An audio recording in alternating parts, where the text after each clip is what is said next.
In the legend, deep within the ancient starry sky, stands a crimson gate stained with blood and fire. Tales of legend and myth, shadows and light, flow endlessly through this venerable portal.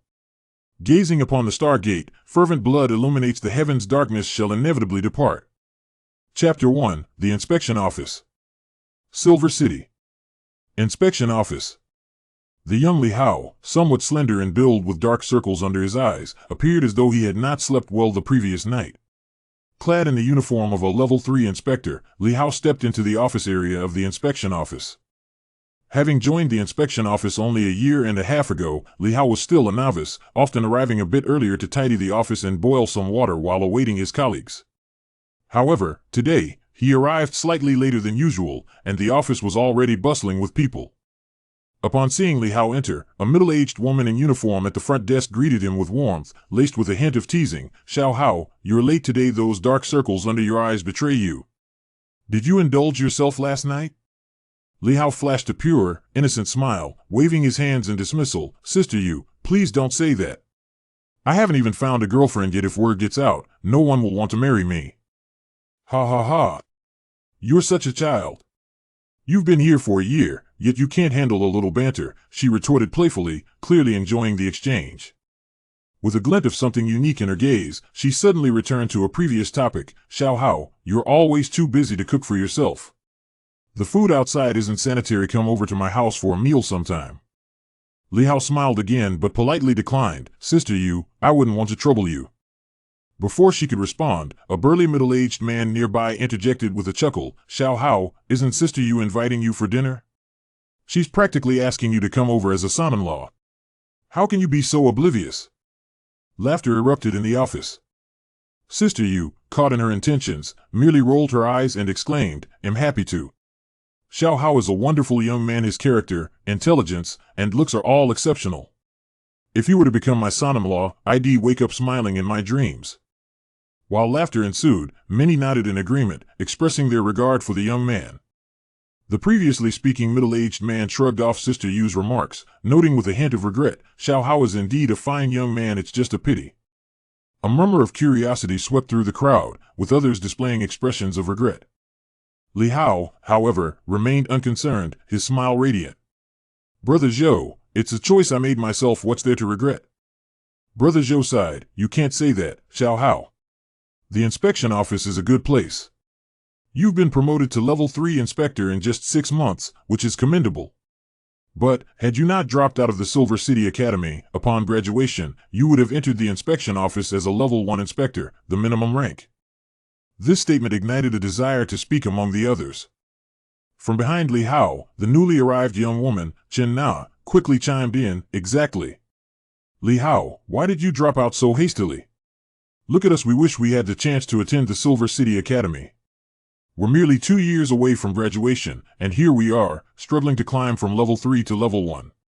If everything goes smoothly, it'll take at least 5 years. If not, we might never advance beyond Level 1. Her words were tinged with envy, lamenting the missed opportunity that Li Hao had. Li Hao's decision to leave the academy had even drawn the attention of the head of the Silver City Inspection Office, who had urged him to continue his studies and reapply after graduation. Despite his amiable nature and youthful politeness, Li Hao remained resolute in his choice. Chen Na was aware that Li Hao's mentor at the academy had also advised him against dropping out, believing he had a bright future ahead. Listening to the chatter about himself, Li Hao maintained his beaming smile. As he moved to the corner to boil water, he busily responded, "Starting as a Level 3 inspector isn't too bad, is it? Besides, if I had graduated from the Silver City Academy first, I would have missed out on getting to know all of you sooner. That would be a real pity." "Ha ha ha, well said." Laughter filled the air again, a pleasant sound that resonated throughout the office. Li Hao's charm and youthfulness, having just turned 20, made him the youngest in the Silver City Inspection Office, a high achiever whose flattery was well received by all. As the morning progressed, the office bustled with laughter and camaraderie. While the topic of Li Hao's departure from the academy was momentarily set aside, it lingered in the air, unspoken. Few dared to delve deeper into his reasoning, as it was undeniably a significant regret in his life. Li Hao himself had claimed that he wished to earn a salary sooner, as the academy's tuition was exorbitantly high. Yet, for a student of the academy, was insufficient funds truly the only reason? The laughter gradually subsided with the arrival of several leaders from the inspection office. The Silver City Inspection Office serves as the headquarters of law enforcement in Silver City, with 4 additional branches throughout the city. The headquarters comprises multiple departments. Li Hao's position in the confidential office involves archiving case files, reopening old cases, reviewing unresolved cases, and taking meeting minutes. The confidential office is not a frontline agency. It rarely engages in external enforcement. However, should other departments find themselves short-staffed, they may temporarily assign Li Hao and his colleagues to assist, making their work primarily clerical. As the leaders arrived, the bustle of the day began anew. Li Hao did not possess a private office. As a level 3 inspector with only a year of service, he was not entitled to one. Even those who had been there longer, like Sister Yu and Brother Zhou, who were level 2 inspectors, did not have such privileges. Li Hao's desk was situated near the restroom, where the constant flow of people made it somewhat noisy, an area not favored by the office's veterans. His desk was adjacent to Chen Na's, allowing them to work face-to-face. Chen Na had also joined the office only 6 months prior, making her a newcomer as well. Soon, however, the inspection office would be hiring new recruits, and both would shed their novice status. As Li Hao was engrossed in reviewing some documents, a light tapping on the table drew his attention. He looked up to find Chen Na leaning over her desk, gently tapping it. Upon meeting his gaze, she beamed and whispered, "Li Hao, there's an upcoming external assignment for the inspection office. It's for a month. Do you want to apply? We could go together and enjoy a month of travel. The task is quite light." Li Hao paused momentarily, reflecting before shaking his head. "I won't go. There's nothing appealing about it, and besides it might not be safe." "It's very safe." Chen Na seemed a bit disappointed. "It's just accompanying the Silver City Academy." Realizing something, she paused, glancing at Li Hao with a sudden understanding and a hint of apology. "Oh, I almost forgot. You don't want to see your former classmates and mentor, do you? I believe Professor Yuan Shua is leading the team for this investigation." She mentally berated herself for her oversight. Yuan Shua was none other than Li Hao's former mentor at the academy. It was said that this mentor held Li Hao in high regard, and due to Li Hao's stubbornness in dropping out, there was a point when he almost confronted him, causing quite a stir at the academy and earning Li Hao some disdain from his peers. Who is Yuan Shua? One of the foremost figures in the ancient academy. Yuan Shua is someone many students yearn to apprentice under, yet he remains indifferent to their aspirations. Li Hao chuckled softly, choosing not to refute this notion. Did he truly wish to avoid meeting him? Not to that extent. The rumors circulating outside were exaggerated. In reality, Teacher Yuan merely felt a sense of regret regarding his choices. Just days prior, Li Hao had paid a visit to his mentor's home, sharing a meal together far from the dramatic encounters others claimed. Of course, some matters need not be explained. Let the world believe what it wishes, for the more one explains, the more troublesome it becomes. Teacher Yuan is leading the team, he silently mused. As one of the top professors at the ancient academy, Yuan's leadership would ensure that security measures were not lacking. Whether through the inspection division or other departments, they would be well prepared. There was little for him to worry about, especially since the inspection division's involvement likely meant they would merely be on the periphery. The true guardians of Teacher Yuan's safety were probably the Night Watchmen, a group he had heard whispers of over the past year. The Night Watchmen, akin to the inspection division, serve as a law enforcement agency. However, unlike the inspection division, which handles overt cases, this organization appears to focus solely on unresolved and mysterious cases, passing on those that the inspection division cannot manage or lacks leads on. Outsiders are often oblivious to this, and even within the inspection division, most remain unaware. Yet, Li Hao, stationed in the archives, primarily responsible for case documentation and the tracking of unresolved mysteries, had gleaned some understanding. Night Watchman, he reiterated in his mind. His decision to withdraw from school and join the inspection division as a third-tier inspector was significantly influenced by this connection, or rather, a considerable part of his motivation was directed towards that path. Naturally, he had never disclosed this to anyone. The organization was shrouded in mystery prior to entering the inspection division. Li Hao had never even heard of it. However, from his mentor Yuan Shua, he had learned of its existence, a law enforcement agency that remained unknown to the common populace.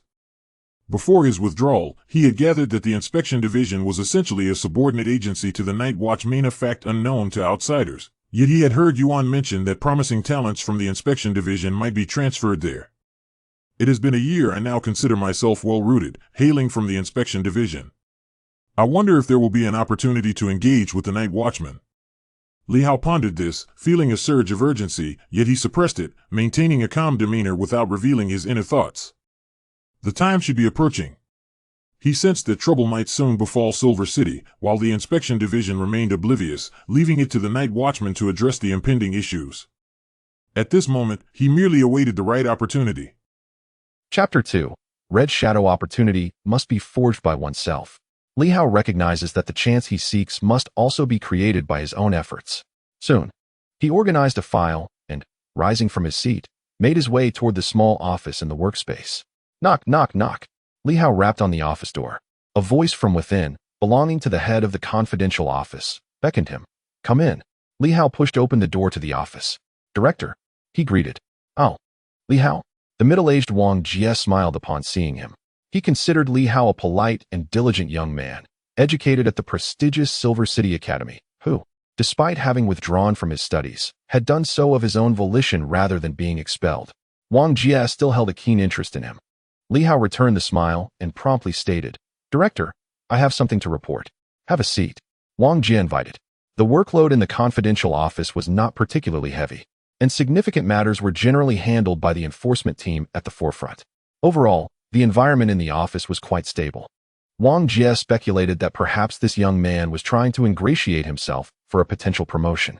However, given the brevity of his tenure and his recent withdrawal from academia, any hopes for advancement in the near future seemed unlikely.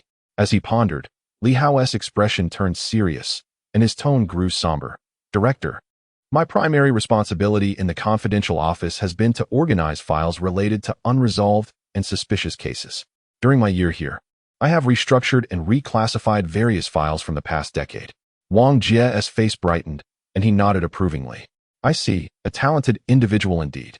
The files were previously rather disordered, and some of the older documents were almost consumed by pests. I had attempted to have them reorganized, yet we still often encountered difficulties in locating necessary files. Since your arrival, however, whenever we sought a particular case, it could be found immediately. You have contributed significantly in this regard. Li Hao quickly shook his head. Director, I am not here to boast about my contributions. Is that so? Wang Jie chuckled. Then you must indeed have something substantial to report. He remained silent, nodding for Li Hao to continue. Li Hao produced a document and handed it to Wang Jie, while opening another for himself. Though still youthful, his voice resonated with steadiness. On September 16, 1720, a case of self-immolation occurred in the Unju community of Silver City. Witnesses reported that the victim spontaneously ignited in public, flames erupting from within, leading to their tragic demise. Wang Jie now turned his attention to the file in his hands. Glancing back at Li Hao, this incident had transpired a decade ago and had already been resolved, not as a murder, but rather as a tragic accident. Why was this young man revisiting a case that had been closed for so long? Li Hao continued. On September 22, 1723, at the Silver City Commercial Center, a sales clerk suddenly caught fire, quickly engulfing their entire body, leading to their public immolation. Wang Jie nodded. I am aware of this case. I was the one who archived it. I even visited the scene personally. It was an accident caused by excessive static electricity in the commercial center. Li Hao did not dispute this and proceeded. On August 18, 1725, at the Silver City Minxing Hotel, a guest was found dead in their room the day after check-in, having also succumbed to self-immolation. 5 years have elapsed since the first self-immolation incident, and 2 years since the second. During this 5-year span, 3 self-immolation cases occurred, all deemed accidental. In Yincheng, the authorities handle numerous cases daily. Thus, 3 accidental self-immolations over 5 years hardly constitute a matter of significance, garnering little attention. Unless, by chance, all 3 cases were managed by a single individual, it might attract some scrutiny. The archives in the confidential office are vast, and Wang Jie typically paid them little mind. However, upon hearing a few remarks, he began to sense something amiss and furrowed his brow at Li Hao. Li Hao continued. On February 16, 1727, another individual self-immolated on Dongfang Street in Yincheng, allegedly due to the appearance of ball lightning nearby, suspected to have triggered the spontaneous human combustion, marking a year and a half since the last incident. Wang Jie's expression shifted slightly, from 3 years to 2, and now 2 years to a year and a half. Yet another self-immolation had transpired in Yincheng. On August 12, 1728, the inspection office in the suburbs reported a missing person, whose charred remains were later discovered by the river. Concluded to be an accident caused by a lightning strike during a thunderstorm. Another year and a half. This report had come from a subordinate agency, and the confidential office merely organized the archives without involvement in case handling. Moreover, cases of this nature, deemed accidental, had already been closed by the lower authorities, and the higher-ups would not hastily overturn such conclusions. Wang Jie's demeanor grew increasingly grave. He had indeed overlooked these incidents, overwhelmed by the sheer volume of documents in the confidential office, which even destroyed many old archives each year. Another year and a half had passed. Instead of perusing the files in his hands, Wang Jie turned to Li Hao and spoke gravely. Once every 3 years, then every 2 years, twice a year and a half apart. In August or September of 1729, did another self-immolation occur? 1729, that is, last year, Wang Jie reflected. Did such an event take place? Was the interval truly a year? If so, it would mean that within a decade, Yincheng had witnessed 6 self-immolation cases. Statistically, that is not particularly alarming. Once every 2 years. Yincheng is vast, and these incidents are not handled by a single department, but are dispersed. One department might only address one case in a decade. Who would take notice? Li Hao nodded.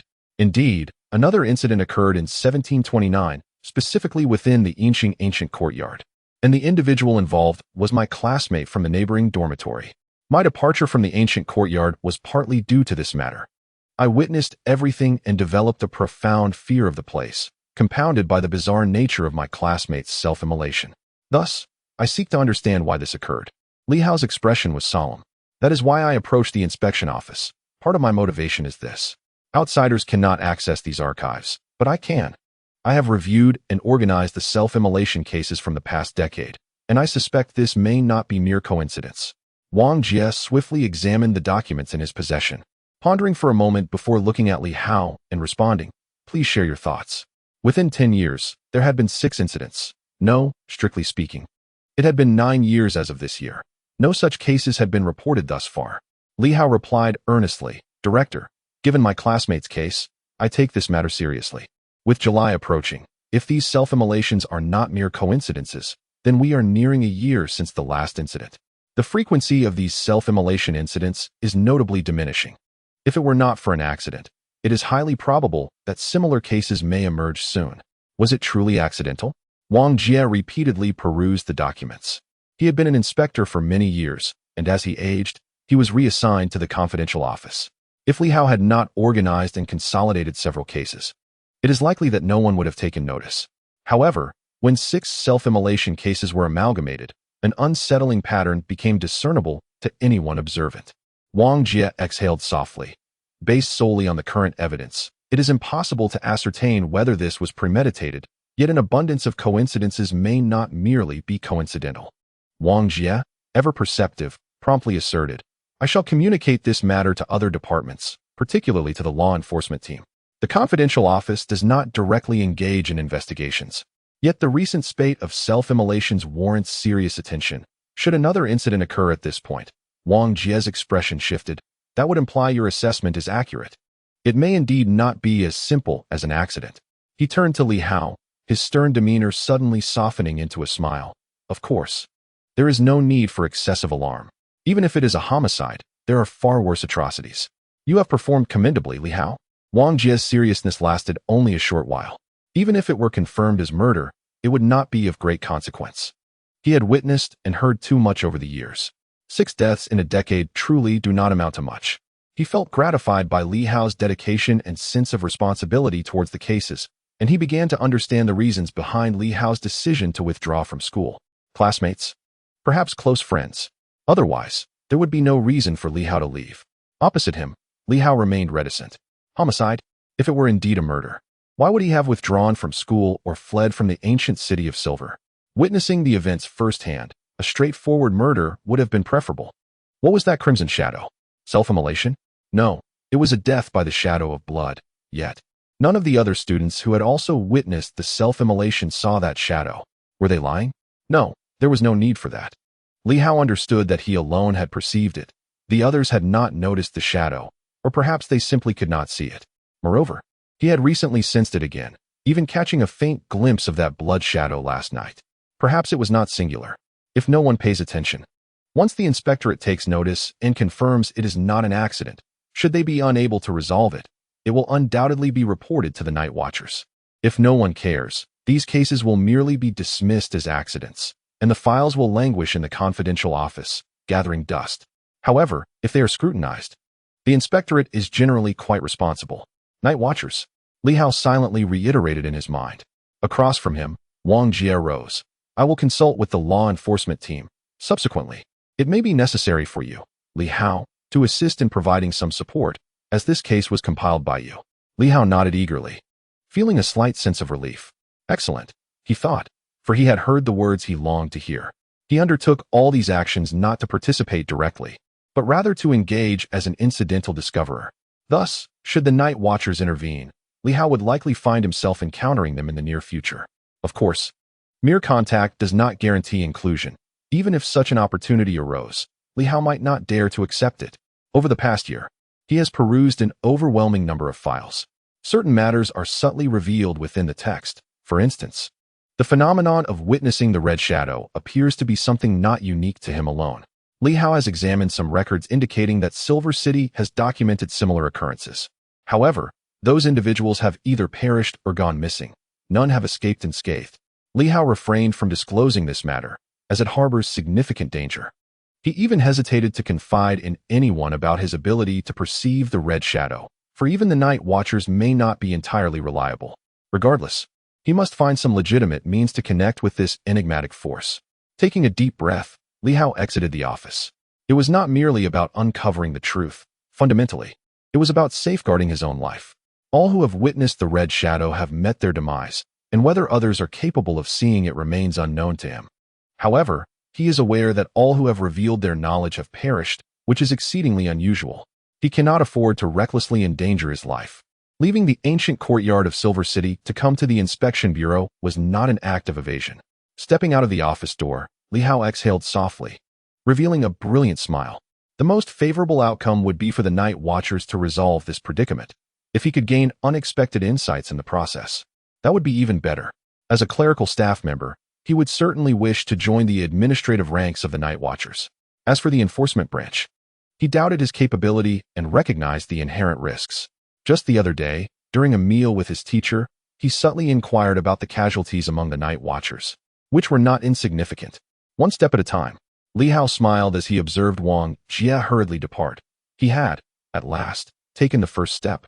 Red shadow. He mused silently. What could that entity possibly be? And why am I able to see it? Chapter 3.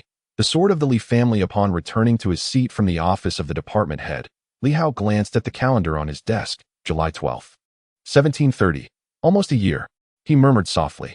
Opposite him, Chun Na inquired curiously, what is almost a year? Li Hao chuckled and explained. I meant that it has been nearly a year since I joined the inspection bureau. Oh, you have an excellent memory. Chun Na lost interest. Dismissing the significance of the remark, Li Hao did not elaborate further. He remembered. He remembered it vividly. On August 1st, 1729, he became a member of the inspection bureau. Just days prior, on July 23rd, the day after the incident, Li Hao chose to withdraw from his studies, and soon thereafter, he joined the inspection bureau. On July 22nd, 1729, a case of self-immolation occurred at the ancient courtyard of Silver City. A second-level student, Zhang Yuan, burned himself alive outside his dormitory. To preserve the reputation of the ancient courtyard, and following the inspection bureau's investigation, which confirmed the incident was an accident, the news was suppressed. Very few were aware that a student had perished at the ancient courtyard of Silver City. Certainly, the situation remained contained. As Zhang Yuan was orphaned with no close relatives and no one to advocate for him, leading to the swift suppression of the incident. In the aftermath, Li Hao withdrew from his studies, and his mentor speculated that it had something to do with Zhang Yuan, as it was said that they shared a good rapport. Zhang Yuan. The name echoed in his mind. It had been nearly a year since Xiao Yuan's untimely demise. The haunting image of that fateful day resurfaced in his thoughts. The crimson shadow of blood seemed to clutch Xiao Yuan's very soul, the scarlet flames consuming him in agony, struggle, and despair, emotions that were invisible to others. Yet Li Hao perceived them with unsettling clarity. He yearned to intervene, but at that moment, Xiao Yuan's mouth moved incessantly, a silent plea amidst excruciating torment. Others may have interpreted it as a lament, but Li Hao understood it differently. It was a cry for escape.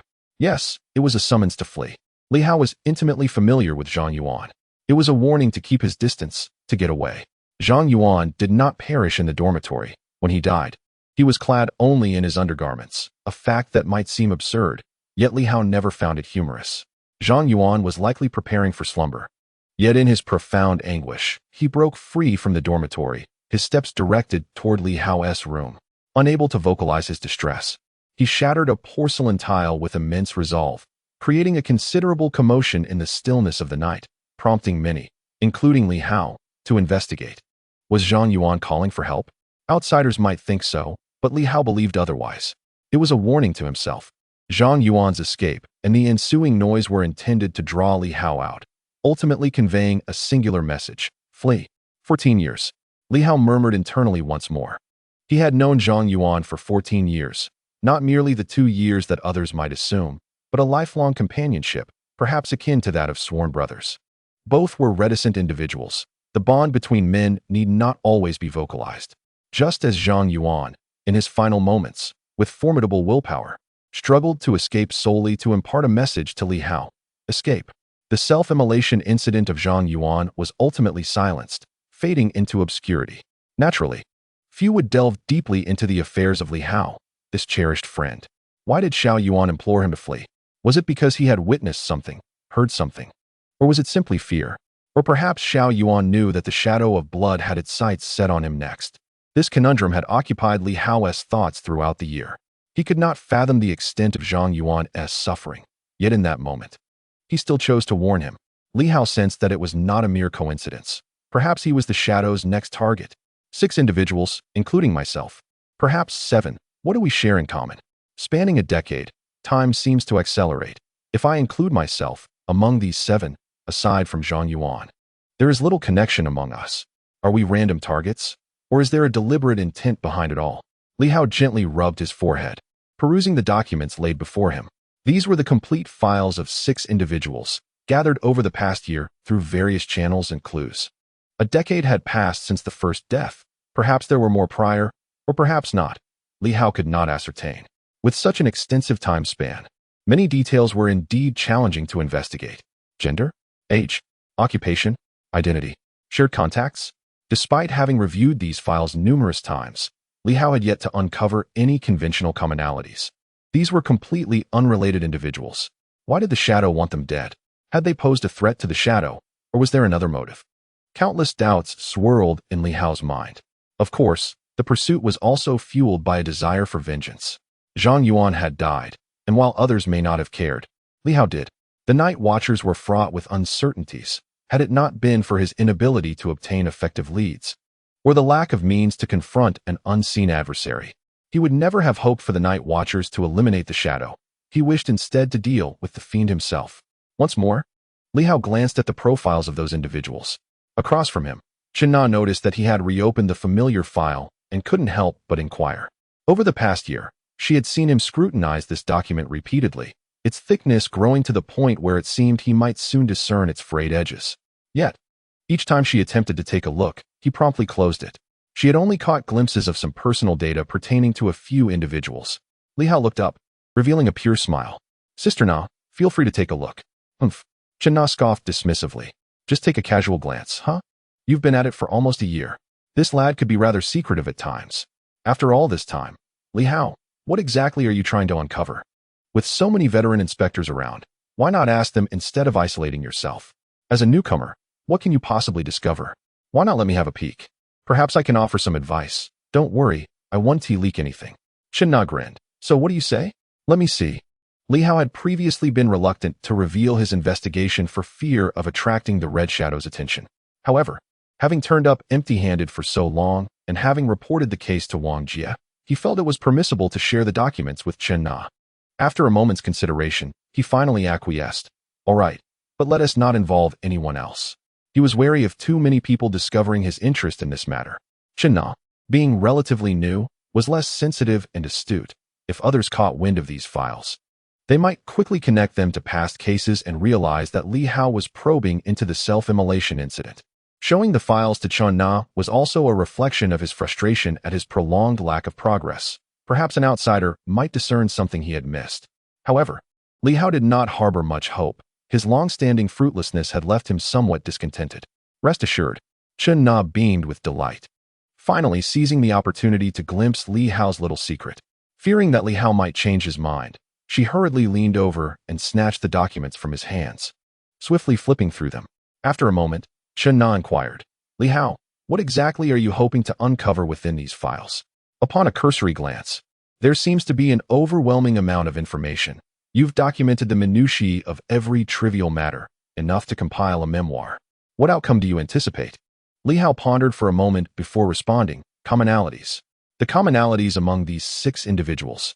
Chen Na was momentarily rendered speechless. She meticulously examined the details. The 6 individuals varied significantly in age, profession, status, and gender, each belonging to different social circles. Moreover, the ones who had passed away had been gone for a decade, while the most recent death occurred just a year ago. What commonality could there possibly be among them? It seemed that Li Hao had spent the past year delving into this. How idle. However, upon glancing at the profile of the last individual, Zhang Yuan, a student of the ancient academy, Chen Na began to grasp a hint of understanding. It appeared that Li Hao's primary interest lay with him. Zhang Yuan had died on July 22, 1729, which seemed to be shortly after Li Hao's withdrawal from school, perhaps around the same time. As Chen Na scrutinized the documents, reflecting on Li Hao's decision to leave school, she felt she was starting to piece together some insights. Why would a student from the ancient academy forsake such a promising future? Until today, this had baffled many, but now, having seen this dossier, Chen Na sensed she was on the verge of clarity. With this thought in mind, her earlier playful curiosity in reviewing the files had transformed into a more earnest demeanor.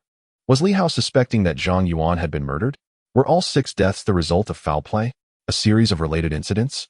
As Chen Na continued to examine the files with diligence, Li Hao, having waited for a response that did not come, chose not to press further, but instead contemplated his next steps. The case had been handed over to the inspection department, who would presumably investigate. Yet Li Hao held little hope for significant findings, unless the night patrol intervened swiftly. The crux of the matter was that if I were the next target, I might soon encounter the blood shadow. The red apparition I had vaguely seen days ago, was it the blood shadow? Was it seeking me? Or had it already located me, but refrained from action due to my identity?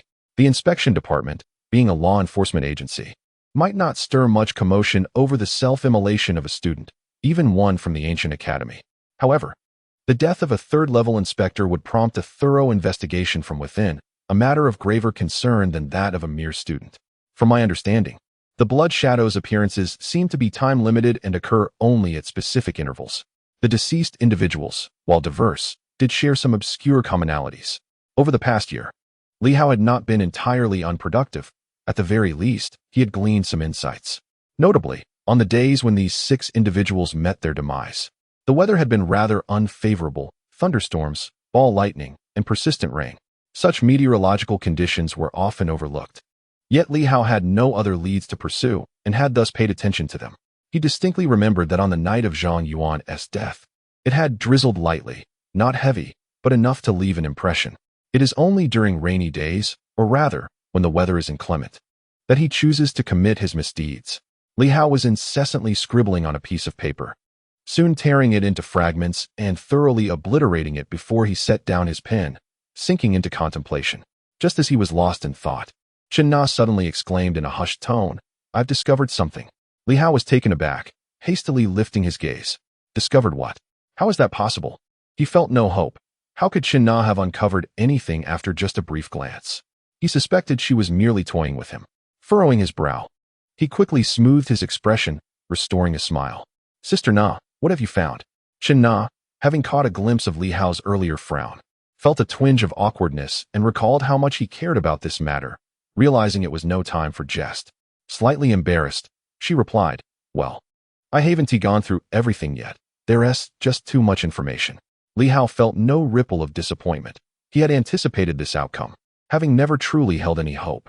However, the next moment, Chen Na continued, "I haven't finished, but it seems there might be some connection, though I can't be certain."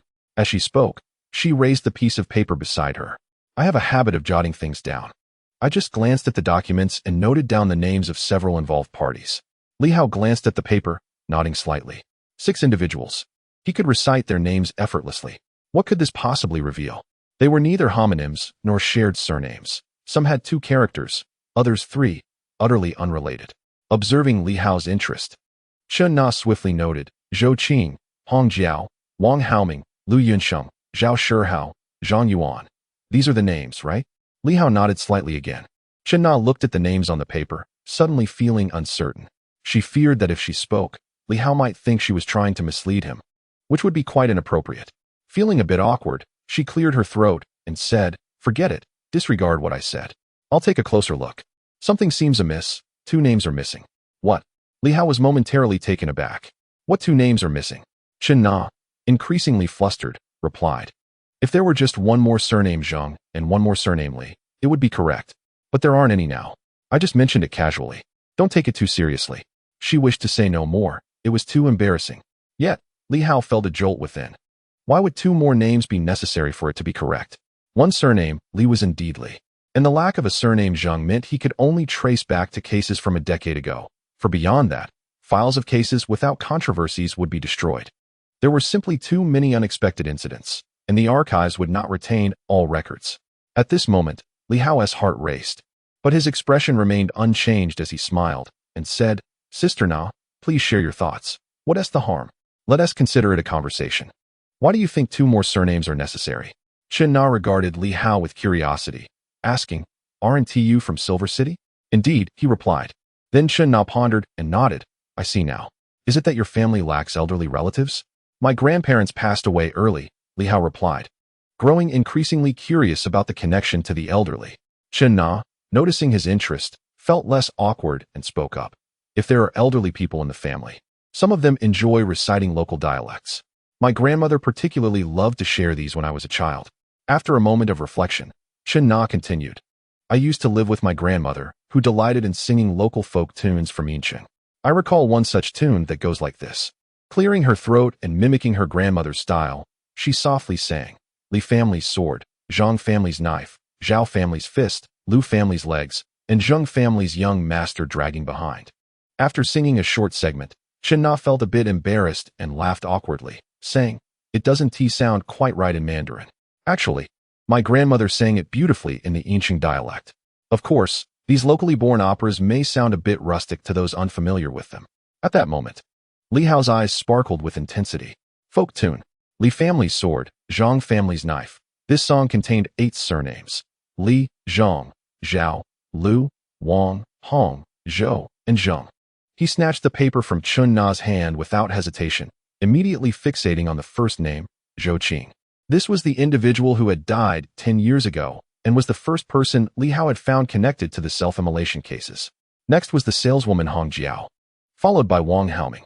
If the first to die was not Zhou Qing, but someone with the surname Zhang, then Zhou Qing would be the second, Hong Jiao the third, and Wang Haoming the fourth. The order of the 8 surnames in the folk song astonishingly matched the timeline of the deaths. The last to die, Zhang Yuan, corresponded to Zhang family's knife. This indicated that another person was yet to die, someone with the surname Li, the first in the opera, Li family's sword. Li Hao's expression changed dramatically. He turned to Chen Na, barely containing his excitement and trembling voice. He asked, "When did this song start circulating, and who introduced it?" Startled by the intensity in his gaze, Chen Na quickly composed herself. "Don't worry, Li Hao. Many elderly people might have heard this tune, but fewer young people are familiar with it.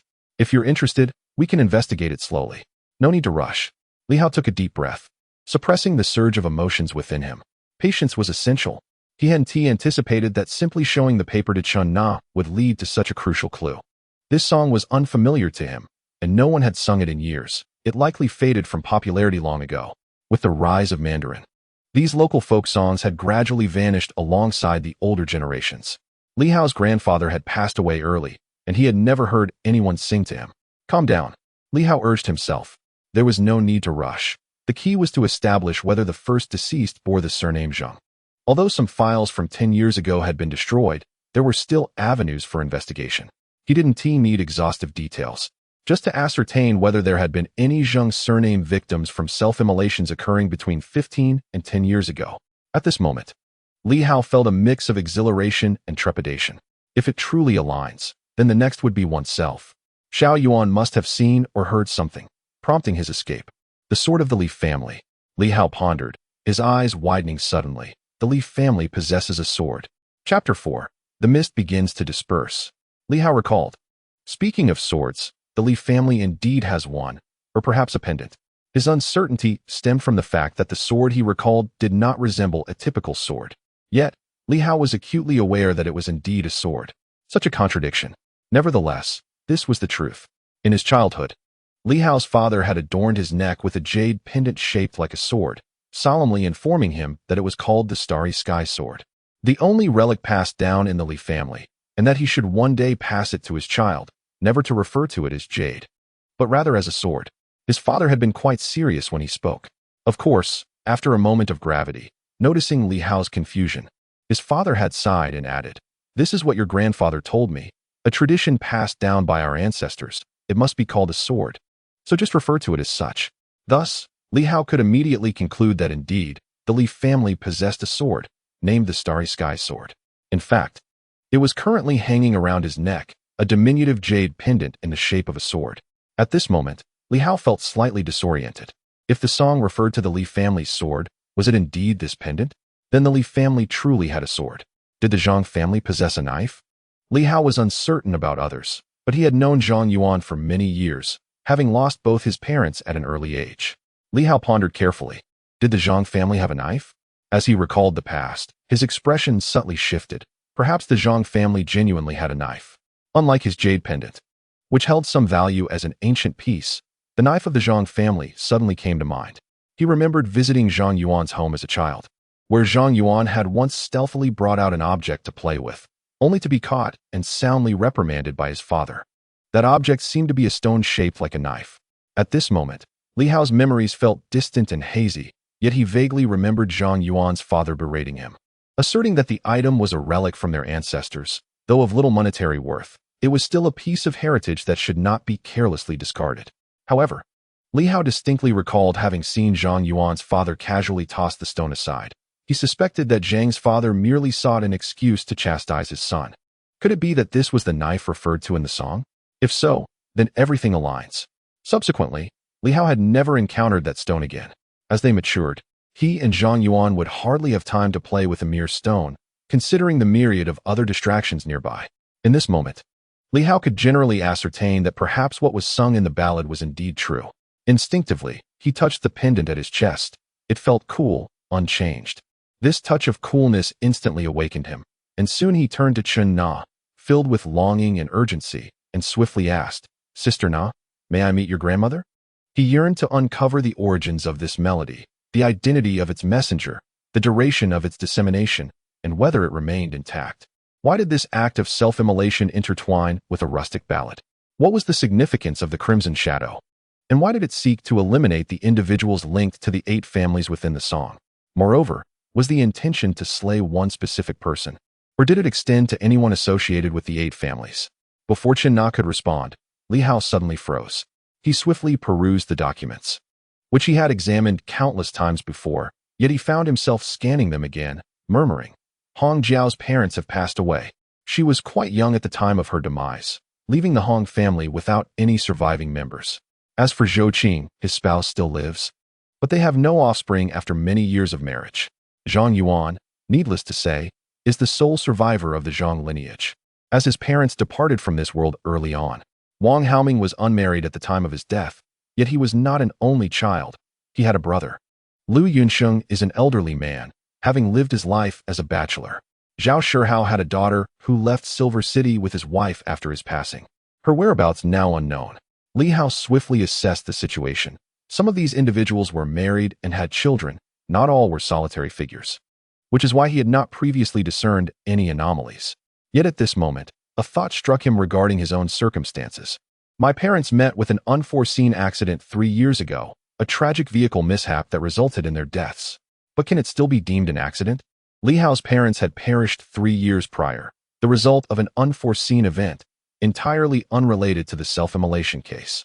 Thus, he had never considered his parents in connection with this incident until now. At this instant, a whirlwind of thoughts engulfed Li Hao. The Zhang, Hong, Zhou, and Lu families had been entirely extinguished, devoid of direct descendants. Wang Haoming had a brother, and Zhao Shihao had a daughter. But if he were to consider himself the sole representative of the Li family, it seemed that the lineage would culminate with him. This was not merely an act of murder. It was an attempt at annihilation. His heart raced with escalating terror, intertwined with a growing fury. My parents did not die by mere accident, did they? Yet, all of this remained uncertain, as the Wang and Zhao families still had living members. Li Hao? Chen Na's voice jolted him back to reality. Are you all right? Noticing his distraction as he posed his questions without awaiting her response, she grew concerned. I'm fine. Li Hao quickly shook his head. Chen Na scrutinized him for a moment before suddenly inquiring. Do you think these individuals are connected to the families mentioned in the song? After all, it is merely a folk ballad, some based on myths, others casual tunes sung for entertainment. It could simply be a coincidence. But wait. 2 families are still unaccounted for. As she spoke, a smile began to form, but she faltered, glancing at Li Hao with sudden realization. 2 families are missing, one named Zheng and the other Li. Li Hao, could this affair be connected to you? She is, after all, an inspector, possessing a fundamental sense of logic and reasoning. In an instant, she associated the matter with Li Hao, who has been relentlessly investigating these individuals. Could there be a connection? Li Hao, your surname is Li, correct? With a wry smile, Li Hao replied, Can I claim otherwise? Chen Na immediately furrowed her brows. Tell me honestly, is there something suspicious about the deaths of these 6 individuals? She glanced at the documents, not examining them in detail, but it seemed they were all accidental deaths and not clustered within a single year. Could that still be linked? Sister Na, let us set that aside for now. May I meet your grandmother? Li Hao preferred not to delve further into that topic. Observing his hesitation, Chen Na refrained from pressing the issue and instead stated, As I mentioned earlier, you must have missed it. My grandmother passed away several years ago. I'm sorry. It's all right. My grandmother lived to over 90. It was a fortunate farewell. Chen Na appeared unfazed and quickly added, However, many from my grandmother's generation used to sing that tune when they were young. I'm not sure about now. I haven't returned to my hometown in many years, and I wonder how many elders are still alive there. Noticing Li Hao's interest, she continued, How about this? If you are genuinely intrigued, let us find some time to visit my hometown and see if we can encounter any elders who might still know the song. Perhaps we could uncover something valuable. Li Hao pondered for a moment before nodding. We have a day off the day after tomorrow. Would that work for you, Sister Na? Absolutely. After they settled on the plan, Li Hao shifted the subject swiftly, saying, Sister Na, your connections within the Inspection Bureau are more extensive than mine. Could you assist me with something? What do you need? At that moment, having shown Chen Na the files, Li Hao no longer concealed his thoughts and quietly said, Could you help me track down the whereabouts of a few individuals? The first is Wang Haoming's brother. He is not in Yinqing, and Wang Haoming was his only relative here. Since Wang Haoming's death, he has not returned for a long time. The second is Zhao Shihao's daughter. After Zhao Shihao's demise, his daughter and wife moved away from Yinqing and have since gone silent. The Inspection Bureau's jurisdiction is limited to Yinqing, with no authority over other regions, nor the capability to access records beyond its scope. Li Hao sought Chen Na's assistance because she had more acquaintances within the Bureau. While Li Hao was unfamiliar with the inspectors in the outer city, there were certainly colleagues, classmates, and friends working in other inspection bureaus who could potentially provide information if he sought it out. Chen Na's eyes flickered slightly. You want to investigate the families of a few involved parties? What do you mean? Sister Na, do you think you can find out? After some contemplation, Chen Na nodded. If we have a general area, it should be manageable. My concern is that without any leads, it could be challenging. You must understand, outside of Yinqing, the world is vast, and we lack cross-regional enforcement authority and access to records. If we are to rely on others, we need a concrete target for them to investigate. Understood. I have some of their information. I will write it down for you later. While I may not know their exact locations, I do know the cities they are in. Li Hao had spent considerable time researching the families of the deceased and had gathered some insights, but he could not reach them due to their locations. That simplifies matters. Leave it to me. Chen Na readily agreed. Li Hao expressed his gratitude promptly. As the two conversed, Chen Na suddenly lowered her voice and said, Li Hao, just be cautious about certain matters. I suspect this situation may not be as straightforward as it seems. She was perceptive enough to sense the underlying complexities. At that moment, Chen Na pondered whether, if Li Hao truly belonged to the Li family of the lyric, he might also be in peril. The Inspection Bureau did not fear danger itself, but rather the uncertainty of its origins. The cases involving those individuals were all the result of unforeseen events. Li Hao nodded slightly, choosing not to elaborate further. He had many pressing matters to attend to, requiring his verification. He needed to investigate a case from a decade ago, whether the Zheng family had perished, if circumstances allowed. He also intended to visit Zhang Yuan's home, which had been vacant since Zhang's demise. Li Hao was curious to ascertain whether the Zhang family's blade remained. In addition to the Zhang family's weapon, there was also the Hong family's hammer and the Zhou family's gun. Whether these instruments of the lyric still existed was uncertain. Were the red shadows targets the individuals from the 8 families, or the weapons of the 8 families within the lyric? There was little to say about martial prowess. Once a life was lost, everything vanished. However, if the weapons were truly passed down through generations, much like the Li family's heirlooms, they might still yield some clues. It was imperative to ascertain Red Shadow's intentions and gain a deeper understanding of the adversary to better navigate the impending crisis. Li Hao did not proceed directly to the Zhang residence nor return home. He had other matters to attend to. At the Inspection Bureau's archives, Aunt Zhao, who managed the records, retrieved a stack of documents from the dusty storeroom, brushing off the dust and creating a cloud of particles. She handed the yellowed papers to Li Hao, her curiosity piqued. "Xiao Hao, what do you need these for?" "The list of Zheng family deaths in Silver City from 1715 to 1719 is here, totaling several hundred individuals, but they have been deceased for many years." Li Hao wore a sincere smile. "Sister Zhao, some unresolved cases in the confidential office pertain to these records. I cannot divulge too much, but if I uncover any leads, I shall treat you to a meal." "Skip the meal. Xiao Hao, you are already 20. You're not that young anymore. My daughter is 22, 2 years your senior." Li Hao felt a bit helpless, but maintained his smile. "Sister Zhao, let's discuss this later. I still consider myself young." With that, he awkwardly gathered the documents and swiftly exited. The women at the Inspection Bureau were warm-hearted, yet this particular tendency of theirs, to introduce him to their daughters, was somewhat vexing. Whether it was a daughter, a niece, or some acquaintance's girl, they were eager to connect him, particularly because he had once been a student at the Silver City Academy, even if he had since withdrawn. With the list in hand, Li Hao quickly began to peruse it. The several hundred names were manageable, generally accompanied by the causes of death. This was a list of deceased individuals, and Li Hao would need to eliminate certain entries and cross-reference with additional information to determine if any of the Zheng family members he sought were present. Ideally, he hoped to find direct references indicating death by self-immolation, which would be the most convenient and straightforward scenario.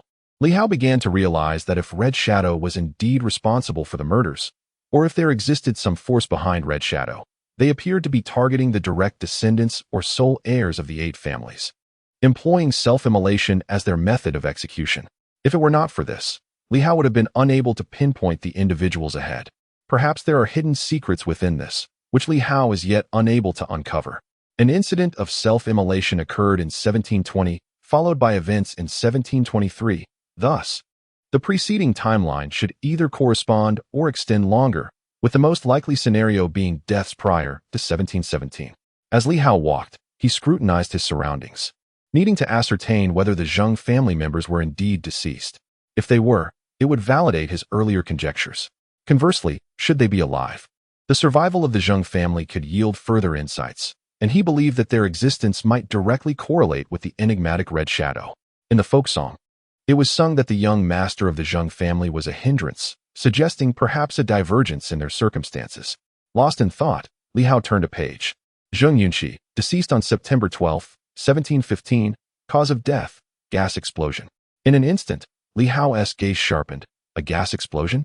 Such a demise might result in a body beyond recognition, akin to the manner of self-immolation. Moreover, this mode of death would not attract undue attention. Could it be him?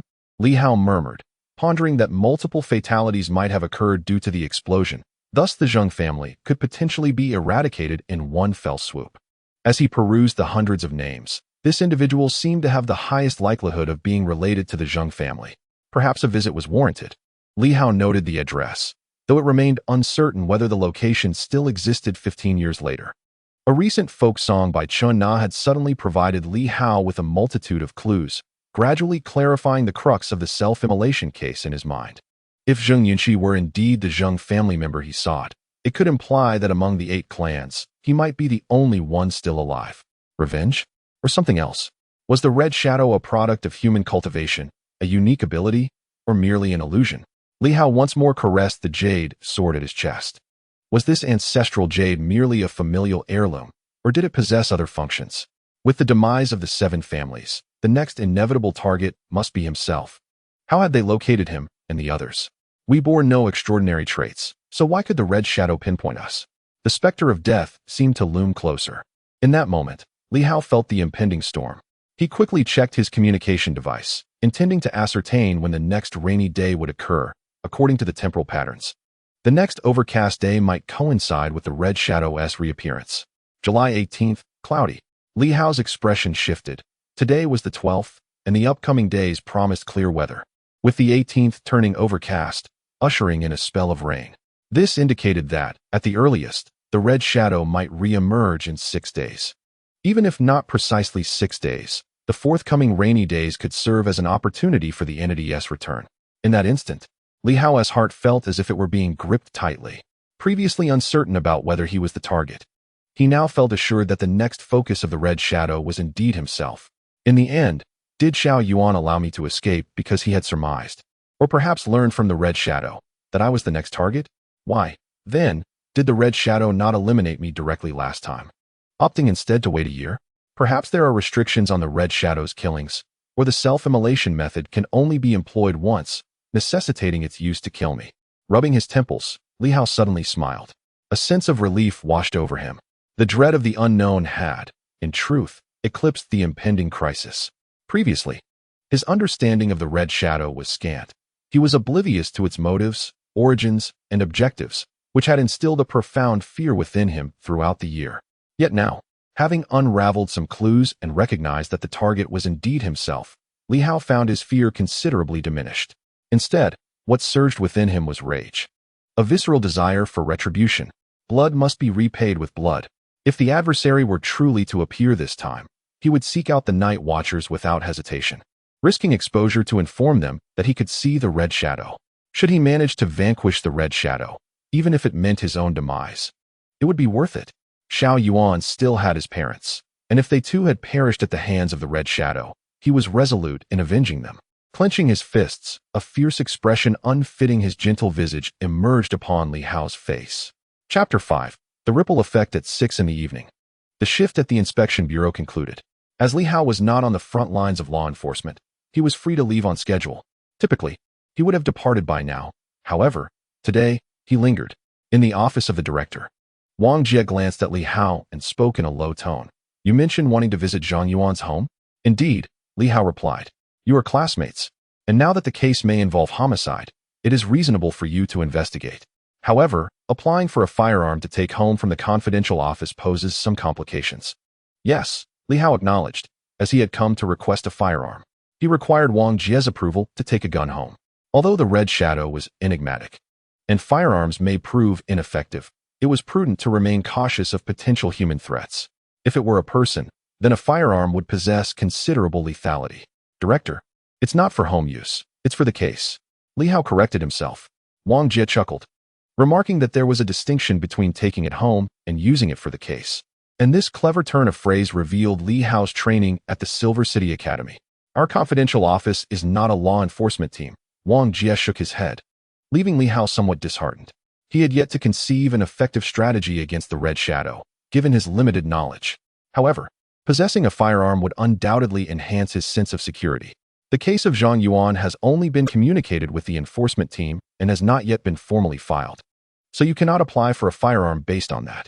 After a moment of contemplation, Wang Jie added, however, soon there will be an external inspection at the Silver City Academy, and our inspection bureau will dispatch personnel for protective duties.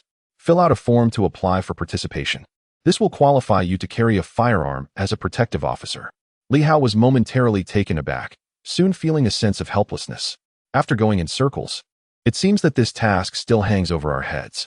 Earlier in the morning, Chen Na mentioned this matter, but Li Hao declined. It is said that this time, The expedition to the ancient academy of Silver City will be led by none other than his own mentor.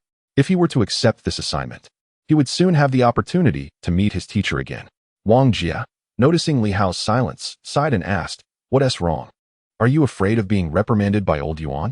I heard that your departure from school left a rather unpleasant impression on him." Xiao Hao, now that you have joined the inspection division, it would be prudent to find a chance to mend that relationship, as he is still your instructor. If old Yuan lends you a hand, your prospects within the inspection division will brighten considerably. However, if it becomes common knowledge that old Yuan holds you in low regard, even though he has no direct influence over the inspection division, others might hesitate to confront him merely for a third-level inspector like you. Wang Jie had clearly put considerable thought into this matter. He was unaware of the specifics, but he had heard whispers about Li Hao's departure from school and the discord with his mentor. While old Yuan could not directly affect promotions in the inspection division, the Silver City branch would certainly take his opinion into account.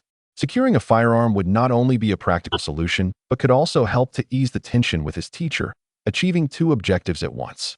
Wang Jie intended to offer further counsel, as he held high hopes for Li Hao. Before he could continue, Li Hao nodded and said, "All right." The words seemed to catch in his throat unexpectedly. Wang Jie regarded him with a hint of curiosity. Was it not said that this lad, while well-meaning, had a somewhat obstinate character? Today, however, he had agreed with surprising alacrity. Li Hao wore a sincere yet resigned smile and replied, "Director, what they say outside may not necessarily reflect the truth. My relationship with my teacher is not as exaggerated as it seems. Although he was somewhat displeased when I left school, that was over a year ago, and we have both moved on. Just a few days ago, he encouraged me to work diligently in the inspection division." "That's good to hear." Wang Jie nodded, visibly pleased. Although he was uncertain of the veracity of Li Hao's words, he deemed him to be generally honest and unlikely to be overly deceptive. "Now, please fill out this form. In a few days, you will accompany the law enforcement team on an external assignment to protect the examination team at the ancient academy of Silver City." Li Hao took the form and glanced at it. The expedition date was set for the end of the month, yet the specific destination was not provided, merely instructing the accompanying personnel to remain on standby. This was likely a precaution against information leaks. The ancient academy holds a prestigious position and possesses substantial value, and with Li Hao's mentor leading the expedition, this task would likely not be straightforward. One could only wonder if it might conflict with the matters concerning the Red Shadow. Given that his teacher would be present, it was probable that night watchers would accompany them. If the Red Shadow were to strike at that time, it could potentially be advantageous. Lost in thought, Li Hao swiftly completed the form. "Now, go to the equipment depot to collect your gear," Wang Jie instructed as he tucked away the completed paperwork. Li Hao hesitated before speaking cautiously. "Director, regarding Zhang Yuan's case, it seems rather peculiar. Do you think it could involve some unusual forces? Can our inspection division truly handle it?" Wang Jie turned sharply toward Li Hao, his expression shifting slightly as he furrowed his brow. "What have you heard?" "And nothing at all."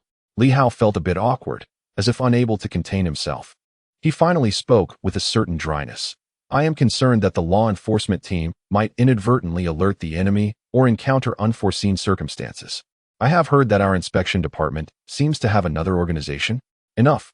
Wang Jie frowned and interjected, "Exercise caution in your words. I am aware that you may have heard some rumors, but this is not a matter for our discussion.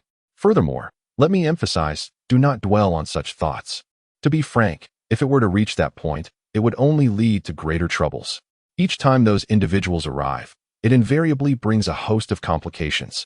He was reluctant to elaborate further, nor did he wish to discuss the night watchers. Their arrival was seldom a good omen. If the night watchers became involved, it would spell significant trouble, and their presence frequently heralded serious issues. Thus, unless absolutely necessary, he wished to avoid any entanglement with the night watchers. The law enforcement team likely shared similar sentiments regarding the unwelcome interference. Of course, if circumstances were truly dire, the night watchers would inevitably appear, at which point it would no longer be a matter of whether the inspection department desired their involvement. Li Hao nodded and finally issued a cautionary reminder. "Director, I have observed that the self-immolation incidents always occur during overcast weather. Silver City is soon to enter its rainy season, and it has been nearly a year since the last incident. Based on previous timelines, I suspect that if it is indeed a deliberate homicide, it may transpire in the near future." Wang Jie took this matter to heart. He He had only recently assumed responsibility for the case and had yet to familiarize himself with the details as thoroughly as Li Hao. After a moment of contemplation, Wang Jie nodded. I will communicate this to the law enforcement team. You should exercise caution as well. When you inspect Zhang Yuan's residence, do you require additional personnel for assistance? No need. Li Hao shook his head. It was not a matter of recklessness. Encountering the red shadow was something the average person could not perceive, rendering assistance futile. If he did not encounter the red shadow, he would carry a firearm and have other arrangements in place, which would mitigate potential issues. Moreover, the majority of personnel in the confidential office were clerical, should trouble arise. The question of who would protect whom remained uncertain.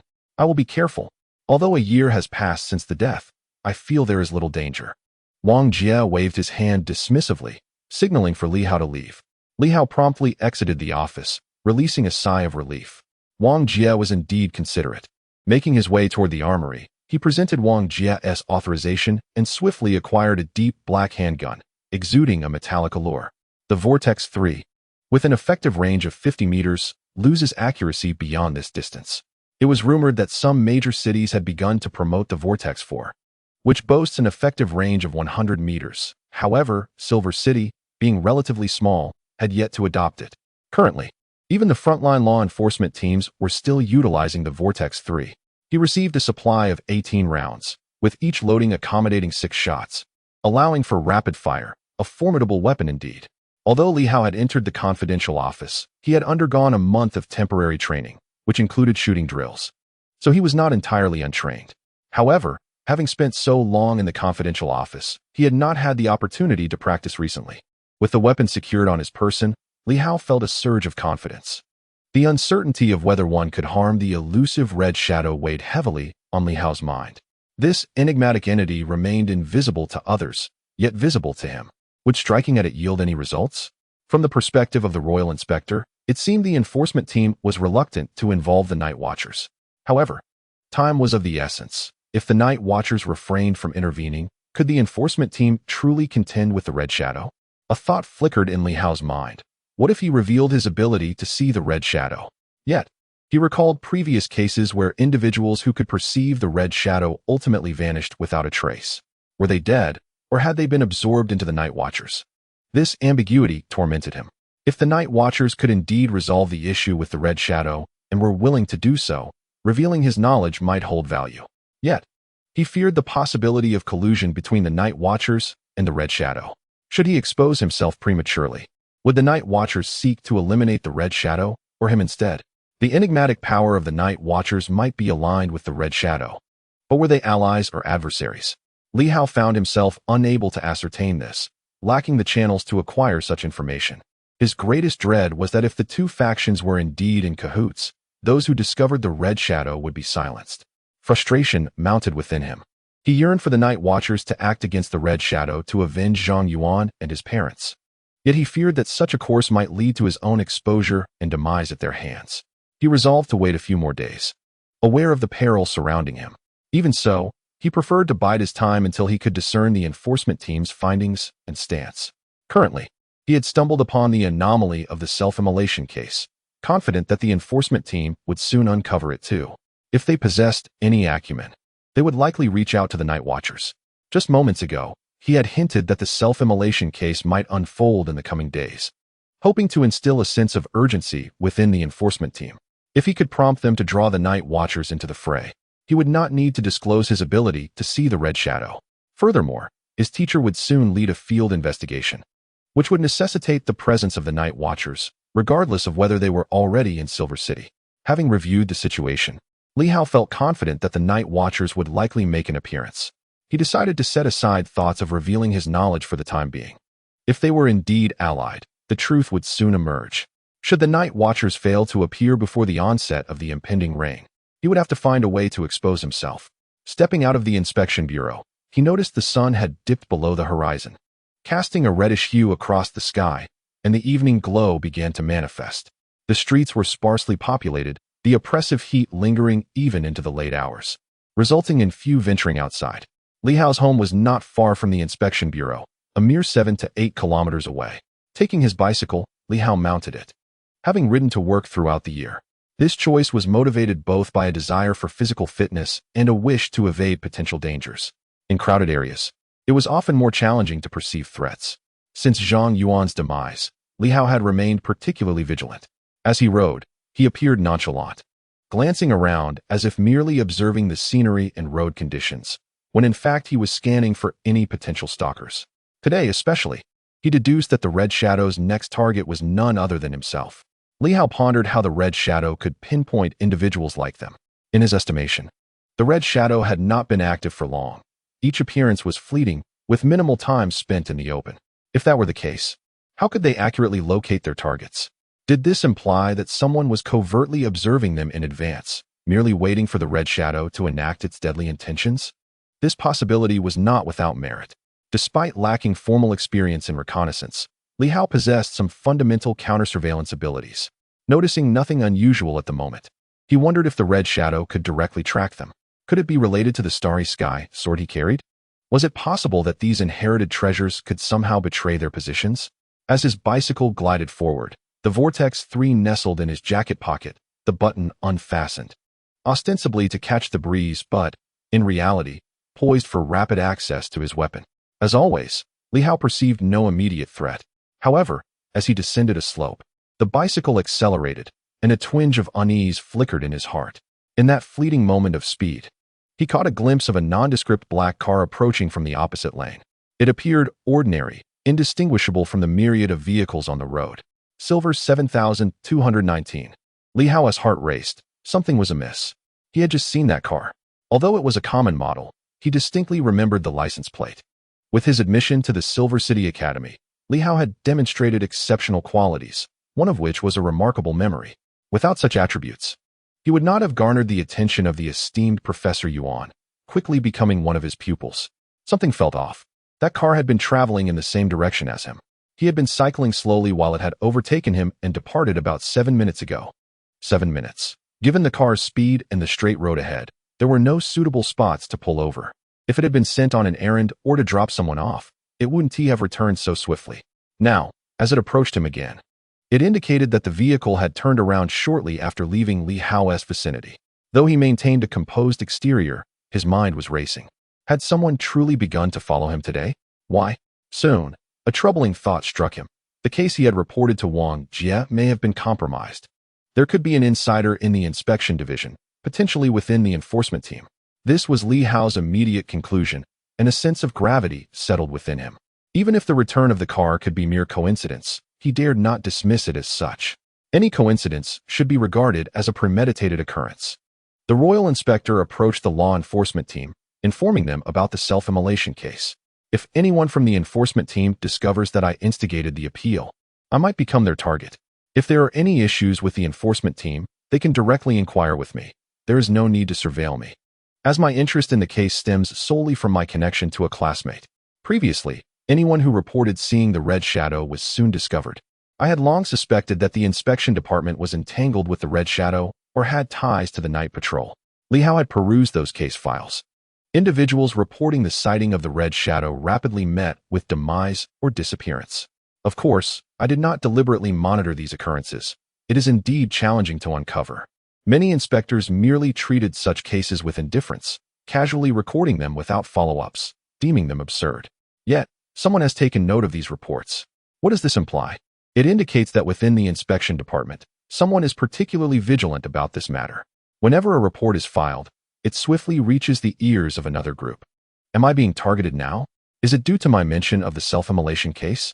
Do they wish to ascertain whether I have seen the Red Shadow or stumbled upon it inadvertently?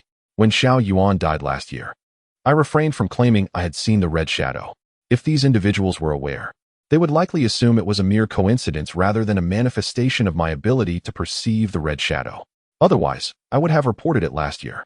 In that fleeting moment, Li Hao contemplated extensively and analyzed numerous possibilities. Now, he is, after all, a level 3 inspector, recently having uncovered issues with the self-immolation case. Li Hao speculated that even if someone colluded with the Red Shadow, they would not act against him at this juncture.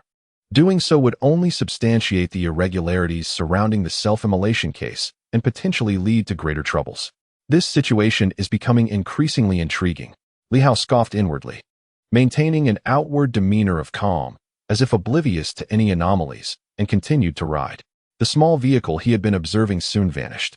The vehicle, bearing the plate number 7219, which had just approached him, now contained a middle-aged male driver and a seemingly ordinary middle-aged woman in the passenger seat.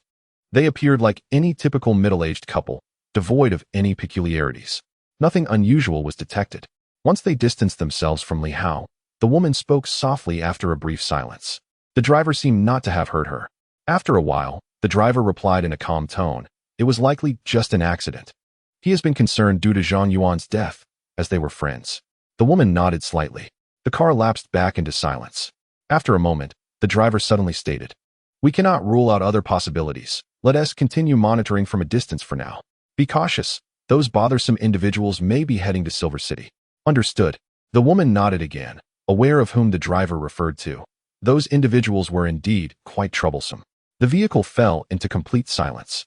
Chapter 6. Black Panther, I am being watched. At the entrance of the community, Li Hao halted his bicycle and slowly walked it forward. "Xiao Hao has returned. Inspector Li, would you like to come over for a drink tonight?"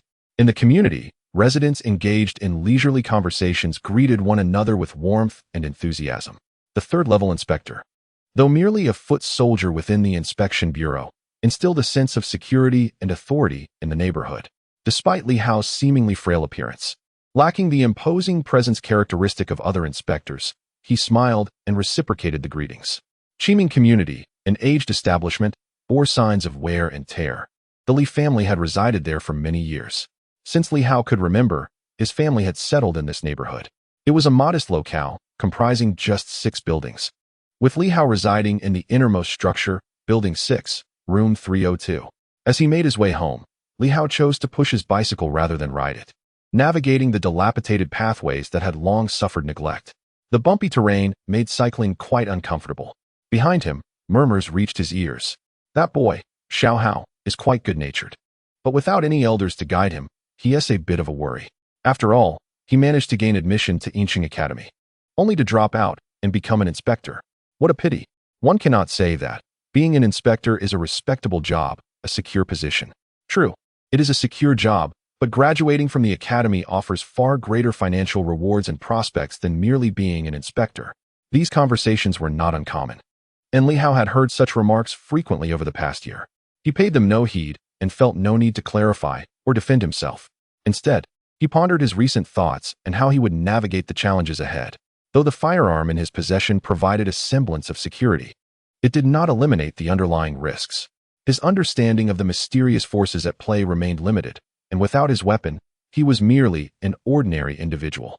Li Hao had studied some combat techniques, not only as part of his duties as an inspector, but also during his 2 years at Yinqing Academy. His mentor, Yuan Shua, was not only an academic, but also a master of martial arts. Yuan Shua taught not for the sake of conflict, but to enhance physical fitness and adaptability to various situations. As he often expressed, at the very least, one should be able to run faster in the face of danger. Every outing for the academy's professors was fraught with potential risks. Thus, Li Hao possessed some skills, albeit not to a high degree. He had studied for 3 years, and while he could hold his own against common delinquents, he paled in comparison to seasoned inspectors. The authority of an inspector might not be as formidable as imagined, and he was uncertain how long he could maintain the facade. Lost in thought, a shadow darted past his feet with remarkable speed. Instinctively, Li Hao raised his leg to kick, but quickly withdrew it upon realizing it was a small black dog that had halted before him. The dog did not bark, but gazed up at Li Hao with expectant eyes. Li Hao chuckled and secured his bicycle. The little creature, affectionately named Black Panther, a name that seemed rather grand for such a frail dog, was a stray that had wandered into the community from an unknown origin.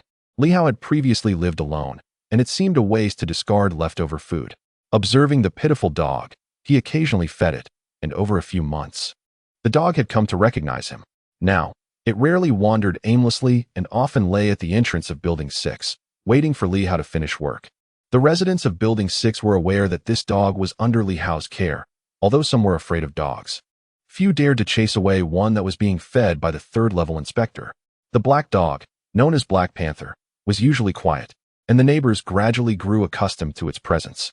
Li Hao crouched down and gently patted the little black dog's head. Living alone for an extended period can feel quite lonely, especially with burdens weighing on his heart.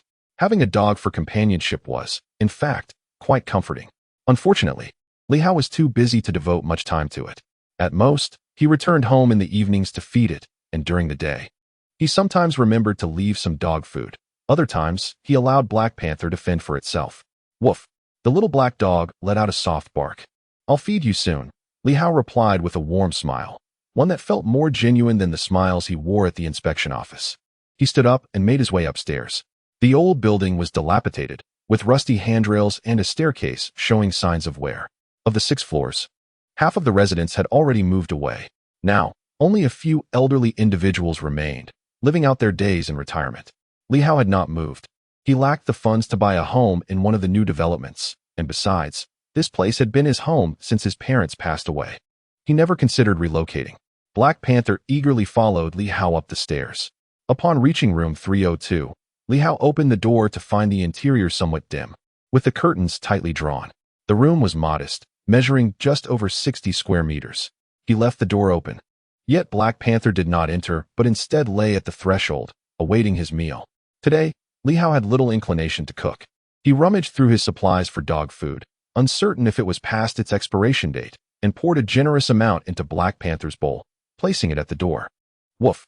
Black Panther wagged its tail and looked up at Li Hao, as if trying to communicate something. "I didn't buy any groceries. You'll have to make do today," Li Hao explained, though he had no idea what the dog was trying to convey. It didn't matter.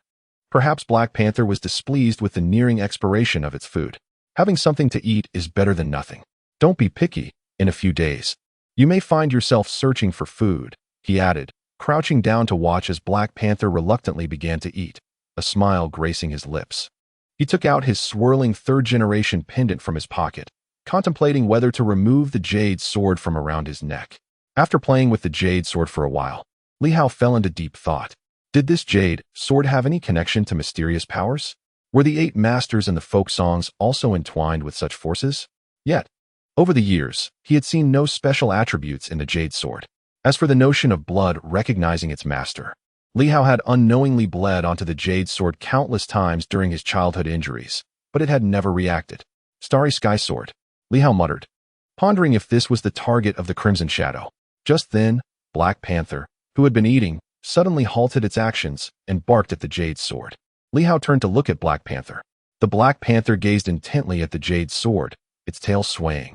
Caught between an urge to approach and a hint of trepidation, daring not to advance, yet maintaining a respectful distance with its keen eyes fixed upon the sword, Li Hao slightly arched an eyebrow, suddenly seized by a whimsical impulse. He thrust the jade sword towards the panther, which swiftly leaped away, its movements remarkably agile. This surprised Li Hao somewhat. However, the panther did not flee. Instead, it appeared somewhat aggrieved and called out to him. Li Hao raised his eyebrow again. Was the panther afraid of this object? This was intriguing. Folklore suggested that black dogs and white cats sometimes perceive things invisible to human eyes. Could it be that this black dog saw something within the jade sword? Li Hao was aware of the panther's intelligence. Dogs, in general, were quite clever. If they were not, this creature would not linger, knowing there was food to be had here. "Come here, panther," Li Hao beckoned, and although the panther hesitated, displaying a hint of timidity, it gradually approached, its eyes still fixated on the jade sword. Woof!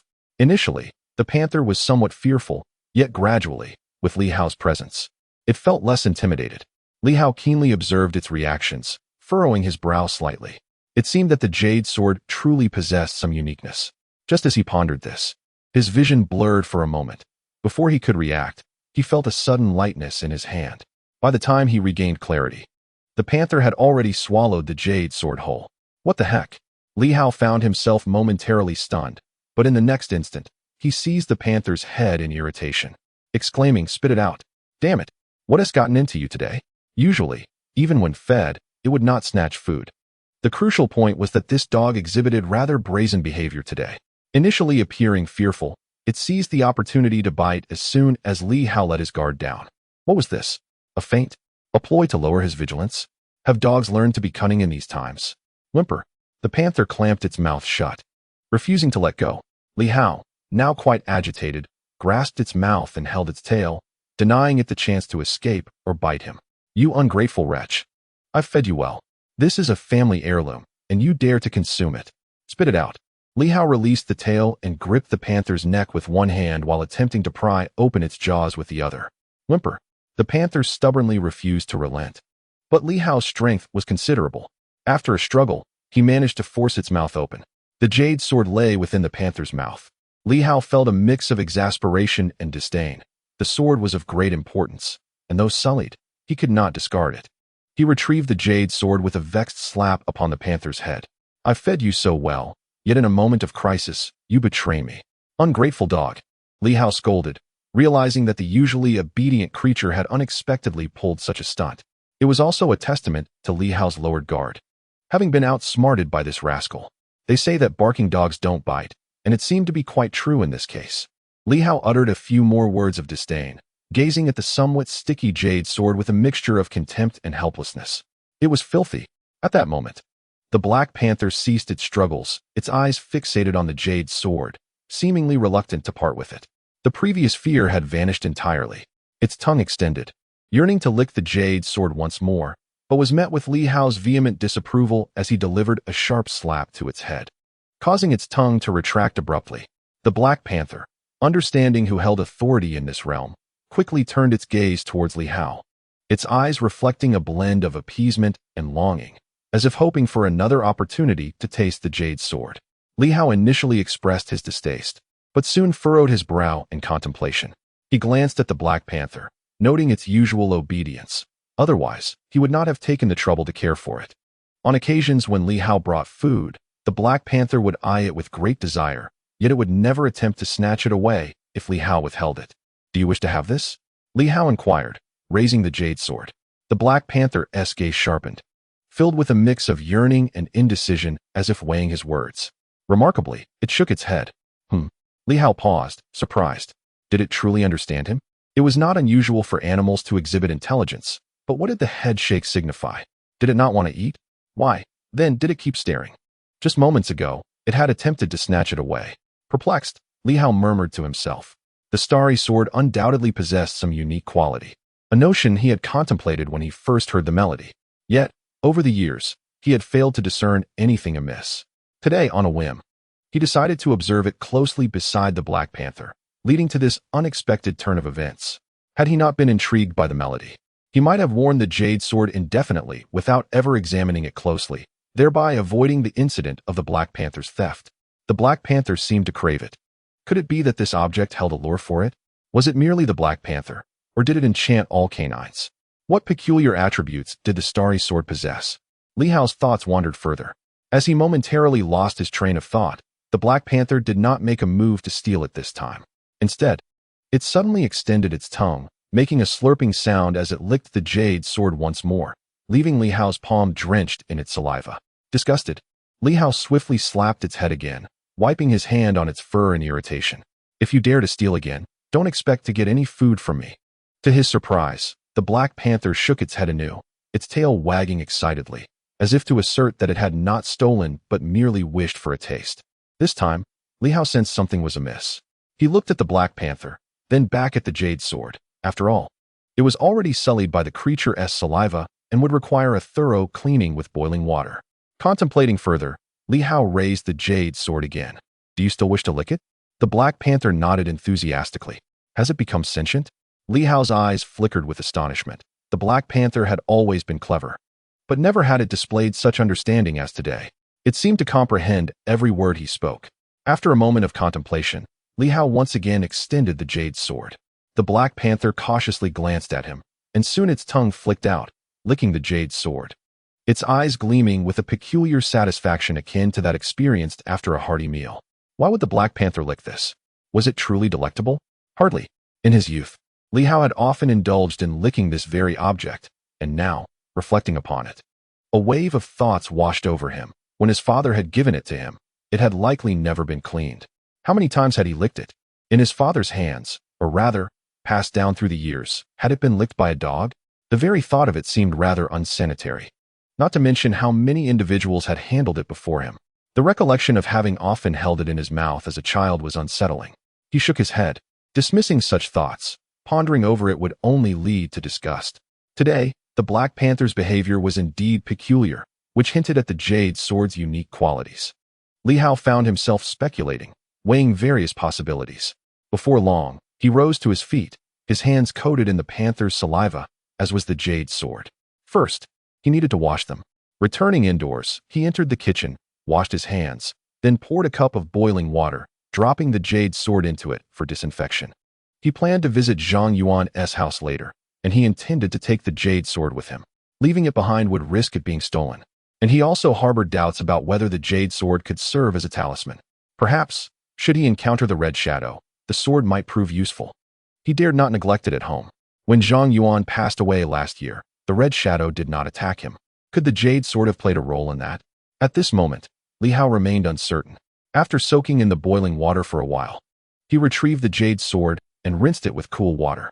Just as he was about to discard the water from the bowl, he noticed a sudden commotion at his feet. Woof! The Black Panther had unexpectedly entered. Li Hao typically refrained from allowing the panther inside to avoid shedding fur, and the panther had been obedient, never venturing in before. Yet, it had followed him into the kitchen. Looking down, he saw the panther's face full of anticipation.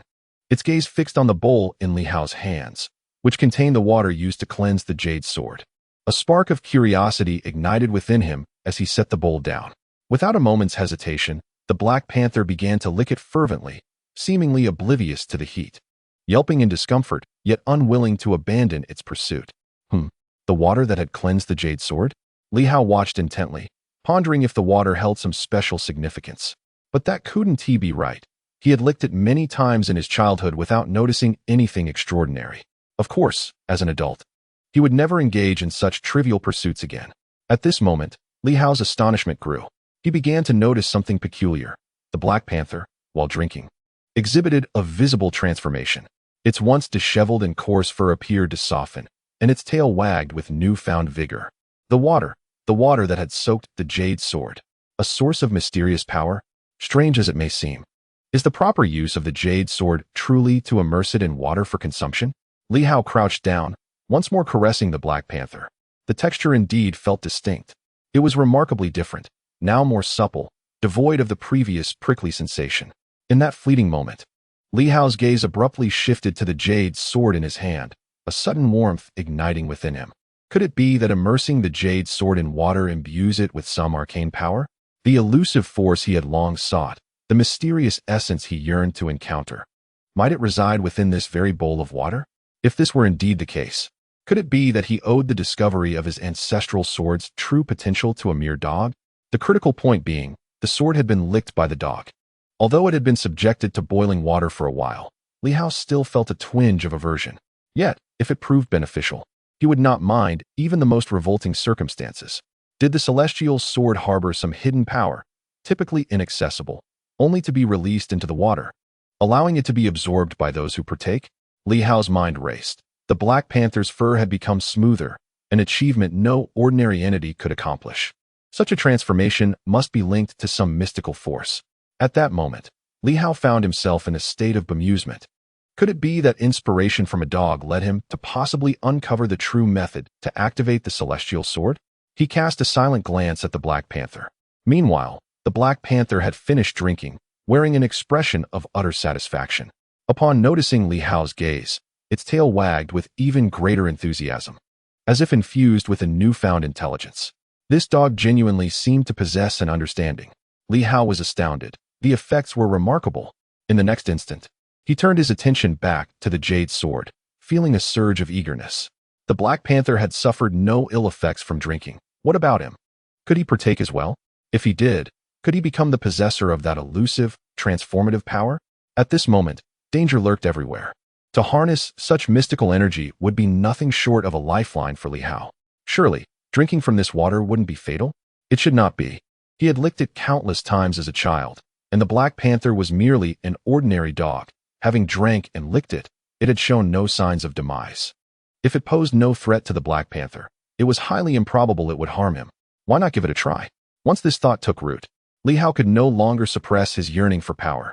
The deaths of Zhang Yuan and others, the feeling of being followed today, the ominous terms, Red Shadow, Night Watcher, flooded his mind, intensifying his desire for strength. He had sought ways to infiltrate the inspection office, to connect with the night watchers, driven by a yearning to glimpse the arcane. At this moment, the opportunity lay before him. How could he let it slip away? He resolved to take the plunge. Even if it led to dire consequences, what was death in the face of impending doom? The red shadow was approaching. The night watchers might not be reliable, and the inspection office was riddled with betrayals. With no allies he could trust, what did he have to fear? He would act. In that instant, Li Hao made his decision. He gave the Black Panther a firm pat on the head, slightly disorienting the sleepy creature. With a renewed spirit, he whispered, "If this truly proves effective, Black Panther, you shall reap the rewards. Follow me, and life of luxury shall be ours." Woof! The Black Panther let out a cry, its eyes brimming with anticipation, as if it had truly attained a semblance of humanity. At this moment, it seemed equally eager for the blissful life that Li Hao spoke of. Chapter 7. The new treatise on the 5 animals is soaking effective? Li Hao was utterly oblivious. He had worn the starry sky sword for many years, and it had encountered water on numerous occasions, whether during baths or otherwise. He never took it off, yet had never observed any remarkable effects. In his childhood, he had even held it in his mouth several times, with no discernible outcome.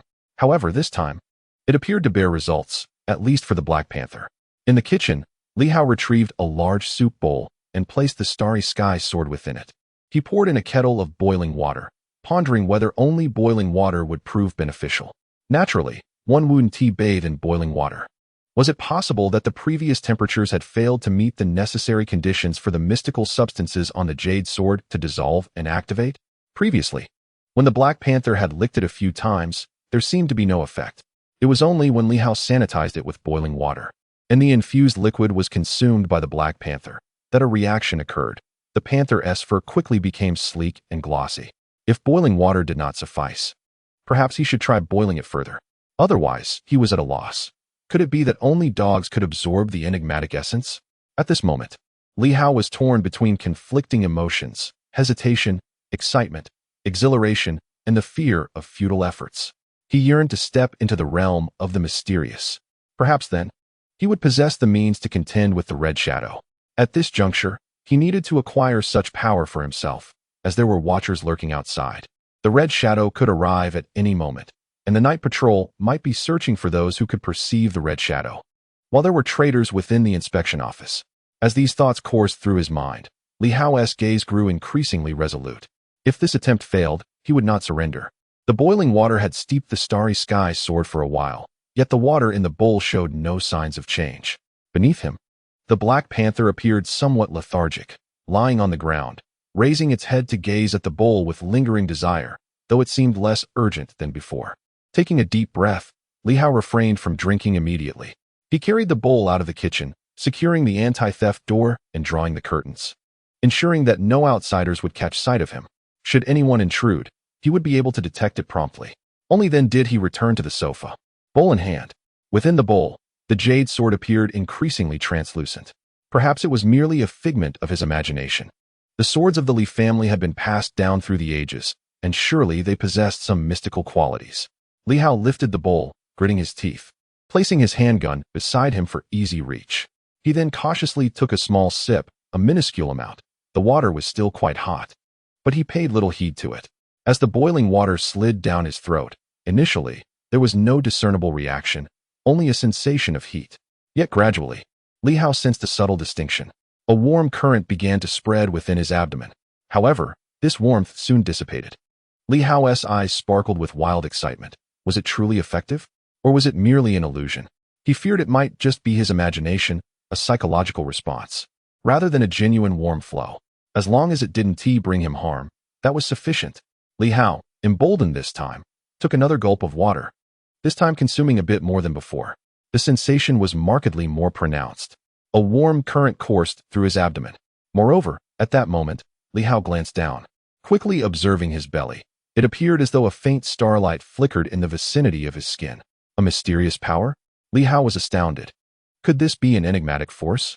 After imbibing the water, he could visibly perceive a radiant glow akin to starlight shimmering before his eyes. However, in the next instant, his expression shifted slightly. The starlight began to fade, dissipating slowly until it vanished into the ether surrounding him. A somewhat drowsy black panther suddenly opened its eyes and crawled toward Li Hao, extending its tongue to taste the air around it. But alas, it seemed to find nothing. Li Hao furrowed his brow, quickly making assessments. Was the starlight a manifestation of mysterious power? First manifesting within his belly, then spilling forth and ultimately dissipating. Was he unable to retain this energy? He was entirely uninformed about the nature of this enigmatic force. Nevertheless, having trained in grappling and combat, he understood a fundamental truth. Everything requires a certain methodology, a set of rules for organization and preservation. Aimless training, at times, could not only fail to strengthen the body but might also lead to self-detriment, a lesson imparted by his instructor, Yuan Shua. At present, he was a complete novice. This power might be the very mysterious force he yearned for, yet he found himself incapable of retaining it, allowing it to flow away instead. Could it be that this mysterious power necessitated particular scriptures or a specific system? Li Hao glanced at the Black Panther, which, despite its lack of knowledge about cultivation methods, merely allowed the starlight energy to flow through its being. Even if this energy only lingered within its body for a brief moment, it seemed to possess some fortifying effects. At that moment, Li Hao turned his gaze to the remaining water in the bowl, quickly drawing several conclusions. First, the jade sword indeed contained a starlight-like energy, but it needed to be dissolved in water to permeate it. Second, this energy had the potential to enhance one's physique, yet it could not be retained. Third, acquiring mysterious power might require specific scriptures or another system. It was not simply a matter of consuming or absorbing it to possess that strength. Fourth, could it be that he was lacking? Contemplating this fourth point was not mere fanciful thinking. He pondered whether the cultivation of this mysterious power had specific prerequisites and whether he met them. If others were to drink this water, could they retain it while he could not? Such a scenario was not implausible. If everyone could harness this mysterious power, the vast Silver City would not be so oblivious to its existence, only vaguely aware of the presence of night watchmen, and their numbers likely wouldn't be few. Having noted these points, Li Hao assessed his own body. He felt little change. There was no instantaneous surge of strength as he had imagined, nor did he suddenly gain the sleek, glossy fur and skin like the Black Panther. It feels somewhat akin to soaking in a hot spring, a gentle warmth enveloping my belly, yet other sensations are rather scant. Li Hao murmured to himself, and in the next moment, a wave of helplessness washed over him. How is it that my transformation pales in comparison to even a mere dog? The Black Panther, after imbibing this water, visibly flaunted a lustrous coat, while I, on the other hand, experienced naught but a slight warmth. Am I truly inferior to the panther? A bitter smile escaped Li Hao's lips. He mused whether the first infusion of water might yield superior results, yet it was uncertain. Perhaps he genuinely fell short of the panther's prowess. Such a thought was exasperating. This simply would not do. It seemed as though the starlight energy dissipated as soon as it overflowed from within him, vanishing into thin air. Li Hao furrowed his brow, gazing at the substantial portion of water remaining in the bowl, now hesitant to take another sip for fear of waste. This force could linger within the water, and upon consumption, enter his body, yet once it spilled forth, it was gone. Could the starry sky sword endure continuous immersion, or was there a limit to its usage? The multitude of uncertainties rendered Li Hao wary of squandering this precious bowl of water. He currently lacked the capacity to retain starlight energy. If only he could absorb all of it into his being, perhaps some transformation would ensue. Yet, that thought was soon overshadowed. Suddenly, an idea struck Li Hao, and he murmured, "The crux lies in my being a sourceless entity. The energy that enters me is scarcely absorbed and swiftly dissipates, possibly due to the absence of a mystical energy source within." It was merely conjecture, as Li Hao was woefully uninformed in this regard. He could not bear to witness waste, especially when the duration of the water's efficacy remained uncertain. Rising to his feet, an idea emerged. Perhaps he could endeavor to apply the teachings of the 5 Animals' new book imparted by his mentor. This tome offered a rational and effective approach to health, adapted by his teacher from ancient civilization records. Even at over 70 years of age, his mentor was sprightly and capable of delivering a sound thrashing to Li Hao, suggesting that the 5 Animals' new book possessed some merit. The book did not delve into specific techniques or moves, but rather advocated for the most rational and comprehensive exercise of the body's muscles and bones, devoid of any mystical affiliations. At this moment, the thought of engaging in physical training crossed Li Hao's mind, as it might facilitate the absorption of more starlight. Regarding its efficacy, he could only do his utmost and leave the rest to fate. The Five Animals' new book elucidated the basic survival instincts of 5 creatures in their daily pursuits: tiger's ferocity, deer's tranquility, bear's steadiness, monkey's agility, and bird's swiftness. His mentor, Yuan Shuo, was particularly adept in the arts of the monkey and bird.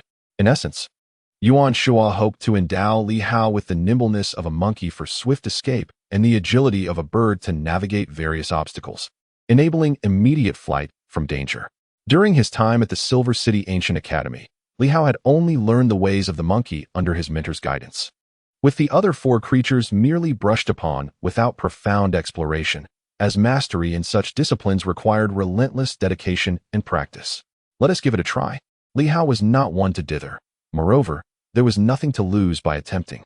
He warmed up slightly, feeling more adaptable than before. Soon, he lifted the bowl of soup and took a sip of the water infused with jade sword essence. In the next moment, Li Hao, nimble as a monkey, elevated his heels and with a sudden burst of energy, leaped into the air. His hands moved with dexterity, swiftly grasping the hanging rings suspended in the center of the living room, swinging effortlessly. These rings were installed by Li Hao himself, specifically to practice the techniques described in the new book of the 5 Animals. The monkey style emphasizes agility, which was a specialty of Li Hao's teacher. Thus, it was the first technique he learned, leveraging the existing environment to create better, faster, and more efficient means of escape. At that moment, Li Hao entered a state of flow, feeling remarkably more agile than before.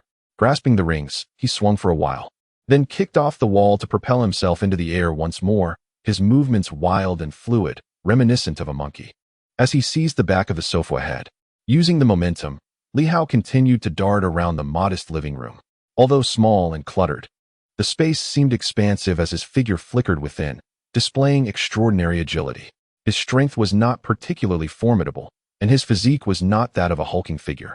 Compared to his friend Zhang Yuan, Li Hao resembled a diligent scholar, while Zhang Yuan appeared more like a bear. However, Li Hao's physique was ideally suited for the monkey style. A larger frame would only hinder movement in such a confined area.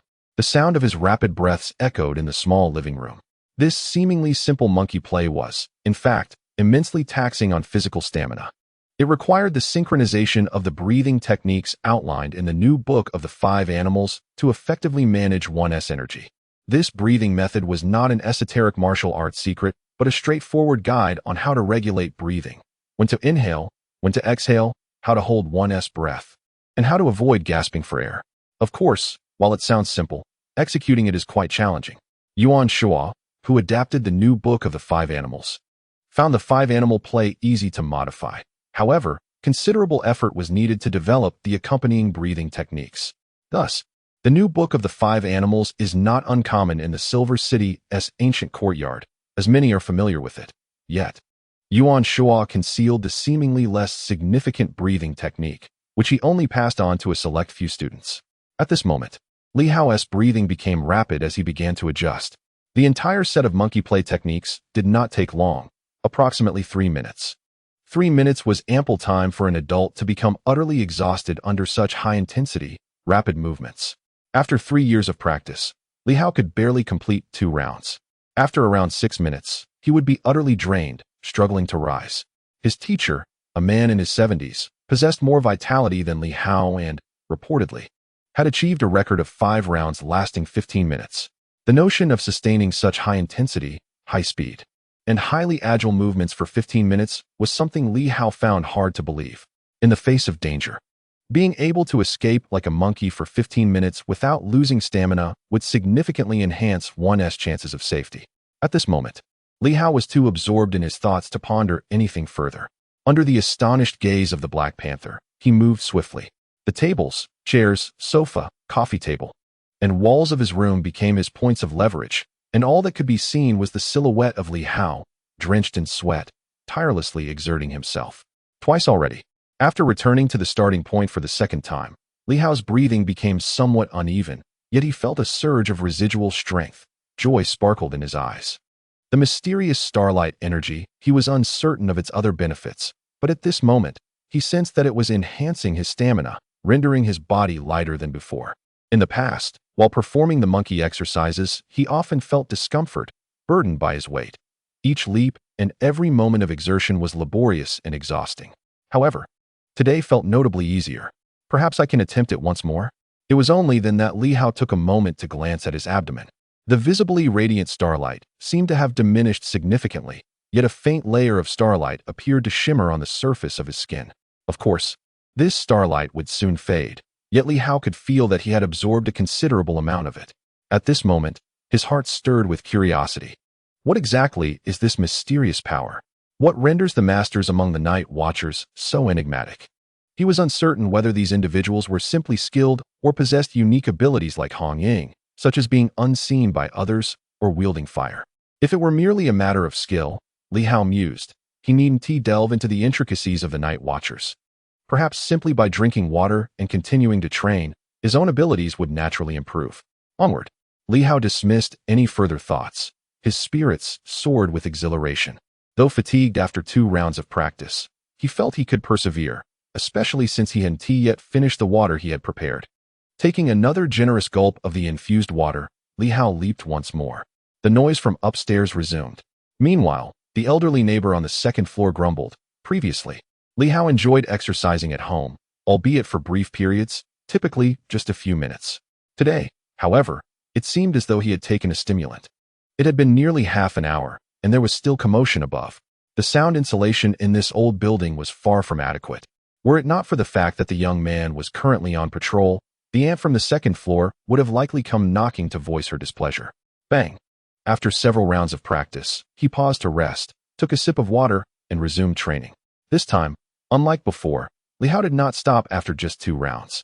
He continued until the water in the bowl was completely consumed, at which point he collapsed to the ground like a heavy sandbag, feeling utterly devoid of strength to rise. Panting heavily, Li Hao quickly closed his mouth and began to regulate his breathing according to the techniques outlined in the new book of the 5 animals. After vigorous exercise, exhaling too forcefully is not advisable.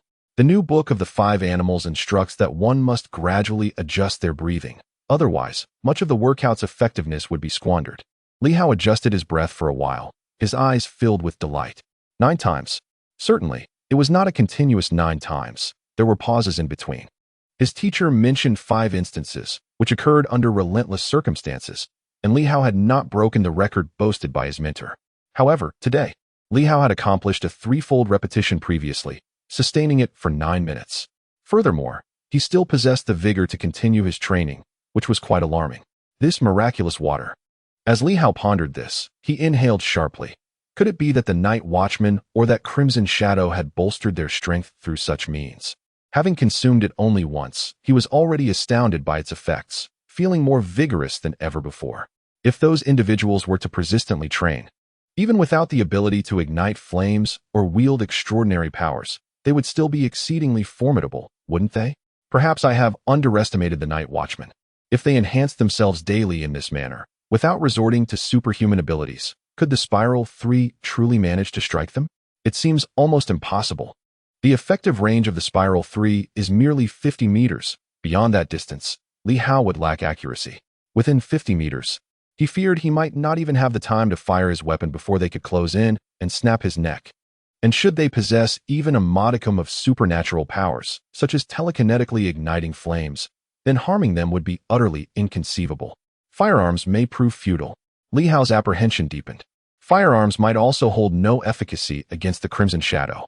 In the next moment, he glanced at the jade sword resting at the bottom of the bowl. Grasping it in his hands, his eyes filled with longing and anticipation. Is there a limit to how many times I can soak it daily? Can each infusion yield such enigmatic water? If there are no restrictions, then it signifies that Li Hao could indulge in it every day, at will. The only concern is that this substance may indeed have limitations, and the mysterious starlight power is not boundless. Li Hao intended to investigate further, but, upon glancing at the clock on the wall, he frowned slightly. It was already 8 o'clock. He needed to step out. He had to visit Zhang Yuan's home. If he did not go now, there might not be another opportunity to do so, especially since he had drawn attention to himself. Taking advantage of the fact that they had only just noticed him today, he needed to promptly ascertain whether the stone knife at Zhang Yuan's residence was still there. If the Starry Sky sword possessed such capabilities, what about the Zhang family's knife?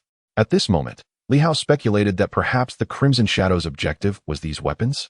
If the swords of the Li family and the knives of the Zhang family were indeed their targets, then the Zhang family's knife might no longer be in existence. Yet, one could not say for certain. Li Hao mused. It was indeed difficult to ascertain. Had the Crimson Shadow truly discovered the Zhang family's knife? It was merely a stone, lying on the ground, utterly unremarkable. The Zhang family did not seem overly concerned. After the death of Zhang Yuan's parents, he had shown little interest in that stone, perhaps having carelessly discarded it. If Zhang Yuan himself did not care, how could the Crimson Shadow or the forces behind it possibly locate it? However, if it had not been found, perhaps someone from the Zhang family was still keeping watch. Li Hao felt a slight tremor in his heart. Under such circumstances, discovering it might be safer than not finding it. If he ventured to the Zhang family and they had not located it, he could be in peril. To go or not to go? Soon, Li Hao made his decision. He must go, of course, while ensuring that adequate safety measures were in place. He had already formulated a plan. Even if he were to go, his safety had to be assured. It would be even better if he could locate the Zhang family's knife. The jade sword might have a limited number of uses, possibly losing its efficacy after a few attempts. However, if the Zhang family's knife possessed similar properties, it would grant Li Hao additional opportunities. Li Hao swiftly rose, hastening into the bathroom for a quick rinse. Moments later, he emerged, donned in his attire, the jade sword secured, and a handgun in hand. Just as he was about to step outside, he glanced at the Black Panther sprawled on the floor and said, "Come along with me. Your keen sense of smell might help me keep track of things." Today, the panther had also had some water, which was beneficial. After all, it was still a dog. If someone were to follow him unnoticed, perhaps the panther could detect it. Woof! The panther wagged its tail, eagerly rising to its feet, seemingly exhilarated. Li Hao chuckled, affectionately patting its head, and softly instructed, "Don't bark unnecessarily." A biting dog remained silent. "You seem to have grown smarter, able to comprehend my words. If you sense someone trailing me, refrain from barking. Instead, nip at my pant leg, and I shall understand. Can you do that?" Remarkably, the panther nodded.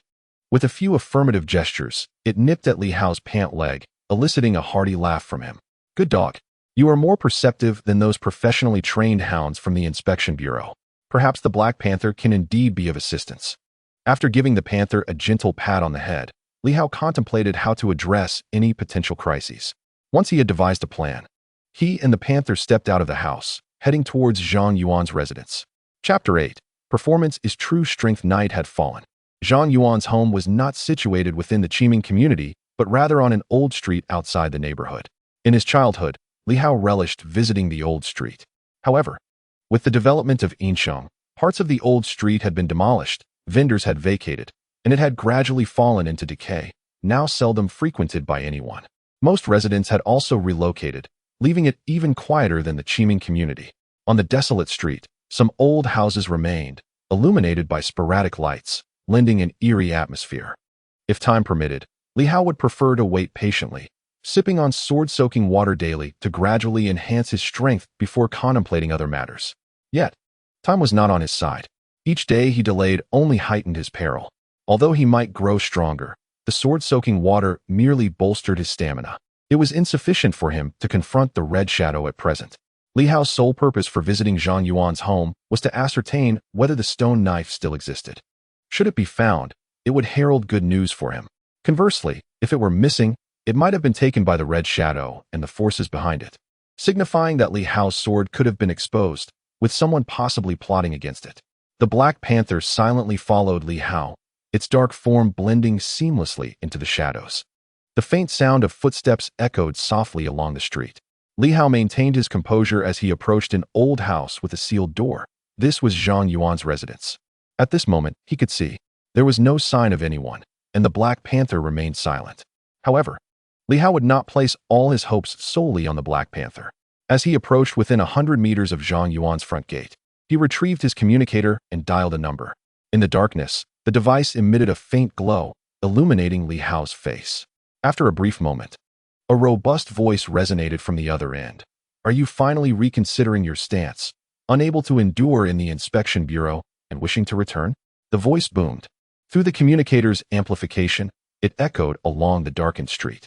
Li Hao, who had initially felt some trepidation, suddenly found solace in the voice. with a tone of respect. He replied softly, "Teacher, I have no such intentions at present." "Then why are you making this call?" came the irritable voice from the other side. "Teacher, I have been investigating Zhang Yuan's self-immolation case for the past year, and I have uncovered some discrepancies. Zhang Yuan may not have died by accident." In the darkness, Li Hao's expression remained calm, though a trace of ferocity flickered within. "I discovered that in recent years, there have been more than just Zhang Yuan who self-immolated in Silver City. Several others have done so. While they appear unrelated, there is a subtle connection, though I have yet to uncover concrete leads." Suddenly, the other side fell silent. At this moment, Li Hao had reached the doorstep of Zhang Yuan's old residence. Observing the somewhat tattered seal, he murmured, "I am now at Zhang Yuan's old home, hoping to find further clues to prove that Zhang Yuan was murdered, rather than it being an accident." "Li Hao," a heavy voice from the communicator exclaimed, "I am aware of Zhang Yuan's matter. According to your hypothesis, if it is indeed murder, do not act recklessly. Be cautious of unforeseen circumstances." After a brief pause, the voice boomed again, "Stay put for a moment. I will notify the Inspection Bureau and the Ancient Academy. If you require assistance, someone will be dispatched to you immediately." At that moment, Yuan Shuo on the other end seemed to grasp the situation without further prompting from Li Hao. When Li Hao made this call, revealing his discovery that Zhang Yuan's death was likely a murder and that he was currently at Zhang Yuan's old residence, Yuan Shuo instantly understood the implication. There could be danger. Li Hao needed formidable support to deter any potential lurking threats. There was no need for Yuan Shuo to take any action or say anything. Simply knowing that Li Hao was present and pursuing Zhang Yuan's case was sufficient. A figure of prominence from the Ancient Academy of Silver City.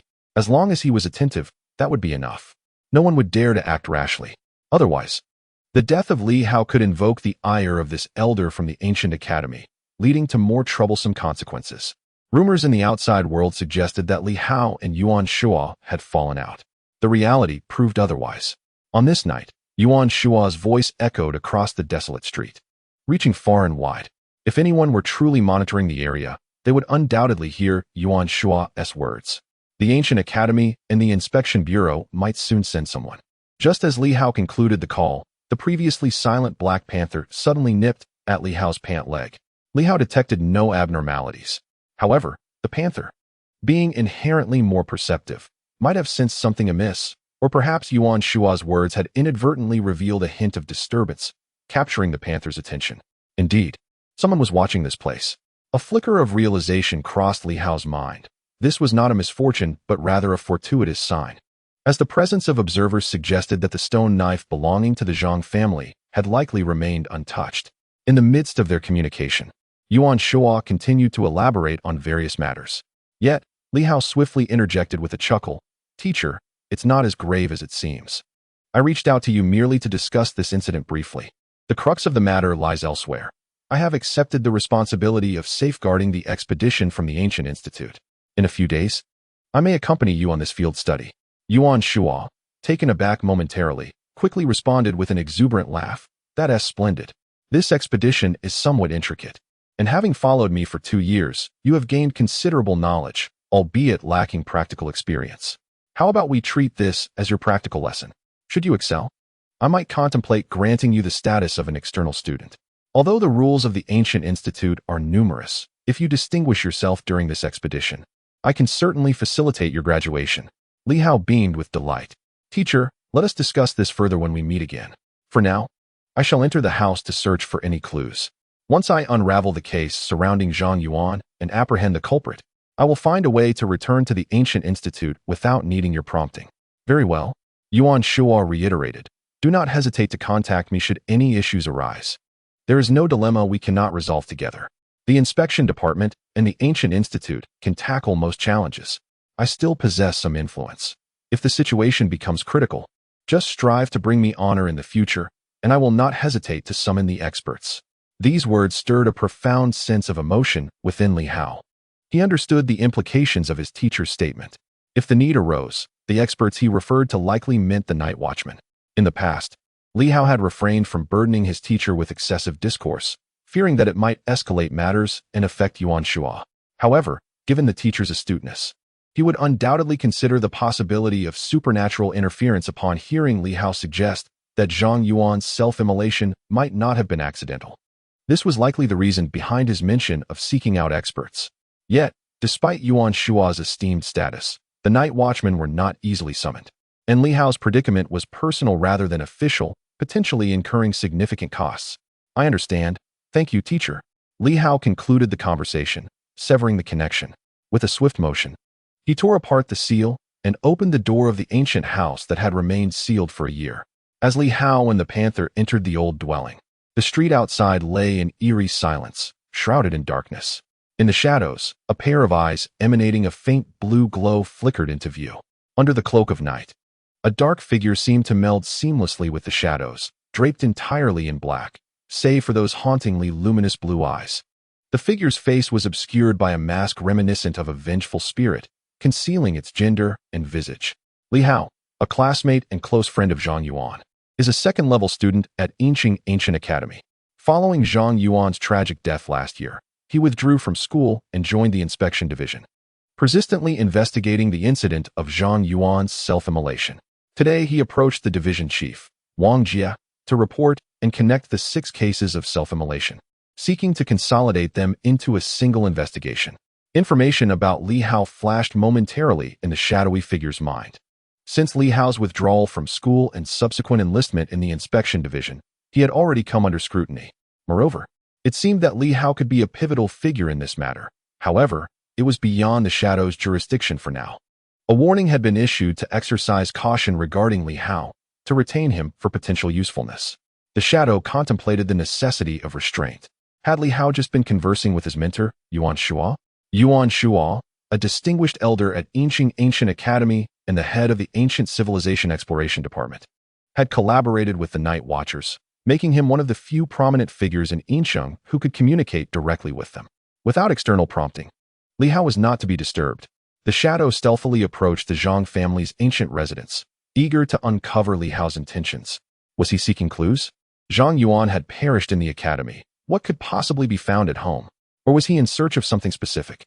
The Shadow was uncertain of what that might be, but his mission was to monitor everyone who entered or even approached the old Zhang residence. A soft whimper escaped from the throat of the Black Panther, which tugged at Li Hao's pant leg, displaying signs of agitation, as if trying to convey something. Li Hao remained outwardly calm, though vigilance stirred within him. Was someone drawing near? Surely, his conversation with his mentor should have dispelled any lingering thoughts of intrusion. Without a word, he gently patted the panther's head, calming it momentarily before turning his gaze toward the dilapidated Zhang family residence. It was a modest courtyard. Directly ahead stood the main house, flanked on either side by Zhang Yuan's secondary bedroom and the kitchen. This place was familiar to Li Hao. He had frequented it during his childhood. Even as he grew older, he continued to visit often, especially before his parents passed away. Despite the house being small and unsuitable for play, this time, Li Hao's primary objective was the stone knife belonging to the Zhang family. He surveyed the ancient house, which appeared untouched. Nonetheless, he was certain someone had been there. The arrangement of certain items seemed ordinary at first glance, but Li Hao knew distinctly that they had been disturbed. Aside from Zhang Yuan, Li Hao was likely the most acquainted with the Zhang household. Even the old tree in the courtyard had been tampered with, possibly uprooted and later replanted.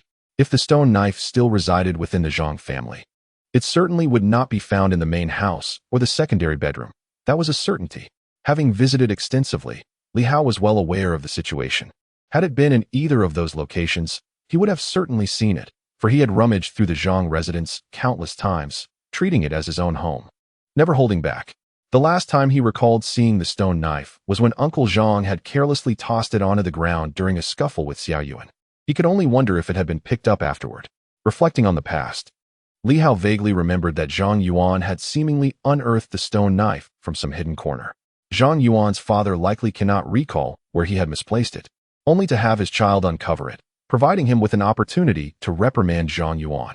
As for the so-called heirloom, it seems Zhang's father hardly regarded it as significant.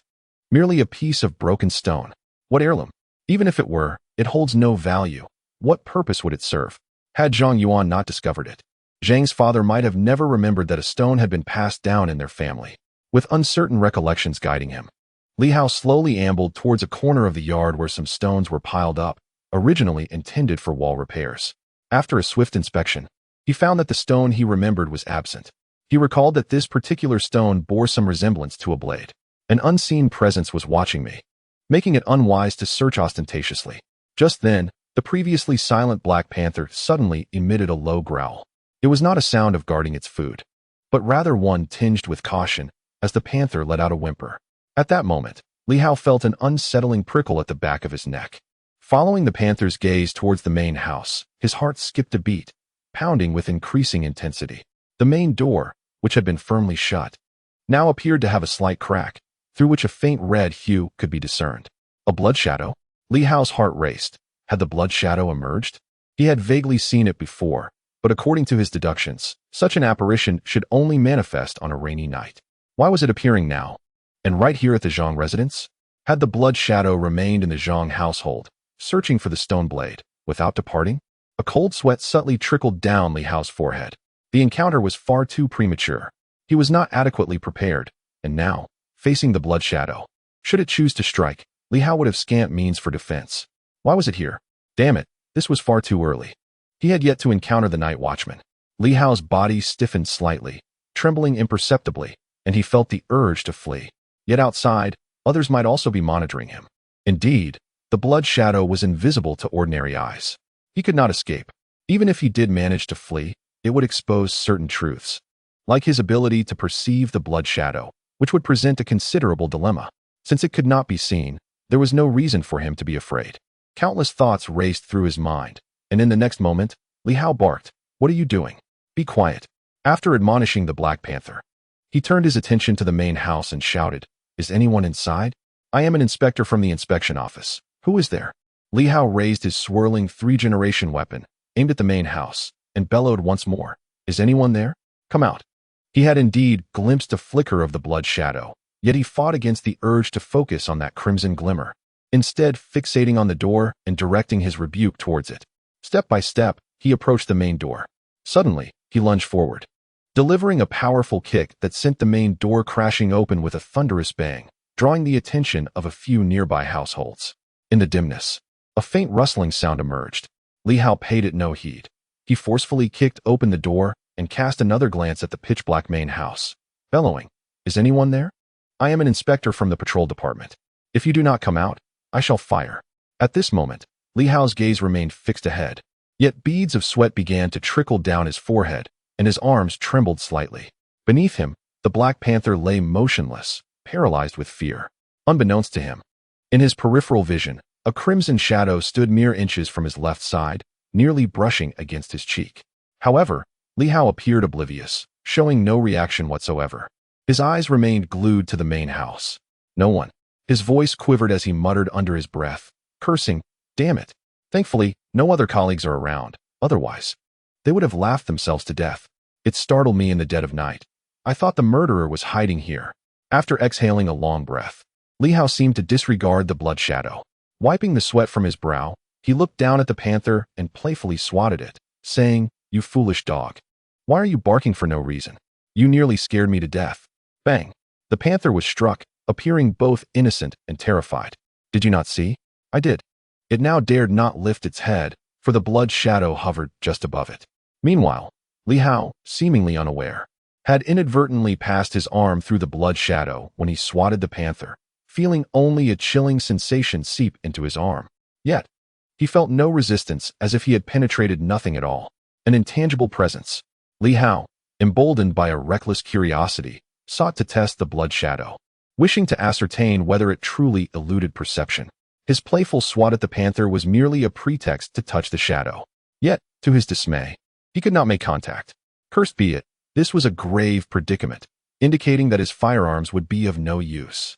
Fear gripped Li Hao's heart, but he relied on his formidable composure to mask any sign of distress. To the outside observer, he should have been blind to the blood shadow. Therefore, his earlier action posed no issue. Cursing the panther once more, he muttered, "You damned fool. If you bark again, I shall chop you to pieces. You've caused me to damage Xiao Yuan's door. I nearly considered calling the teacher to fetch the patrol department and the people from the ancient academy."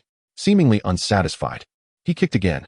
This time, he still passed through the blood shadow without making contact. Li Hao's audacity was unmistakable. The blood shadow did not attack him upon their encounter. Rather, it appeared to be observing something. Given this, he too must feign ignorance, behaving as though he were entirely unaware. As he surveyed the dark, eerie old house, Li Hao exhaled, in the dead of night. How unsettling this is. Perhaps I should contact the teacher. The patrol department seems utterly unreliable, of no use whatsoever. They concluded Xiao Yuan's case without detecting any anomalies. If all else fails, I could have the teacher summon those cloaked figures. The cloaked figures, known as the Night Watchers, were a sight Li Hao had glimpsed from afar once, though he had never made direct contact. At this moment, his soliloquy served merely as a means of intimidation. If the blood shadow possessed consciousness, it would surely recognize its cloaked ally, the Night Watchman. Li Hao wished to probe whether the Night Watchman and this blood shadow were indeed in league. In this perilous moment, he found himself surprisingly composed. Rather than fleeing, he continued to test the waters. Escape would be the most foolish choice. Once he fled, the very sight of the blood shadow would be revealed, and that would spell his doom. According to Li Hao's analysis, even if the blood shadow were to claim his life, it would likely be on a rain-soaked night. Not in this instant. There must be a reason for this. Thus, he resolved to take a chance. Li Hao continued to converse with himself. Appearing somewhat hesitant, those cloaked figures seemed quite formidable. He pondered whether his teacher could be of assistance, though he was uncertain. The inspection bureau had provided no leads. Perhaps he could only rely on them. I am timid, lacking in skills, and have no recourse. Just venturing out at night has left me half dead with fright. It seems I cannot pursue this investigation any further. With a dejected demeanor, he retrieved his communicator, gritting his teeth. I must seek my teacher's aid. In the next moment, he began dialing Yuan Shua's number. At that instant, a tremor coursed through him as the blood shadow beside him suddenly began to quiver. Outside the courtyard, a faint red thread began to weave its way toward the blood shadow. It appeared as though the blood shadow had received some directive, and in the blink of an eye, it swiftly drifted away, vanishing into the courtyard. Moreover, moments later, the Black Panther stirred, shaking its tail as if it were becoming more lively. Its canine eyes regarded Li Hao with a semblance of ease. Woof! It seemed to convey that all was well, that the specter had departed. However, Li Hao's expression bore a grave intensity. The blood shadow and the entity outside the courtyard appeared to be allied, a notion he had long suspected, that the blood shadow was not a solitary entity, but rather part of an organized force. Crucially, the person outside seemed capable of perceiving the blood shadow, even controlling it, prompting its departure. Li Hao's mention of seeking his teacher and the Night Watchman likely incited concern in the external figure, compelling them to retreat. The intimidation tactic had proven effective. Yet, Li Hao could muster no joy. That red thread, reminiscent of the starlight he had glimpsed while drinking earlier, suggested the presence of a mysterious power. The individual outside was undoubtedly a superpowered mystic. It seemed they had a cooperative or even controlling relationship with the blood shadow. Were they using the blood shadow to test him? How could I possibly use firearms against the blood shadow? If the person outside were human, what would happen if I caught them off guard and killed them? In that moment, Li Hao felt he had grasped something pivotal. The blood shadow was fearsome. Yet as long as it was a human, regardless of their superhuman abilities, perfection was unattainable. The enigmatic blood shadow. Li Hao muttered to himself, and not only that, but the instant he had brushed against the blood shadow, the long-dormant jade sword seemed to stir with latent energy. He began to speculate. Could the starry sky sword inflict harm upon the blood shadow? This time, even if the stone dagger eluded me, my journey would not be in vain. Li Hao suddenly felt a surge of excitement. Perhaps he could contend with these individuals, provided they were indifferent to their own safety. Otherwise, the blood shadow could easily take his life. With an unexpected strike, he could shoot down the men outside. If the starry sky sword could indeed inflict damage upon the blood shadow, and if his strategy was astute, perhaps they could eliminate it together. His gaze instantly sharpened, glimmering with newfound resolve. The unknown breeds fear. As the blood shadow and the forces behind it gradually revealed their intentions, he found himself unafraid, consumed only by a thirst for vengeance. However, was the blood shadow that arrived tonight the same one he had encountered before? Was there only a single blood shadow? Was there a significant figure lurking in the shadows, observing him? Contemplating this, Li Hao felt a wave of concern wash over him. Just how many blood shadows were there in this organization?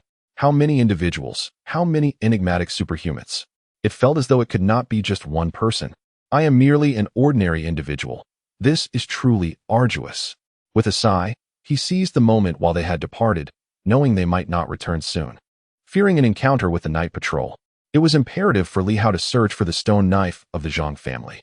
Meanwhile, at the end of the street, the masked figure of the vengeful ghost hesitated, pondering whether to leave.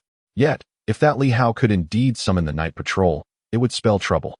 Once exposed, it would likely lead to greater complications. Perhaps it was best to retreat. That fellow might not even manage to call forth the patrol, as even Yuan Shuo could not be summoned with mere words. Thus, the vengeful ghost opted for departure. Not far behind, the crimson blood shadow silently followed suit. The masked figure paid little mind to whether Li Hao would uncover anything. They had searched tirelessly for an object, nearly uprooting the entire Zhang family, yet had found nothing. If Li Hao were to locate it, that would truly be a jest. One thing was confirmed, however, when Li Hao left the ancient courtyard a year ago. He had not witnessed anything. He simply could not accept the unexpected death of a friend. Had he truly seen something, he would likely have been paralyzed with fear this very night. This time, that possibility was eliminated, providing at least some closure. Chapter 9. Master and apprentice in the old courtyard of the Zhang family. Li Hao was still drenched in sweat, filled with trepidation. His year-long career in the inspection division had indeed yielded some gains. Had it been during his time at the ancient courtyard in Silver City, he might not have been able to maintain such composure while playing a deceptive charade. He needed to hurry. It was vital to leave immediately to avoid a potential counterattack. Black Panther. Li Hao's gaze fell upon Black Panther.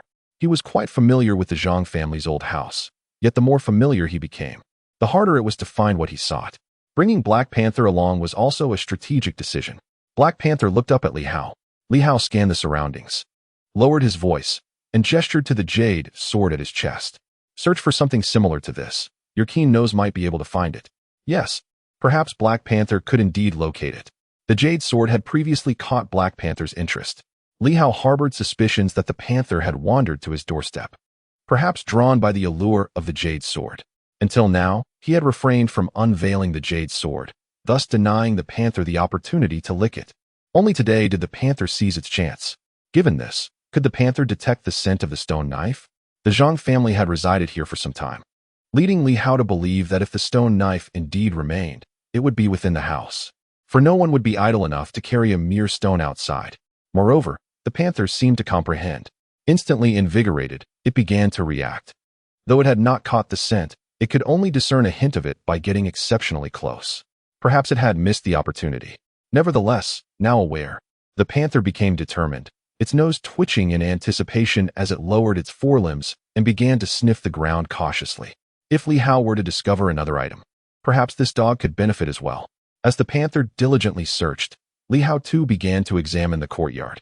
The corners and the ground had surely been scoured by the Red Shadows faction, yet Li Hao deduced that they were unaware of the stone knife's appearance, possibly oblivious to the fact that the Zhang family's weapon was merely a stone, just as he would find it hard to convince others that the cross he wore was, in fact, the sword of the Li family. So too might others dismiss the significance of the Zhang family's knife. A barrier of perception. The sword of the Li family and the knife of the Zhang family. Merely hearing tales would likely lead one to believe these were formidable treasures, glimmering with brilliance and exuding ferocity. In reality, however, the Li family's sword was but a small jade pendant, and the Zhang family's knife was an inconspicuous stone. 10 minutes passed, then 20, and Li Hao grew increasingly anxious. Had they vanished? Had the Red Shadow's faction already found it? Or had the Zhang family truly lost it? Not only had he failed to locate it, but the panther also came up empty-handed. If it were to approach, surely it would detect some scent? Alas, there was nothing. Li Hao could not linger indefinitely. Having just frightened off the adversaries did not guarantee their absence. Moreover, he could not remain in one spot, as this would inevitably raise suspicion regarding his intentions. Standing in the center of the courtyard, he surveyed the main and secondary rooms, contemplating where he would have concealed the stone if he were Mr. Zhang. By placing himself in Mr. Zhang's shoes, he might gain insight. Initially, Uncle Zhang had been indifferent, carelessly discarding the stone, and upon his return, he had not concerned himself with its presence on the ground. However, after numerous visits to the Zhang family, it seemed he had never encountered it. If it still existed, he should have seen it by now. Uncle Zhang would likely not have treasured it. Otherwise, he would not have exhibited such a casual attitude. He quickly recalled the events of those years, though the memories had grown somewhat hazy. Yet in this moment of reflection, he could still conjure fragments of recollection. Xiao Yuan had been beaten, and it seemed he had not ventured out to play for 2 or 3 days. After that, perhaps several days had passed before he returned. Had Uncle Zhang taken the stone during that interval? What purpose would he have had for a mere stone? It is highly likely that the stone knife vanished during that period. Otherwise, after all these years, I would have certainly encountered it again. Li Hao thumped his head in frustration. He was too young at that time to recall the events clearly. What transpired during those few days? Did Uncle Zhang perhaps consider the stone to be a nuisance and dispose of it directly? If it were truly discarded, it would be impossible to retrieve. A stone that has been lost for over a decade could have been swept away to an unknown location. Is it that the Black Panther cannot detect it due to the distance, or is its sense of smell compromised? If it is merely a matter of distance, that is one thing. However, if its sense of smell is indeed obstructed, Li Hao's eyes suddenly sparkled with realization. The 2 locations where this disruption might occur are most likely. First, the kitchen, and second, the outhouse. In such an old house, they used an outhouse in his childhood, not a modern toilet. Naturally, it would be best if it were not the latter. Oh, but the outhouse and kitchen at Xiao Yuan's home seemed to have been repaired during my childhood. Is it possible that a stone could have been buried within? With this thought, Li Hao felt a mix of speculation and uncertainty. This was the most plausible scenario. If neither of these locations yielded results, then the search would indeed be futile. After Uncle Zhang dealt with Xiao Yuan, did he repair the kitchen first or the outhouse? He could not recall. However, at this moment, Li Hao concluded that if the stone knife remained at the Zhang residence, it was most likely hidden in one of these 2 places. Without further hesitation, he promptly made his way toward the kitchen. As for the outhouse, he would not venture there unless he found nothing in the kitchen. Moreover, if the stone knife were indeed in the outhouse, Li Hao had no desire to retrieve such an object from water, even for the Black Panther. After all, he possessed the starry sky sword. He hoped for fortune in the kitchen. Black Panther, follow me. Li Hao called out swiftly, and the Black Panther hurriedly followed suit. The kitchen had not been used for many years. Upon entering, he found a large stove still in place, with an iron pot that had long since rusted, and the lid was somewhat decayed. Take a whiff. Li Hao gestured toward the stove. Black Panther, do not let the scent confuse you. Although the kitchen had lain dormant for years, it still bore a faint trace of the lingering aroma of smoke from extensive use. And perhaps this scent could muddle the Black Panther's senses, mingled with the persistent odor of grease. In the kitchen, the Black Panther appeared somewhat disoriented, primarily due to the strong mustiness that permeated the air. Earlier, the Black Panther had entered but found nothing of note. Hearing Li Hao's words, it swiftly leaped onto the stove and began to sniff around attentively. Soon, its nose was coated with a layer of black ash. Meanwhile, Li Hao was not idle. He scrutinized the kitchen, focusing not on the areas that had been recently repaired, but rather on those that had been mended over a decade ago. For it was in these spots that the stone knife might have been utilized.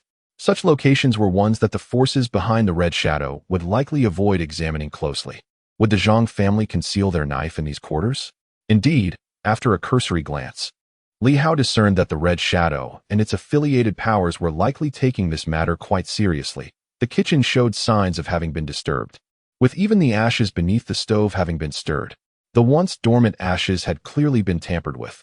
It was evident that the adversary was also searching, leaving no stone unturned. Even the hearth was not spared from their thoroughness. Is the heirloom of the Zhang family concealed within the ashes? Even if it were to fall into the hands of Li Hao, he would likely dismiss such a notion. Nevertheless, the other party still conducted a search, demonstrating a commendable level of rigor. After a while, Black Panther had yielded no results. Li Hao felt a pang of disappointment. Could it truly be hidden in the latrine? That would be utterly revolting. As he pondered this, Li Hao's gaze shifted, suddenly drawn to the large chimney atop the stove. In kitchens of such venerable old houses, a brick chimney is an essential fixture. Without it, cooking would be untenable. Ah, the chimney. A thought struck Li Hao. Could it be that this chimney was constructed after Uncle Zhang had disciplined Xiao Yuan?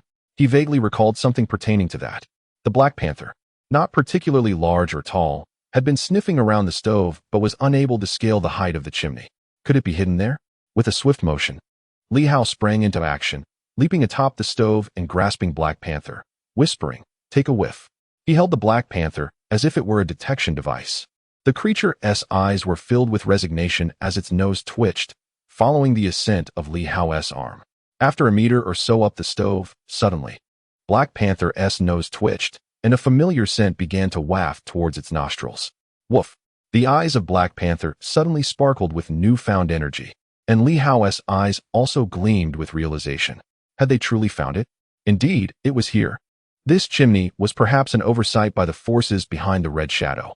Who would have imagined that the Zhang family would have embedded their ancestral blade within the very chimney?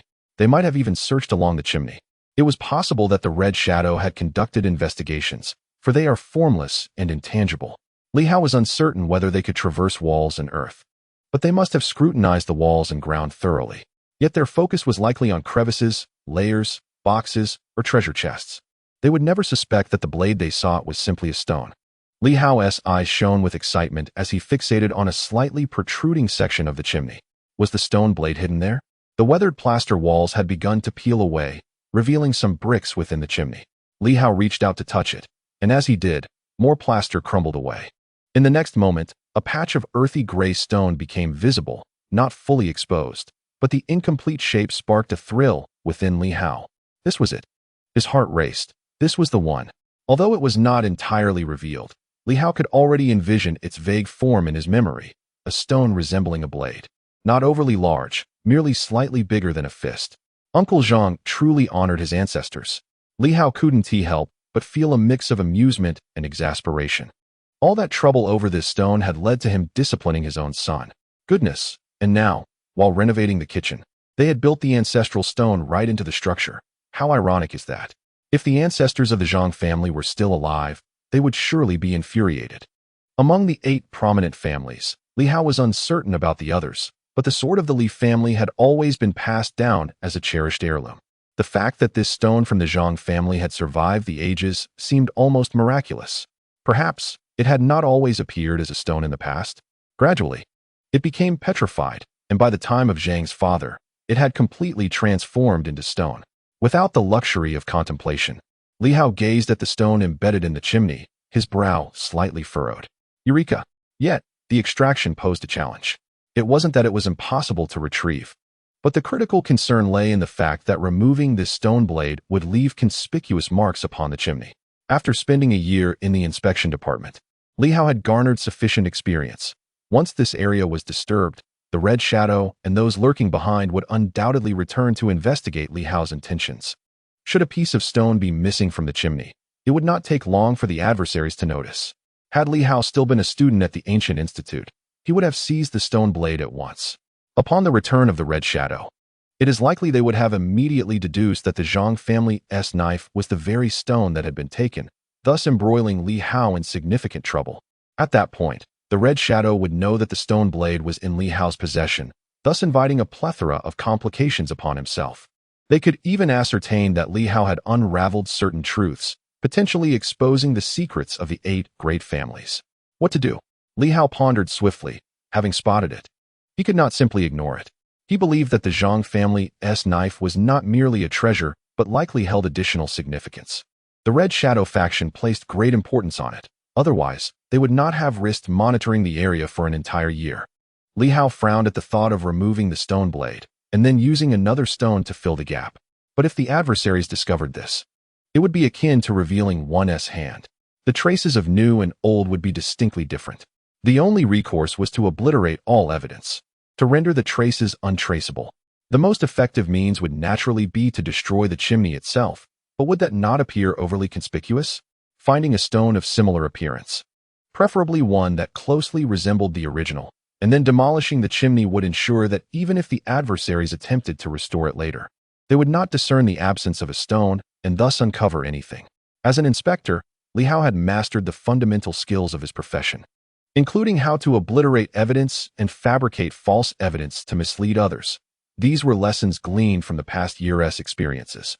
Simply destroying the structure could allow the Red Shadow faction to reconstruct the original shape of the chimney and notice the missing stone. Having resolved his course of action, Li Hao refrained from immediately extracting the stone blade. It had remained undisturbed for many years. There was no need for haste. With this thought, Li Hao exhaled softly, content that he had found it, and decided to wait a bit longer. However, he would require his teacher's assistance for the next steps. Emerging from the kitchen, Li Hao promptly dialed his teacher's number. Almost instantaneously, as if the call had barely connected, Yuan Shua's voice resonated. Is everything all right? Teacher, all is well. Li Hao replied with a hint of gratitude, foregoing further pleasantries. He quickly continued. Teacher, there appears to be nothing of note at Zhang Yuan's residence. But I suspect someone has been closely monitoring the area, and it seems that Zhang Yuan's home has been disturbed. Do you think the murderer is searching for something? Yuan Shua, understanding the implications, pondered thoughtfully. What do you propose? I am contemplating whether we might lure the serpent from its den. Li Hao quickly remarked. Since they have come to Zhang Yuan's home, what more could they be searching for? Have they not found anything? However, I am of little consequence and cannot voice my concerns within the inspection division. Perhaps it would be prudent for the teacher to request that the inspection division send someone over, creating a bit of commotion by demolishing some structures of the Zhang family, thus startling the snake in the grass to see if we can lure out the murderer of Zhang Yuan. Demolition? Is that truly necessary? Certainly. The Zhang residence is not the crime scene, and this area has long been slated for redevelopment. Therefore, tearing it down would not be significant. Yuan Shua merely speculated whether Li Hao had uncovered something and sought to employ such tactics to extract information, or if there was indeed something to be revealed. At that moment, Li Hao was acutely aware that demolishing the property could very well draw the attention of the Red Shadow faction. However, that was of little concern. The more ostentatious the endeavor, the better. If the inspection division had an insider, that would be even more advantageous. Communicating every detail of the situation to the relevant parties would align perfectly with Li Hao's intentions. He needed only to perform one act, to replace the stone dagger with an identical rock. Even if the adversaries restored everything afterward, it would matter not. The Red Shadow faction would merely speculate whether Li Hao had detected something amiss, rather than confirming that he had indeed taken something. They might conclude that Li Hao possessed a keen analytical mind, having discovered some subtle clues.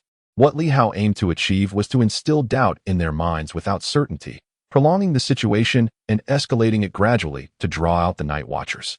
Both the Night Watchers and the Red Shadow faction seemed reluctant to appear before the public eye or to allow matters to escalate into a frenzy. As an ordinary individual, I require more attention, which would enable me to extricate myself from the situation, leaving both parties with the impression that I am astute, yet genuinely uninformed. In pursuit of avenging my friend, I opted to amplify the situation to garner greater attention, which also aligned with my identity. Weighing the pros and cons, Li Hao ultimately arrived at this decision. Perhaps this course of action would preemptively attract the notice of the Night Watchers, even allowing for closer interaction. Li Hao could report to his superiors that he had uncovered some clues, such as the individual who had previously been tailing them.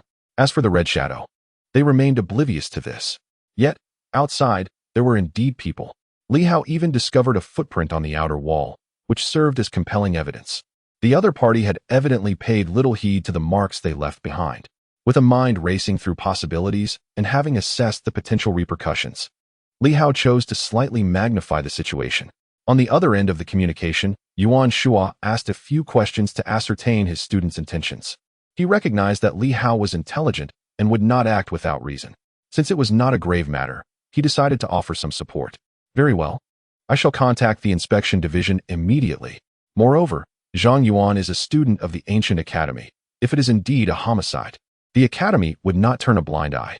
You should evacuate the area. Within an hour at most, the academy will dispatch someone, and the inspection division will follow suit. Thank you, teacher. Li Hao expressed his gratitude, acknowledging that his mentor could be quite accommodating at times. It was precisely for this reason that Li Hao was disinclined to share the matter of the Red Shadow with his teacher. Despite his esteemed reputation, Yuan Shua remains an ordinary man. Li Hao wishes to keep his mentor uninvolved. No need for formalities. Yuan Shua, however, appears unfazed by this, uttering a few more words before choosing to terminate the call.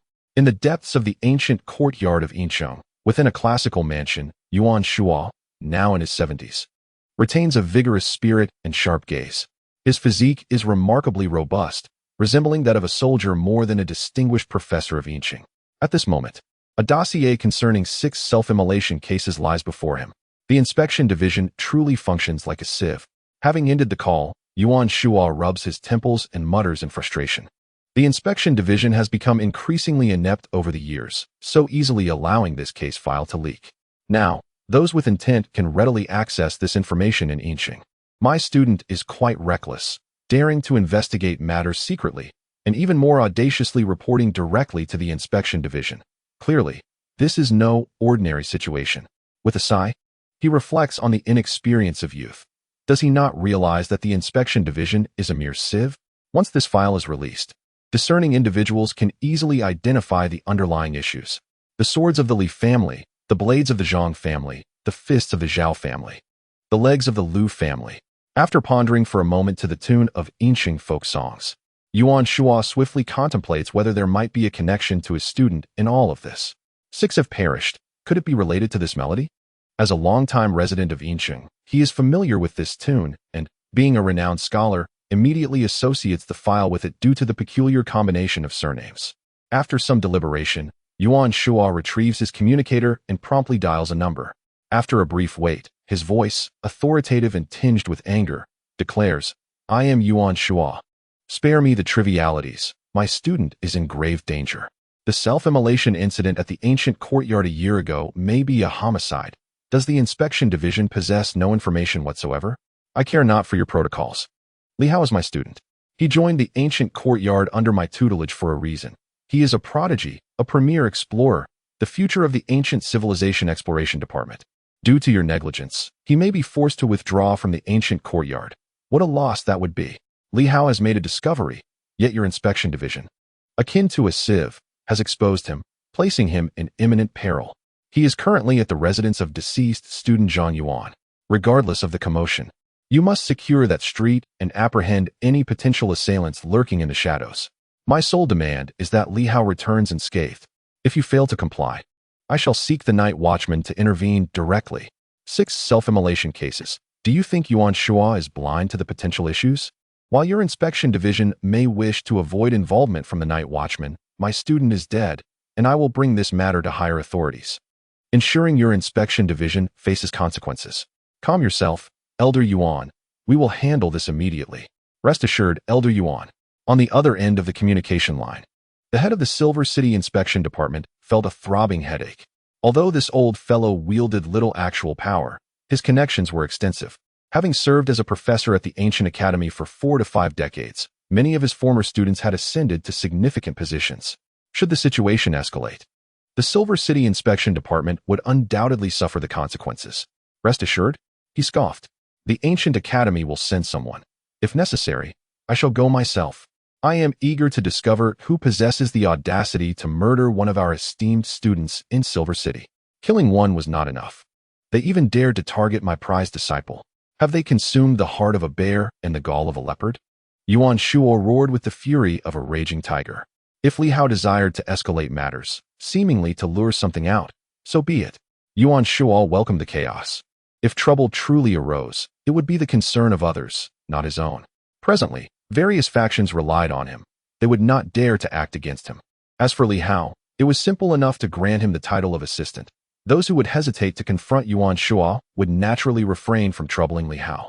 As he ended the communication, Yuan Shua's earlier rage dissipated, replaced by a contemplative gaze directed toward the window, accompanied by a soft sigh. Young man, it would be best for an ordinary person like you to refrain from getting involved. Regarding Zhang Yuan, even if genuine issues arose, his current contributions sufficed. Further involvement was unwarranted. A barely audible lament escaped his lips. Alas, I cannot truly draw upon the mysterious. Otherwise, I would not be mired in such complications. Were I able to invoke the arcane, perhaps with my mastery of the 5 animals' new book, I could ascend thrice in a single day, rendering all specters and phantoms mere illusions. Humph! A low snort escaped him once more. The night watchman would hardly wish for him to enter the realm of the mysterious. Otherwise, why would he collaborate with them?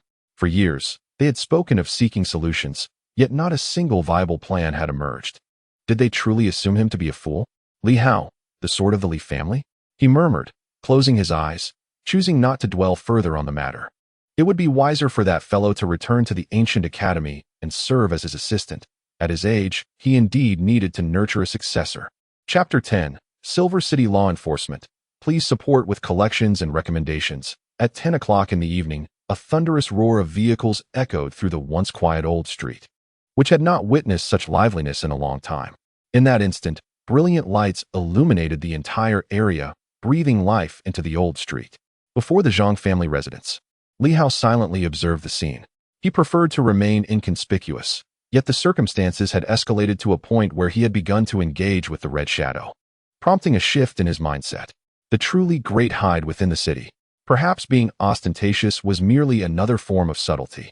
By making his intentions known, seeking vengeance for Zhang Yuan without ulterior motives, he unwittingly relied on external forces, oblivious to the lurking dangers and the complexities behind the scenes. This version of Li Hao might be precisely what some wished to see. Youthful, impulsive, reckless, yet loyal. Possessing intellect, albeit lacking in calculation. Clever yet devoid of profound wisdom. This was the persona Li Hao aimed to establish. To lower the enemy's guard without appearing foolish is a delicate balance. If Li Hao could truly catch Yuan Shua's eye, it would seem utterly contrived. With each step he takes, Li Hao contemplates the implications. What will he gain, and what will he lose? Even when merely retrieving a small stone, he orchestrates a grand spectacle, creating a tempest in the city. The commotion serves to obscure the seemingly trivial act of taking a small stone. If the news were to spread, few would believe it. This is precisely the outcome Li Hao desires. The more exaggerated his actions, the less likely anyone would suspect the truth. The sound of heavy boots thundering against the ground announces the arrival of a fully armed inspection team, swiftly encircling the old street. Soon, even the entrance to the Zhang residence is besieged by inspectors. The chief of the inspection bureau does not make an appearance. But Li Hao quickly identifies a robust figure at the forefront of the crowd, the captain of the enforcement team, who serves as the de facto second-in-command of the bureau. While he holds a rank equivalent to Wang Jie, the head of the secretariat, their actual authority diverges significantly. Lu Long, the captain of the enforcement team, possesses an imposing presence. Clad not in the black uniform of the inspectors, but in civilian attire topped with an incongruous trench coat for the season. He knows that beneath the coat lie numerous concealed weapons. Li Hao is well aware of Lu's reputation. He is a formidable and audacious individual. The inspection bureau holds considerable influence in Silver City, and Lu Long has blood on his hands. Who is Li Hao? Lu Long strides forward, his boots crushing the stones beneath him, and his gaze piercing through the distance to lock onto Li Hao, a flicker of recognition in his eyes. Impressive, a skilled one.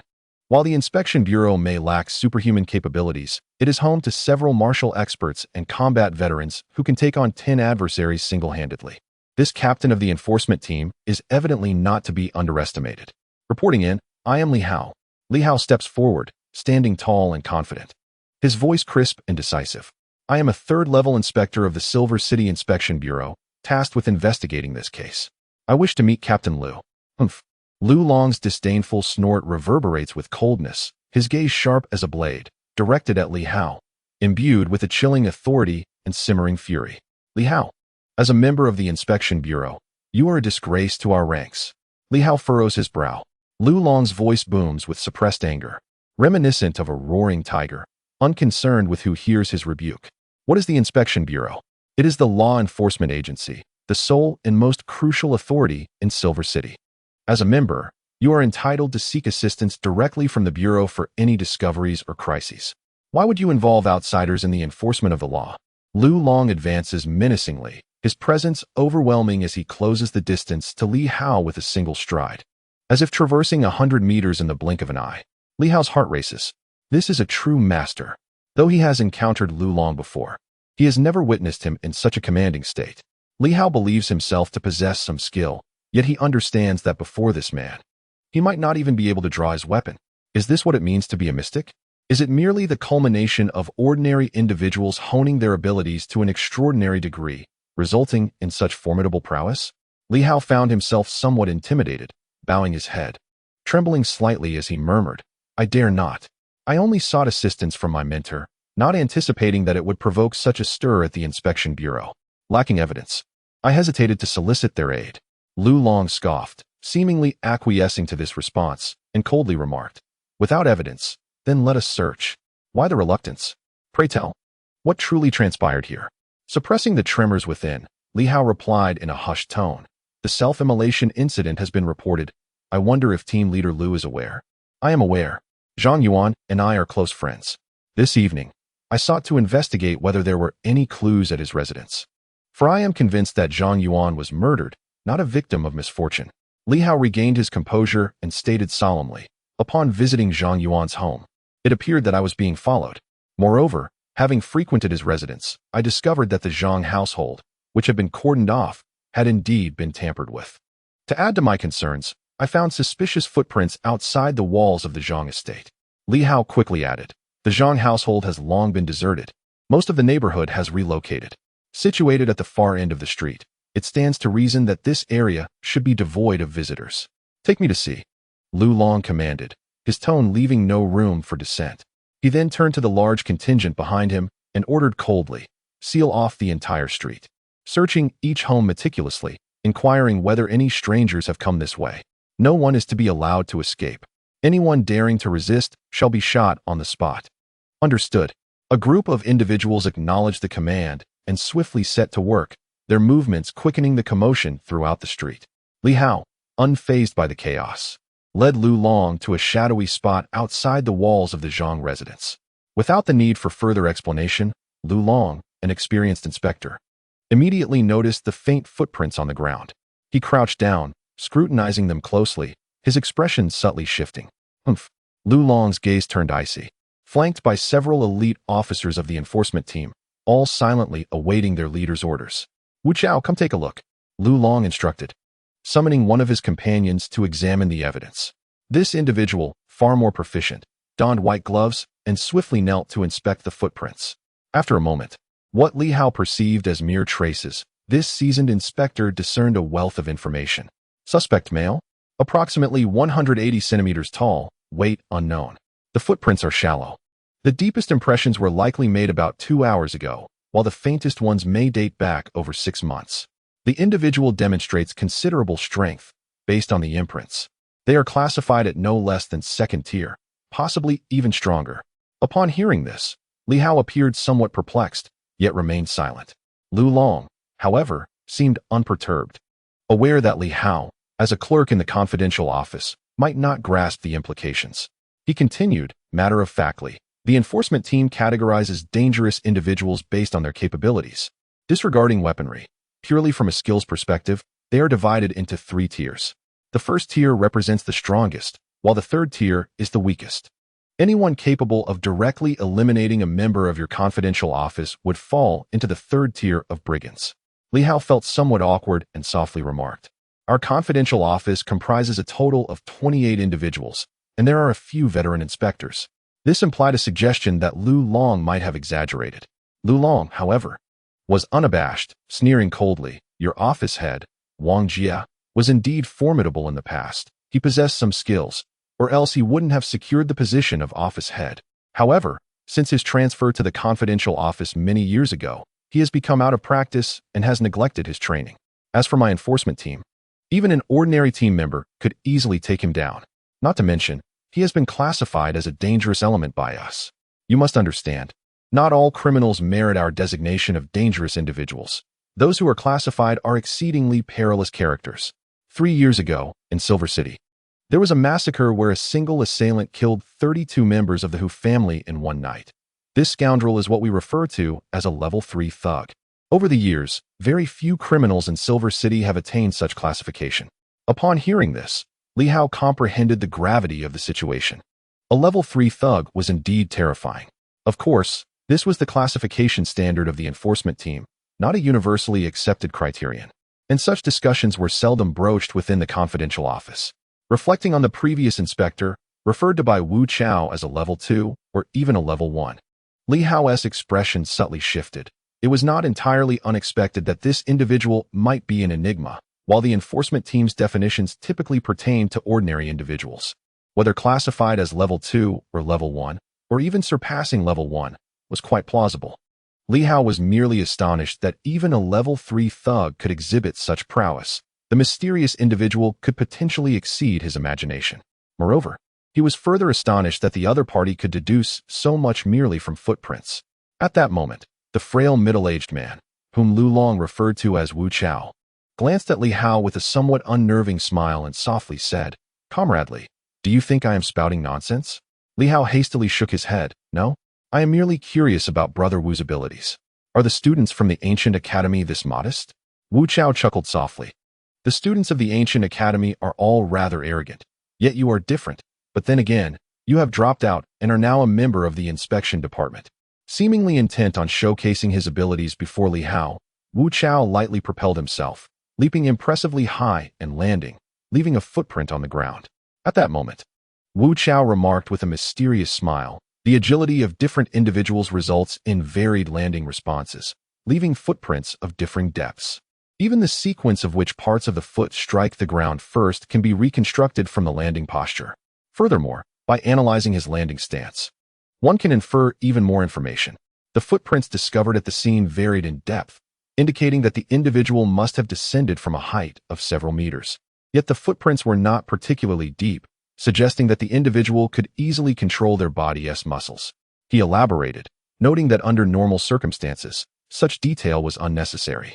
However, in the presence of Li Hao, the individual involved in tonight's events, and a former student of the ancient academy with ongoing connections to it, he felt compelled to elaborate further. Lu Long, meanwhile, listened silently, offering no interruption. Once Wu Chao had concluded, Lu Long coldly interjected, "Enough. He is not part of the enforcement team, so there is no need to elaborate excessively." Li Hao smiled faintly, but remained silent. Lu Long surveyed his surroundings, casting a glance at the Zhang family's old residence, and coldly remarked, "What audacity! After committing murder, they have the nerve to linger here for days." Wu Chao chuckled softly. "Captain, isn't it normal for the bold to act with such bravado? Our Silver City enforcement team may not be able to do much against them." "Not able to do much?" Lu Long's gaze suddenly turned frigid. "That may not be the case. Some individuals always consider themselves superior, dismissing everything around them.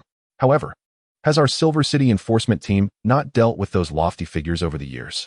Upon hearing this, the other enforcement team members shared a chilling smile.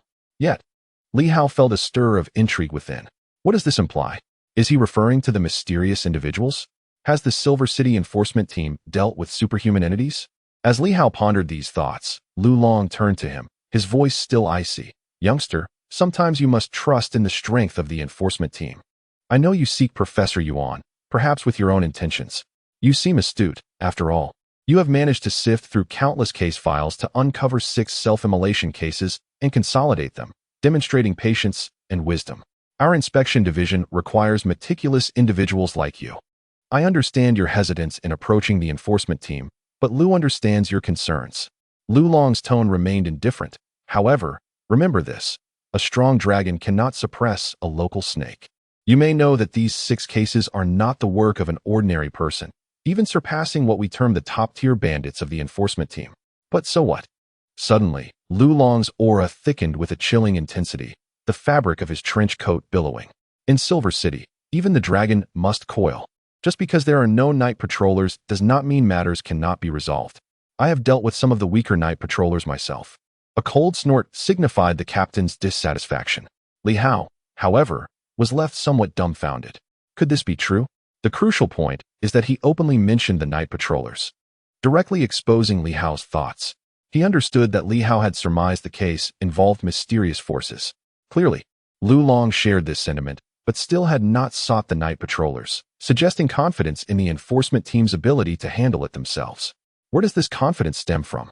In that moment, Li Hao's mind raced, and the next second, feeling somewhat awkward, he murmured, "I do not comprehend the captain's meaning." "Hypocritical," Lu Long snapped.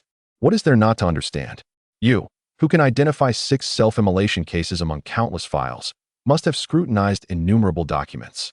If you do not understand, who would? Do not tell me you are unaware of the night patroller's existence. There is nothing to be cautious about. Just because others do not dare to speak does not mean our inspection division cannot.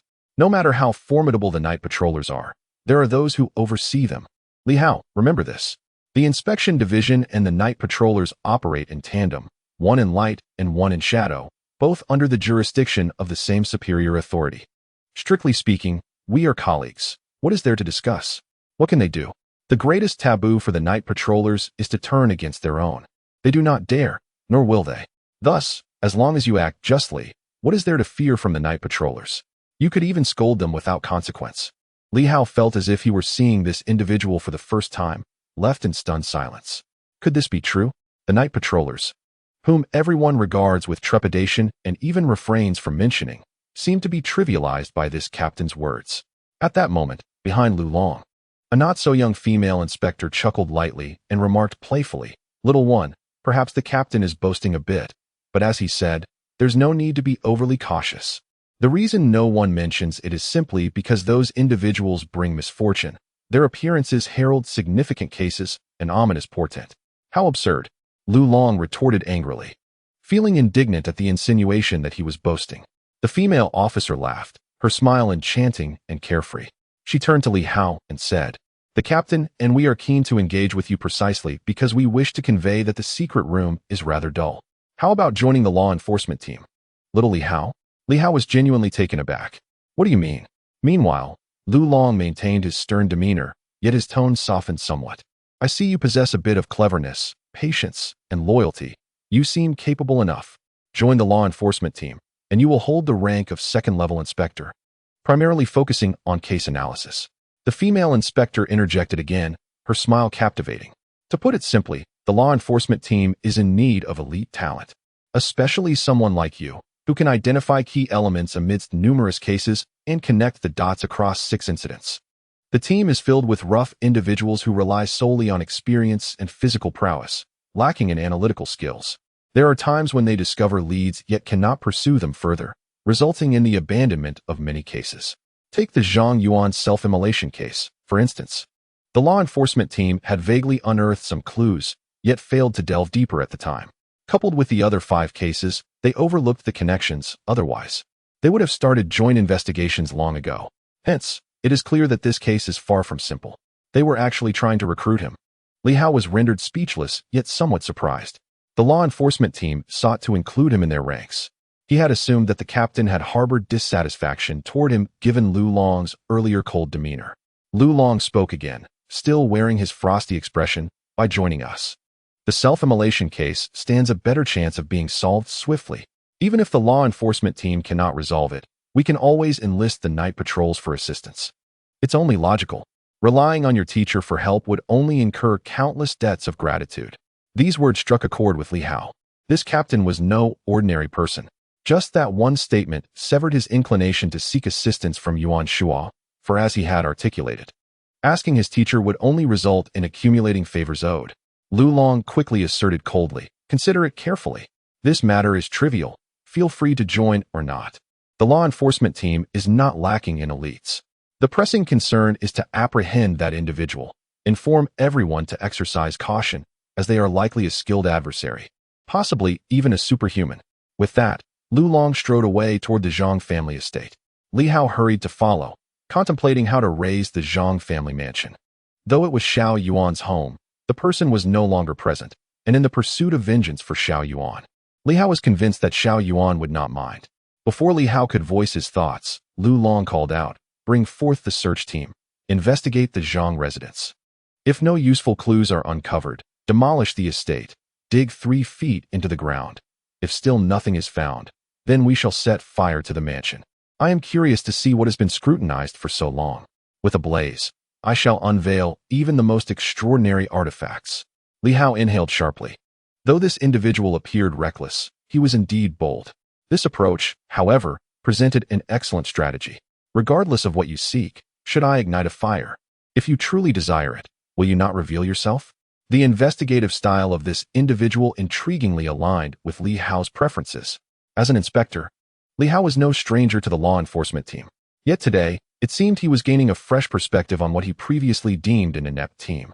Was Captain Lu Long's squad truly as incompetent as he had thought?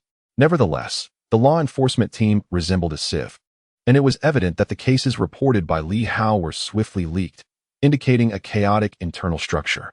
While Li Hao pondered, the alluring female officer unexpectedly approached him, her smile radiant.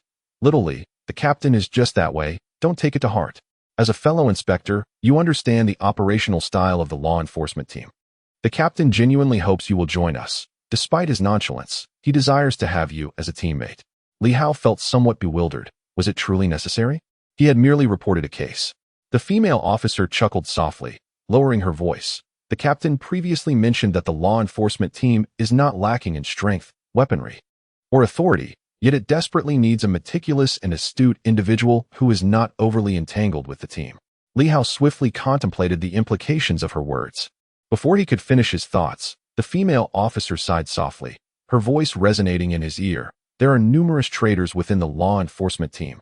The captain wishes to cleanse the ranks. Yet despite his capabilities, he struggles to locate the culprits without causing distress among the members. It is likely he hopes you can utilize your intellect to meticulously unravel the details of the self-immolation case and identify the corrupt elements within the team. Li Hao was taken aback. Lu Long was aware. Not only did he know of the internal betrayal, but he also sought to investigate, albeit seemingly constrained by various considerations. The notion that Lu Long sought to recruit him as a means to wield a metaphorical sword was entirely unexpected for Li Hao. In that fleeting moment of hesitation, the female officer smiled enigmatically. Think it over. Your friend's case may prove quite troublesome. Tonight is merely a pretense, and ultimately, the Night Watchers may need to intervene.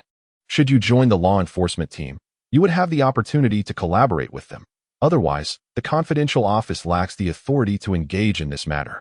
You have willingly left school to delve into an old case in the confidential office for a year.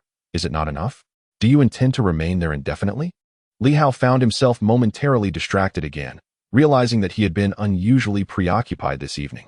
The once ineffectual law enforcement team had repeatedly challenged his assumptions. None of those present were simple characters. Even their recruitment efforts resonated deeply with Li Hao. At that instant, a sense of worry crept over Li Hao. Having retrieved the stone blade earlier, would the law enforcement team uncover anything amiss? Previously, he had been concerned about being discovered by the Red Shadow faction. Yet he had not considered the possibility of the law enforcement team finding out. Just moments ago, Lu Long had mentioned demolishing and burning houses, which left Li Hao feeling somewhat unfazed. However, would the enforcement team notice the issues with the chimney? Could the substituted stone conceal the truth from them? He resigned himself to the notion that everything could be attributed to Hong Ying. After all, he professed ignorance. He knew nothing. Li Hao silently deliberated, growing increasingly apprehensive. Indeed, one must not overestimate oneself. He had assumed all was proceeding smoothly, only to be caught off guard by the enforcement team. Spending a year in the confidential office had led him to underestimate the vigilance of the inspection officers. As Li Hao continued to follow the enforcement team, his mind began to wander. The stern and domineering captain, the alluring yet piercingly insightful female officer, and Wu Chao, who could discern countless clues with a mere glance, all contributed to an atmosphere of hidden prowess within the enforcement team. If even this underestimated team was so formidable, how much more so were the Night Watchers? Li Hao had once foolishly aspired to join them, now fearing he might not even recognize how perilously close he was to danger. These individuals were far too seasoned. The longer he remained in their presence, the more he felt that nothing could elude their scrutiny. At that moment, a chill ran down Li Hao's spine. The outside world seemed terrifying. The confidential office felt like a child's playground in comparison, a sanctuary of comfort. Shaking his head, he refocused on Lu Long ahead, suddenly pondering whether Lu's intentions in discussing demolitions were an attempt to test him. He never inquired if Li Hao had discovered anything, as if everything were unnecessary to question. This only deepened Li Hao's unease. Had he just smiled? Surely not. Reflecting on his demeanor, he felt a sense of relief. He had managed to maintain his composure, even when Lu Long articulated his intentions. Commendable indeed. Chapter 11. The frenzied Lu Long. The enforcement team began their search of the Zhang family's ancestral home. Naturally, the results yielded nothing of value. The Zhang family possessed no significant assets. Yet, Lu Long understood that there were unseen observers who had been monitoring this place for quite some time. It was improbable that no important items remained or that they were simply awaiting someone. Awaiting whom at the Zhang residence? However, with the house now deserted, who besides Li Hao, the only one still concerned with the case, would come here? Lu Long, tall and imposing, wandered through the courtyard with his hands clasped behind his back. Li Hao and the others followed, while Black Panther remained nearby, hesitant to approach Lu Long, seemingly intimidated by the captain of the enforcement team. Before long, Lu Long approached the kitchen. The door had been opened, and individuals were already inside searching. Though they had found nothing of significance, Li Hao did not glance at the chimney. He had substituted a stone there, striving to restore it to its original state. But the layer of lime that had been applied outside the chimney had long since crumbled away. This could not be remedied. The dilapidated kitchen, with its peeling lime, appeared entirely normal. Others hardly lifted their gazes or paid much heed. Lu Long's gaze, however, was keen and discerning. He swept his eyes across the kitchen's layout, not anticipating any discoveries. Nor did he expect that, after being watched for so long, there would be any treasures awaiting his discovery in this place. As Lu Long was about to withdraw his gaze, his attention momentarily lingered on the stones that Li Hao had replaced. Soon, he averted his eyes, uttering no further words. He turned to glance at Li Hao, an air of condescension evident in his demeanor, and coldly inquired, "Li Hao, did you uncover anything upon your arrival?" "No," Li Hao replied, shaking his head, but after a moment's contemplation, he added, "Not entirely. Based on my observations, the entire house has been tampered with, and even the old tree in the yard has been uprooted. There was quite a commotion, yet no one seems to be aware of it. Either the perpetrator possesses great strength or exceptional stealth." Lu Long nodded slightly. Suddenly, he posed another question. "Do you think that if the Zhang family is dismantled, the mastermind will reveal themselves?" "Probably not," Li Hao responded candidly. "Even if the Zhang family is dismantled, with the enforcement team present, the adversary, no matter how powerful, would hesitate to expose themselves. That would mean confronting the entire Silver City directly. Then do you believe it is still necessary to continue the demolition of this old residence? After all, it is the ancestral home left behind by your friend." Li Hao's spirits were lifted. Had Lu Long discovered something? Was he doubting him? Or questioning whether the Red Shadow's forces had taken something? It was likely he was suspecting Li Hao himself. The Red Shadow's faction, to this day, had been monitoring the area, and if they had indeed taken anything, perhaps there was no need to continue lingering. This indicated that Lu Long might genuinely be suspicious of him. What a troublesome situation, despite being such a formidable figure. Why had Lu Hao found him somewhat ineffectual over the past year? The enforcement team had not solved just 1 or 2 cases. Otherwise, Li Hao would not perceive them as incompetent, especially regarding the straightforward case of self-immolation. After a moment of contemplation, Li Hao hesitantly stated, "If it can be preserved, that would be ideal. However, if it cannot be saved, as long as we can capture the murderer and avenge Zhang Yuan, the house is merely a lifeless entity. Whether it is demolished or burned, I hold no objections." "Quite right." Lu Long nodded slightly, and in the next instant, he unleashed a powerful punch, creating a gaping hole in the kitchen wall, causing Li Hao's heart to tremble. Though the kitchen wall was not impenetrable, being constructed of bricks, Lu Long's strike shattered the bricks, leaving a pit in its wake. From this, Li Hao understood that a blow from Lu Long would leave him gravely injured, if not dead.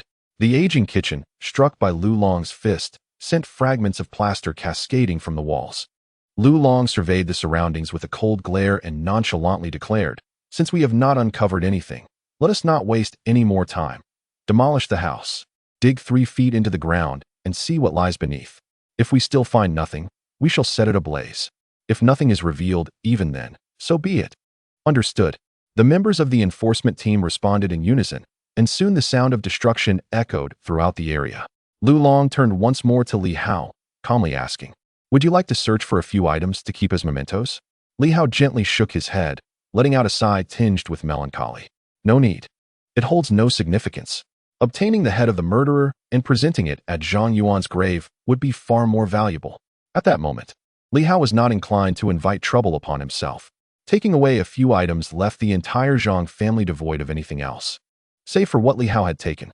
At that juncture, it would be akin to a yellow mud stain on one's trousers, neither excrement nor entirely devoid of it.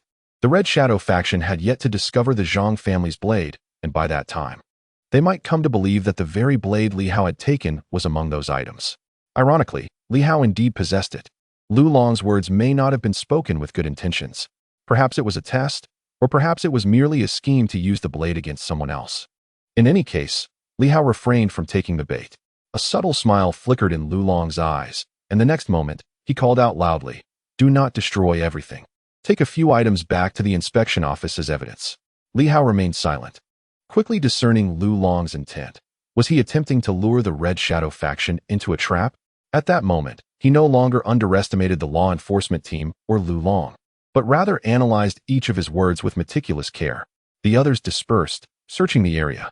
"Li Hao, follow me." Lu Long dismissed the other team members and beckoned Li Hao. Without question, Li Hao obediently complied, swiftly trailing Lu Long. Lu Long said nothing, striding purposefully towards the exit. Li Hao hurried after him, keeping pace with a combination of walking and running. Outside the Zhang residence, the street was bustling with people, members of the law enforcement team and startled residents of the old street. Although many had vacated, Some still lingered. Lu Long remained silent, continuing his march until they reached the central water tower of the old street, where he finally halted. He then stepped inside the tower, ascending towards the upper level. Li Hao followed closely behind, perplexed by Lu Long's motives and uncertain as to why they had come here. Was it to gain a broader perspective? This was the tallest structure in the old street, affording a clear view of the surroundings. Was he scouting for enemies? Ascending the wooden staircase, accompanied by creaking sounds, they soon reached the top of the tower. Below them lay the entirety of the old street. Lu Long, clad in a black trench coat that billowed in the wind, revealed an array of weapons concealed within. Much to Li Hao's astonishment, they were not firearms, but various melee weapons, a short blade, an exquisitely crafted silver axe, and several diminutive throwing knives. Lu Long gazed skyward rather than at the thronging crowd below, his voice indifferent as he addressed Li Hao. "You are the inspection office's inspector. I ask you, having served here for a year, what is your greatest impression of the law enforcement team?" "Capable," Li Hao replied without hesitation. "Huh." A cold laugh echoed, and Lu Long's expression turned sardonic. "Hypocritical. This is typical of intellectuals." Li Hao was left speechless. Lu Long continued, "It is incompetence that should be noted. They managed to solve minor cases, yet nearly 9 out of 10 major cases remain unsolved. But you must understand that the law enforcement team has only been lackluster in recent years. A few years back, the Silver City Inspection Office was the bastion of stability.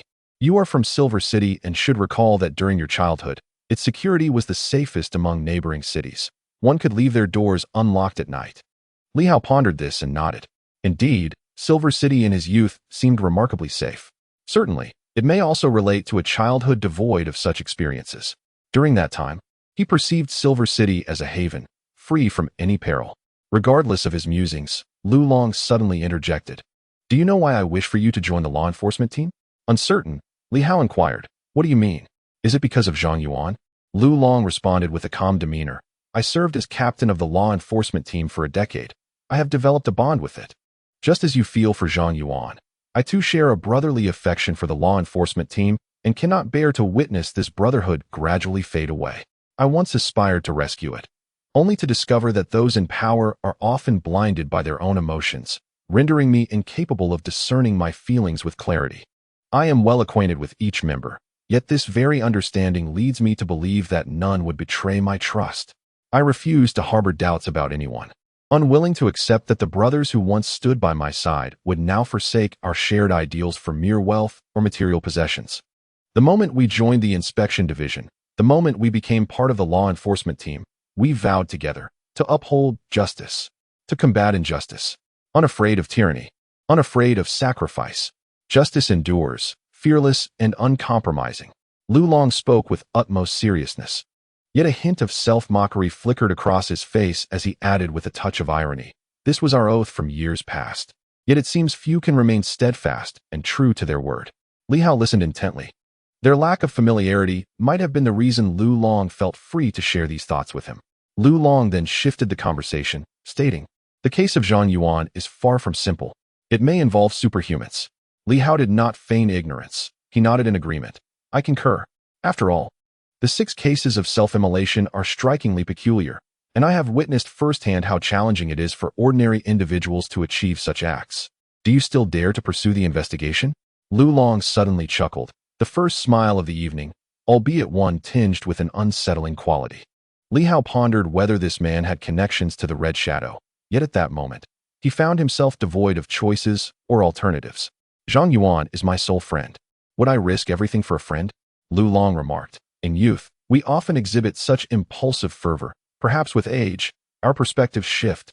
After a brief pause, he continued, "But that is inconsequential. You find yourself in a precarious situation. Firstly, you have become embroiled in this self-immolation case. Secondly, you have unveiled the initial threads of this case, bringing it to the attention of the law enforcement team. Thirdly, your presence here tonight has stirred the waters, making you one of the sources of danger. Do not expect Professor Yuan to assist you excessively. One must rely on oneself. Dependence on others is inherently unreliable. Professor Yuan is merely an ordinary person. The night watchman may choose to intervene or not, and do not assume that they will engage simply because superhumans are involved. To the night watchman, the loss of 6 lives is trivial." Lu Long shook his head. "It is not that they are indifferent to death. but rather that the night watchmen are few in number, dispersed across various locations. In the Silver City area, their presence is scant, and each has specific duties. Unless a large-scale tragedy unfolds, the night watchmen are unlikely to mobilize. Otherwise, if only a few perish and superhumans are involved, the night watchmen may not have the time or inclination to intervene. This was the first time Li Hao had heard someone speak earnestly about the Night Watchers organization. Unable to suppress his curiosity, he quietly inquired, "Aren't there few members in the Night Watchers?" "Indeed," Lu Long nodded. "Their numbers are limited. In truth, it is primarily the ordinary personnel of the inspection department who maintain public order. The Night Watchers only spring into action when absolutely necessary. Furthermore, not all superhumans choose to join the Night Watchers. They are merely a prominent faction within the realm of superpowers." After a moment of contemplation, Li Hao posed another question. "Captain, are superhumans born with their abilities, or are they acquired?" "Both," Lu Long replied with a hint of amusement. "Are you interested in delving into this domain?" "Not at all," Li Hao lied. Lu Long scoffed. "Anyone who hears about superpowers for the first time inevitably feels a sense of longing. For they are unaware of the inherent dangers and mysteries. They only perceive superpowers as enigmatic and omnipotent. It is only through immersion that one can grasp the lurking perils. Regret may come later, but initially, everyone is drawn to it." Li Hao nodded in agreement, acknowledging that anyone exposed to this knowledge would indeed feel a sense of yearning. And he too felt that allure. However, entering without any understanding could lead to catastrophic consequences. Just then, Lu Long chuckled again. "I have a fair amount of knowledge about the Night Watchers. If you decide to join the law enforcement team, I might be able to offer you some guidance." Li Hao, perplexed, asked, "Captain, are you saying all this merely to persuade me to join the law enforcement team? I have only been with the inspection department as a level 3 inspector for a year. I hardly believe I am of such value that you would discuss superpowers solely to recruit me. Do not underestimate yourself." Lu Long remarked with a knowing glint in his eyes. "If I wish for you to join, it is not merely a simple matter. You might consider it a strategic alliance. For instance, your teacher, Professor Yuan Shua, is an excellent ally. The law enforcement team is currently facing insurmountable challenges, and perhaps it requires external assistance to dismantle the barriers within. Your teacher Yuan Shua, while an ordinary person, is not entirely so. Both the Silver City and the Ancient Academy, along with the Night Watchers, rely on him to help resolve certain issues." Li Hao listened silently, refraining from interjecting. "This is one reason. Secondly, the law enforcement team indeed requires fresh blood, and your background from the Ancient Academy makes you a commendable choice. Thirdly, your sense of loyalty is something I highly value. I can trust you with my back. Fourthly, you possess intelligence and attention to detail, and with some cultivation, you could become my indispensable assistant." Li Hao nodded again. Lu Long smiled. "What do you think? Is that sufficient? Is it sufficient?" "Not quite," Li Hao thought to himself, feeling that although the reasons presented were substantial, they were still insufficient to justify Lu Long's intense scrutiny and the intent behind this extended conversation aimed at persuading him to join their ranks. He looked at Lu Long, who at that moment was gazing intently at the sky. Perhaps sensing Li Hao's gaze, he suddenly remarked, "Young one, knowing too much may not always be advantageous. I wish to assist you in solving a case. You help me, and isn't that enough? Why must we delve deeper?" Li Hao fell into a moment of silence before murmuring, "I yearn for vengeance, yet I must comprehend the nature of my actions. Understanding is far superior to ignorance.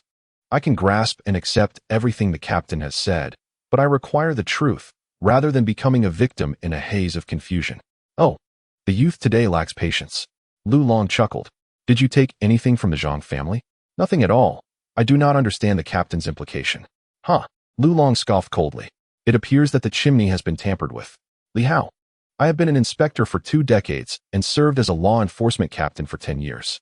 You may deem me incompetent, but do not mistake me for blind. The traces are quite recent. Could they possibly have been left by someone else?" Li Hao felt a prickling sensation at the back of his neck, but remained steadfast. "I do not know what the captain is referring to. I truly did not interfere. That is inconsequential." Lu Long suddenly laughed. "Even if you had taken some extraordinary item, it would matter not. I am indifferent." Li Hao was taken aback, increasingly perplexed by Lu Long's intentions. What could this man possibly mean? Even now, he felt somewhat lost. Lu Long continued with a grin, "Let us speak candidly. I require your presence, for it would be unwise to forcibly bring you here. You possess connections that hinder my ability to compel you. Otherwise, you would be obliged to accompany me instead of engaging in gentle persuasion. Li Hao frowned instantly. Lu Long resumed his domineering demeanor, stating coldly, "Your mentor holds a certain status, thus I cannot impose upon you. I share this to convey the gravity of your situation. You may very well become the next victim of self-immolation." Thump, thump, thump. His heart began to race violently. Li Hao felt an inexplicable shock. Was Lu Long connected to the Red Shadow? Do not overthink it. Lu Long interrupted his musings, speaking nonchalantly. The self-immolation case is far from concluded. Those endowed with extraordinary abilities have meddled. Logically, if murder had occurred, they should have departed long ago.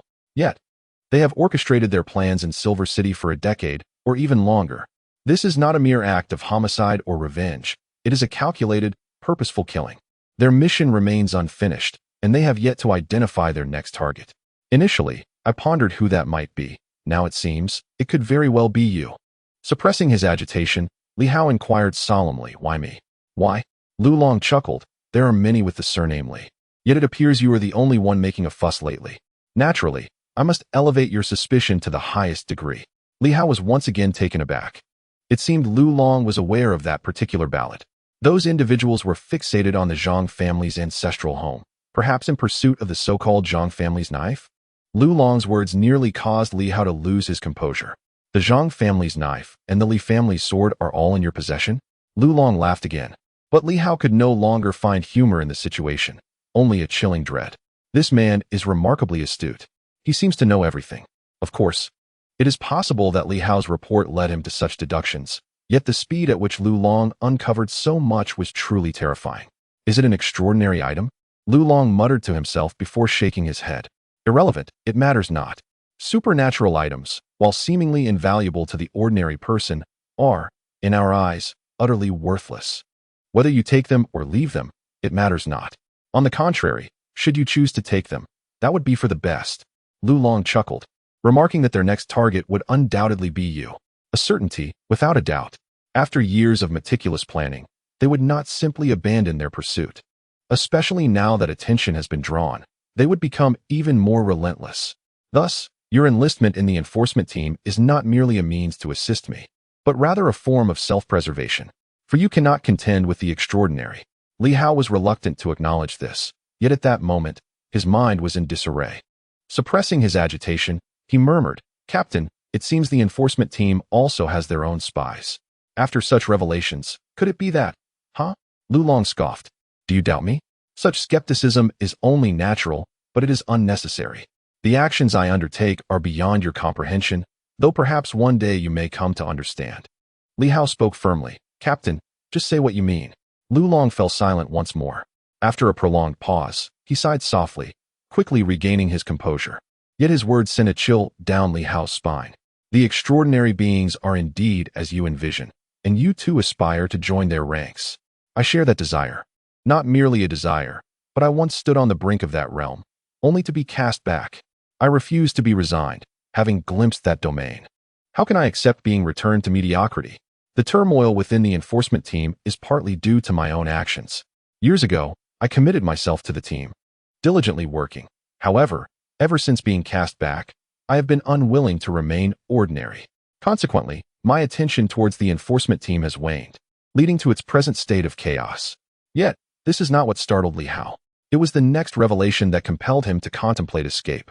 "I am unwilling to sink into oblivion, to merely brush against the mysteries of that realm.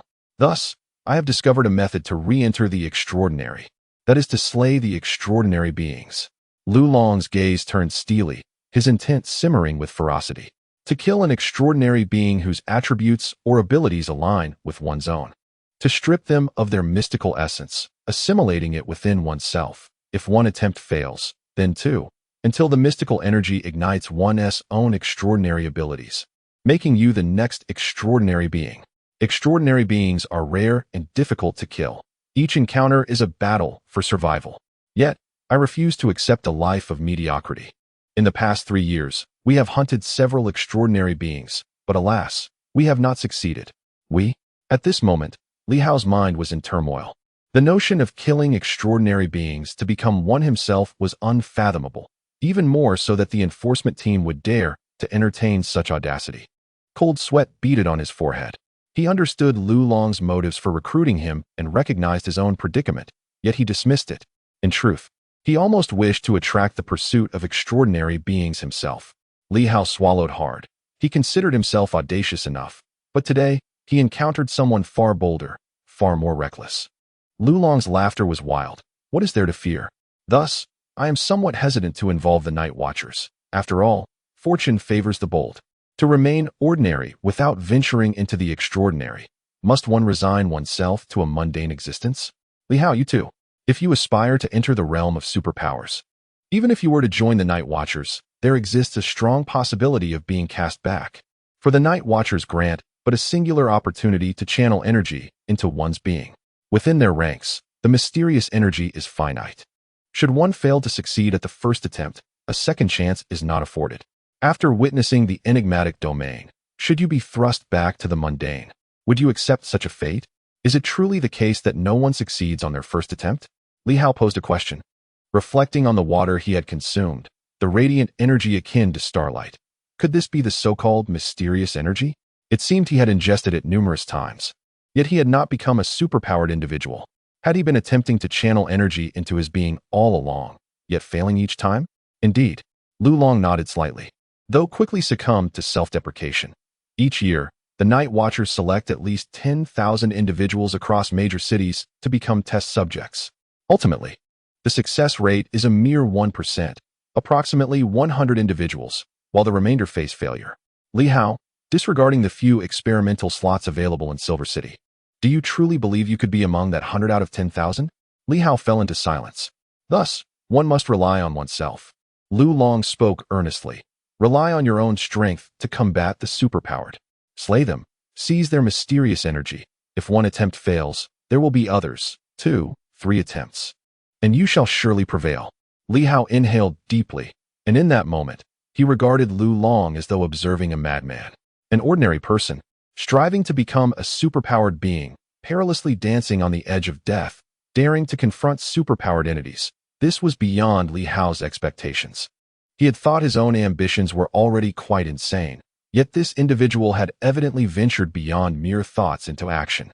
Does the captain believe I can attract superpowered beings? Certainly. Lu Long then opened up. Do not deny it. From the moment I first laid eyes on you, I sensed a hint of mysterious energy. You must have recently come into contact with superpowered individuals or artifacts. Someone like you is inextricably linked to the realm of superpowers. Li Hao was uncertain whether it was the influence of the stone jade sword or the earlier infusion of sword water. But it was clear that the captain had discerned something significant. A formidable individual, striving to confront superpowered beings in his mortal form to ascend to their ranks. Li Hao was unaware of the true strength of superpowered beings, yet he understood their formidable nature. The methods of the Red Shadow were indeed terrifying. This individual was truly mad. Consider it well. You are always welcome to join. Lu Long suddenly leaped from the tower, his voice echoing faintly. Do not rely on your teacher. He cannot assist you in crossing over, nor can he himself. The Night Watchers have no interest in your teacher or his students transcending, as it does not align with their interests. Li Hao's heart stirred. Is it true that even his teacher cannot succeed?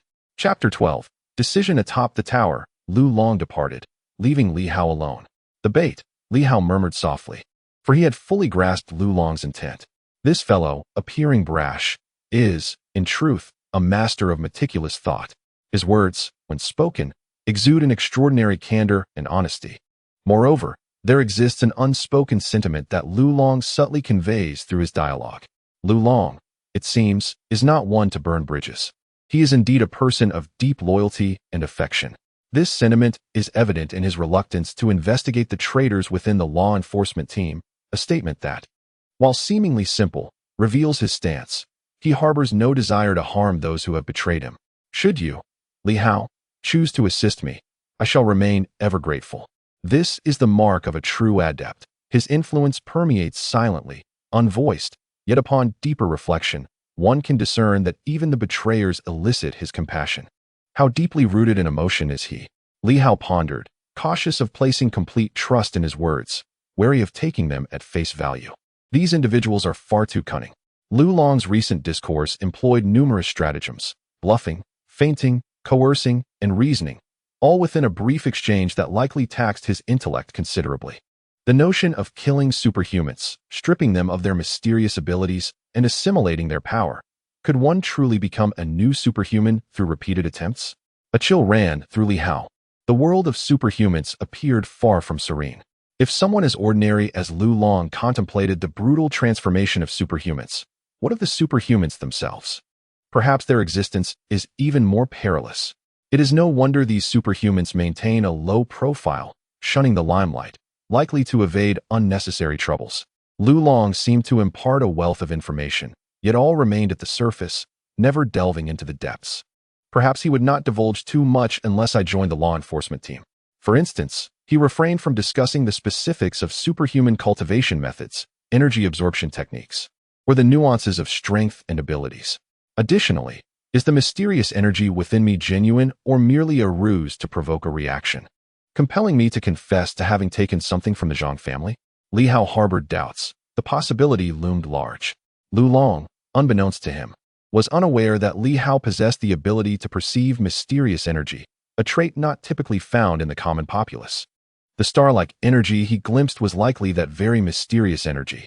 Furthermore, Li Hao could discern that no such energy existed on his own exterior. Otherwise, the Red Shadow and their associates would have shown some reaction previously. It is highly probable that Lu Long was attempting to deceive him. As for Lu Long himself, Li Hao did indeed catch a glimpse of something. A faint star-like energy enveloped his exterior, likely the mysterious energy he had absorbed from slain superhumans. However, it seemed he had yet to reach a transformative stage, leaving remnants of mysterious energy within him. Thus, it is conceivable that Lu Long could indeed become a superhuman. Yes, he possesses the sight. Just as with the Red Shadow, ordinary individuals cannot perceive the Red Shadow, but Li Hao can. Not only Lu Long, but also the members of his team appear to possess, to varying degrees, a semblance of mysterious energy within them. In the discourse of the individual we alluded to by Li Hao likely pertains to a select group of team members, those captivating women, the inquisitive Wu Chao, along with 2 additional members. Together with Lu Long, they form a total of 5, rather than comprising the entire enforcement team. It appears that within the enforcement team, there exists a clandestine faction, an alliance of hunters, composed of Lu Long and his associates, dedicated to eliminating superpowered individuals. Are they armed with formidable weaponry, or do they employ other means? The superpowered individuals must possess considerable strength. Otherwise, Lu Long wouldn't be so fervently pursuing them. Yet, there are indeed superpowered individuals who have perished at their hands, indicating that this small group is rather formidable. The timing and the advantageous circumstances favor the inspection office. The deployment of powerful weapons also falls within the purview of the inspection office. Even if inquiries arise later, the enforcement team can easily deflect any scrutiny. Thus, should a superpowered individual falter slightly, it is not beyond the realm of possibility for these hunters to dispose of them. Li Hao, wielding a vortex model with a mere range of 50 meters, dares to contemplate targeting superpowered individuals. How much more audacious is Lu Long? In truth, this man is the genuine leader of the violent organization in Silver City. As for the head of the inspection office, that individual remains ensconced in an office, far removed from the front line, where the enforcement team operates, and where Lu Long reigns supreme. As Li Hao descended from the tower's apex, he pondered the potential repercussions of his refusal. Would Lu Long seek to trouble him? Might Lu Long inform the Red Shadow faction, revealing that the blades of the Zhang family and the swords of the Li family lie in Li Hao's possession? Or could he simply orchestrate Li Hao's demise in secret? The seemingly straightforward giant might, in reality, possess a heart as ruthless as they come. At that moment, Li Hao felt no inclination to regard his opponent as reckless. In fact, the inaction of the enforcement team might very well be a deliberate ploy, designed to lower the guard of outsiders and superpowered individuals alike, leading them to perceive the Silver City enforcement team as mere window dressing. A feigned weakness. Could it be that the internal traitor was intentionally nurtured by Lu Long himself? Even if not, the situation would still stem from his negligence. This man undoubtedly knows who the traitor is and has chosen not to eradicate them, doing so with calculated intent. Li Hao's mind raced, and in that instant, many truths became apparent to him. Lu Long of the enforcement team is undoubtedly the key figure. The chaos within the enforcement team is likely a product of his own design. This individual is insidiously cunning, truly living up to his name. Lu Long, indeed a villainous entity.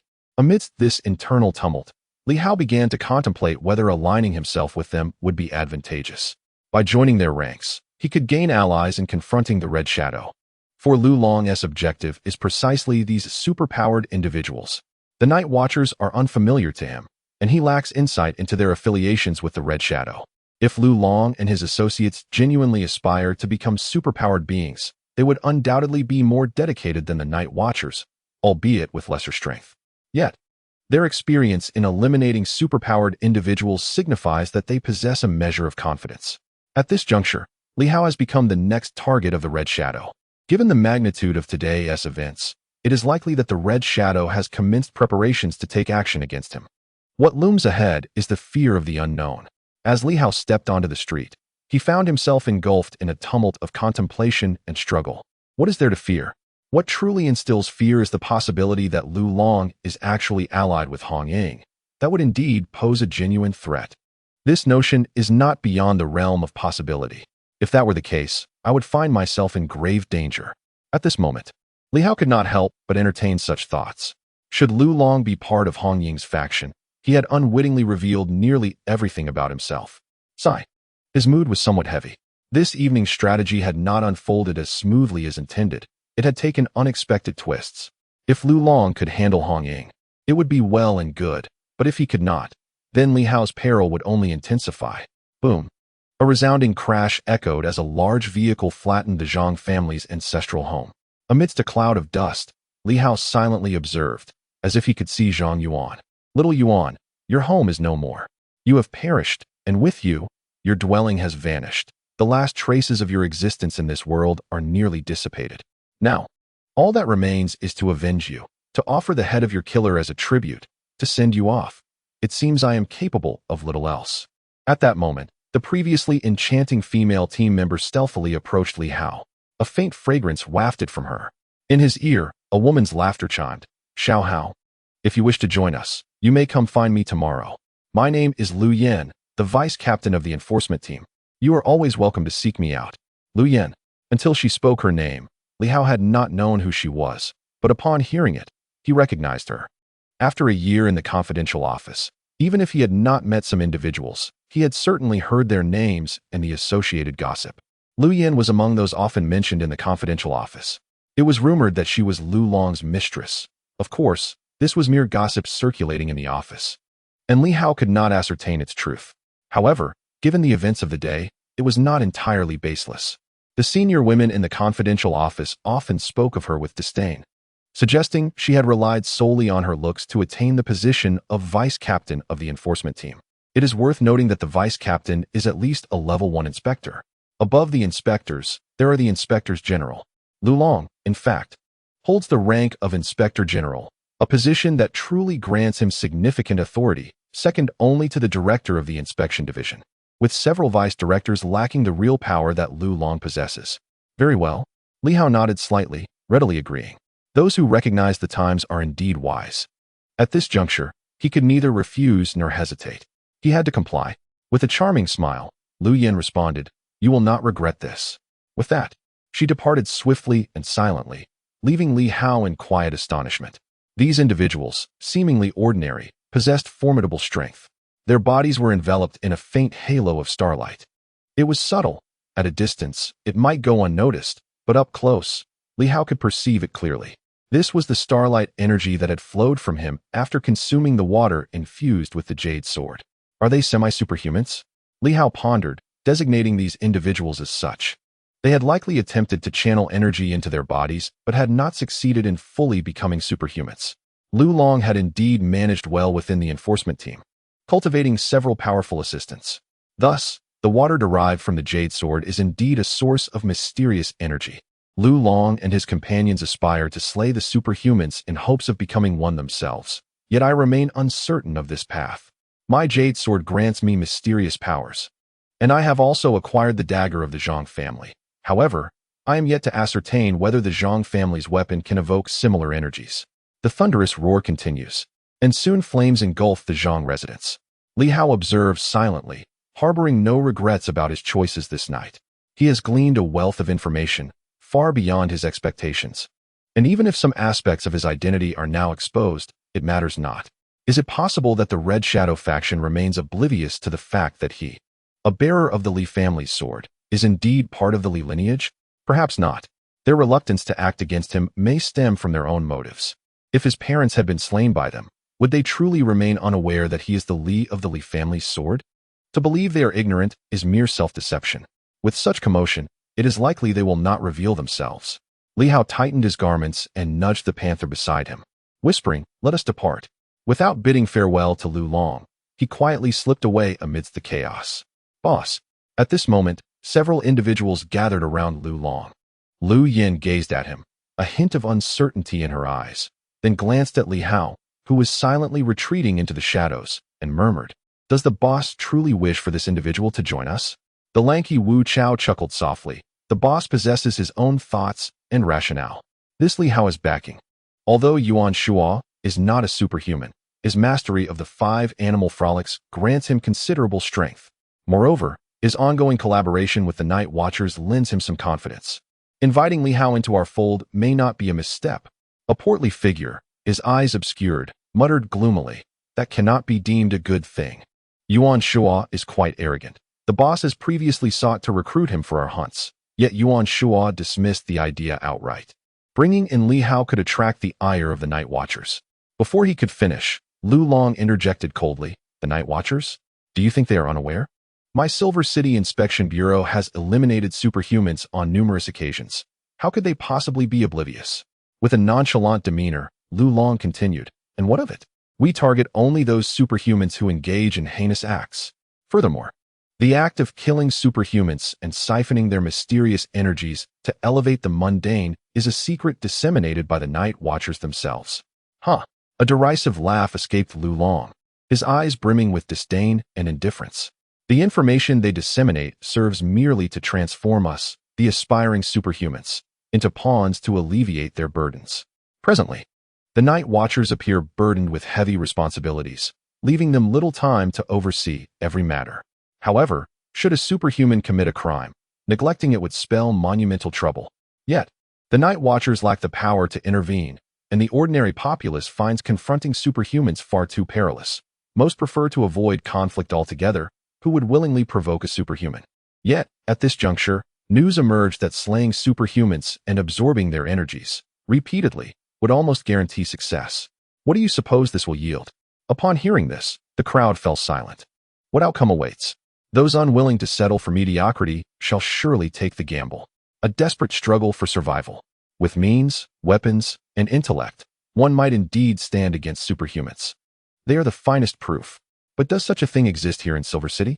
I fear not. The Night Watchman organization has disseminated such news, intending to utilize individuals like us, those who refuse to embrace mediocrity, as mere pawns, temporarily alleviating some of their troubles. Lu Long remarked, "The Night Watchman's plan is quite astute. If we were to become superpowered individuals, where do you think we would go?" Lu Yin chuckled, "To the Night Watchman." The group nodded in agreement. Those from the Inspection Bureau, if not joining the Night Watchman, would they resort to the path of the unorthodox? The hefty man inhaled sharply. What a cunning scheme. This implies that they expend no mystical energy, and in the end, they might absorb some extraordinary individuals who have risen above the rest, while also quelling some of the disruptive, superpowered entities. A twofold advantage. The Night Watchman merely hinted at a piece of information. The ultimate outcome is that those who become superpowered will inevitably choose to join them, for the Night Watchmen represent the official and the legitimate. Those accustomed to authority rarely turn to thievery. It is mere open strategy. Lu Long calmly stated, "As for the others, I cannot speak. But those who fail each year will never accept a life of mediocrity. We have once stepped into the extraordinary realm, only to be cast back. None will resign themselves to such a fate. We, as the core strength of various inspection bureaus, possess the military might and authority, enough to vie for a chance at greatness. The Night Watchmen incur no cost. On one hand, they allow us to strive, and on the other, they can select promising candidates. What's not to gain?" In that moment, the team members fully comprehended. Previously, Lu Long had not elucidated this matter in such detail.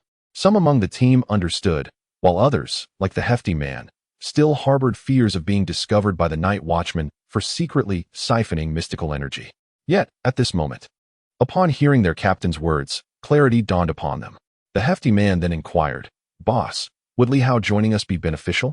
"Indeed," Lu Long replied succinctly, offering no further explanation. The group pondered thoughtfully, refraining from probing deeper. As for whether Li Hao would join, that was a given.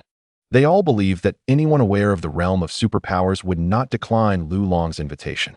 The night watchmen have formal selection processes, but it's not merely about the rigorous selection. The crux lies in the fact that Li Hao likely wouldn't even be considered among the candidates in Silver City.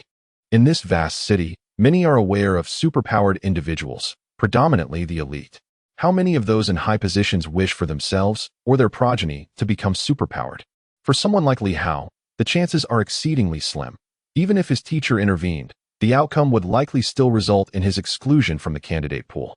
As long as Li Hao understands the challenges involved, he should realize that only by joining the enforcement team does he have a chance to delve into the realm of the extraordinary. The night is enchanting. On the path, Li Hao remained vigilant, walking quietly. The Zhang family residence is not far from his own. Throughout his journey, he contemplated many matters and ultimately decided to inform his teacher. Beep, beep, beep. The communication was swiftly connected, and Yuan Shuo must have been waiting, sleepless. "Teacher, is it resolved?" "Yes, Captain Lu Long and his team have arrived. I am on my way back." As Li Hao spoke, he contemplated his thoughts. After a brief moment, he articulated, "Teacher, Captain Lu mentioned that I might be in danger. The one who killed Xiao Yuan may also wish to eliminate me." "Fear not." Yuan Shuo, seemingly already aware of the situation, responded nonchalantly. "Starting tomorrow, move into the ancient courtyard. Do not return to the dormitory. Come directly to me and refrain from going out." Laying low for a year or two should not pose a significant issue. Despite Yuan Shuo's light-hearted tone, Li Hao understood the gravity of the matter. Yuan Shuo was essentially wagering on his safety, betting that the night watchers would not neglect his well-being. Li Hao reasoned that unless the red shadows were exceptionally powerful, they would not dare provoke the night watchers. However, he was acutely aware that the red shadows would likely not relent easily. Moreover, Li Hao was unwilling to remain in hiding indefinitely. "Teacher, I still wish to stay with the inspection division." "Stubborn," Yuan Shuo retorted, exasperated. "If you are aware of the peril yet choose to remain, that is not bravery, but folly." "Teacher, I wish to join the enforcement team. Captain Lu has invited me to join, claiming it would ensure my safety." "The enforcement team?" Yuan Shuo echoed. "Yes, and he mentioned that joining could lead to another realm." A dismissive chuckle emerged from the communicator. Lu Long is still holding onto his dreams. It is not that simple. If it were, everyone would be an extraordinary being. I am fully aware of his endeavors. Lu Long is indeed a determined and resolute individual. Yuan Shuo acknowledged, but quickly added, "However, there are matters you do not comprehend. What he conveyed to you may seem straightforward, yet the reality is this. First, slaying those individuals is a near-fatal endeavor. Second, absorbing energy into the body carries a safety rate of 90 with the night watchers. Even if unsuccessful, one would not perish. Yet, Lu Long's method entails a mere 50 chance, with half of that probability resulting in death during the energy absorption process." Li Hao's gaze flickered. This point had indeed not been mentioned by Lu Long previously. Yuan Shuo continued, "Moreover, do you believe the enforcement team only comprised a few brave souls?" Lu Long initially gathered dozens, yet how many remain by his side now? Some perished during the assaults, while others fell during the energy absorption process. Yuan Shuo sighed. "If you truly desire to pursue this path, I might assist you in applying for a trial." He seemed hesitant at first, but soon regained his resolve. Li Hao sensed the teacher's dilemma. This matter was likely far from simple. Contemplating Lu Long's assertion that the night watchers would not permit success on Yuan Shuo's side, Li Hao formulated a quiet resolution, softly stating, "Teacher, there is no need." "Very well." Yuan Shuo did not insist further. Recognizing Li Hao's decision, he refrained from pressing the issue, for he understood that should Li Hao truly proceed, he might very well find himself among the 10 fatality rate of the night watchers. Yuan Shuo's attempts aimed to avoid death at a rate of 90, but success was not guaranteed. Li Hao, merely his student, was far more likely to encounter peril. With this thought, Yuan Shuo chose not to elaborate further. Li Hao, having listened intently, understood that his teacher was well aware of Lu Long's actions. which brought him some comfort. He soon declared, "Teacher, I have decided to join the enforcement team. I may not pursue that method, but I seek vengeance. Your temperament." Yuan Shuo shook his head in dismay, and then swiftly remarked, "Very well, do as you wish. Your character mirrors my own, having persevered. There exists no rationale for relinquishing our efforts. However, should you find the time to visit me, while I may not be able to offer extensive assistance, I can provide a modest elucidation of the intricacies involved in this arduous journey." At this juncture, Yuan Shuo suddenly chuckled. "If you truly succeed, it may indeed be a fortuitous outcome. Should you find success along a different path, perhaps in the future, we could collaborate on endeavors unbound by external constraints. There are those who would revel in my continual failures. I shall cast them aside eventually." Li Hao grasped the essence of these words, albeit without probing further. For it was evident that the teacher would articulate his thoughts in due course, albeit with some reservations. At this moment, Li Hao resolved to join the enforcement team. The teacher's lack of discouragement indicated his understanding of certain circumstances. Lu Long likely harbored various schemes, which in the short term, should not pose a threat to him. "I am coming for the Red Shadow superpower," Li Hao silently vowed, yearning after a year to witness the mysteries and prowess of their abilities. Chapter 13. The Demon Hunting Squad. That night, upon returning home, Li Hao found himself falling asleep rather late. Even in slumber, he remained particularly cautious, having stationed the Black Panther at the entrance as a sentinel, while the Vortex 3 remained close at hand, disregarding the risk of accidental discharge, as he feared a cornered dog may leap in desperation. Fortunately, the night passed without incident. Perhaps the adversary was still biding their time, awaiting the arrival of a rainy night. July 13th, 1730. The clamor of the previous night felt like a mere dream. Chiming community remained as tranquil as ever, indifferent to the disturbances from the neighboring Old Street. Even if someone had taken notice, they would likely dismiss it as inconsequential. In the morning, Li Hao arose, attended to his ablutions, and subsequently boiled a cup of water, immersing the jade sword within. After a brief wait, he sampled the water once it had cooled slightly, furrowing his brow at the result. The starlight energy seemed somewhat diminished. Li Hao pondered, noting that compared to the previous day, today's infusion of the sword appeared to contain a slight reduction in starlight energy. If it were merely a minor deficiency, it posed no grave concern. The critical question remained: could this mysterious energy restore itself? This was Li Hao's primary concern. Was the energy within the jade sword a remnant of its previous reservoir? Or did each infusion necessitate a certain duration for restoration to its original potency? If recovery were possible, it would signify an inexhaustible treasure. As for the stone knife, Li Hao refrained from utilizing it for the time being. Concerned about potential tracking the previous night, he found it impractical to draw forth the stone knife. After drinking a cup of water and feeling warmth coursing through his body, Li Hao swiftly practiced the 5 animal frolics. Even with enhancements, it might not suffice against the Red Shadow, yet he was determined to seize every opportunity for improvement. While exercising, Li Hao contemplated the optimal frequency for infusing the starlit sword. Should he immerse it multiple times a day, or merely once? What were the differences in efficacy among the various infusions? These were matters he would need to explore gradually. In his room, Li Hao remained agile, darting about like a monkey. This time, however, he did not practice as extensively as the previous night. After practicing 3 consecutive times, and sensing he still had energy to spare, Li Hao decided to cease his training. The stellar energy emanating from his body dissipated entirely, and he waited until it vanished before he chose to stop. He harbored concerns, fears that the Red Shadow or other superhumans might, like him, perceive the stellar energy radiating from their bodies. If that were the case, his secrecy would be compromised. Li Hao could easily discern that Lu Long and his companions possessed a faint aura of stellar energy surrounding them. They were incapable of concealing it from his keen eyes. He recalled having encountered Lu Long before, but had never noticed the stellar energy enveloping him. Li Hao pondered whether it was due to his own inability to see it at the time, or if Lu Long had only recently undergone such a transformation. Or perhaps it was because he had consumed a cup of sword water that allowed him to perceive it now. He realized he understood far too little about this extraordinary world. After another refreshing wash and changing into a cleaner outfit, he poured the remaining sword water into Black Panther's food bowl. The dog's eyes sparkled with excitement, eagerly licking it up as if it were a delectable treat. Once finished, Black Panther wagged its tail vigorously, still craving more. Li Hao observed the dog intently, and took a slight breath. Goodness! The stellar energy radiating from this creature seemed even more intense than his own.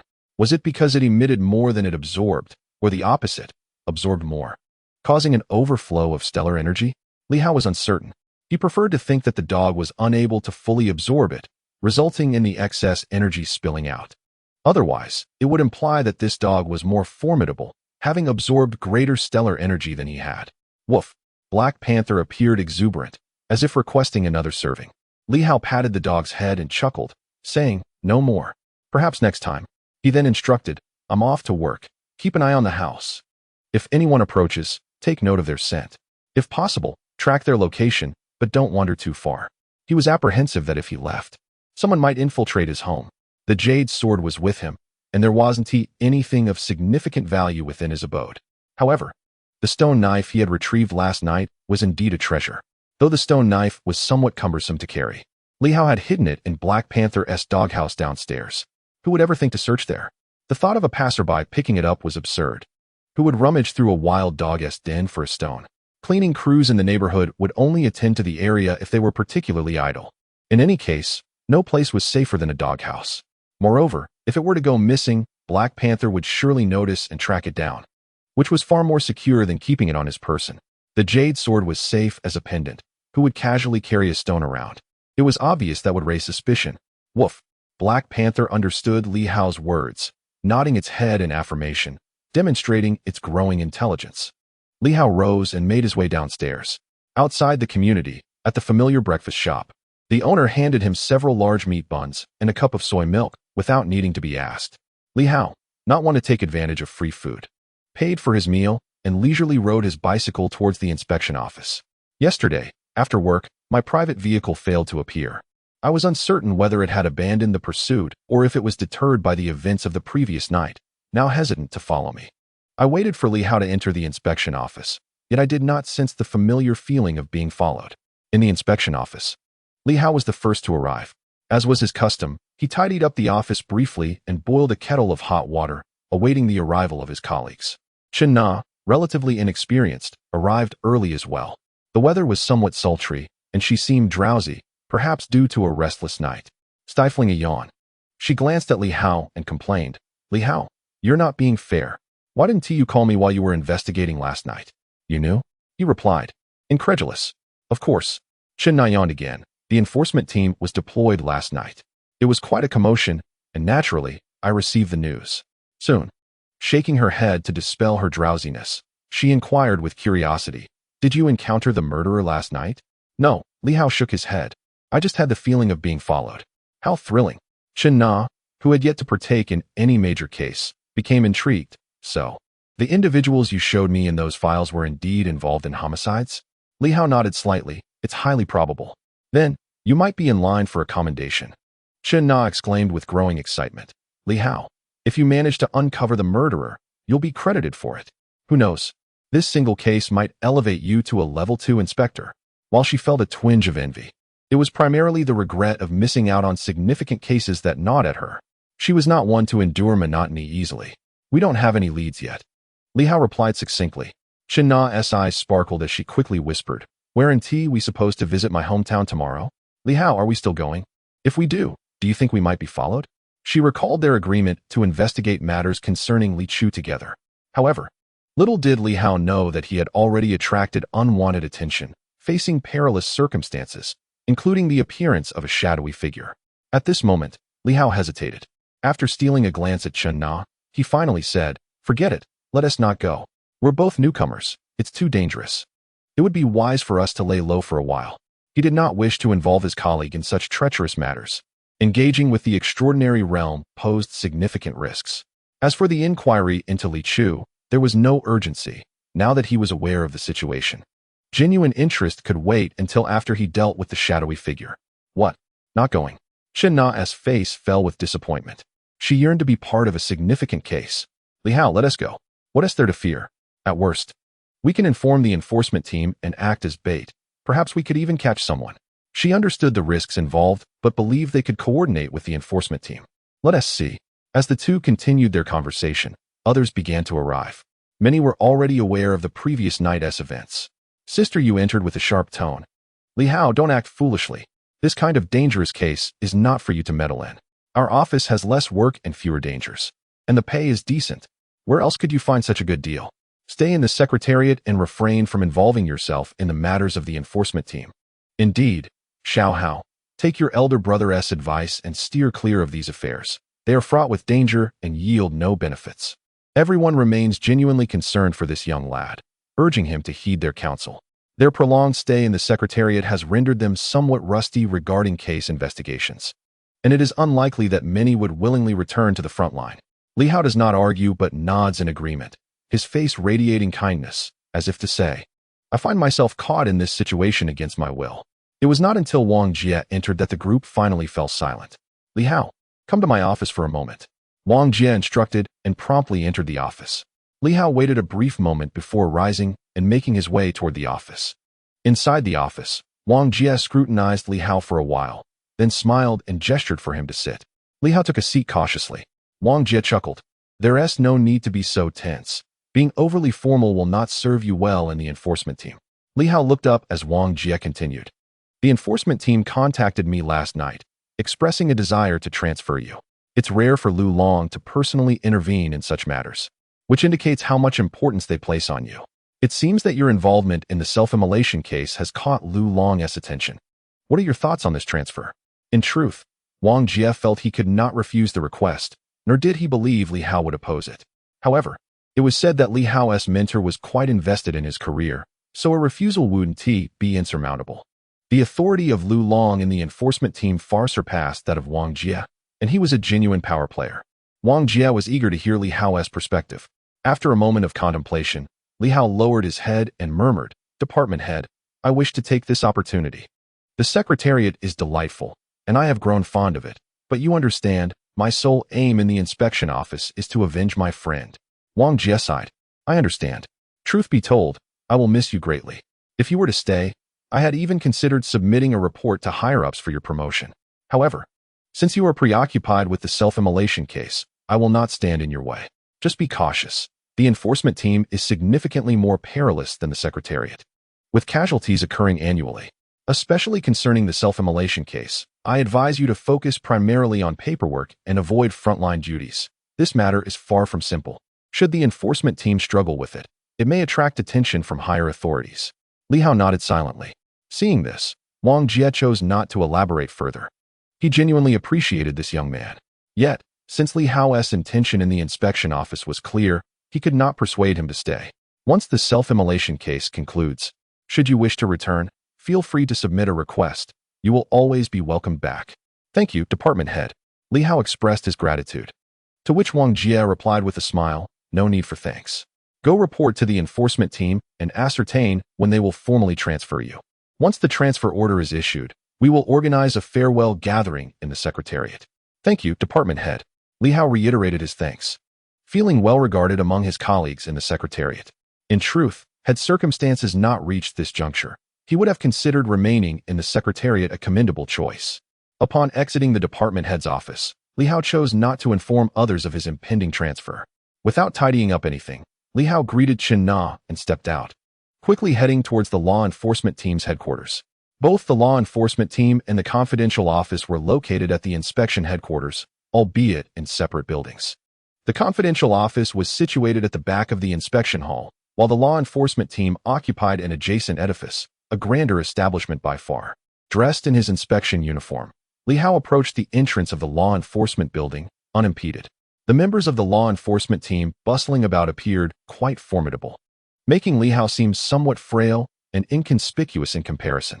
Without inquiring, he ascended the stairs, intent on finding Lu Yin, the deputy leader of the law enforcement team, who had her own office on the 6th floor. Soon, he reached the 6th floor, which was sparsely populated, primarily housing various leadership offices. After scanning the area, he located the nameplate and promptly knocked on one of the office doors. Come in. Lu Yan's voice lacked the charm of the previous night, imbued instead with a certain coldness. Upon entering, Li Hao noted a shift in her tone, which softened slightly with a hint of amusement. Oh, little Li Hao has arrived. You seem to have had a restless night. Were you thinking of your sister so early in the morning? Good morning, team leader Lu. Li Hao saluted, remaining stoic and adhering to decorum. The allure she exuded held no sway over him. Moreover, given the lurking dangers, he had little interest in admiring her grace, especially considering her affiliation with Lu Long, which he wished to avoid complicating. Why so serious, little Li Hao? Lu Yin chuckled, her smile radiant. Yet, Li Hao stood rigidly, casting a discreet glance around her office, his mind reeling. The office was expansive, rivaling the size of the confidential office, at least 100 or 200 square meters. What truly astonished him, however, was the array of weapons displayed within. The third-generation Vortex? Mere trifles. Such handguns were akin to refuse here. The Storm 1. He had heard of it. An immensely powerful submachine gun capable of firing 300 rounds in a single magazine. The fourth-generation Eagle Eye, the most advanced sniper rifle, boasted an effective range exceeding 500 meters, with a lethal radius even greater. The second-generation armor piercer, rumored to penetrate steel directly. This was not an office. It was an arsenal. Li Hao was taken aback, and it seemed Lu Yin perceived his astonishment, bursting into laughter. Little Li Hao, don't be surprised. These are all models. Just for display. They're not real. Li Hao was speechless. Did she expect him to believe that? A model? The metallic texture gleamed with a chilling luster. Surely, this could not be a mere replica. The audacity of the law enforcement team was remarkable. Lu Yin brazenly showcased such destructive weaponry in her office. Just models. Lu Yin laughed, suddenly reaching for a black grenade, tossing it casually towards Li Hao. Here, play with it, it's harmless. Li Hao's expression shifted, and he hastily caught it in his hands. A faint sheen of cold sweat began to bead upon his forehead. Goodness, is it about to explode? Fear not. Lu Yin approached with a cheerful demeanor, observing as Li Hao extended his hand to receive the grenade. Casually, she pulled out the pin and remarked with a smile. It's all right, the pin isn't even removed. What is there to worry about? Li Hao felt a shiver run down his spine. Are you out of your mind? She actually pulled the pin. In that moment, he entertained thoughts of fleeing. Fortunately, Lu Yin soon burst into laughter, casually tossing the grenade out of the window. It's truly harmless, just a ruse. A thunderous explosion echoed, shaking the very room. Li Hao's complexion drained of color. A ruse? Furthermore, this woman has lost her senses. She just threw it out, and it exploded. How could that be harmless? Yet, Lu Yin maintained her gaze on him, and upon noticing his pale expression, her smile faded. She spoke in a calm tone. Little Li Hao, this won't do. What? Are you frightened now? Returning to her seat, she reclined in her chair, unceremoniously propping her feet on the desk, and languidly stated, an extraordinary being is not to be compared with such trivialities. Some individuals can unleash a mere fireball, which might surpass this in potency. A moment's negligence could lead to your demise. If you fear the explosion of a grenade, your courage is far too feeble to join us. Li Hao furrowed his brow, only to quickly relax it. I am utterly unacquainted with such matters. I am but an ordinary individual. Even if I were to join the enforcement team, I might not even encounter these people. Captain Lu, my fear is entirely justified. Perhaps after several encounters, I shall grow accustomed to it. Is that so? Lu Yin chuckled. Your timidity is contrary to what the chief has conveyed, for he claims you possess great courage. In truth, I too believe you are quite brave. If you were truly timid, knowing the complexities of the self-immolation case, you would not dare to pursue it relentlessly. Some things must simply be done. Li Hao had regained his composure, knowing there are tigers in the mountains. One still ventures into their domain, just like you and your team, fully aware that extraordinary beings are formidable, yet you still provoke them. Are you not afraid? I believe no one is devoid of fear. It is merely the necessity to act that compels us. That is indeed a valid point. Lu Yin nodded in agreement, her laughter returning. Well said. No one is fearless. I too harbor fears, and the chief does as well. Yet, fear does not equate to surrender. She turned her gaze to Li Hao. I do not anticipate you will bring us much assistance, but since the chief has spoken, I welcome you to join the enforcement team. What truly matters is welcoming you to the demon hunting squad. Demon hunting. Li Hao's eyes flickered. Was this the name of their small team? As he watched Lu Yin extend her hand, he reached out to shake it. The moment their hands met, a surge of surprise coursed through him. In the next instant, Lu Yin gripped his right hand with force, twisting it behind his back. Before Li Hao could react, she executed a shoulder throw, and with a resounding thud, he crashed onto the floor. In the blink of an eye, Li Hao sprang back to his feet. 3 years of training in the ape technique had indeed borne some fruit. He leaped, stifling the pain, swiftly evading Lu Yan's range of attack. Lu Yan, however, did not pursue further, merely observing him with an air of appreciation, teasing, not bad. Although her vigilance was somewhat lacking and her skills merely average, her reflexes were commendable. This must be the ape technique from the new book of the 5 animals, and her practice was quite impressive. Li Hao remained silent, filled with caution. He was internally shaken. This woman appeared delicate, yet when she struck, her grip felt as unyielding as steel, seizing his arm, and without needing to look. Li Hao already sensed that his arm had swelled. The strength was substantial. It felt as though he were ensnared by iron. Let us see your prowess. Do not be afraid. Lu Yin smiled like a wisp of smoke, her charm radiating, her eyes glistening with mischief, returning to her previous demeanor. However, Li Hao dared not underestimate her any longer. Having a foundation in the 5 animals technique is advantageous, while the ape technique is not adept at offense. It excels in evasion. If you can master it to the level of your teacher, even the average superhuman may struggle to catch you. Upon hearing this, Li Hao's eyes flickered, and after a moment of contemplation, he whispered, "Are you implying that my teacher's ape technique is formidable?" Lu Yin was momentarily taken aback, then burst into laughter, her joy radiant. Who compiled the new book of the 5 animals? It was compiled by Elder Yuan. Do you question the strength of someone who crafted such a remarkable work? After a fit of laughter, she abruptly ceased, her expression turning serious. Yes, it is indeed powerful. Your teacher, Yuan Shuo, though not a superhuman, was a top-tier expert in the mundane realm before the emergence of superpowers. However, once superpowers manifested, he could not enter that domain. With a sigh, it was unclear whether she lamented for Yuan Shuo or for herself. What does it matter if one possesses profound, mundane martial arts? No matter how skilled, such prowess may falter against a superhuman's fireball, a flash of steel, or a bolt of lightning. This is the tragedy. Yet, Lu Yin soon regained her composure, her smile fading as she strode towards the exit. Come, let us seek the leader. This will also provide you a glimpse into our operations and what your role should be. It is vital to understand both the enemy and oneself. I do not expect much from you. Just do not hinder our progress. Li Hao's heart raced. Superpowers. Perhaps here, with Lu Long, he could learn more about them, marking his first step into the realm of superpowers. Those who dare to confront superhumans must possess considerable knowledge. This was another significant reason Li Hao wished to join the enforcement team. Only by understanding his adversaries could he effectively combat the Red Shadow. Chapter 14. I feel powerful. Lu Yin did not lead Li Hao to Lu Long's office. Instead, she turned left and right, ultimately entering the basement of the enforcement building, a section inaccessible to others. The space was vast. Upon entering, Li Hao felt an eerie emptiness, yet it was unsettlingly quiet. The silence was somewhat chilling. In the enforcement building, where one might feel a sense of foreboding, this place was evidently extraordinary.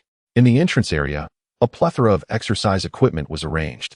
The walls, much like Lu Yan's office, were adorned with an array of weapons. Both firearms and melee weapons were present.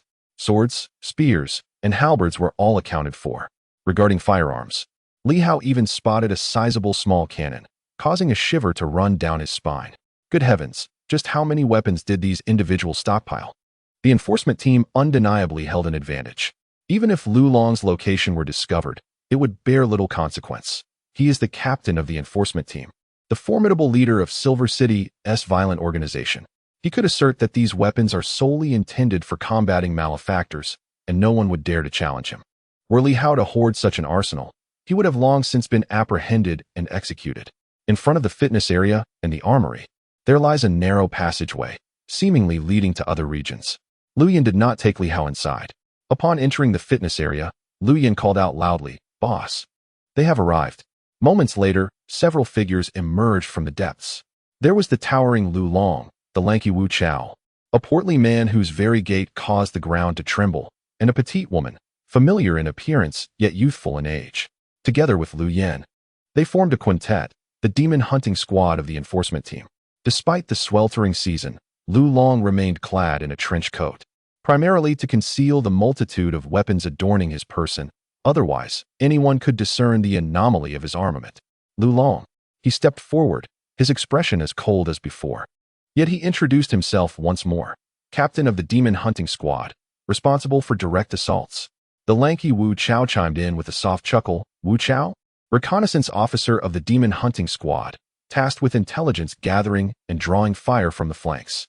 The notably hefty man, with a voice as solid as his physique, introduced himself, Chen Jian, the squad shield-bearer, responsible for defense. The diminutive woman spoke with a gentle tone, Yun Yao, the squad's medic, responsible for healing. For individuals, each with distinct roles and functions, their responsibilities were clearly delineated. Though few in number, they were wholly equipped. Li Hao cast a glance at Lu Yin, pondering her role. Lu Yin, with a playful smile, caught his gaze and teased, "What are you looking at?" Lu Yin, vice captain of the demon hunting squad, secondary attacker. The boss is the main attacker, while I am here to deliver the finishing blow. Li Hao understood. Lu Long turned his attention to Li Hao and calmly stated, "We are the entirety of the demon hunting squad. In the past, we had more members, but now, it has dwindled to just us. Currently, the squad consisted of a primary and secondary attacker, one medic, one shield bearer, and one scout." He looked at Li Hao intently and asked, "Li Hao, are you willing to join us?" Li Hao nodded. Lu Long gazed deeply into his eyes and asked, "Do you comprehend why we call ourselves the demon hunting squad?" Li Hao remained silent. Lu Long answered his own question, "Because we are justice." Justice? At that moment, Li Hao felt a sense of disorientation as he regarded the individuals before him. Are we truly justice? Lu Long's voice was cold yet undeniably resolute. We are justice. Perhaps we each harbor our own motives and thoughts, but do not forget, we are the enforcement team of the Inspection Bureau. We are an institution of law. We uphold justice. We protect Silver City. All our actions serve to fortify ourselves and maintain peace. The demons we hunt are those who disrupt the mortal realm. The butchers stained with blood. Li Hao, upon joining us, the first thing you must do is forget everything else and remember this single truth. We are justice. Those who err among the superpowered are but demons, and while the Night Watchers are unable to cleanse them, we shall take it upon ourselves to eradicate this filth. From the moment Lu Long welcomed Li Hao into the Demon Hunter squad, he began to instill in him the squad's mission. Or rather, this is the very essence of the Demon Hunter squad, a team with ulterior motives, which undoubtedly poses a significant threat, as the adversaries they confront are beyond imagination.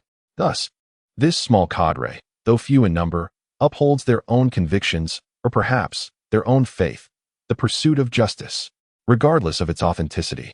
They firmly believe themselves to be harbingers of righteousness, driving away the demons from Silver City. Justice, Li Hao murmured. Indeed, Lu Long's voice was grave. Justice, Li Hao. Remember this.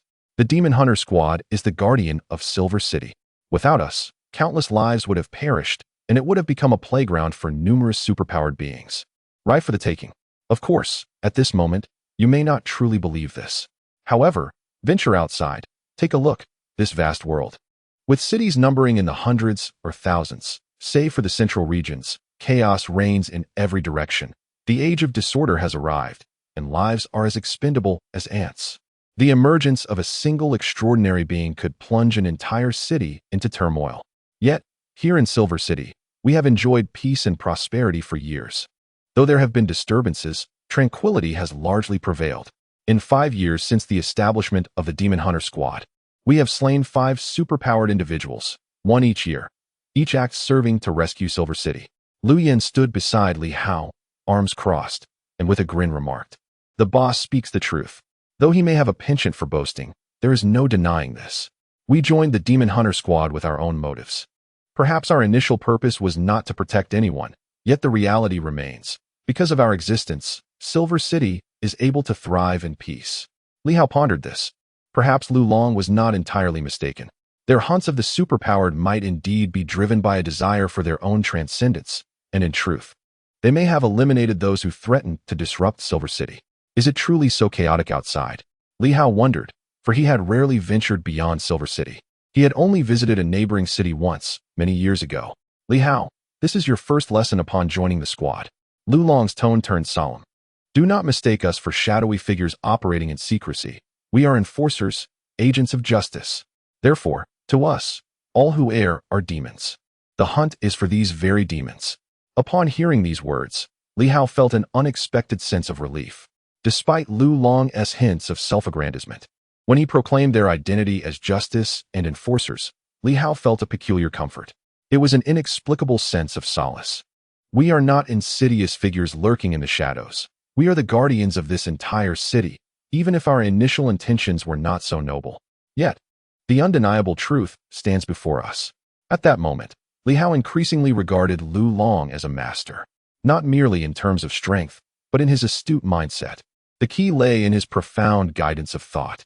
He instilled a profound belief in every member of the demon hunting team that their actions were inherently just, devoid of guilt. Taking lives of the superhuman was merely a source of accomplishment, a means of protecting the populace, upholding justice, and safeguarding Silver City. Such psychological fulfillment is a feat not easily achieved by ordinary leaders. Yet, Lu Long had remarkably excelled in this regard. In that moment, Li Hao felt that joining the demon hunting team might indeed be a commendable choice.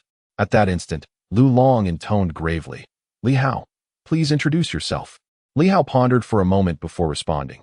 "My name is Li Hao, formerly a patrol officer in the confidential office, a graduate of the Ancient Institute in Silver City. I am proficient in the monkey technique of the 5 animal exercises, known for my agility." "Is that all?" Lu Long scrutinized him, prompting Li Hao to feel a touch of embarrassment. "Yes, that's all," Lu Long remarked coldly. "Is this how you became Yuan Shua's disciple?" Li Hao felt a twinge of awkwardness. That's merely the teacher's kindness.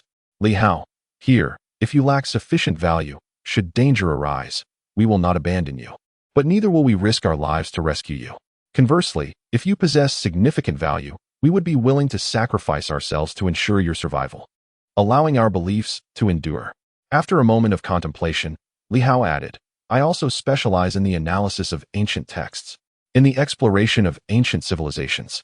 Deciphering ancient scripts is crucial. My memory is quite formidable, which is one of my strengths." The others exchanged glances, their expressions tinged with curiosity. Is the analysis of ancient texts truly useful? Indeed, it is immensely beneficial. Yuan Shua's esteemed position stems from his role as the head of the Ancient Civilization Exploration Department. His identity is not paramount. What matters is that he is a distinguished authority on ancient civilizations, with profound insights into their studies.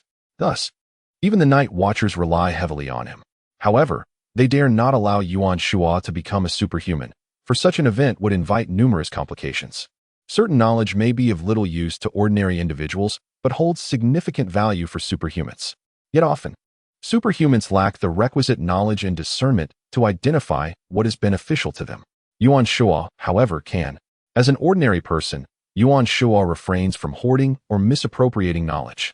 Yet, should he ascend to superhuman status, he may become uncontrollable.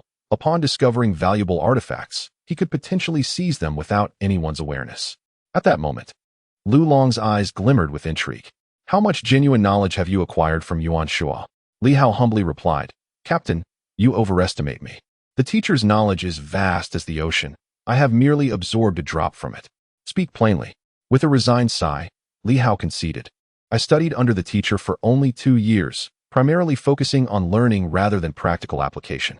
The teacher possesses an abundance of skills.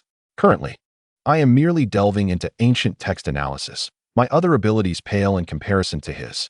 The teacher excels in many areas, such as trap disarmament, artifact preservation, feng shui positioning, and the humanities of ancient civilizations." Reflecting on Yuan Shua, Li Hao felt a sense of awe and lamented, "Since leaving the Ancient Institute, I have been preoccupied with other matters and have had no time to continue my studies. Truly, I find myself unable to match the teacher's capabilities." Lu Long replied solemnly, "That is already quite admirable. Being favored by Yuan Shua signifies your remarkable talent and capability." As he delved into the analysis of ancient scripts, he swiftly added, "Very well, Li Hao, from this day forth, you shall serve as the intelligence analyst and decoy for the demon hunting squad." A profound silence enveloped the room. A decoy, indeed capable of multitasking?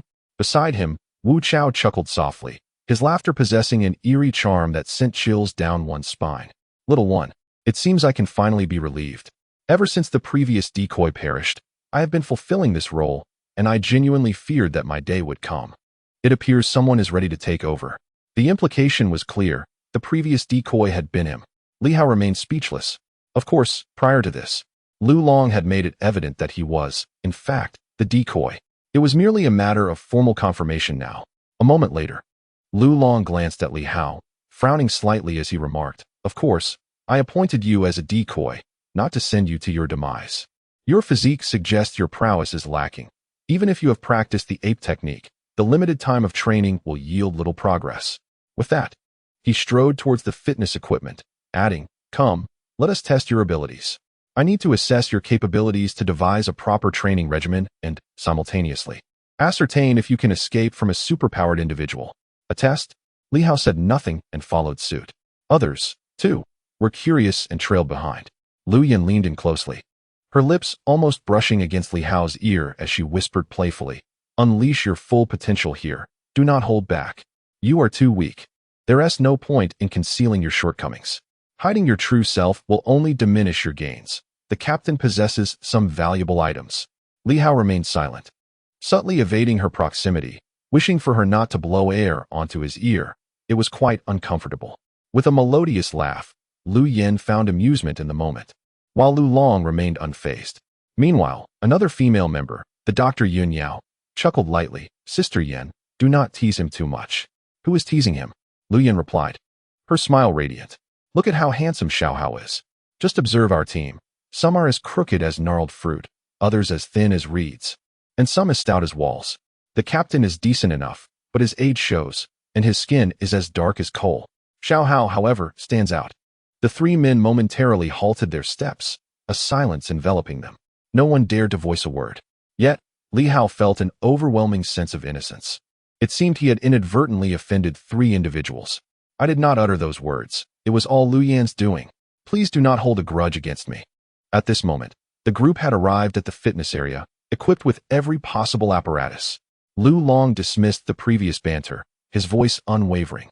Before entering the realm of the extraordinary, there existed formidable practitioners among humans, such as your mentor Yuan Shua, who has mastered the 5 animal exercises to perfection, exhibiting immense combat prowess. Like the former chief of the Inspection Bureau, who donned an ironclad body and reached the pinnacle of his skill, rendering ordinary blades ineffective and leaving only superficial wounds from firearms. These individuals epitomized the culmination of martial prowess in the mundane realm. Before the emergence of the extraordinary, we referred to these adept practitioners as martial masters, masters of martial arts, champions who, with their mortal bodies, could withstand the might of firearms. Martial masters.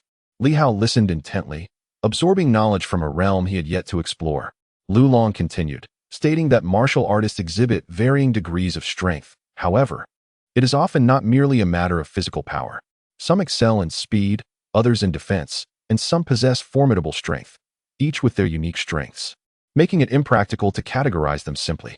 The swift may indeed vanquish the strong, yet slow martial artist, while the powerful could easily fell the agile.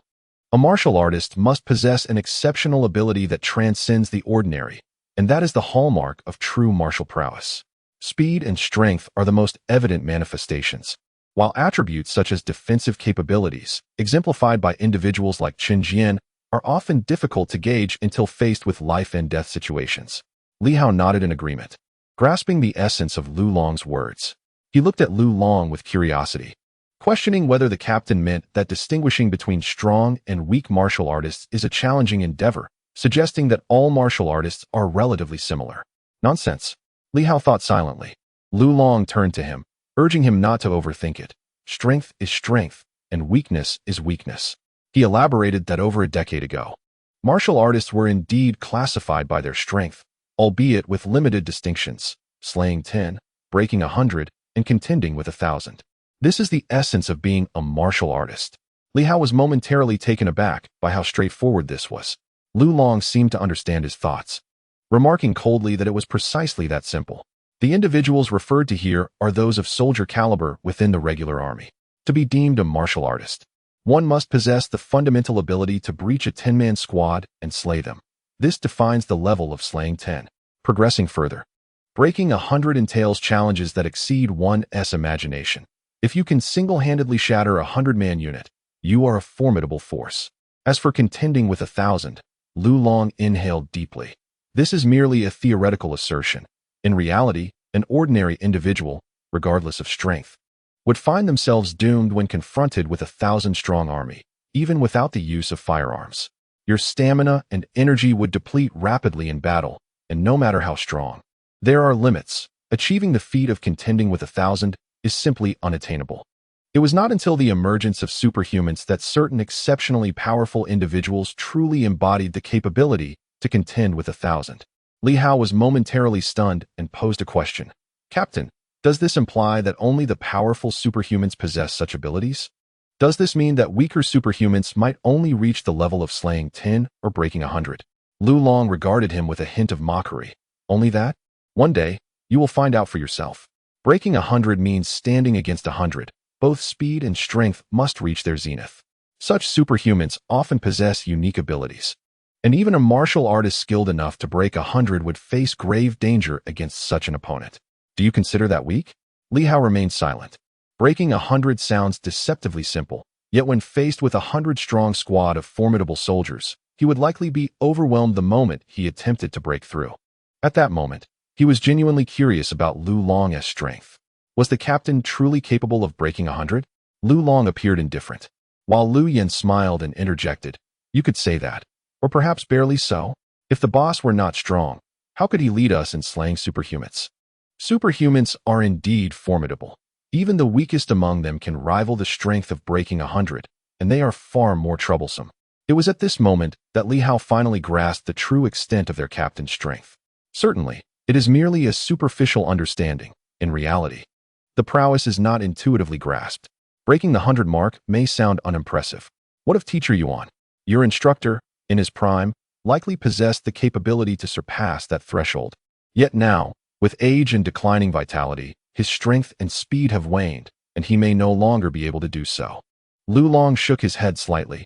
Many of the elite martial artists have reached this level. However, in recent years, as firearms have grown increasingly formidable and superpowers emerged, the pursuit of these extraordinary abilities has diverted many from dedicating themselves to the arduous training of mundane martial arts.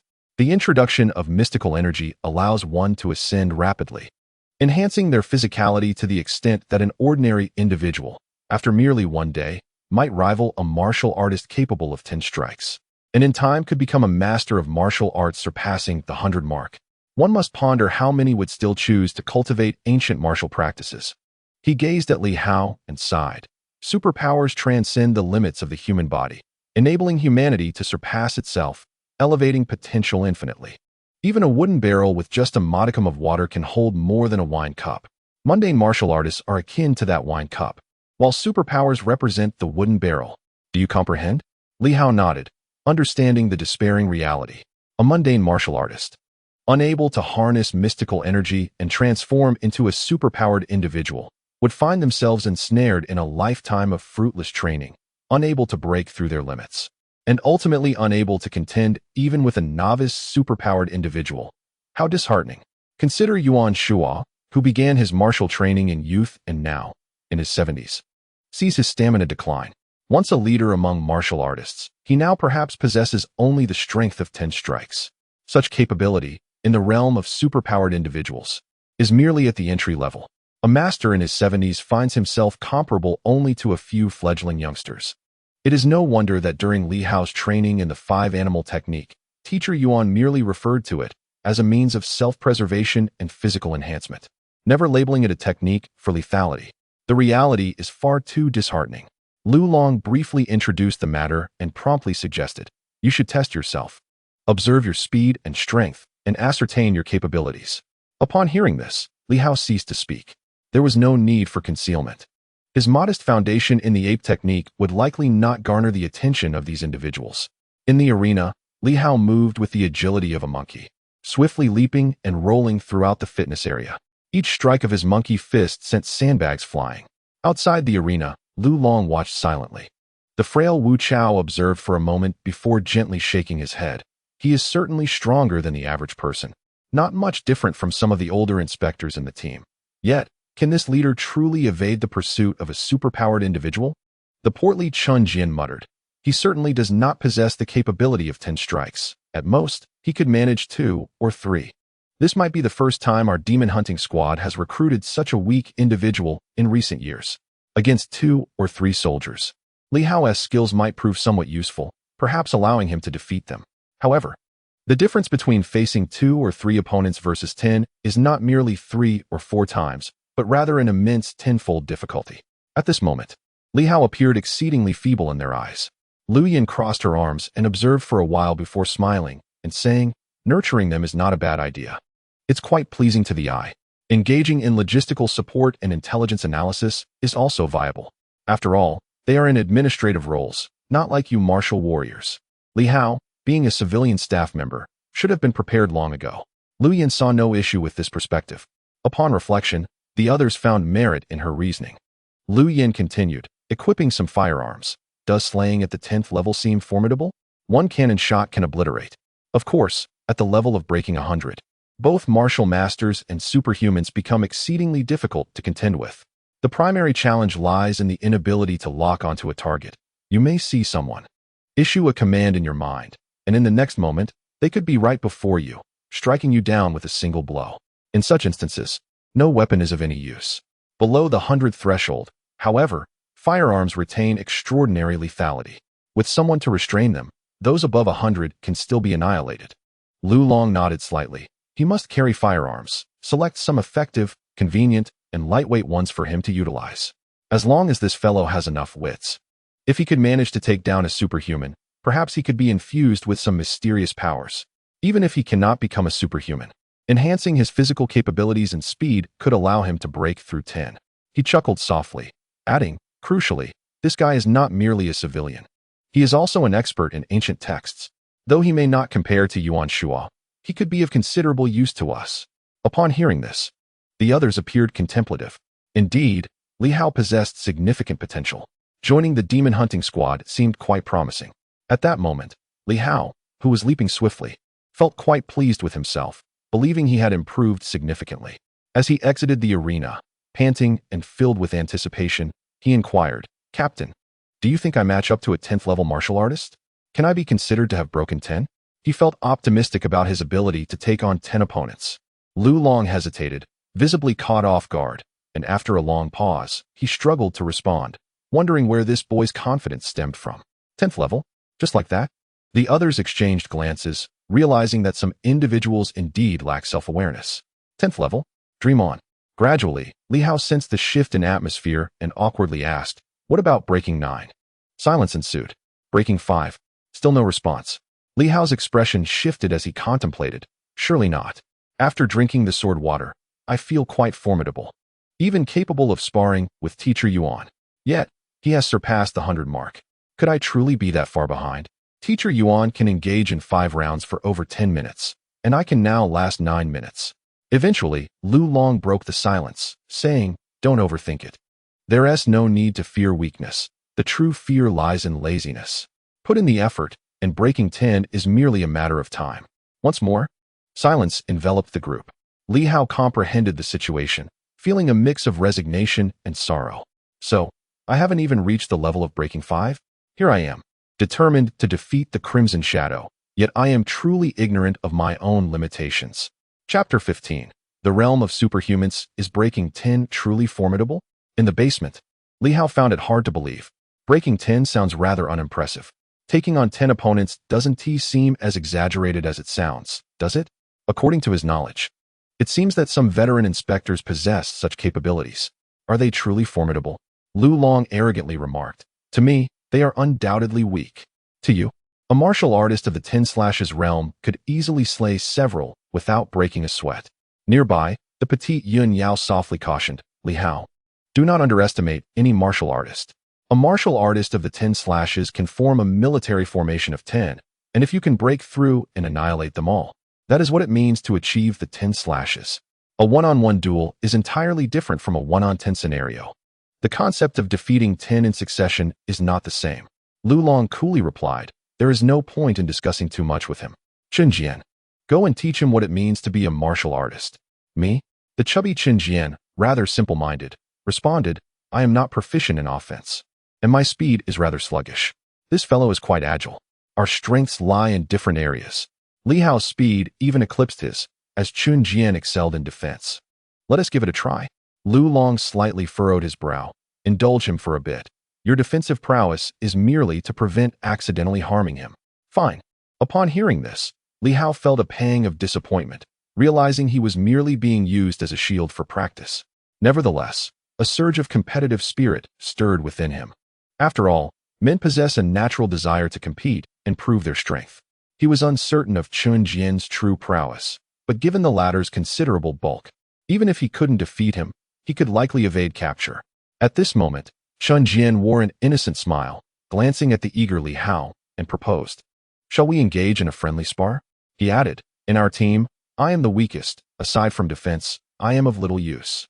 You practice the 5 animals technique, and your speed is commendable. I may not even be able to keep up with you." Li Hao regarded him skeptically the moment he uttered those words. Li Hao felt a twinge of unease. Could this chubby fellow truly be that formidable? Lu Long impatiently interjected. "Chun Jian is the weakest in our team in terms of speed, attack, and breakthrough capabilities. If you are unwilling, we can substitute with Wu Chao." Casting a glance at Wu Chao, Li Hao shook his head. "Forget it. That slender fellow is clearly agile. As a scout, he is sharper than a monkey. I am well aware of my own limitations and might not even touch him. Then I shall step up." Chun Jian took a slow step forward. Li Hao remained silent as the initiation gesture of the monkey technique manifested.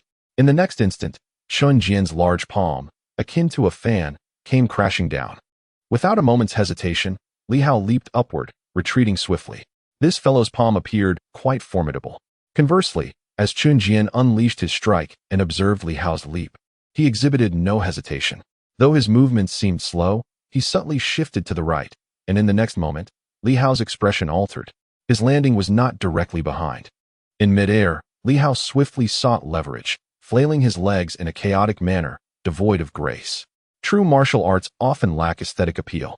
The monkey technique was somewhat better, but the other forms of the 5 animals technique appeared rather foolish, sometimes requiring one to crawl on the ground, moving all 4s, which looked even more unrefined.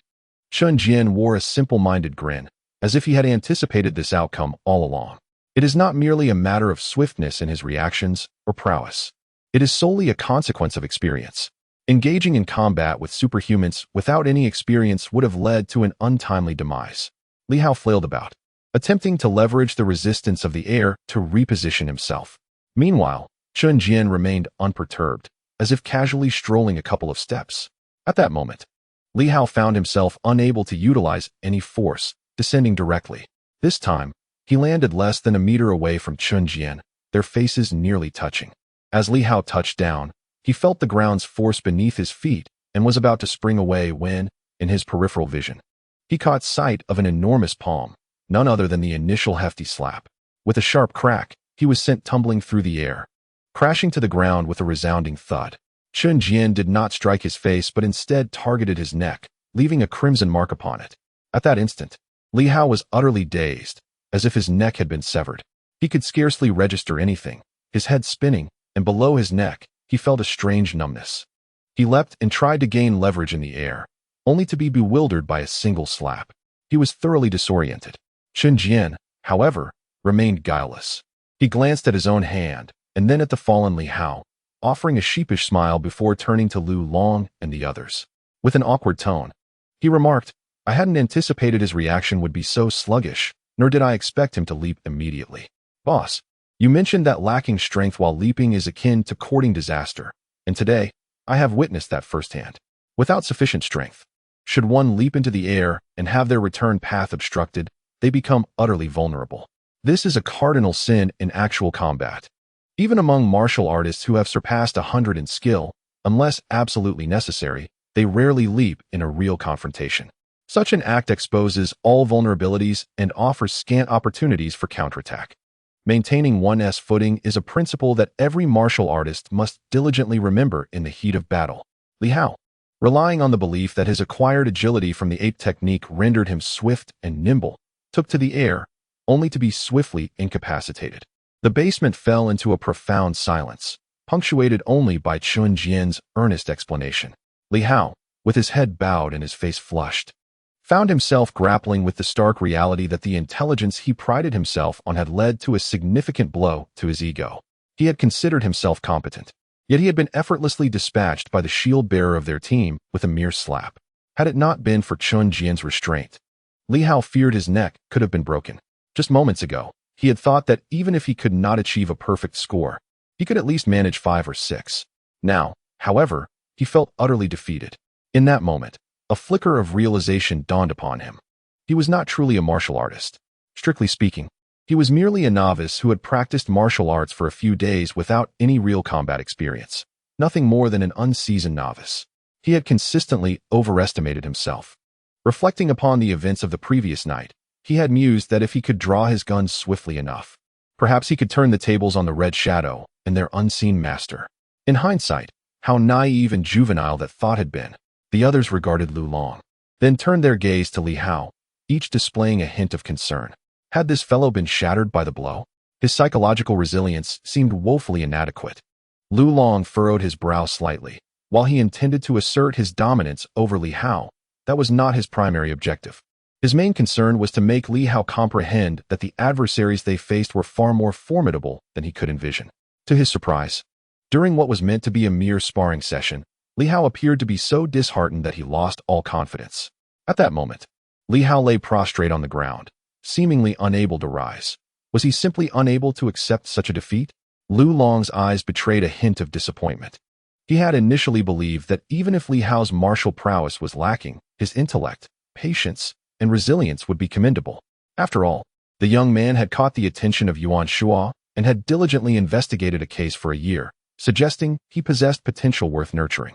Yet now, Lu Long pondered whether Li Hao had experienced too smooth a journey thus far. Could someone like him withstand setbacks? At that instant, Li Hao stood up, rubbed his neck, and displayed a hint of bashfulness on his face, reminiscent of a youthful lad. In truth, he was still quite young, remaining a student at the ancient academy. He mused to himself that he felt exceptional, more intelligent than others, capable of gaining admission to the ancient academy, becoming a disciple of Master Yuan. Successfully entering the inspection office and solving cases, it seemed as though he could accomplish anything and do it all well. Yet, he shook his head with a bittersweet smile, admitting, "Today I realized that in a fight, I am truly nothing. I have only practiced the art of martial combat for 3 years, and this past year, I've barely put in the effort. How could I possibly compare to my older brothers? Brother Chen must have been training for many years." Chen Jian, with his honest demeanor, replied, 16 years. I began training at the age of 12.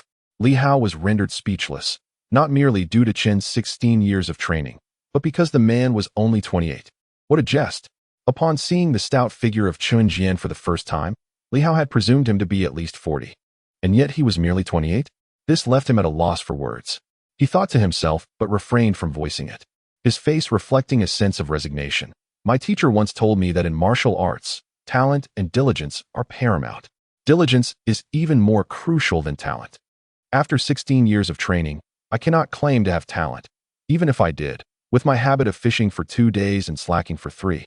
The fact that Brother Chun did not incapacitate me must be attributed to his mercy. Chun Jian chuckled awkwardly. Don't say that. It wasn't so bad. Although I held back, I still exerted about 30% of my strength. I struck you, and you didn't lose consciousness. You merely fell to the ground, which is quite impressive. Was this a compliment? Li Hao regarded him, wondering if this seemingly sincere, stout brother had any ulterior motives. For a defensive warrior to use 30% of his strength to merely knock someone down, was that truly something to take pride in? At that moment, Lu Long interjected. As long as you can regain your composure, that is sufficient. I was beginning to think that if you were so disheartened by that slap that you considered quitting, I would have obliged you. It appears you still possess some resilience. With that, his tone returned to its usual indifference. However, I must inform you that Chun Jian is merely a 10th-tier martial artist, primarily focusing on defense. You must remember that any superhuman far surpasses him. If you cannot even evade Chun Jian's attacks, do not even contemplate escaping from a superhuman. Certainly, you have recently joined, and it is only natural to feel somewhat inadequate. At this moment, you can merely be considered a reserve member. Besides your impending role as bait in dealing with the self-immolation case, your primary focus should be on strengthening yourself and assisting us in analyzing and organizing pertinent data. He harbored no expectations for Li Hao to be of immediate utility. There was no hope whatsoever. After speaking, Lu Long adjusted his trench coat and glanced at the others before promptly instructing, Lu Yen, take this fellow under your wing. First, ascertain the situation before proceeding. We cannot afford any unexpected casualties in the upcoming mission. Rest assured, I shall look after him. Lu Yen replied cheerfully, while Li Hao hesitated, contemplating his options. Ultimately, he decided it mattered little who took the lead. At this moment, He was merely a novice within this demon-hunting squad. Even the so-called weakest member, Chen Jian, could effortlessly overpower him. What else was there to say? As for the doctor, Yin Yao, Li Hao chose to refrain from questioning her further. She appeared amiable and delicate, yet one could never truly ascertain the depths of individuals. Often, those who seem frail can harbor the most formidable strength. As for Lu Yan, he felt somewhat more at ease, having exchanged a few words with her. With a bright smile, Lu Yan addressed Li Hao. "Come along, little Li Hao. Let us have a chat in the office. This place feels rather stifling." Li Hao contemplated for a moment before responding. "Captain Lu, there's no rush." He then turned to Lu Long and stated, "Captain Lu, you may call me boss." Lu Long wore an air of aloof pride, as if being addressed as boss was a monumental achievement. Li Hao chose not to comment further. Under the roof of another, one must acquiesce to their authority. "Boss, the murderer of Zhang Yuan is likely aware of our investigation due to the commotion we caused last night. I have studied the case. Each time it rains, it could be an opportune moment for the perpetrator to strike. It has nearly been a year since the last incident, and based on temporal deductions, the forthcoming rainy days may coincide with their next move."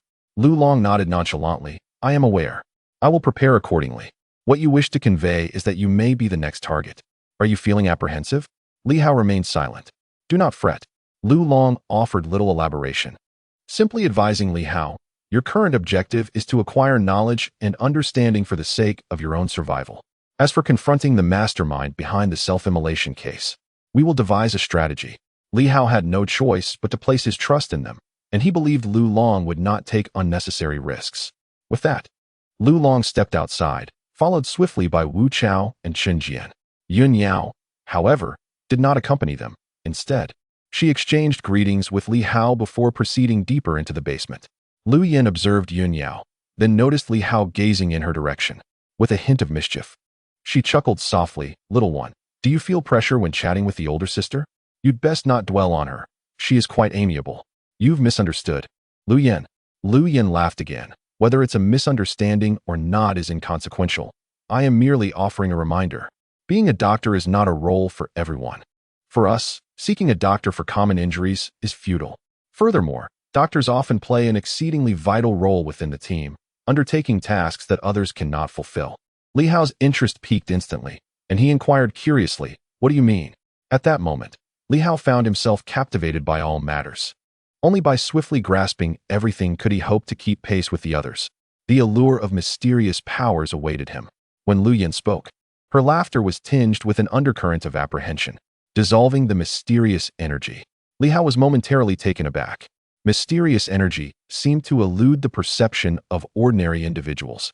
And while it was possible for those with supernatural abilities to perceive it, the individuals before him were evidently not among them.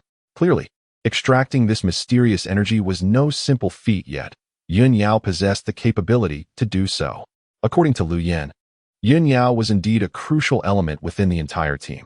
Their pursuit of supernatural beings was solely to deprive them of this energy. Without Yun Yao, the existence of this small squad might be rendered meaningless.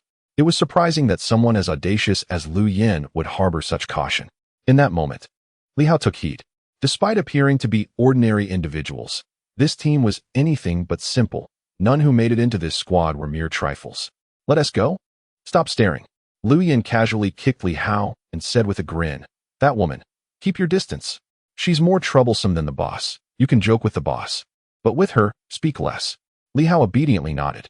In that moment, he was remarkably compliant, as if he had returned to a year prior, when he had just entered the secret office, a time when he had been meek and dared not utter more than necessary, content to play the role of a humble junior.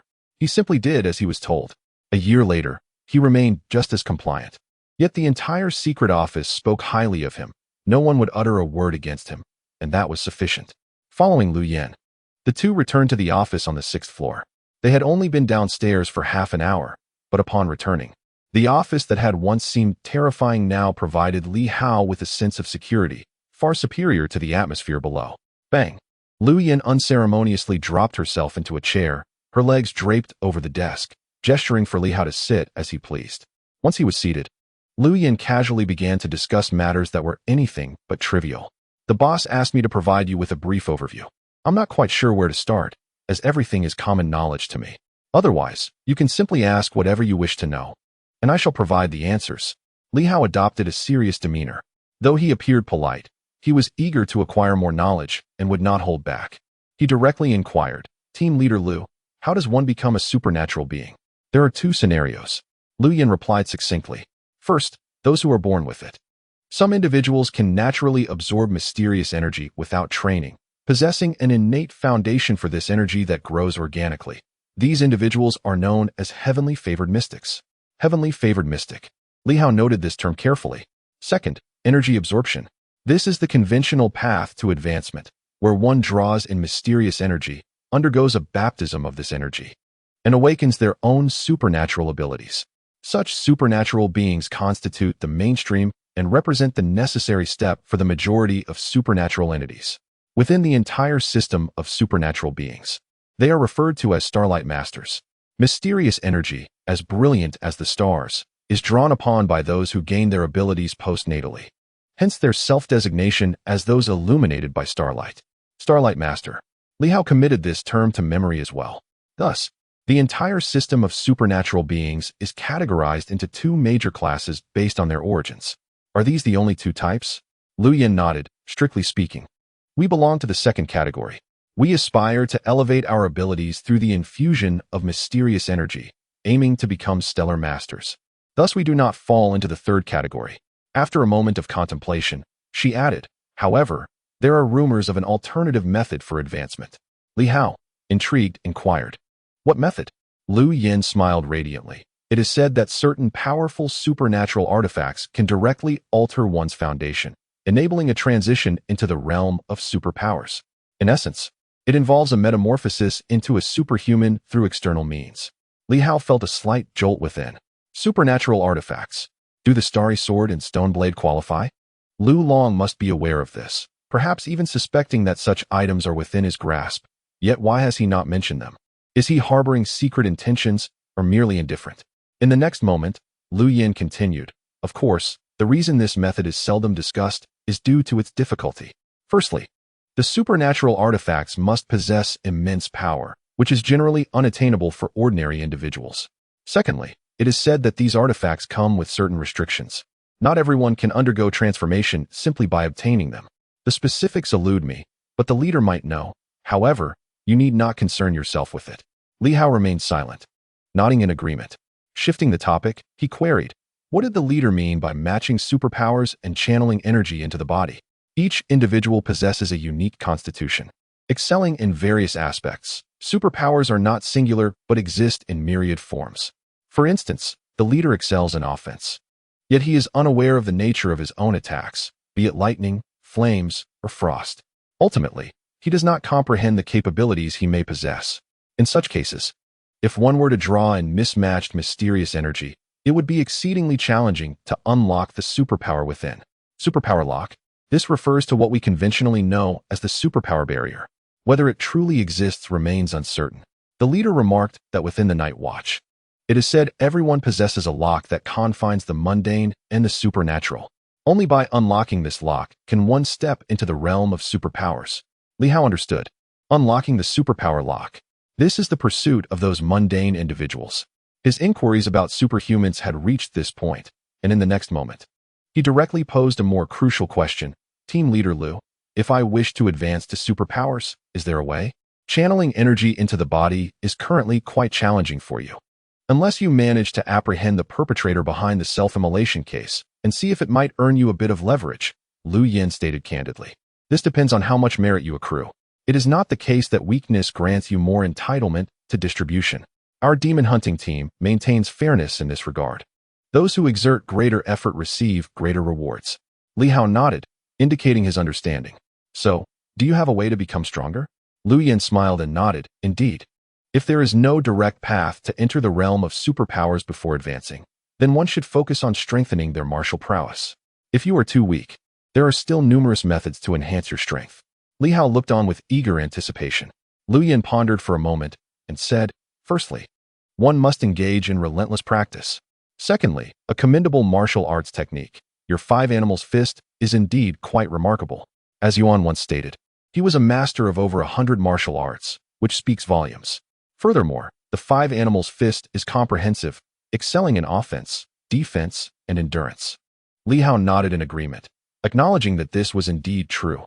After all, the five animals' fist comprises 5 distinct styles, of which he had merely learned the monkey style. Thirdly, external forces. Lu Yin smiled, explaining, the so-called external force primarily pertains to the mysterious energy. When this enigmatic energy permeates the body, if it cannot assist us in unlocking our superpowers, it can still enhance our physical constitution, which is fundamental.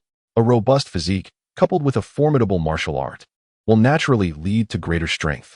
Mysterious energy. Li Hao contemplated this notion. Indeed, he possessed it. The sword soaking water. However, external forces are not limited to this. Mysterious energy is but one aspect, as numerous other external influences can augment one's capabilities. Perhaps you could consult your teacher regarding this. Li Hao was taken aback, pondering the implication. Lu Yin, amused, elaborated. As the head of the Ancient Civilization Exploration Department, she had delved into countless ancient relics. Although the night watchmen had appropriated most of the spoils, they would undoubtedly leave some for your teacher as a gesture of goodwill. And it is within these ancient ruins that treasures abound. Given your current weakness, should your teacher bestow upon you some valuable items, you would undoubtedly reap immense benefits. Li Hao remained silent. How could he muster the courage to ask his teacher for treasures? It was preposterous. Come now, do not be shy. It's not just your teacher who possesses such treasures. Our demon hunting team also has access to them. In the next moment, Lu Yin whispered, heed my advice, and you shall not regret it. As long as you demonstrate your worth to the leader, he will not be stingy with his resources, having eliminated several superhumans. And with our status as the law enforcement agency of Silver City, we do have a reserve of resources. Li Hao blinked, understanding the implication. After a moment of contemplation, he inquired, Sister Lu, aside from one's subjective feeling of strength enhancement, are there any definitive indicators? For instance, upon reaching the 10th realm, will there be any discernible changes? Changes? Lu Yin paused, then quickly responded with a smile. Indeed, there are changes. But a martial artist's true prowess is still assessed through practical combat and genuine skill. In the basement, there exists a practical training room. Once you step inside, you will comprehend its significance. If you can successfully navigate through it, once you pass the first level, you will be deemed a 10th practitioner, signifying your capability to engage a refined squad of 10 in direct combat. A practical training room? Li Hao noted this with keen interest. He turned to Lu Yin once more, asking if there were any additional benefits or assistance that came with joining the demon hunting team. Lu Yin, caught off guard by his gaze, seemed to grasp his intent. After a moment, she chuckled, her laughter radiant. You little rascal. You do not seem as innocent as you appear. Li Hao responded with a pure smile, softly declaring, for the sake of justice. For the sake of justice. Lu Yan's smile faded, and after a lengthy pause, she sighed and shook her head. You certainly know how to adapt. While I cannot provide you with much else, as you have only recently joined, you are welcome to take any of the firearms in my office. Take as many as you can carry. They are all compliant with regulations, and given your current circumstances, you may indeed require these tools to strengthen yourself, as true empowerment is not an overnight endeavor. Sister, I have been training in martial arts for nearly 20 years, and it has come to this. Li Hao nodded, inquiring about the age at which the individual began their martial training. The person before him appeared to be in their 30s, unlikely to exceed 40. Yet, Li Hao refrained from asking directly. These practitioners, claiming to have trained for a decade or two, were indeed formidable. Li Hao understood the hardships of martial arts. After all, it required immense dedication. In the past 3 years, he claimed to lack focus. Yet whenever he had the opportunity, he practiced the art of the monkey. Having already broken several rings at home through relentless training, suffering numerous falls in the process. As time passed, Li Hao continued to ask questions, unaware of the minutes slipping away until Lu Yin reminded him that it was nearly time for dinner. Reluctantly, he paused, feeling an insatiable curiosity. The more he learned, the more he yearned. If swift entry into the realm of superpowers was unattainable, then making progress in martial arts and enhancing his self-defense capabilities would certainly be beneficial. The sword-soaking water was a valuable asset. He needed to acquire more and drink it frequently. Li Hao savored the refreshing sensation emanating from his chest. Perhaps this was the singular method through which he could swiftly close the gap with others. On this day, Li Hao engaged solely in inquiry and listening. Lu Long, having only been seen in the morning, was absent for the remainder of the day, likely busy with preparations. Meanwhile, the enforcement team had not reassigned Li Hao. Perhaps wary of alarming their quarry, no formal procedures had been initiated, and aside from a few members of the demon hunting squad, only Wang Jie from the confidential office was privy to the situation.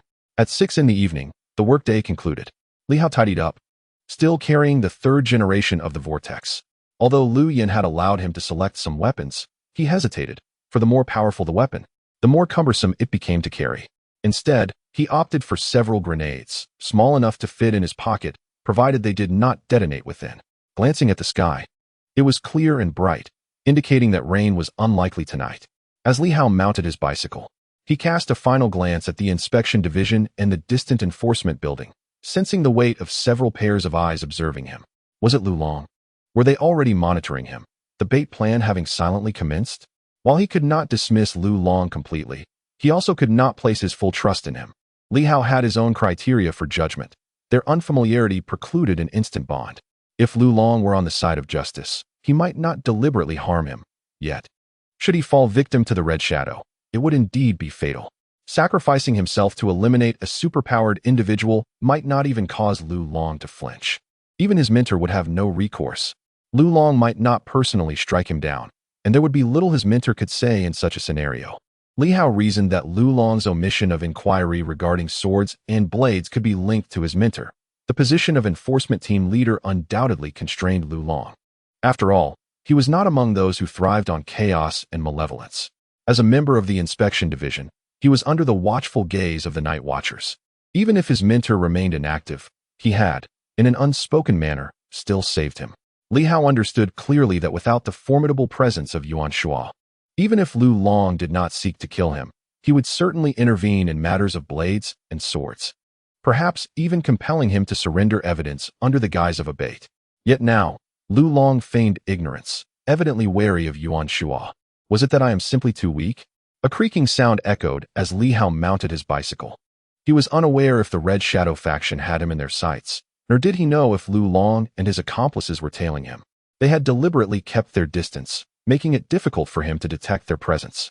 The only recourse was self-improvement, Li Hao silently resolved. Even the ever-enthusiastic Lu Yin was not someone he dared to trust, should danger arise. It was uncertain whether she would come to his rescue. I hope to become stronger before they make their move. He had previously refrained from consuming too much of the sword-soaking water, wary of its slow digestion and fearful of depleting its mysterious energy. However, in this moment, he realized that if he were to perish, no amount of mysterious energy would matter. Thus, he resolved to soak and drink more. Furthermore, he contemplated whether he could damage the jade sword to release additional mysterious energy. At this juncture, he no longer cared if it was a family heirloom. If the jade sword were unfeasible, was there not a stone knife at home? The bicycle trudged forward slowly as Li Hao's gaze wandered, indifferent to all else. Soon, he arrived at Qiming Community, room 302 of Building 6. Before he could enter, the Black Panther sprang from the shadows, faster than before. Woof! The Black Panther wagged its tail, as if to convey that all was safe today. After Li Hao's departure, it appeared no one had taken notice of his residence, nor had anyone come to investigate. Li Hao glanced at the Black Panther, which seemed to have grown slightly since yesterday, and gently patted its head. He pushed the door open and entered. After shedding his clothes and turning on the light, he found the room still cloaked in darkness, with the curtains drawn tightly. Sitting on the sofa, Li Hao reflected on the events of the past 2 days. They had come too swiftly. It left him somewhat bewildered, unable to clearly analyze the myriad of clues. The demon hunting squad, the Red Shadow faction, the Night Watchers, the 8 great families, and I, perhaps, represent the sole survivor of the 8 great families. The target of the Red Shadow is me. While the demon hunting squad aims for the superhumans of the Red Shadow faction, the Night Watchers may not come due to other entanglements. But with the imminent departure of his teacher, it was likely that adversaries were already on their way. Was the Red Shadow he encountered last night merely a scout? Or did they represent the entirety of their faction? How many superhumans were there? Li Hao was uncertain. Yet, he speculated that there could be more than one. Last night's figure might have merely been a lookout, not the full extent of the Red Shadow's forces. Had Lu Long considered this? If the superhumans numbered not 1, but 2, or perhaps 3 or 4, would the demon hunting squad be able to contend with them? Li Hao tapped lightly on the table. Although the demon hunting squad had provided some assistance, it still failed to grant him a sense of security. A multitude of thoughts swirled in his mind. At this moment, however, there was no one who could offer him help. In the next moment, a figure crossed Li Hao's mind, and after a brief moment of hesitation, he retrieved his communicator. He required his teacher's assistance, not necessarily in a practical sense. Even mere consolation would suffice. At the Silver City Ancient Academy, Yuan Shuo was practicing an exceptionally ungraceful form of martial arts in the courtyard. To call it a martial art would be an understatement. It resembled the floundering of an old hen. However, this was not a mere chicken style. It was the technique of flying birds, one of the 5 animal frolics. The forms represented the tiger, deer, bear, monkey, and bird, with the monkey technique being agile and adept at evasion. The flying bird technique was similarly nimble, yet even more proficient in escape. Each of the 5 animal frolics, in truth, encompassed lethal techniques. Both the monkey and flying bird styles possessed their own methods of combat. Yet, Li Hao had not delved deeply enough into these arts, often practicing the monkey technique solely as a means of evasion.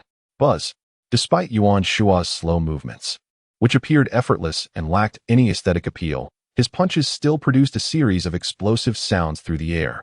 A martial artist who had once been among the pinnacle of the martial realm, he was now aging, his physical prowess waning.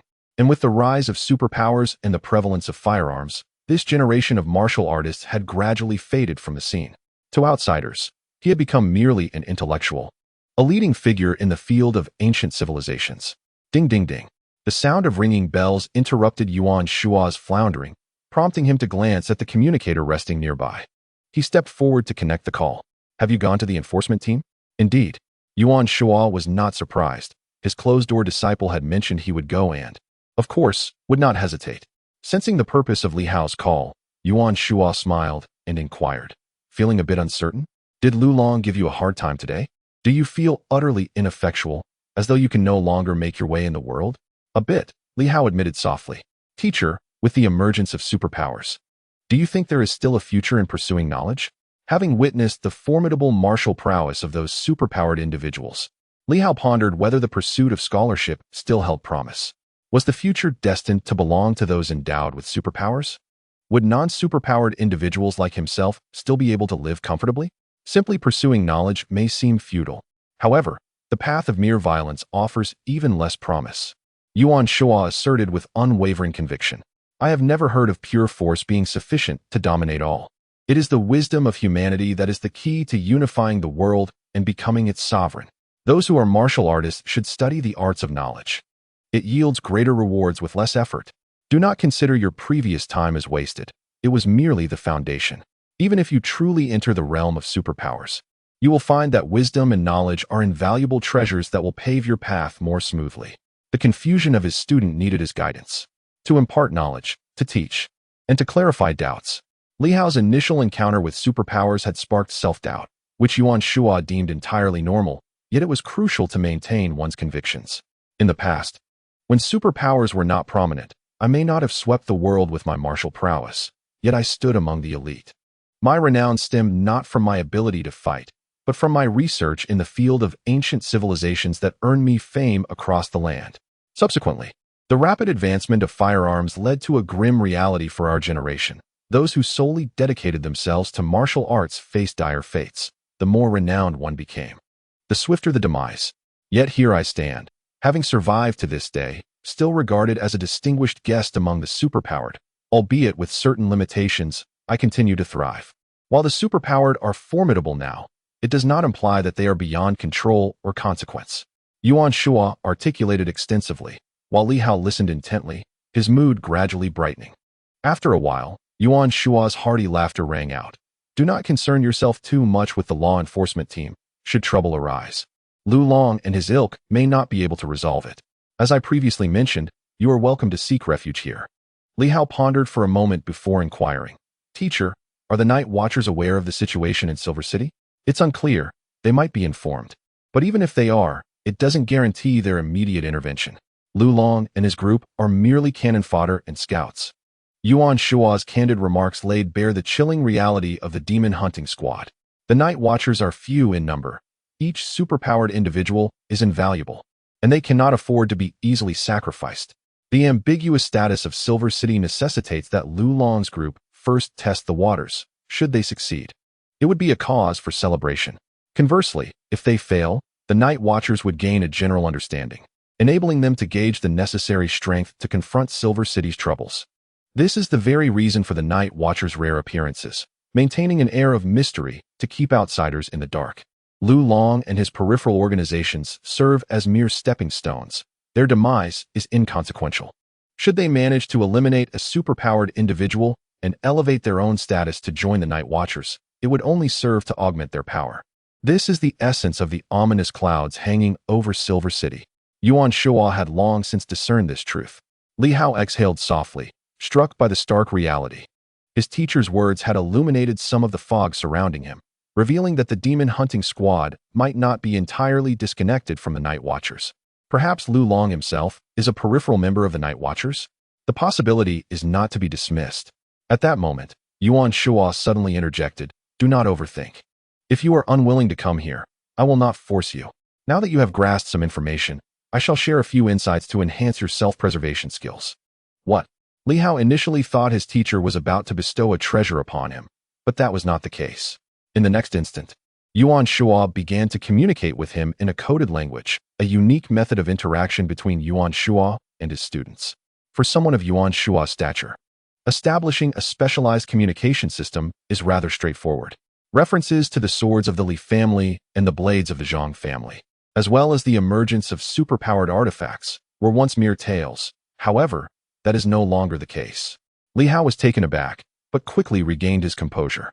If Lu Long could speculate, it was reasonable to conclude that his teacher, in Li Hao's eyes, was perhaps the wisest and most astute individual he had ever encountered. If you possess such items, it is both a blessing and a curse. The death of Zhang Yuan may be linked to this. It is evident that you have caught the attention of superpowered beings, and your target may very well be these items. Regarding the folk songs of the 8 great families, they have been passed down through countless generations. Even though I have heard them, I cannot ascertain when they first emerged, nor is there any documentation. They have merely been transmitted orally from one generation to the next. According to my research, there may be a connection to ancient civilizations. As my student, you are somewhat aware of the circumstances surrounding these ancient cultures. The new treatise on the 5 animals was actually derived from relics of ancient civilizations, which I later adapted. Li Hao remained silent, listening intently to his teacher's discourse. Yuan Shuo continued, stating that the treasures within these folk songs often possess a characteristic. Outsiders are unable to wield them.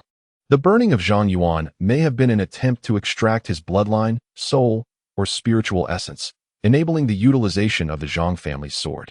As for the issue of the time span, I have made some assessments. It is highly likely that the adversary's supernatural abilities are limited. Each time they extract someone's bloodline or soul through burning, it may induce a dormant phase for these methods. However, it is evident that their power is advancing, or perhaps the dormancy period is shortening. Li Hao nodded vigorously, even though Yuan Shuo could not see him. At this moment, he was filled with profound admiration. His teacher, having seen the documents only yesterday, was capable of deducing so much today. Li Hao could not help but feel a sense of awe, which was undoubtedly linked to his teacher's vast knowledge. Additionally, the fact that the adversary always strikes on rainy days suggests that their abilities may only manifest during such weather. Their intent is not merely to kill, but rather to extract something from their victims after the act. Yuan Shuo paused momentarily before continuing. Do not underestimate the individuals behind this case. If the first victim were from the Zhang family, it indicates that these entities have been in existence for at least 15 years. You must understand that the emergence of supernatural abilities has only been around for about 20 years. If they were a supernatural being from the very beginning, what does that imply? It means they are an elder among the supernaturals, rather than a novice who has just awakened their powers. Yuan Shuo added, of course, this may not be the work of a single individual. Perhaps the original supernatural being has already departed, and now it is the members of their organization or disciples who are watching from this side. After all, a formidable individual cannot remain in Silver City indefinitely. Li Hao took a deep breath again. He had contemplated this aspect, though not as meticulously as his teacher. Had Lu Long considered this? The Zhang family's sword may not be accessible to you, but the Li family's sword certainly is. The inability to wield it previously could be attributed to the non-existence of supernatural powers. Such powers should have existed during the ancient civilization period and are now merely awakening, rather than appearing out of nowhere. If you are indeed a descendant of the Li family, possessing that sword, you could find a way to activate it. Activate. Li Hao finally spoke. The Li family's sword is a secret, yet not entirely so. Those who have heard the folk songs may ponder upon it, but no one has truly seen it. Have I activated it? Soaking the sword in boiling water. Yes, activation. After lying dormant for so many years, it cannot be so easily employed. I know many methods of activation, but they may prove too challenging for you. The simplest method is to establish blood ownership, provided that the sword truly belongs to your family and was not obtained through theft. Li Hao managed a bitter smile and remarked, "Teacher, it's futile. My blood has already been shed." To which the teacher replied, "Of course, a mere drop of blood is insufficient. Do you think that pledging your allegiance with just a drop of blood is a trivial matter? Is it not so?" Li Hao was left speechless. Yuan Shuo continued, "This blood must not be any ordinary blood, especially for someone like you, a descendant of countless generations. Your bloodline has diverged significantly. For you, two types of blood might be capable of unlocking your potential. The first, your heart's blood, I would not recommend due to the considerable harm it could inflict. However, in a life-threatening situation, should you find yourself on the brink of death, you could stab your own heart with a sword. Just be cautious not to go too far and end up killing yourself." Li Hao felt awkward at such a suggestion. Indeed, it was perilous. The second option is to diligently practice the 5-animal technique to strengthen your physique and elevate your bloodline. If you can reach my level, perhaps a single drop of blood could suffice to unlock your potential. Li Hao's heart stirred with the possibility. Could he surpass the 100 mark? Yet, time was not on his side. He pondered, "Teacher, are there any mysterious energies within supernatural artifacts? Some possess such energies, while others do not. It depends on the context." Yuan Shuo quickly responded, "If yours does, you could attempt to absorb a little, though it may not yield significant results." Li Hao was taken aback. Minimal effects? This was something he held in high hopes. "But teacher, it said that drawing energy into the body would enable one to become a supernatural being? Do not be naive. It is not that simple." Yuan Shuo reflected for a moment and continued, "Of course, I am not fully aware of your circumstances, but I can share what I know. Some supernatural artifacts inherently possess a modicum of mysterious energy, yet this energy is quite feeble. If you can absorb it, it may offer some enhancement to your physique, but the utility is not as grand as one might envision. Relying solely on this to ascend to supernatural status is nearly impossible." A flicker of disappointment crossed Li Hao's eyes. Was there truly no hope? "It's difficult to say," Yuan Shuo replied. "After all, our research into the supernatural is limited, and we have not been studying it for long enough to have concrete reference cases." Yuan Shuo continued, "This is the crux of my point. You likely possess that artifact. Today, I shall teach you a method of breathing not recorded in the new 5-animal book." A breathing method? Indeed, it is a more refined technique than mere respiration. I have developed it over the years by synthesizing various ancient texts. You, my dear student, have never had the ability to absorb mysterious energy. Yuan Shuo chuckled.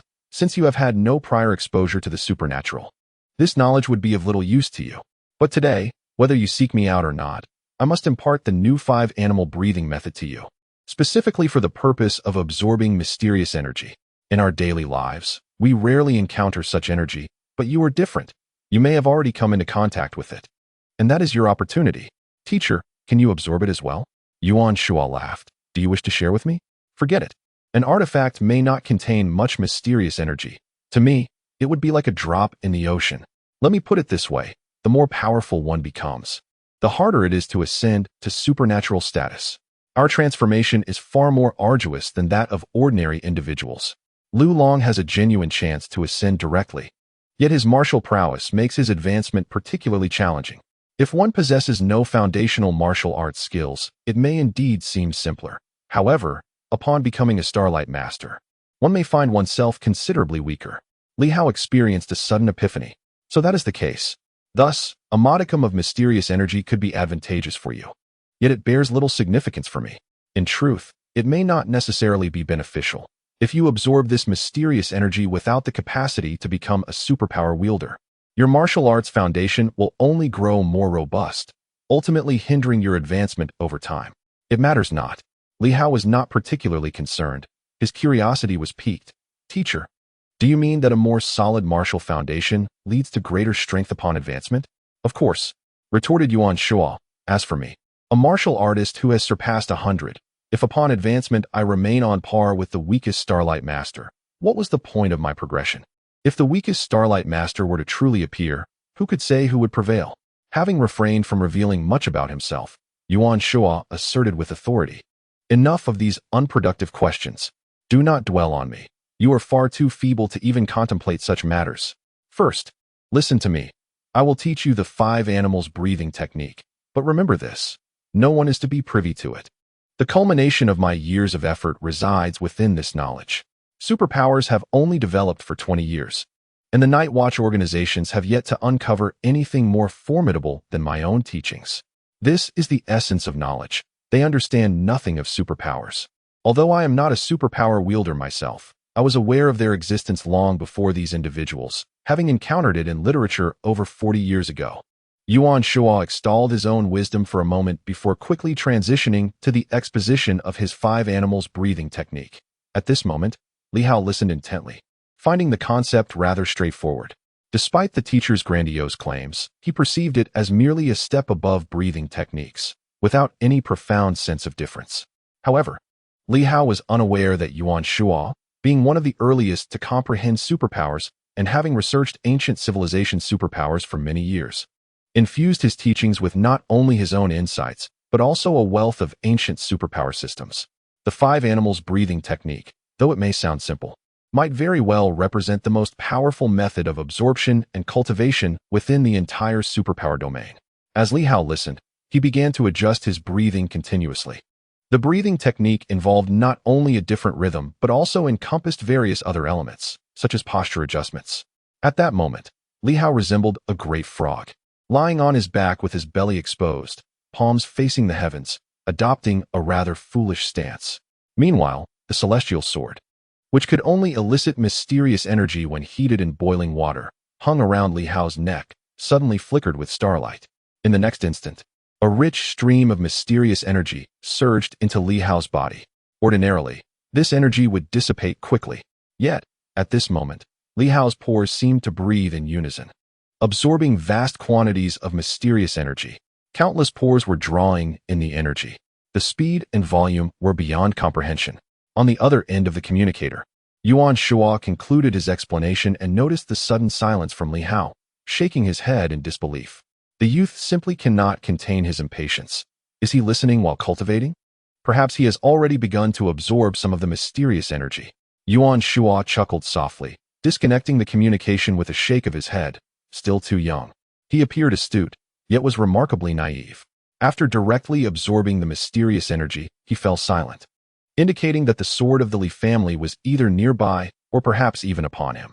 If it were near, it was all too evident that it was indeed upon him. Yuan Shuo pondered for a moment, then was taken aback. What a remarkable lad. The sword of the Li family is no ordinary weapon. I initially assumed it to be a grand sword, yet it turns out to be that small jade pendant.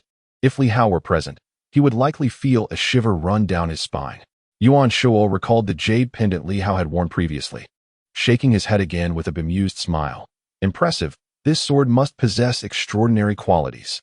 I sensed nothing unusual, and with its diminutive size, had I not known better, I would never have guessed it was the sword of the Li family. The 5 animal breathing technique has been imparted to this young man. I wonder what treasures lay dormant within after so many years. The sword itself may not harbor much mysterious energy, but with a stroke of luck, it could transcend expectations. Conversely, with ill fortune, after absorption, it might still yield results, perhaps cleaving through 5 or 6 foes. Based on my experience, I determined it was still uncertain. This matter is far from simple. 15 years ago, the emergence of extraordinary abilities, even with no apparent progress over the years, would likely still surpass 100, undoubtedly. This is not something an ordinary individual can contend with. There is even the possibility of surpassing that threshold, reaching the legendary realm of the martial arts known as fighting 1,000. In such a case, conventional weaponry would be rendered nearly useless. The power is so immense that failure to vanquish the adversary could result in one's own demise. Meanwhile, as Yuan Shuo contemplated these matters, Li Hao was fervently absorbing the mysterious energy. So much, it far surpassed that of boiling water infusing a sword. Li Hao's consciousness remained clear as he lay on his back, marveling at the prowess of his teacher's 5-animal breathing technique. Truly capable of absorbing mysterious energy at an astonishing rate. His physique was subtly transforming. In this moment, Li Hao could almost sense the presence of chain-like entities within him, sealing away the mysterious energy, lest it infiltrate vital areas such as his heart or brain. An extraordinary lock? Li Hao speculated inwardly. Could this be the extraordinary lock that Lu Yin had mentioned, a barrier separating the mundane from the extraordinary? There was so much. Time was fleeting. And in the next instant, Li Hao felt overwhelmed by the influx, his body on the verge of explosion. This sensation surpassed even that of consuming 10 cups of water infused with mysterious energy. Martial cultivation. In the next moment, Li Hao sprang up with a resounding thud, colliding with his own head. His body shimmered with radiant starlight. Beside him, the Black Panther widened its eyes, incessantly licking its tongue. Moreover, it seemed to have an epiphany. Suddenly raising its limbs, its breathing rhythm synchronized with Li Hao's. Li Hao did not conceal his practice of the 5-animal breathing technique from this creature. He had no intention of hiding it from a mere dog. At that moment, the mysterious energy radiating from Li Hao abruptly ceased to diffuse and instead surged towards the Black Panther. With its limbs elevated and breath adjusted, the panther began to exhale and inhale, also shimmering with starlight. In that small room, one individual resembled a monkey, leaping incessantly, while a dog, with its limbs raised, was consuming and exhaling starlight, creating an exceedingly surreal scene. Chapter 17. A return visit. Within the confines of the room, the energy of starlight flickered, yet it was contained, not spilling forth. Outside, even if there were onlookers or even superhumans present at that moment, they would remain oblivious to its presence, unable to perceive or feel it. The mysterious energy radiating from the starry sword had a limited range. Beyond a certain distance, it would swiftly dissipate, vanishing into the void. Furthermore, at that moment, a Black Panther was also present. The emanating mysterious energy was entirely absorbed by this creature, leaving no trace of overflow. Li Hao felt somewhat overwhelmed. At this instant, he was acutely aware of a surge of power coursing through him, a restlessness that compelled him to practice the monkey technique continuously. For 3 minutes, he lost track of how many cycles he had completed. It felt as though if he did not release this energy, he might explode. He had absorbed too much. Nevertheless, Li Hao did not cease his practice of the 5-animals breathing technique. Of course, it was not the complete version. He merely maintained the breathing methods. The 5-animals breathing technique can indeed be divided into 2 segments. One is the complete form, which harmonizes postures with breathing techniques, while the other is a simpler practice of breathing alone, which can still draw upon some mysterious energy, albeit less effectively than when combined with postures. With a low, muffled exclamation, Li Hao, who had been incessantly leaping, suddenly halted his movements. His hands, resembling the paws of a monkey, lunged toward the wall. The monkey technique was not merely a method of agility. In the past, Li Hao rarely employed the lethal aspects of the technique, as there had been little need for it. However, at this moment, the energy within him was overwhelming, and with an impending crisis looming, he disregarded all caution. His hands curved, mimicking a monkey's claws. With a resounding thud, he struck. The pain surged through him as he inhaled sharply. It hurt. After all, his hands were flesh and blood. The impact left several small punctures in the wall, yet his fingers ached severely, with nails threatening to tear away. Nevertheless, Li Hao paid no heed to the pain. Instantly, he focused his gaze upon the wall, his eyes shimmering with intensity. Grasping the wall, he managed to create small holes in the previously unblemished surface, a feat that was beyond his capabilities before. The contact area of his fingers was minimal, limiting the force he could exert, and the wall's smoothness offered little grip. This was not a mud wall, but rather a painted cement surface. Previously, Lu Long had punched through the kitchen wall with tremendous force, yet that wall was merely made of red bricks. Now, it seemed that Li Hao had grown significantly stronger. He felt a surge of astonishment. Merely practicing the 5-animals breathing technique today made him feel vastly more powerful. Of course, this was also due to his prior weakness. The weaker one is, the more pronounced the improvement appears. When one reaches the level of Lu Long and his companions, the mysterious energy may be abundant, yet for them, it would only be a drop in the bucket, yielding minimal change. Indeed, the teacher's methods were truly remarkable. Li Hao observed his fingers, which had been slightly red and his nails tinged with purple. Yet, with the continuous influx of mysterious energy, those minor injuries swiftly began to fade away. Li Hao also sensed that his muscles had become more compact. It felt as though the flow of blood coursed through his veins with greater speed. His bones were gradually undergoing transformation as well. The sensation was, to be precise, one of compression. Indeed, the mysterious energy seemed to have compressed Li Hao slightly. Originally, he stood at approximately 178 centimeters, not exceedingly tall, yet not short either. At this moment, although Li Hao had not measured himself, he felt as if he had decreased in height just a tad, perhaps by a centimeter or even less, but the feeling of being shorter was unmistakable. Compressed, his muscles tightened, and the spaces within his skeletal structure diminished. Would this lead to a significant reduction in height? Li Hao pondered curiously, especially since Lu Long was quite tall. He had never observed anyone practicing martial arts who became shorter as a result.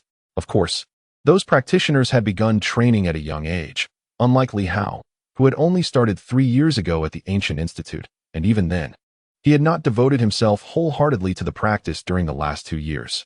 Lost in thought, Li Hao did not waste any time. In the next moment, a spark of inspiration ignited within him. He suddenly extended his right hand, no longer clutching like a primate with fingers drawn together, but instead splayed his fingers wide and lunged towards the wall before him. Bang!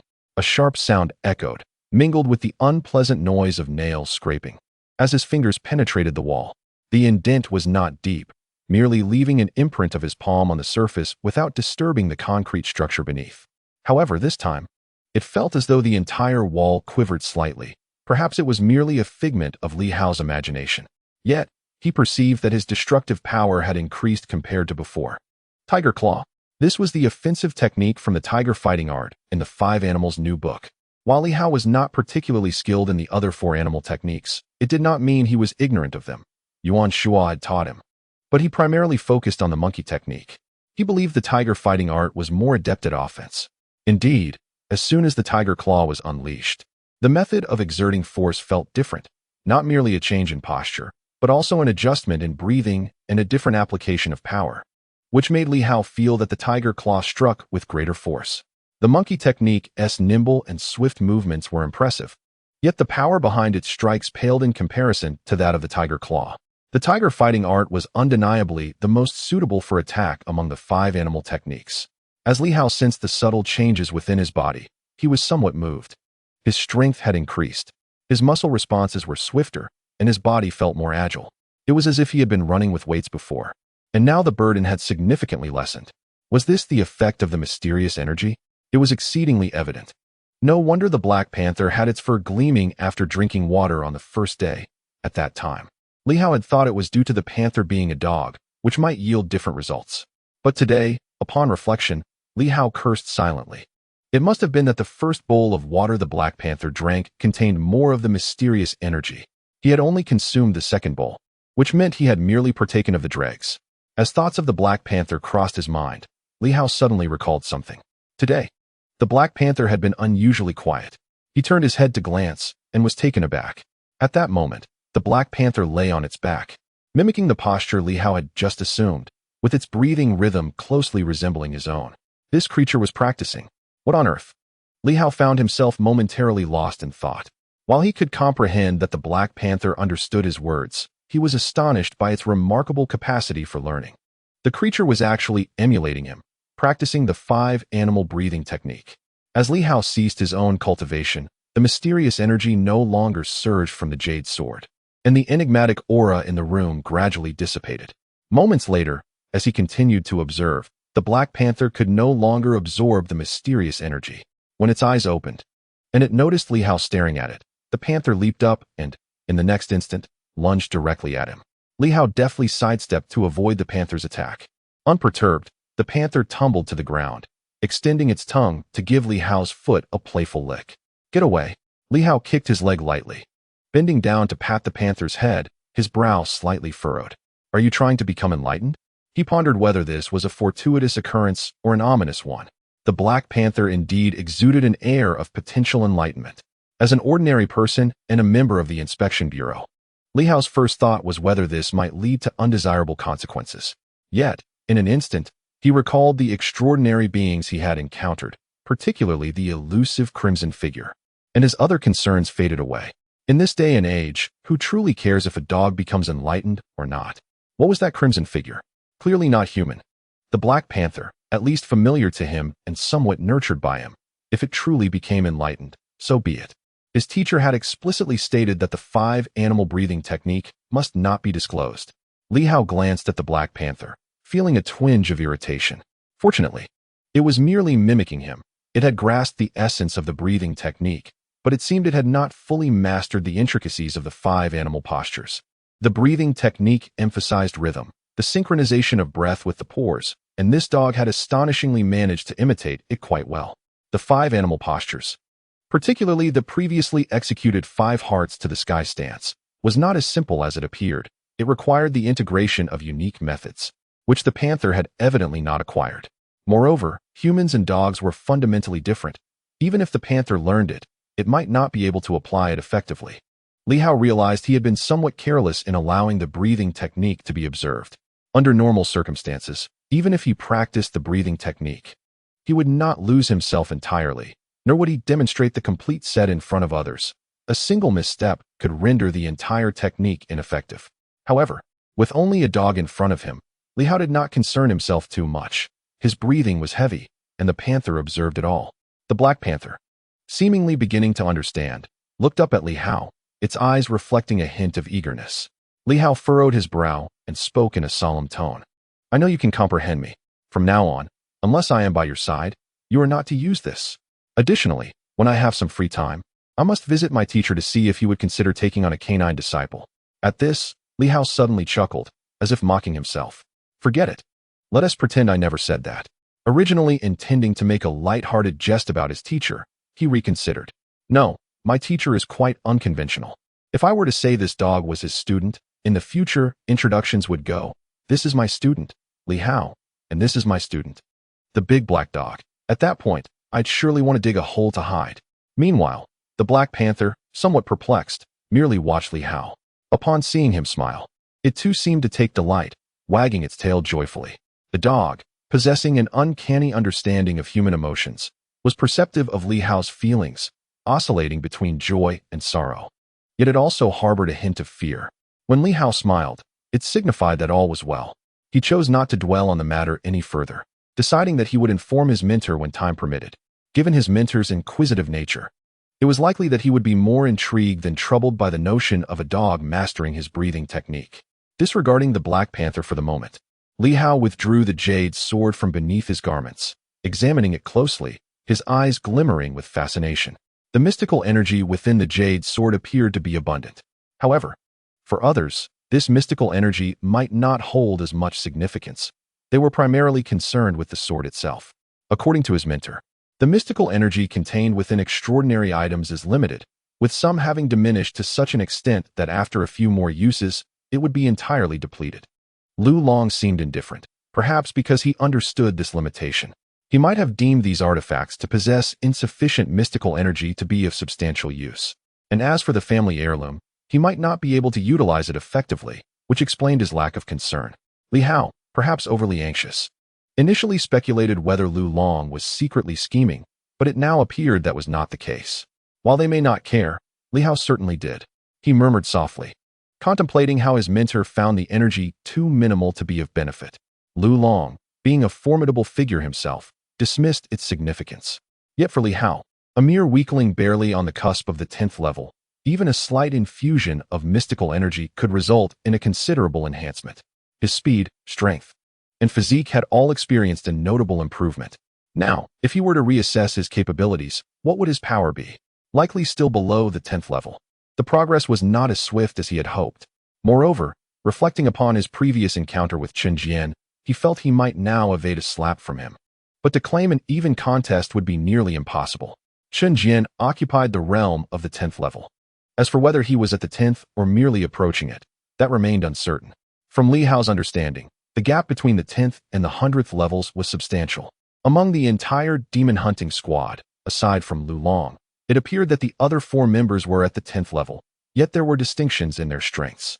On the surface, Lu Yin was deemed the strongest, Yet she warned that Dr. Yun Yao was not to be trifled with. Li Hao feared he had not yet reached the 10th level and needed to exert more effort, at the very least for self-preservation. In the impending crises, he must safeguard his life. The Red Shadow was not to be underestimated. He resolved to continue his training. This time, he refrained from employing the breathing technique. He still possessed some mystical energy within him, and at that moment, he felt invigorated, sufficiently energized to practice the 5 animal frolics. Seizing every moment was imperative. If there was potential for growth, there was no reason for complacency.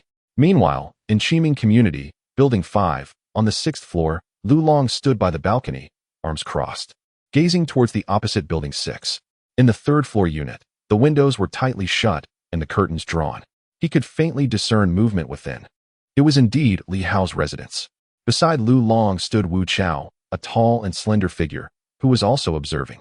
After a moment, he gently shook his head, remarking, "This fellow has drawn the curtains before nightfall.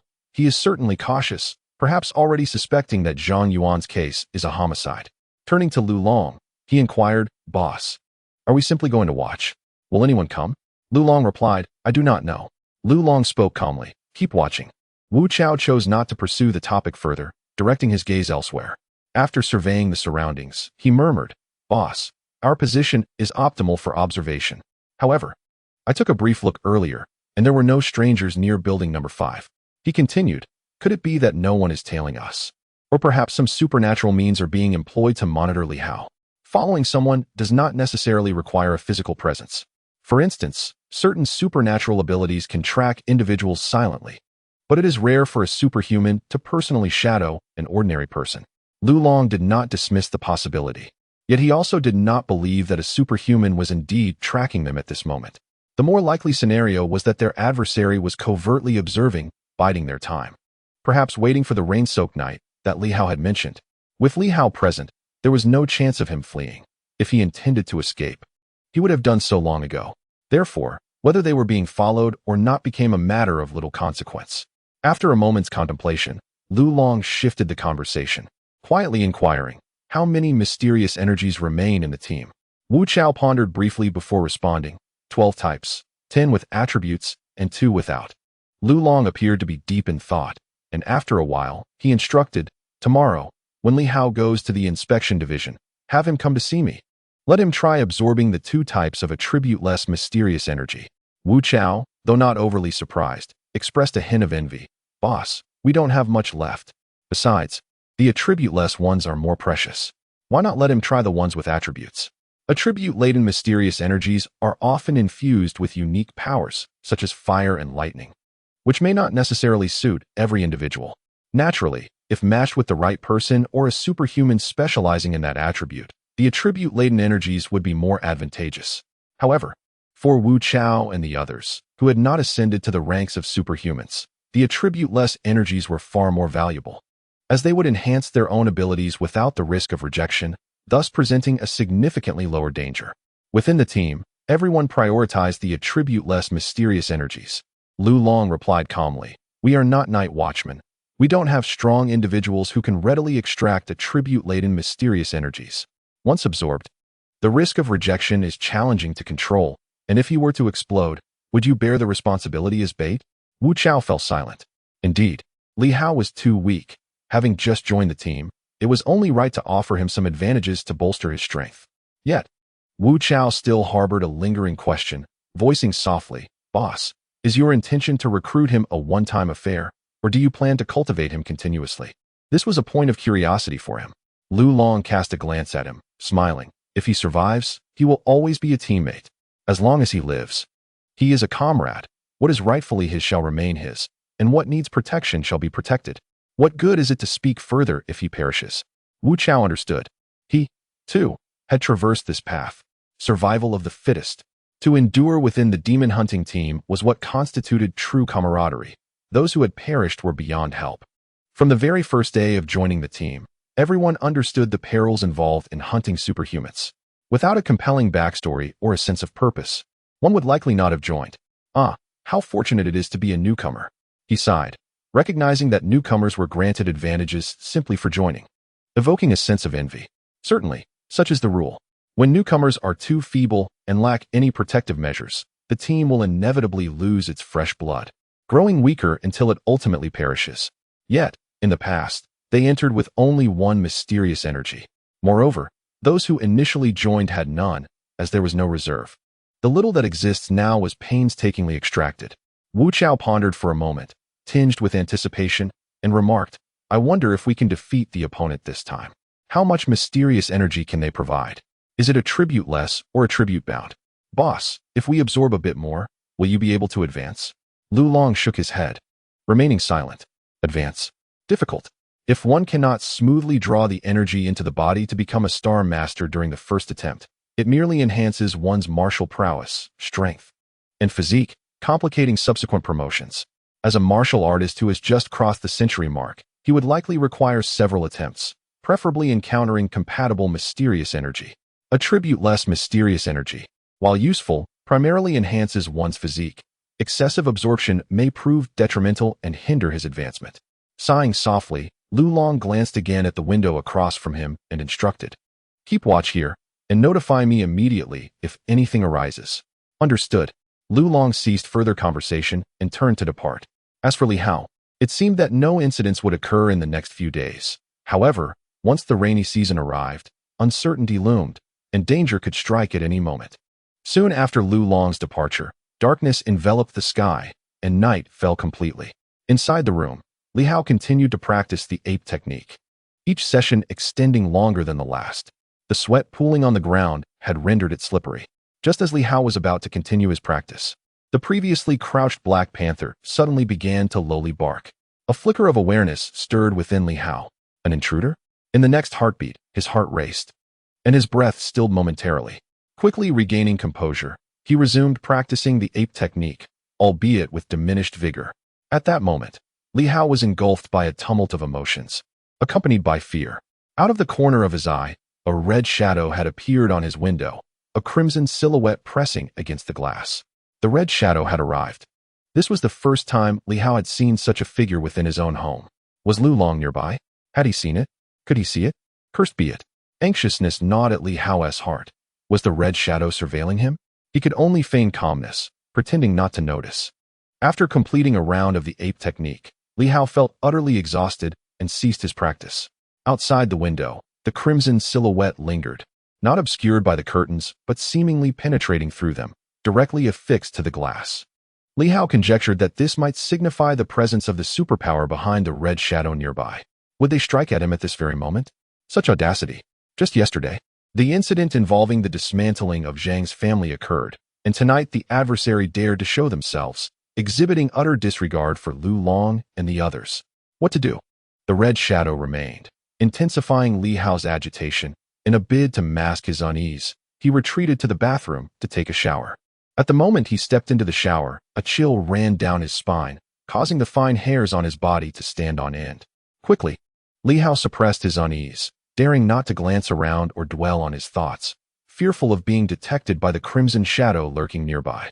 At that instant, the shadow was alarmingly close, a mere breath away. Calm yourself. The presence merely observed him without taking immediate action.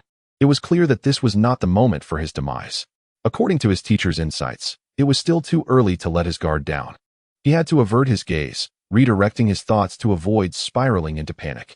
He feared that relentless contemplation would lead to his own terror.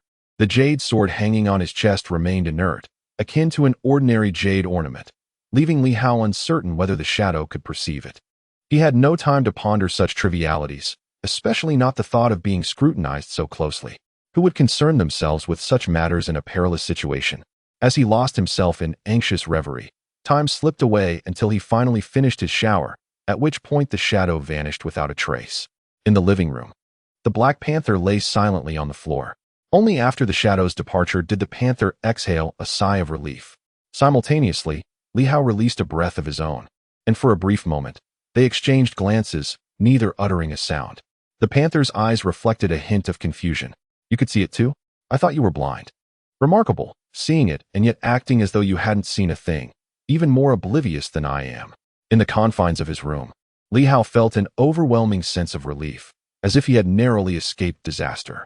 Twice now, for 2 consecutive days. The crimson shadow had approached him. Did this indicate that an attack was imminent? It seemed the shadow had been observing him closely, as if appraising a fattened pig, considering whether it was ripe for slaughter and how much meat it could yield. At that moment, Li Hao felt akin to a crop being evaluated for maturity. Damn it, he muttered under his breath. What have I become?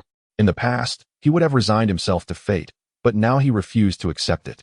The jade sword was a remarkable artifact, and he had learned the breathing techniques from his teacher, delving into the realm of extraordinary abilities and the absorption of mysterious energy. Why should he submit to fate now? If one were truly formidable, they would not need to tread so cautiously. What was he afraid of? Certainly, he feared the Night Watchers. Among them, there must be individuals far more powerful than the Crimson Shadow, which is why it dared not create a commotion. Why frighten oneself unnecessarily? Li Hao reassured himself and turned to the Black Panther, unable to suppress a low rebuke. You are utterly useless. Each time you see it, you cower like a frightened pup. The panther gazed back with innocent eyes. I am but a dog, small and weak. If you are afraid, how can I not be? Furthermore, the Black Panther felt that being afraid was a natural response given his youth. In that moment, both man and dog sat languidly in the living room, enveloped in silence. After a while, Li Hao suddenly picked up the communicator and dialed a number. This time, he was not reaching out to his mentor. After a brief wait, a cold and aloof voice emerged from the other end, belonging to Lu Long. Speak. It was a curt command, devoid of any preamble. I sense that I am being watched, Li Hao declared. Lu Long's reaction was remarkably subdued, showing no signs of agitation. Li Hao pondered for a moment, contemplating whether Lu Long suspected he had detected the tracking of the demon hunting squad. Yet, he knew that the Red Shadow was not part of that group. Realizing that Lu Long might be misunderstanding the situation, Li Hao hesitated before adding, I'm unsure how to articulate this, but I felt an inexplicable chill earlier while indoors. I have a stray dog at home that suddenly barked and then lay still on the ground. Upon checking, I found it had urinated. Lu Long paused, taken aback. A chill, a dog barking and urinating? Suddenly, he grasped the gravity of the situation, abandoning his previous composure. His voice, now tinged with urgency, inquired, Are you certain?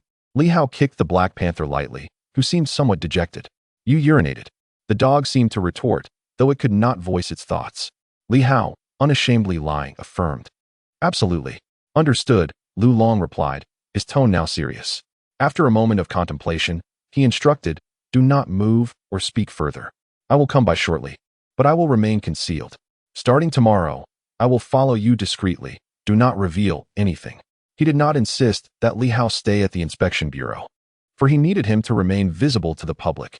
Li Hao acknowledged this with a simple response and then asked, Boss, does that mean I shouldn't concern myself with anything for now? Do not worry about anything. Lu Long's voice was stern. Your sole task is to recognize that sensation again. You need not do anything else. Just draw back the curtains. I fear I may not have the opportunity to do so. Li Hao muttered. Lu Long seemed to grasp this concern as well, and after a moment's reflection, he added, Come to the inspection bureau tomorrow and seek me out directly. Understood. Li Hao replied eagerly. With his intellect, he surmised that Lu Long might reveal something valuable, which would be advantageous. The squeaky will get the grease, he mused. In the demon hunting squad, remaining silent might yield nothing. Lu Long had come across as rather stingy on the first day, having given him nothing, while others like Lu Yin at least offered access to firearms. With a sigh, Li Hao ended the call and resumed his contemplation on the floor. He soon cast a glance at the handprint on the wall, frowning slightly. Had the Red Shadow noticed it? If so, it was of little consequence. A mere pseudo-warrior, barely above the level of a novice, would not garner the attention of a true superpower. If they mistakenly believed this to be Li Hao's hidden strength, it could even work to his advantage. The mysterious energy of the Jade sword still lingered, and with the breathing technique he had mastered, the coming days might bring continual enhancement. Viewing himself through the lens of his current prowess could indeed serve to deceive his adversaries. Despite the potential enhancements, they may not pose any threat to the superhumans.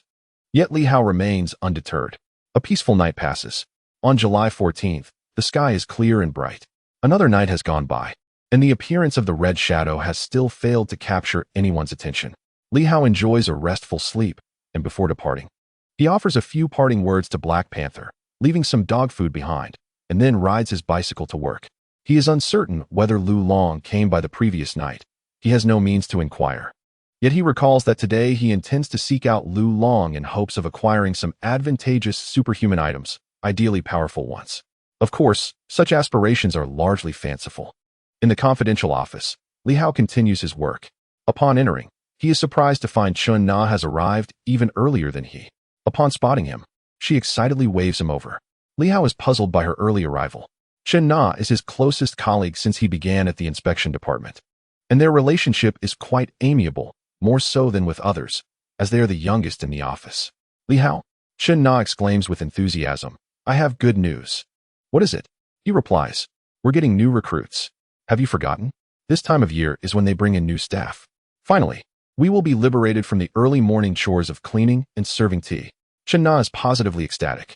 Both she and Li Hao are newcomers, though she joined slightly earlier, resulting in Li Hao bearing a greater share of the workload.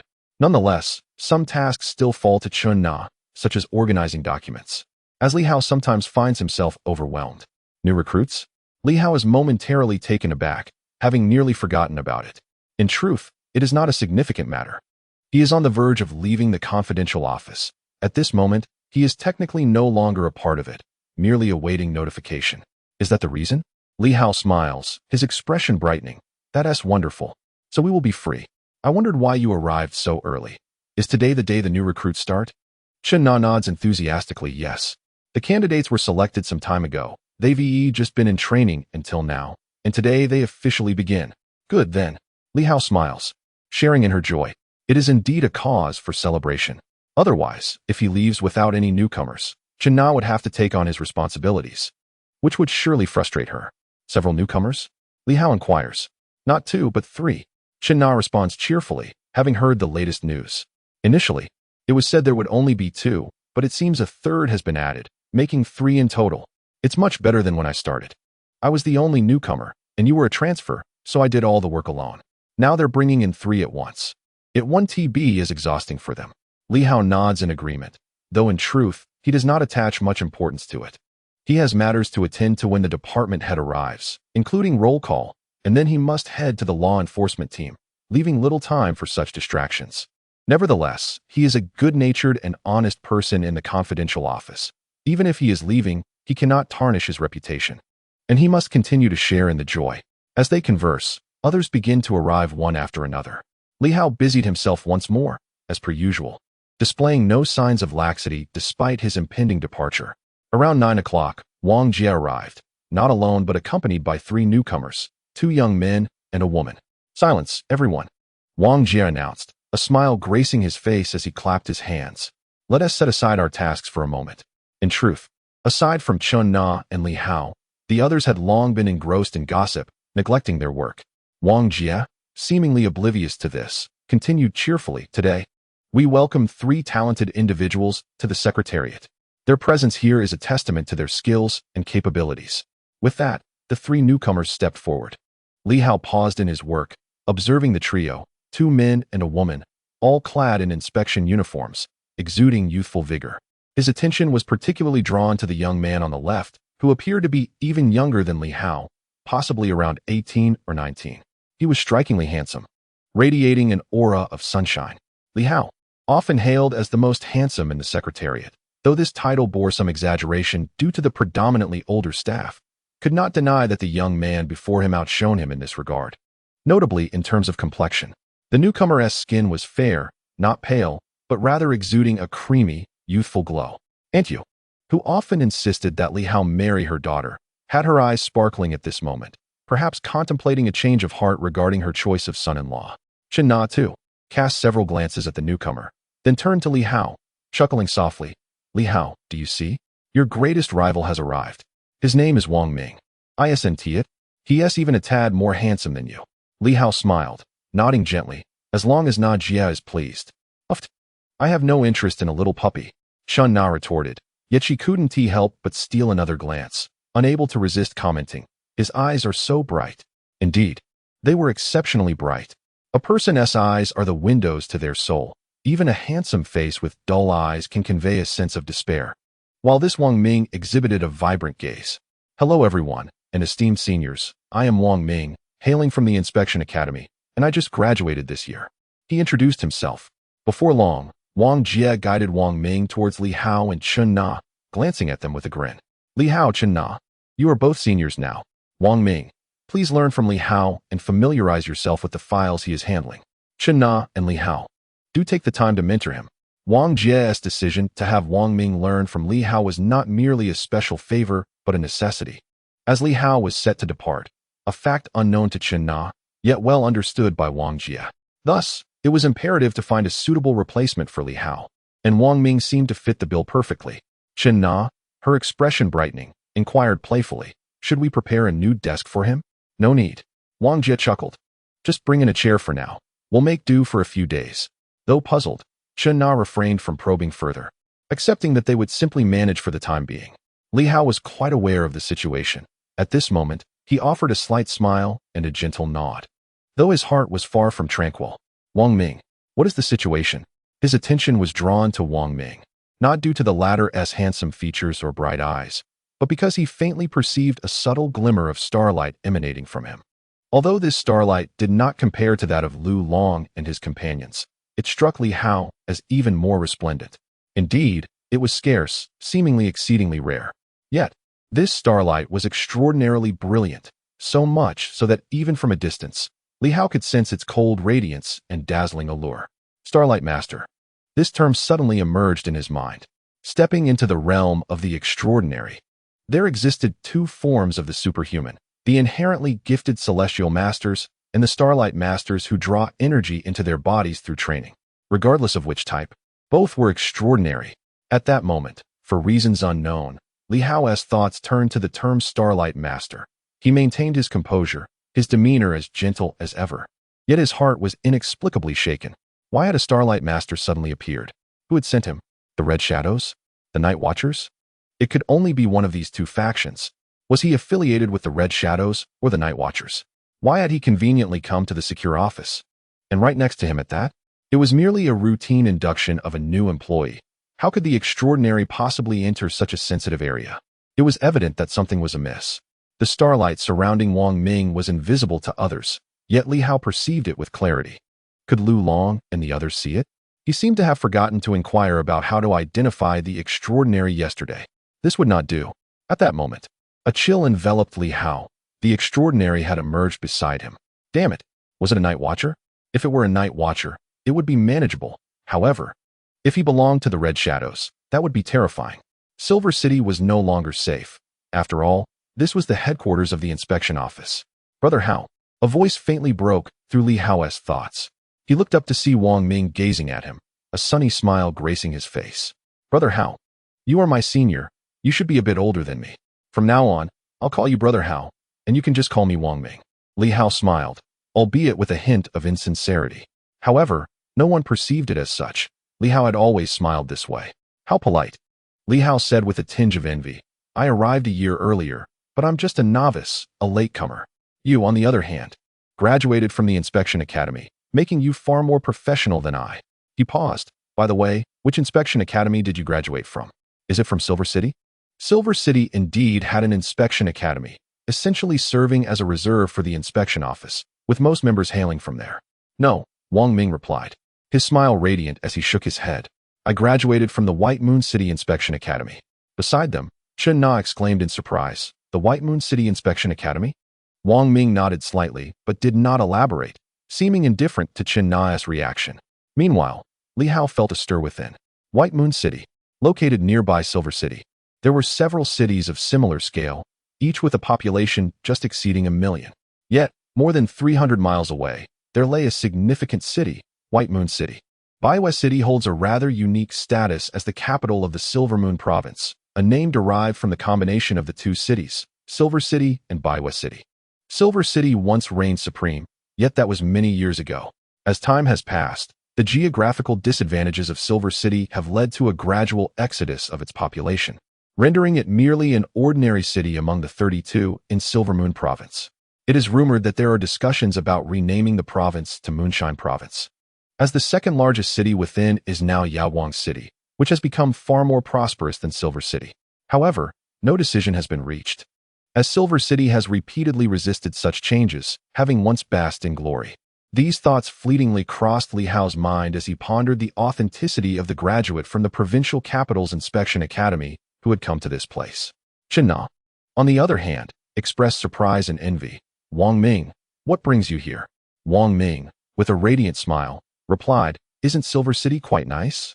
Primarily, though, the competitive pressure in Bai West City is quite intense, making advancement difficult. My family suggested I come here, where the competition is somewhat less fierce, to see if I can make some progress before transferring back. Understood. Chen Na nodded in agreement. That does sound reasonable. Although Silver City is small, the opportunities for advancement are significant. With fewer people, we have a greater chance of promotion. In a big city, the competition is overwhelming. Your choice is indeed wise. I think so too. Wang Ming beamed even more brightly, exuding charm that drew Chen Na's attention momentarily before she shifted her gaze back to Li Hao, seemingly to steady her emotions.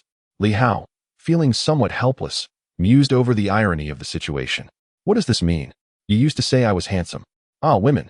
However, this was not the time to dwell on such matters. Li Hao gradually regained his composure. Why worry? When faced with challenges, one must adapt. Reaching this point, his ability to discern the differences in others became an advantage. Regardless of who the person may be, the past was unchangeable. What mattered was the present. After exchanging a few words with Wang Ming, Li Hao spoke directly. Chen Na, please show Wang Ming around. I need to step out. Where are you going? To the law enforcement team. Going again? Li Hao chuckled. It's for the task at the end of the month. I accepted the responsibility of protecting the students and faculty of Silver City Academy, so I need to go for the handover and training to avoid any mishaps. Chen Na, somewhat exasperated, replied, you told me you weren't going. Now you're off again. Fine, I'll take care of Wang Ming. Li Hao teased. You should be thrilled to have such a handsome fellow like Wang Ming around. He then turned to Wang Ming with a smile. Wang Ming, just learn from Chen Na. It's quite simple, and being a top student, you'll manage quickly. Wang Ming, smiling gently, nodded and added, Brother Hao, let us have dinner together tonight. I'll treat you both since I'm new here, and you're both like my mentors. I must treat you. Absolutely.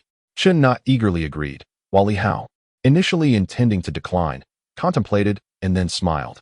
All right, then I shall indulge. With that, he rose to leave. Treat? What a notion. This individual likely came with ulterior motives. It could either be that someone from the Red Shadow is keeping a close watch on me, or perhaps agents from the Night Watch have arrived. As for the Night Watch, their discreet approach might suggest they are either attempting to undermine the Red Shadow or are simply aware of the circumstances in Silver City, yet remain silent about it. They might have deduced that the Red Shadow's target is Li Hao, prompting them to send someone to observe the situation.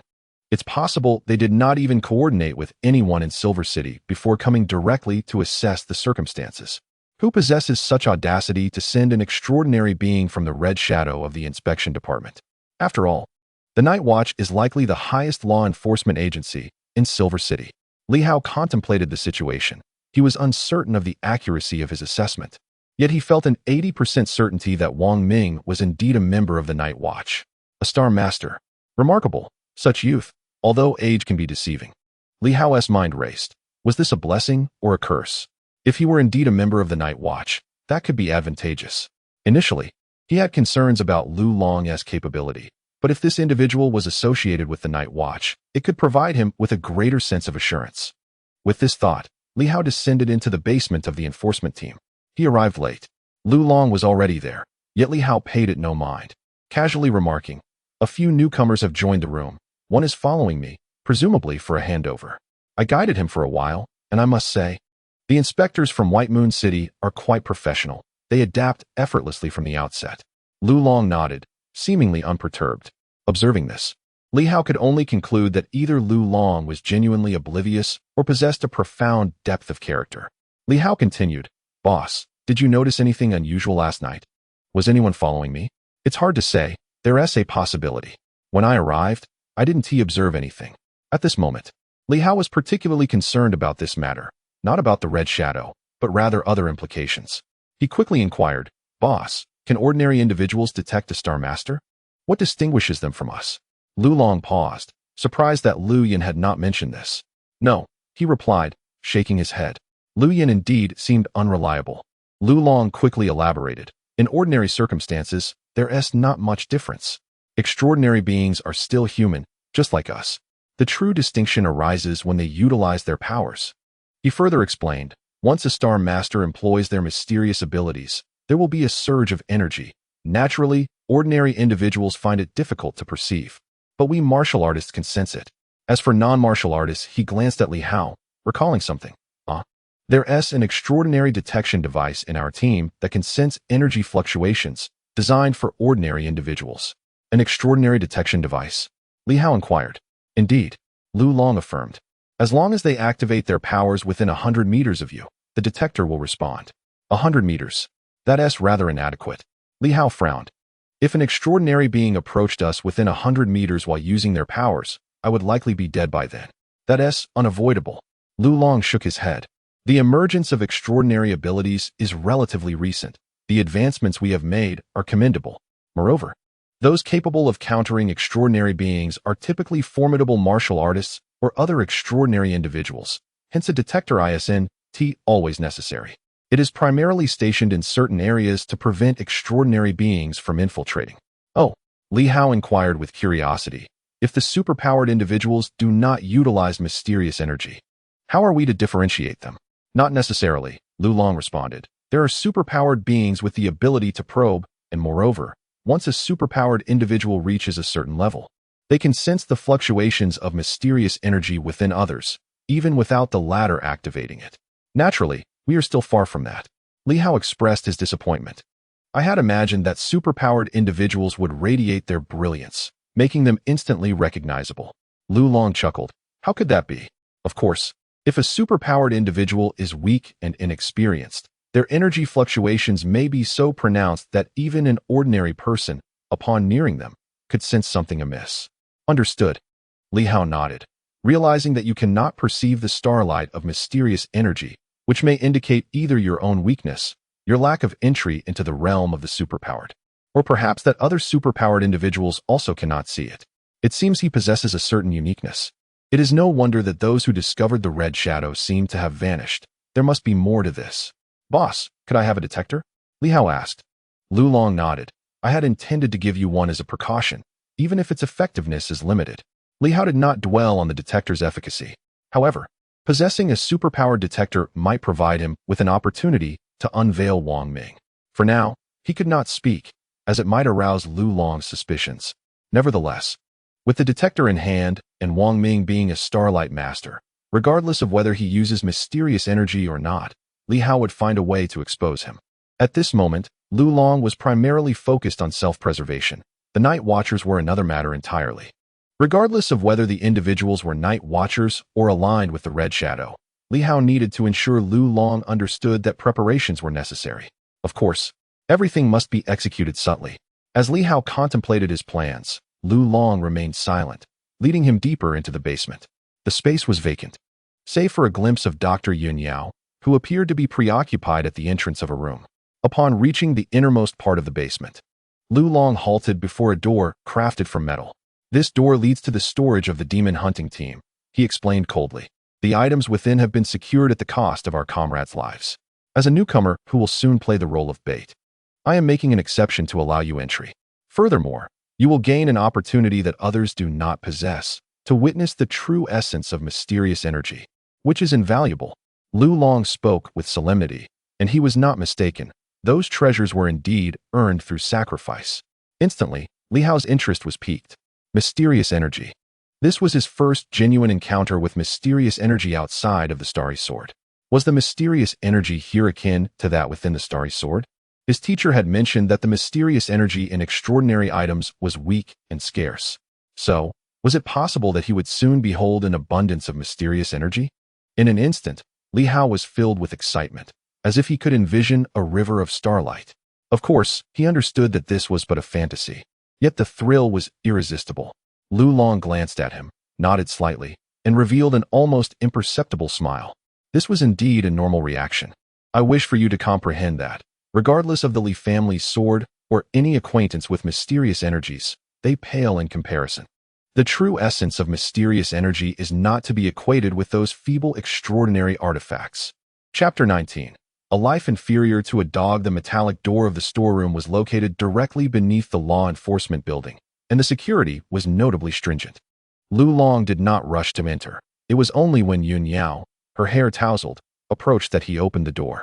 Li Hao nodded at Yun Yao, uncertain of how to address her, so he merely greeted her with a smile, remaining silent. This doctor held significant importance to the entire team. Li Hao found her demeanor amiable, yet he kept Lu Yan's warning in mind. It was not that he was compelled to believe Lu Yan, but rather that her caution appeared genuine to him. It was evident that this doctor was not to be trifled with. Just as Li Hao anticipated entering, Yun Yao suddenly looked at him and remarked, "Not bad." Li Hao was taken aback. Was she speaking to him? Lu Long also regarded Yun Yao with surprise, questioning what was not bad. In the team, Yun Yao spoke little, yet her position was crucial, making her seemingly inexplicable comment today all the more perplexing. "Nothing much." Yun Yao responded with a smile. "I could tell from your appearance that you've been training well." With that single remark, she deftly shifted the topic. However, Li Hao felt a flutter of unease. Training well? Indeed, he had absorbed quite a bit of mysterious energy, but all that had dissipated from his exterior, leaving only a trace within, which was unavoidable. It was impossible to absorb and digest it all completely. Could it be that she had perceived this? He couldn't help but ponder. It was said that she specialized in extracting mysterious energy within the team, something that ordinary individuals could not perceive. How then did Yun Yao extract it? Lost in thought, Lu Long had already opened the storeroom door. The storeroom was entirely metallic, with not even a vent left unsealed. The ground was metal as well. Walking upon it, one could sense its substantial weight, indicating it was far from flimsy. The Demon Hunter team truly invested heavily in their resources, evidently recognizing their importance. The storeroom was modest in size, tidy and organized. It was divided into 3 small rooms, each with its own door. The mysterious energy was stored in the 3rd small room. Lu Long did not elaborate on what was held in the first 2 rooms, nor did he open their doors for Li Hao to see, directly proceeding to the entrance of the 3rd room. This time, it was not Lu Long who opened the door, but Yun Yao. She produced a key, from which a faint glimmer of starlight emanated. Li Hao felt a slight tremor in his heart. Was this an extraordinary artifact? The key was indeed an extraordinary item. Despite the starlight being faint, its presence indicated mysterious energy. It must be an extraordinary object. The Demon Hunter team truly placed great emphasis on mysterious energy. With a soft click, the key turned, and the starlight shimmered slightly. While Lu Long could not perceive it, Li Hao was able to discern the fluctuations of the starlight. As the starlight pulsed, the door finally creaked open. At this moment, Lu Long arrogantly proclaimed, "The repository of mysterious energy was constructed at great expense by the demon hunting team. Even if a superpowered individual were to enter, they would find it challenging to gain access without the key." Li Hao nodded in admiration, exclaiming, "Impressive. However, one must wonder, if a superpowered being could reach this place, does the key truly matter? The repository is merely a deterrent against thieves. Beyond that, it serves little purpose." As the iron door swung open, what greeted their eyes was a vast glass dome, an intricate contraption that occupied a significant portion of the room. Upon seeing the glass dome, Li Hao's gaze flickered with intrigue. He beheld starlight. In that moment, he recognized that this starlight differed from what he had previously encountered. The starlight he had seen before emanated from the jade sword, exhibiting the true colors of starlight, with a flickering quality that imparted a sense of chill. Yet now, the starlight seemed to harbor additional elements. The glass dome appeared to be segmented into several areas. One area flickered with flames amidst the starlight, another crackled with thunder, a third was veiled in swirling black mist, while a final small section resembled the starlight he was accustomed to, albeit somewhat disordered, devoid of any embellishments. As Li Hao observed, Lu Long was equally transfixed, his eyes reflecting a tinge of obsession. It seemed as if, in that moment, he could truly see. Indeed, the next instant, Li Hao heard Lu Long exclaim, "This is the mysterious energy. Do you see it?" Li Hao's heart raced. Did he truly see? Had he been discovered? Lu Long was aware of his ability to perceive it. Quickly, he composed himself. No, it could not be so. Stealing a glance at Lu Long, he found that Lu Long was once again expressing his awe. It is clear that Yun Yao possesses exceptional abilities. Under normal circumstances, mysterious energy cannot be seen. Yet Yun Yao can capture it, and, through unique means, confine it within the ice crystal dome, revealing its true form to the naked eye. Li Hao was taken aback and turned to Yun Yao. So, it was this woman's skill that made the starlight visible to everyone? What sort of technique was this? Lu Long had previously mentioned that ordinary individuals could not perceive it, and even superpowered beings were incapable of seeing it. Yun Yao remained composed, and upon noticing Li Hao's gaze, smiled gently and said, "Lu Gu exaggerates. It is merely a small trick. Mysterious energy is a form of energy. Even if it is invisible, it undeniably exists in essence. Making it visible to the naked eye is actually quite simple. One merely needs to color it." Color it. Li Hao grasped the concept, yet he was puzzled as to how one could color it to render it visible. Noting Li Hao's curiosity, Yun Yao chuckled softly. The technique of coloring is not overly complex. There are many methods to achieve it. The true challenge lies in preventing the mysterious energy from dissipating, and for that, we must credit the ice crystal dome, or rather, Professor Yuan Shua. Li Hao paused momentarily, quickly recalling something. Was it the ice crystal dome discovered by his teacher? Indeed, Yun Yao seems to harbor a certain admiration for Yuan Shua. Or perhaps it is accurate to say that anyone with even a slight acquaintance with scientific research would know of him, particularly in the realm of superpowers. The ice crystal was discovered by your teacher in an ancient relic long ago. Initially, it went unnoticed, but subsequently, Professor Yuan Shua unveiled its paramount function, the abatement of energy dissipation. Yun Yao remarked, were it not for the discovery of the ice crystal, the advancement of superpowers might have been delayed by many years. Thanks to this discovery, Night Watchers have found a means to store mysterious energy, allowing many to qualify as superpowered individuals. At this moment, Lu Long nodded in agreement. Indeed, the discovery of the ice crystal has proven immensely beneficial.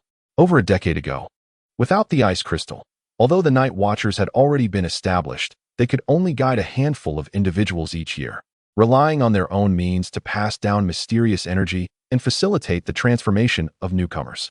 This approach was fraught with danger and incurred significant costs until the emergence of the ice crystal accelerated their development. Li Hao felt an inexplicable pride swell within him. My teacher is remarkable. It seems that the evolution of superpowers is significantly tied to him. Soon, an idea struck him, and he inquired, then why can't my teacher become a superpowered individual? Firstly, his martial prowess is formidable. Secondly, Lu Long replied with a knowing smile, your teacher is not one to be trifled with. He possesses extensive knowledge of superpowers and conceals many secrets, including some ancient relics he has yet to explore or disclose. Everyone speculates that he must hold sway over several ancient civilization sites. Therefore, should your teacher truly become a superpowered individual, what relevance would it have for the Night Watchers?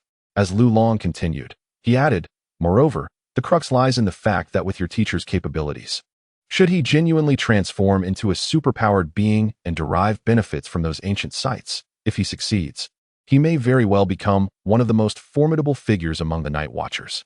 Li Hao pondered this thoughtfully and murmured, are they apprehensive? Yes, indeed, Lu Long affirmed. However, I believe your teacher may soon become a superpowered individual. Why do you say that? Li Hao queried, soon grasping the implications and solemnly stating, are you suggesting that the Night Watchers have grown sufficiently strong that even if my teacher becomes a superpowered individual, they would feel they could manage him without fear? Exactly. Lu Long nodded, impressed by Li Hao's insight. The advent of superpowers came rather late, emerging only 20 years ago. At that time, Yuan Shua was already a top-tier martial artist. Should he become a superpowered individual first, given his strength and his expertise in ancient civilizations, he could potentially become the foremost figure in the realm of superpowers. That would be quite alarming. At times, one must exercise caution. Yuan Shua is neither an official nor a rogue, yet he cannot be classified as a wholly benevolent figure. Attaining martial prowess to such an extent inevitably entails a propensity for violence, and acts of harm are nearly unavoidable. In this context, whether for the advancement of the Night Watchers or to suppress Yuan Shua, they would not dare to allow him to succeed prematurely. However, perhaps the time has nearly come. The Night Watchers have encountered formidable individuals capable of suppressing Yuan Shua. Though Yuan Shua has delayed his ascent for 2 decades, he has now become a star master and has little to fear. Li Hao pondered for a moment and then remarked, I still find it perplexing that my teacher has so readily accepted his fate, working for the Night Watchers. Lu Long glanced at him and chuckled. You must understand that the Night Watchers represent the official authority. No matter how powerful an individual may be, their strength is ultimately limited. Furthermore, the Night Watchers do not solely take. They also offer protection, such as safeguarding your teacher. Protection? Li Hao questioned. Certainly. Lu Long replied with a knowing smile. Li Hao, do you think a martial master who has surpassed 100 lakhs adversaries? Have they all perished? To put it simply, the reason Yuan Shua is so compliant and rarely leaves the ancient academy is partly due to the protection of the Night Watchers. His contributions to the realm of superpowers are significant, but equally important is the fact that he has made many enemies over the years. Thus, the academy serves as a sanctuary for him. A sanctuary. Li Hao had not considered this before. It was both surprising and somewhat expected. His teacher likely had foes, which explained his compliance in working for the Night Watchers. Otherwise, given his teacher's temperament, had the Night Watchers delayed bestowing upon him the status of a superpower, he might have long since turned against them instead of continuing to serve. Li Hao ceased his inquiries and surveyed his surroundings, asking, Boss, is the mysterious energy here part of our team's inventory? Has Big Head not stored it elsewhere? Lu Long looked at him and soon responded with understanding. You don't comprehend. Although this space occupied by mysterious energy is small, it is quite abundant. There are precisely 12 cubic units of mysterious energy here. A unit refers to a cubic meter. The dispersion of mysterious energy maintains a constant density, and it is only when it enters the human body or certain special objects that it becomes compressed. 12 cubic units represent the entirety of our team's inventory. Moreover, ice crystals are hard to come by. The cost of acquiring this many ice crystal shields has been substantial. This is our team's sole repository of mysterious energy. All of it. Li Hao was momentarily taken aback, glancing around again. Indeed, it was a considerable amount, roughly amounting to 12 cubic units. But was this truly all the inventory of the demon hunting team? Upon closer inspection, he found it somewhat peculiar. The mysterious energy he absorbed from the jade sword seemed to be plentiful as well. Was there a difference in quality? Was the quality here superior? Boss, how much can I receive? He inquired. As a newcomer requiring self-preservation, I have decisively pushed against the consensus to grant you 2 cubic units of attribute-free mysterious energy. Attribute-free mysterious energy lacks any embedded special abilities, making it easier to absorb and considerably safer. However, there is a drawback. Attribute-free mysterious energy tends to enhance physical constitution or martial prowess, making it difficult to unlock the superpower potential and cross into the realm of superpowers. He succinctly outlined the pros and cons, then added, however, if the attribute energy does not align with your own, the risks increase significantly. We are not superpowers ourselves and may struggle to rescue you. Therefore, you may choose between attribute energy and attribute-free energy, both of which amount to 2 cubic units. Noticing Li Hao's apparent lack of excitement, he suddenly asked, Li Hao, what is your monthly salary? Li Hao was taken aback. Salary? After some contemplation, Li Hao quickly stated, I am a level 3 inspector. Before my formal appointment, I earned 1,000 star coins per month. After my promotion, my salary has increased to 2,000 star coins monthly, which is quite a substantial rise. If I could join the enforcement team and advance to a level 2 inspector, my monthly earnings would soar to 4,000 star coins. That is a considerable sum. As a single man, I often purchase groceries, and a pound of quality rice costs merely 1 star coin. Even during my probationary period, the 1,000 star coins were sufficient for a comfortable living. A meal at a fast food restaurant costs only 5 star coins. If I were to eat 3 meals a day, it would amount to approximately 450 star coins a month, which is manageable. Should I receive a promotion with a salary of 4,000 star coins, I might even contemplate marrying someone to share the expenses. At this moment, Lu Long chuckled in a rather peculiar manner. So, currently, your monthly income is 2,000 star coins, correct? Indeed. Li Hao confirmed. Do you know the market price of a mysterious energy outside? Is it tradable?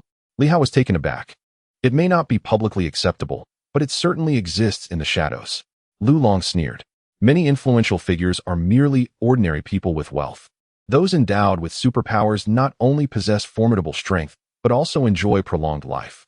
Who wouldn't he aspire to become a superhuman? However, the official channels for acquiring such powers are limited to Night Watchers or Celestial Masters, resulting in the emergence of black market transactions. Li Hao began to comprehend and nodded slightly. That's true. If I had the money but lacked a legitimate means to become a superhuman, I might also consider purchasing one. It is only natural. How regrettable to possess wealth, yet remain unable to obtain superpowers. But the black market price must be quite high, right? Mysterious energy is difficult to acquire. Otherwise, everyone would be a superhuman. Indeed, Lu Long remarked with a hint of amusement. Can you guess the black market price for a unit? 100,000. Li Hao pondered, then reconsidered, feeling it might be too low given its rarity. Perhaps 500,000. That is the highest price I can imagine. According to his current salary, earning 24,000 annually without any expenses would require over 20 years, and with additional living costs. It would take over 30 years to afford a unit. Quite expensive, isn't it? Inspectors are considered high earners, yet the average income in Silver City is below 1,000 star coins, meaning it would take 50 to 60 years to afford even one unit. Bold estimation. Lu Long laughed, but still low. The black market price stands at 1,000,000 for a unit. Li Hao inhaled sharply. That is exorbitant. Without a promotion, I might never be able to afford one in my lifetime. Are you not excited? Lu Long looked at him and replied with a smile. I am offering you 2,000,000 for free. However, Li Hao was not as thrilled as one might expect. He chuckled softly and said, Boss, in my mind, the realm of superpowers transcends the mundane and is unrelated to money. No matter how expensive, it holds the same value to me. Your mindset is commendable, but you may be overthinking it. Lu Long genuinely laughed this time. Do you think superpowers exist beyond the mundane? That is a jest. Sustenance and all earthly needs require money. The trade of extraordinary items invariably requires currency. As long as this society is predominantly composed of ordinary individuals, money becomes an inescapable necessity for everyone. To put it plainly, without money, where would you reside? In some desolate wilderness? Without funds, are you aware of the cost of ice crystals? How would you procure such items to preserve mystical energy? Lacking finances, even stepping outside would necessitate walking. Do you suppose that those endowed with super abilities can simply soar through the skies? Li Hao was momentarily taken aback by these remarks. He had previously believed that becoming a superhuman would liberate him from the mundane concerns of wealth.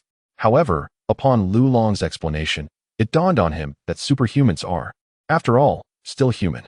As humans, they must survive. With a hint of bewilderment, Li Hao inquired, will my salary increase if I join the demon hunting squad? Lu Long found himself at a loss for words. It was rather amusing that this individual was contemplating such matters at this moment. Nevertheless, he nodded, indeed.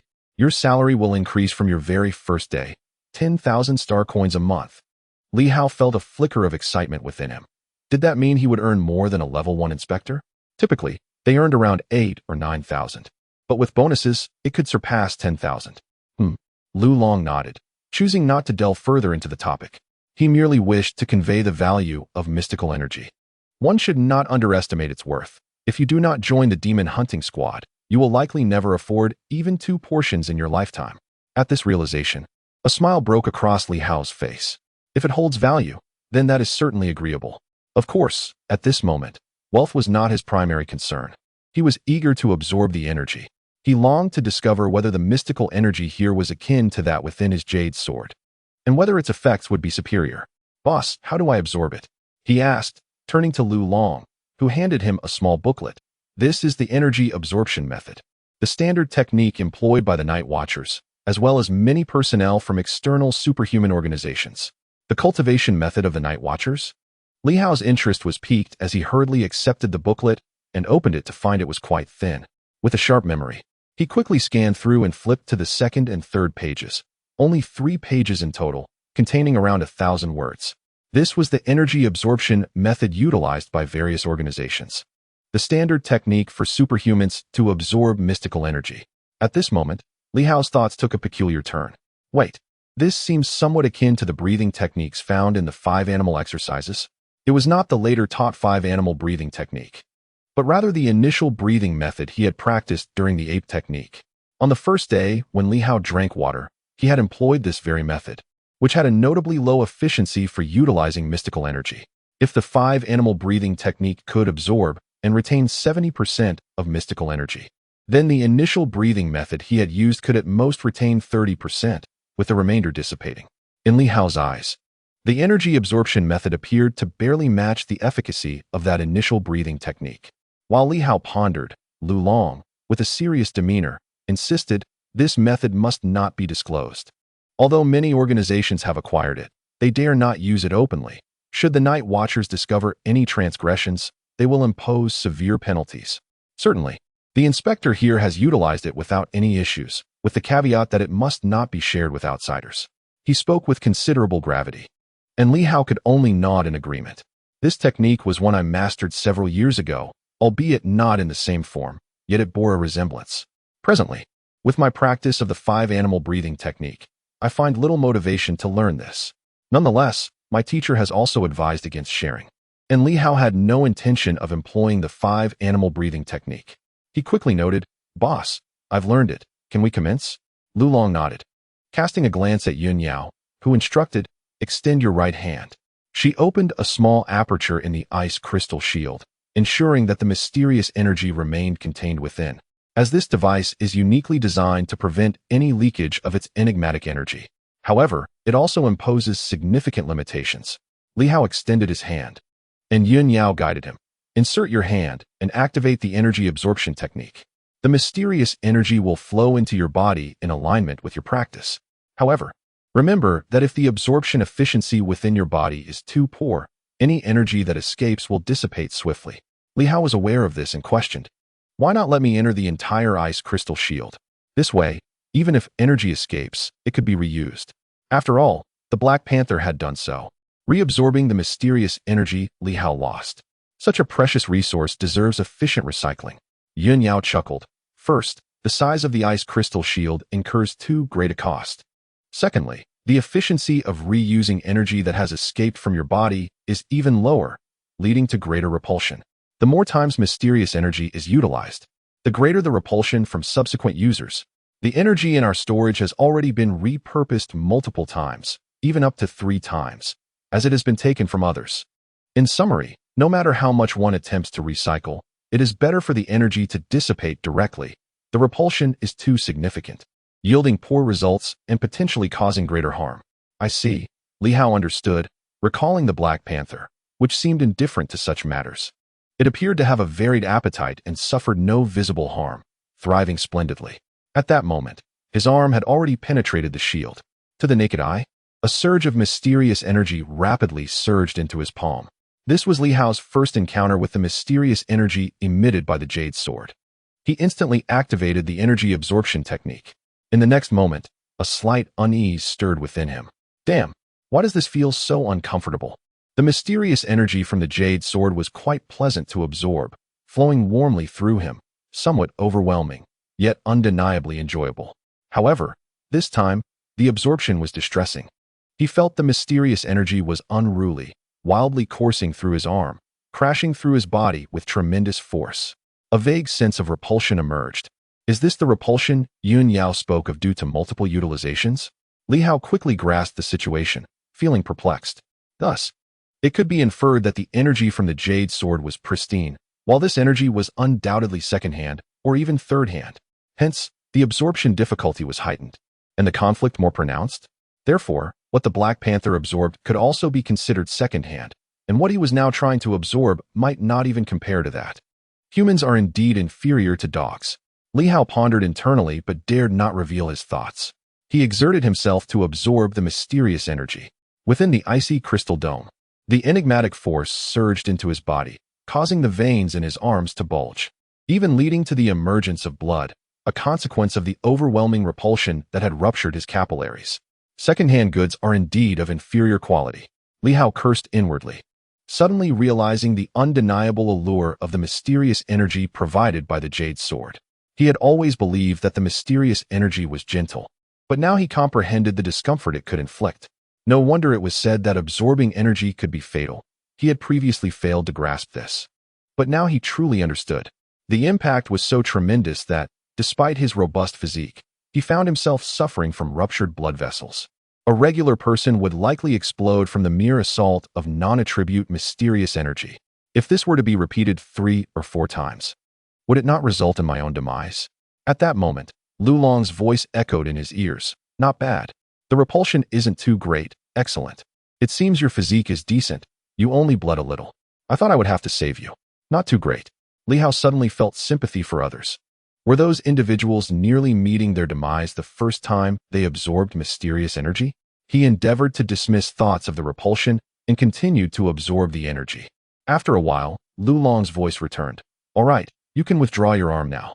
Bandage it up and exercise more over the next couple of days.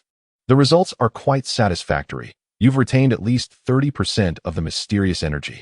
Not bad. However, Li Hao's expression turned slightly stiff. Is that it? Is it truly gone? He sensed that the two sources of mysterious energy had simply vanished. What the hell? He contemplated. This was likely akin to the second-hand soup left by the Black Panther from his first night. Was this it? 2 million? In that moment, Li Hao found himself at a loss for words, overwhelmed by profound disappointment. What the hell? This is far too little. It's even less than what I absorbed last night.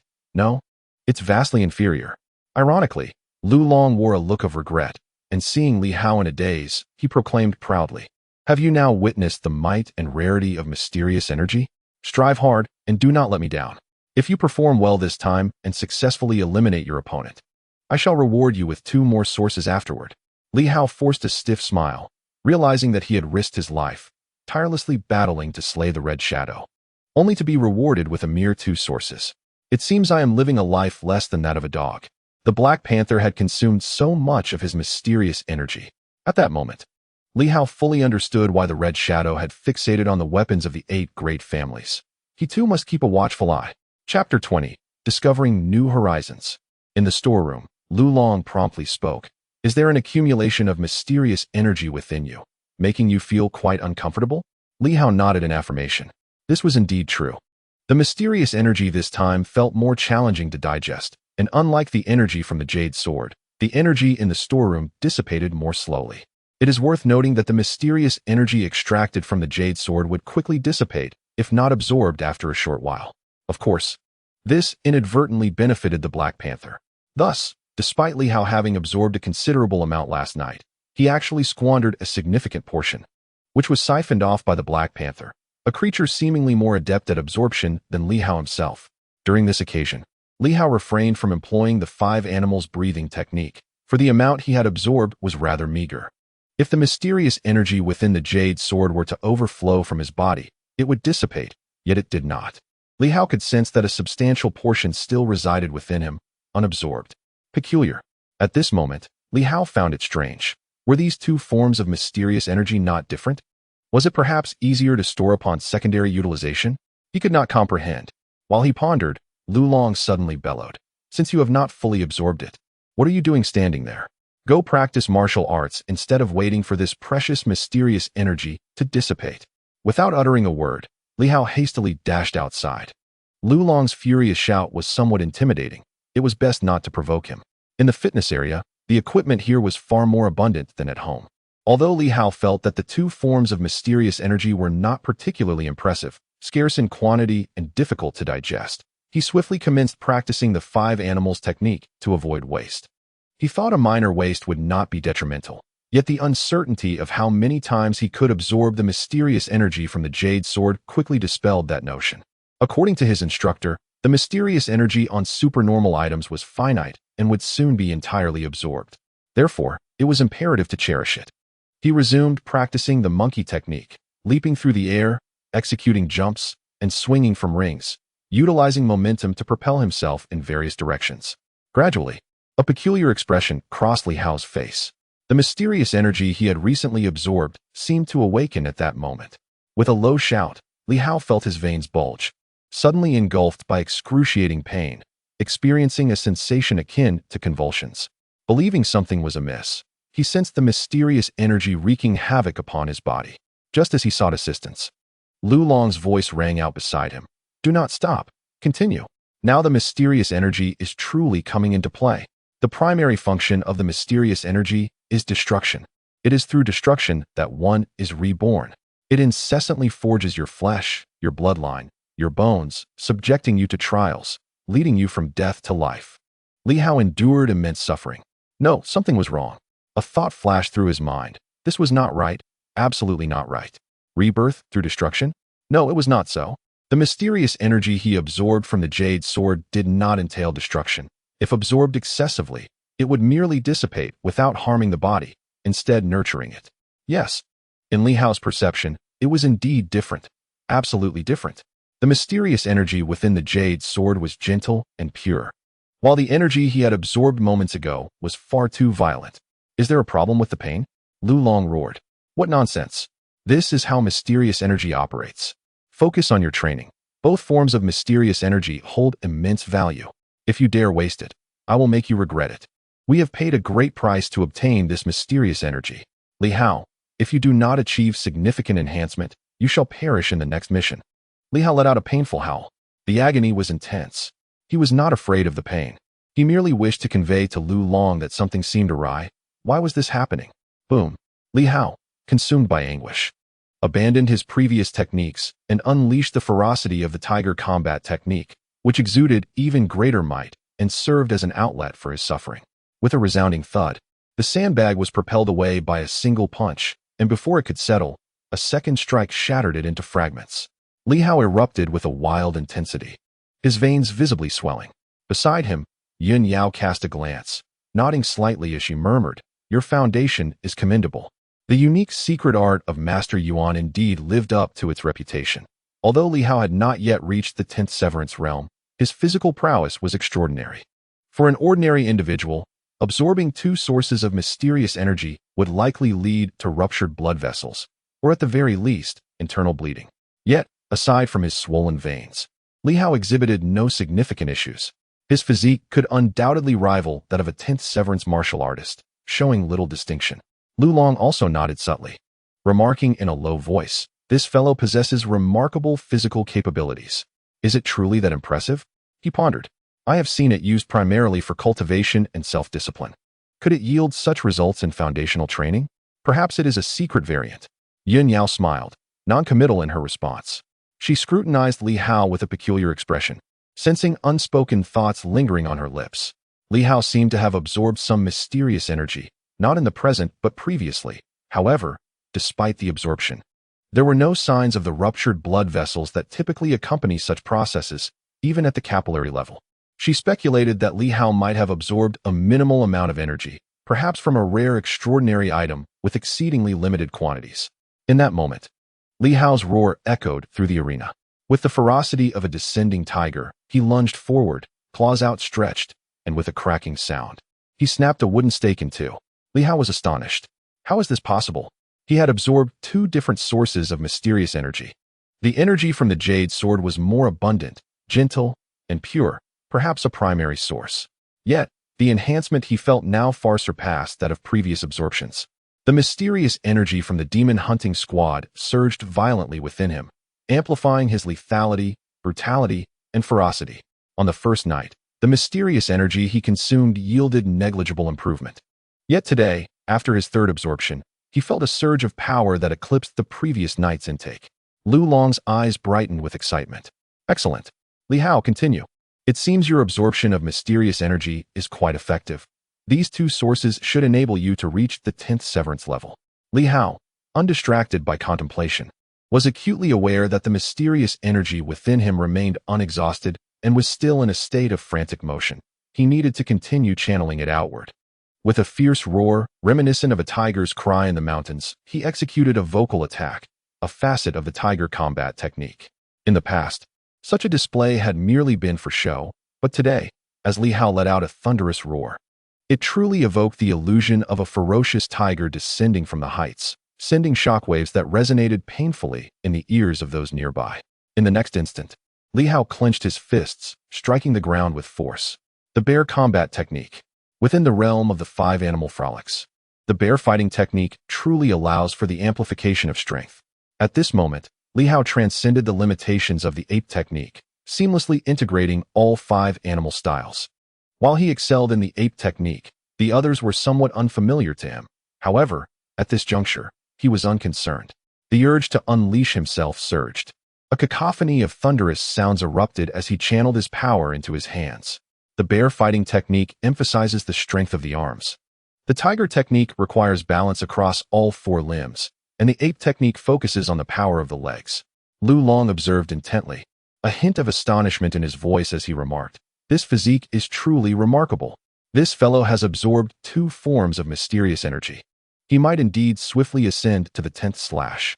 It is astonishing, yet not impossible. However, Li Hao's foundation is truly exceptional. Even now, he has not exhibited any signs of bleeding from the 7 orifices, which is a rarity. This signifies that his innate physical condition is of the highest caliber. Lu Long pondered, questioning whether the 5 animal frolics were genuinely so formidable. After all, even Yuan Shua's physique was merely average. So why was Yuan Shua's body deteriorating despite the 5 animal frolics yielding such positive results? Lu Long muttered. Could it be that he later adapted a new version of the 5 animals manual? Is Li Hao perhaps studying a different iteration? Yin Yao shook her head, equally perplexed. Li Hao's robust physique was evident. What a pity. Suddenly, Lu Long sighed, shaking his head. If Yuan Shua had practiced this version of the 5 animal frolics in his youth, establishing a solid foundation without accumulating so many hidden injuries, he might have directly attained the 1,000 combat realm. Had he entered the realm of extraordinary power, he could have been a titan in that domain. Their astonishment only deepened as they watched. When Lu Yin descended and witnessed Li Hao furiously throwing punches, leaping like a monkey, she was equally taken aback. How long has he been at it? Half an hour. Lu Yin exclaimed in disbelief. He hasn't collapsed yet? His absorption efficiency is astonishing. I recall some individuals who absorbed even a little and immediately fell over, completely incapacitated. Their absorption rates were alarmingly low. Some even risked bursting blood vessels from the slightest intake of mysterious energy, unable to continue absorbing, let alone digesting it. Yet Li Hao thrived.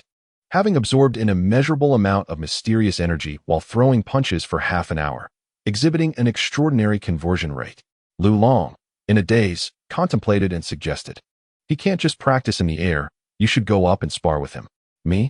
Lu Yin was speechless, glancing at Lu Long and then at the beaming Yun Yao, inwardly cursing, what a bully. Alas, I am the most pitiable here. Li Hao continued to punch. In the next moment, laughter rang in his ears. Sister will spar with you. Li Hao felt no fear, only exhilaration. This was just what he needed. He sensed that continuing this way was exhausting. Remarkably, the mysterious energy within him had yet to be fully consumed, with only a portion having dissipated thus far. It was the perfect opportunity to test his skills. Be careful, Team Lu. At this moment, Li Hao felt a surge of newfound strength and, without hesitation, turned to strike. He feared no accidental harm. The members of the demon hunting squad were all formidable. Striking first was the key. Black Tiger pouncing hard. Li Hao let out a loud shout, his hands forming claw-like shapes, veins standing out as he lunged towards Lu Yan. Xiao Li Hao, where are you reaching? Lu Yan's smile was as radiant as a blooming flower, her figure swaying gracefully as she deftly evaded Li Hao, puffing out her chest and laughing brightly. Someone's watching. Don't be reckless. Li Hao, however, paid her no heed. His instructor had emphasized that martial arts training required focus and should not be distracted by frivolous thoughts. Forget about those trivialities. He shouted again, monkey leaps to the sky. With that, he bounded off the ground, leaping into the air. Lu Yan chuckled. Have you forgotten the lesson of not leaving the ground? This fellow was airborne again. Such a misstep was a grave error. Just as she prepared to pull Li Hao down, he unexpectedly harnessed the momentum of his leap, his hands flailing like a cat's claws, propelling himself even higher until he grasped the light tube on the ceiling. The tube was fragile. With a gentle pull, he leveraged himself and sprang upwards, soaring over Lu Yan. Splendid. Yin Yao exclaimed suddenly, her eyes widening in surprise.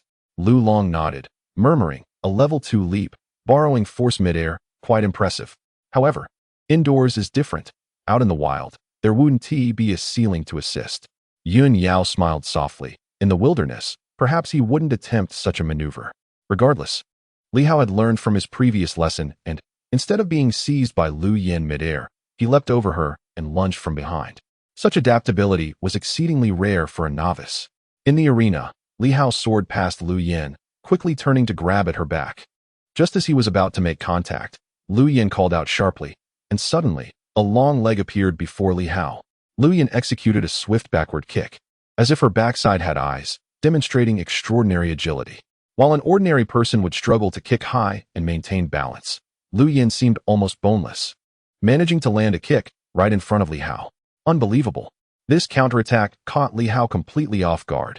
He had anticipated Lu Yan's retreat, her turning, her bending, but never a sudden backward kick. Thud. He had no time to evade, and was struck squarely on the nose by her toes. A sharp pain surged through him as blood gushed from his nostrils. Tears streamed down his face, a mix of agony and frustration overwhelming him. Damn it, he cursed internally, feeling exasperated and wronged. At that moment, he had failed to cover his nose and had crouched down, suffering a significant setback. Lu Yan likely thought that hitting Li Hao would make him concede. Little did she know, Li Hao, despite his pain, harbored a desire for retribution. Just as Lu Yan retracted her leg, blood gushing and tears flowing, his foot lashed out fiercely, though not high. It landed precisely on Lu Yan's rear. Lu Yan, in the midst of retracting her leg, was caught off guard, unable to evade, losing her balance and stumbling forward several steps before finally steadying herself. Turning to glare at Li Hao, the fury in Lu Yan's eyes blazed fiercely. Beside them, Lu Long and Yun Yao wore expressions of astonishment, both rendered speechless as an eerie silence enveloped the entire basement. To everyone's surprise, Li Hao retaliated when struck in the nose. Remarkably, he managed to kick Lu Yan squarely in the rear, sending her sprawling a considerable distance, something Lu Long certainly did not anticipate. Li Hao. Lu Yan's voice took on an edge of sharpness. In the next moment, Li Hao, clutching his nose, squatted down, crying out in pain. "Ah, it hurts. Sister Lu, I think you've broken my nose." His fervent anger was swiftly doused. Lu Yan, both furious and exasperated, couldn't believe it. A broken nose? She had no intention of injuring him. How could he leap behind her unexpectedly, prompting her instinctive retaliation that led to such an outcome? Her strength was not to be underestimated.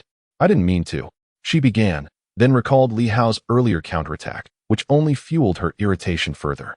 At that moment, Yun Yao quickly stepped forward, gently pushing Li Hao's arm aside to examine his nose. Soon, she smiled and said, "It's not broken. You're fine. Just rest for a bit." Li Hao, with tearful eyes, gazed at Yun Yao, suspecting her intentions. "I know it's not broken. Did I not just kick Lu Yan? The placement of the kick wasn't even accurate.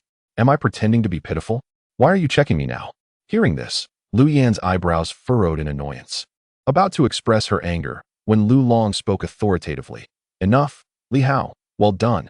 He then turned his attention to Lu Yan, his tone grave. "You, a non-martial artist, were hit by a counterattack? How could that happen?" Lu Yan hesitated, words caught in her throat. Lu Long continued. "Lu Yan, our profession is fraught with danger. You must be aware of that. You have grown complacent." Lu Yan fell silent, feeling somewhat wronged. Complacent? That seemed unfair. She had merely held back. Considering Li Hao was not an adversary and quite feeble, she feared she might injure him severely. Yet, she acknowledged her mistake in allowing him to strike her. In a real mission, such a lapse could have cost her life. Ultimately, Lu Yan refrained from further comment, feeling a mix of frustration and resignation as she turned to leave. Li Hao cast a tear-filled glance at her, not daring to speak. After all, there was a sizable footprint on Lu Yan's backside. Lu Long remained silent, pretending not to notice. Yun Yao, however, glanced over, chuckling softly as she patted Li Hao on the back, whispering, "It's rare for her to encounter such a predicament. You've truly surprised everyone." Li Hao felt sheepish. It hadn't been intentional. Besides, in a sparring match, surprises were to be expected. "I suffered more, to be honest." Moments later, Li Hao had tended to his nose. Lu Long regarded him with a peculiar expression, the two facing each other, causing Li Hao to feel slightly uneasy. After a moment of silence, Lu Long finally spoke. "Your physical foundation is quite remarkable. Your absorption efficiency is exceptionally high. The 5 animal frolics you practice, is it the revised version by Yuan Shua?" "I don't know," Li Hao replied, shaking his head. "My teacher taught me this from the beginning. I'm unaware of its version." "Do you realize? Your foundation is not weaker than that of an average practitioner at the 10th level." Li Hao, taken aback, exhibited a look of confusion. Yet deep within, he understood that he had not always possessed such robust health. It was a result of the mysterious energy absorbed from the jade sword. Particularly after last night, he felt as though he had been diminished, compressed in stature. At this moment, an array of perplexities flooded Li Hao's mind. The mysterious energy from the jade sword felt distinctly gentle, lacking any substantial enhancement effect. However, it did possess certain attributes absent in the energy absorbed today, such as a significant improvement in physical fitness. Today, as he absorbed 2 types of energy, Li Hao discovered that almost none was assimilated by his body, devoid of nurturing properties.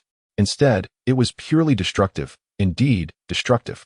It relentlessly ravaged his muscle tissue, only to be washed away repeatedly. Subsequently, a trickle of energy emerged to heal the tissues, resulting in excruciating pain. Nonetheless, he also felt a surge of formidable power within, imbued with intense aggressiveness. The two types of mysterious energy evoked entirely different sensations. At this juncture, Li Hao gained a semblance of clarity. The mysterious energy within the jade sword seemed predominantly nurturing, laying a foundation for him, whereas that from the demon hunting squad served to amplify offensive capabilities. It appeared they were of disparate natures. No wonder. Despite the copious amounts absorbed by both himself and the Black Panther, they had not gained much strength, though their health had undeniably improved. The panther's fur was practically gleaming with vitality. Had it been today's destructive energy, the panther would likely have exploded from the overload. Li Hao was not far from that fate either. He began to comprehend that this nurturing energy, while its enhancement effects in combat might be modest, felt significantly more precious than what he had absorbed today. It was a secret he could never divulge, not even under duress. Thus, he was not averse to attributing it to the five-animal technique. He presumed there would be no significant issues with his teacher. Li Hao quickly remarked, "Perhaps my teacher is extraordinarily skilled. Does the boss imply that my foundation is comparable to that of a level 10 swordsman?" Lu Long pondered briefly before responding. "In terms of physical fitness alone, the gap is negligible. What remains are differences in strength, speed, and experience. With more training and participation in a few practical combats, you might genuinely become a level 10 martial artist." He added, "Of course, the outcome of all this is still contingent upon the mysterious energy you possess. Now you can appreciate how invaluable this energy truly is, can't you?" Li Hao nodded vigorously, realizing the imperative not to overlook the mysterious energy from the demon hunting squad. Then, a thought crossed his mind, and he hesitated. "Boss, I've noticed that while the mysterious energy damages bodily tissues, it does heal them. But will it leave any hidden injuries?"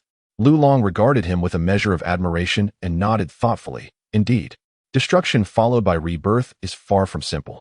It grants you greater strength but also unleashes your potential, placing your body in a state of overextension.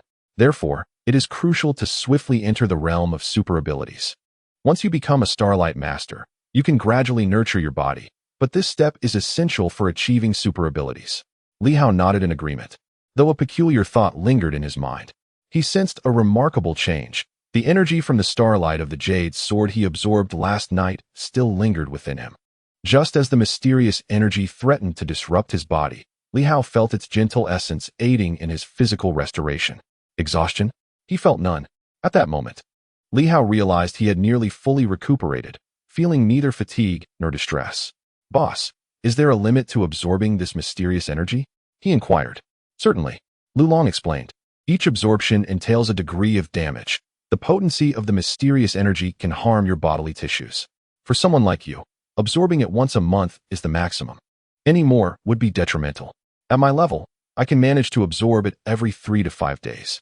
But only if there is sufficient mysterious energy available for us to draw upon. Is that so?" Li Hao remained silent, convinced that absorbing more now would pose no issue. The energy from the jade sword was extraordinary. He was once again reminded of its uniqueness. How fortunate for the Black Panther. I suspected it endured all that absorption without consequence, but it seems the mysterious energy from the jade sword possesses restorative and healing properties. At that moment, Li Hao pondered the need to differentiate the mysterious energy from the jade sword. It should be referred to as starlight energy. It was unlike any other mysterious energy he had encountered. This led him to a curious thought. "Boss, you and my teachers have absorbed vast amounts of mysterious energy for an extended period without advancing. Doesn't that leave you with many hidden injuries?" "That's normal," Lu Long replied nonchalantly. "Once you level up, those injuries will heal. If you don't level up and the hidden injuries manifest, then it's simply a matter of life and death. Martial artists who surpass 100 are already burdened with hidden injuries. It's unheard of for a martial artist to be entirely unscathed. Isn't there a way to heal those hidden injuries within the realm of superpowers? Wouldn't healing them make advancement easier?" "Not so simple." Lu Long shook his head, without discussing whether anyone in the realm of superpowers can heal injuries. Even if they could, such capabilities are valuable commodities. Why would they assist you in healing? Can you afford the price? Instead of dwelling on that, you should focus on how to enter the realm of superpowers and become a Starlight Master. rather than fretting over healing. He assumed Li Hao was intimidated. Yet, Li Hao was lost in other thoughts. Teacher. His mentor was aging, burdened with hidden injuries, likely exacerbated by numerous absorptions of mysterious energy. Previously, Li Hao attributed his teacher's frequent coughs to mere old age. But now, he pondered whether it was the consequence of absorbing mysterious energy, leaving severe injuries. Especially since his teacher's 5-animal breathing technique facilitated the absorption of such energy. The more one absorbs without advancing to superpowers, the greater the resulting hidden injuries. What if his teacher were to drink a cup of starlight water?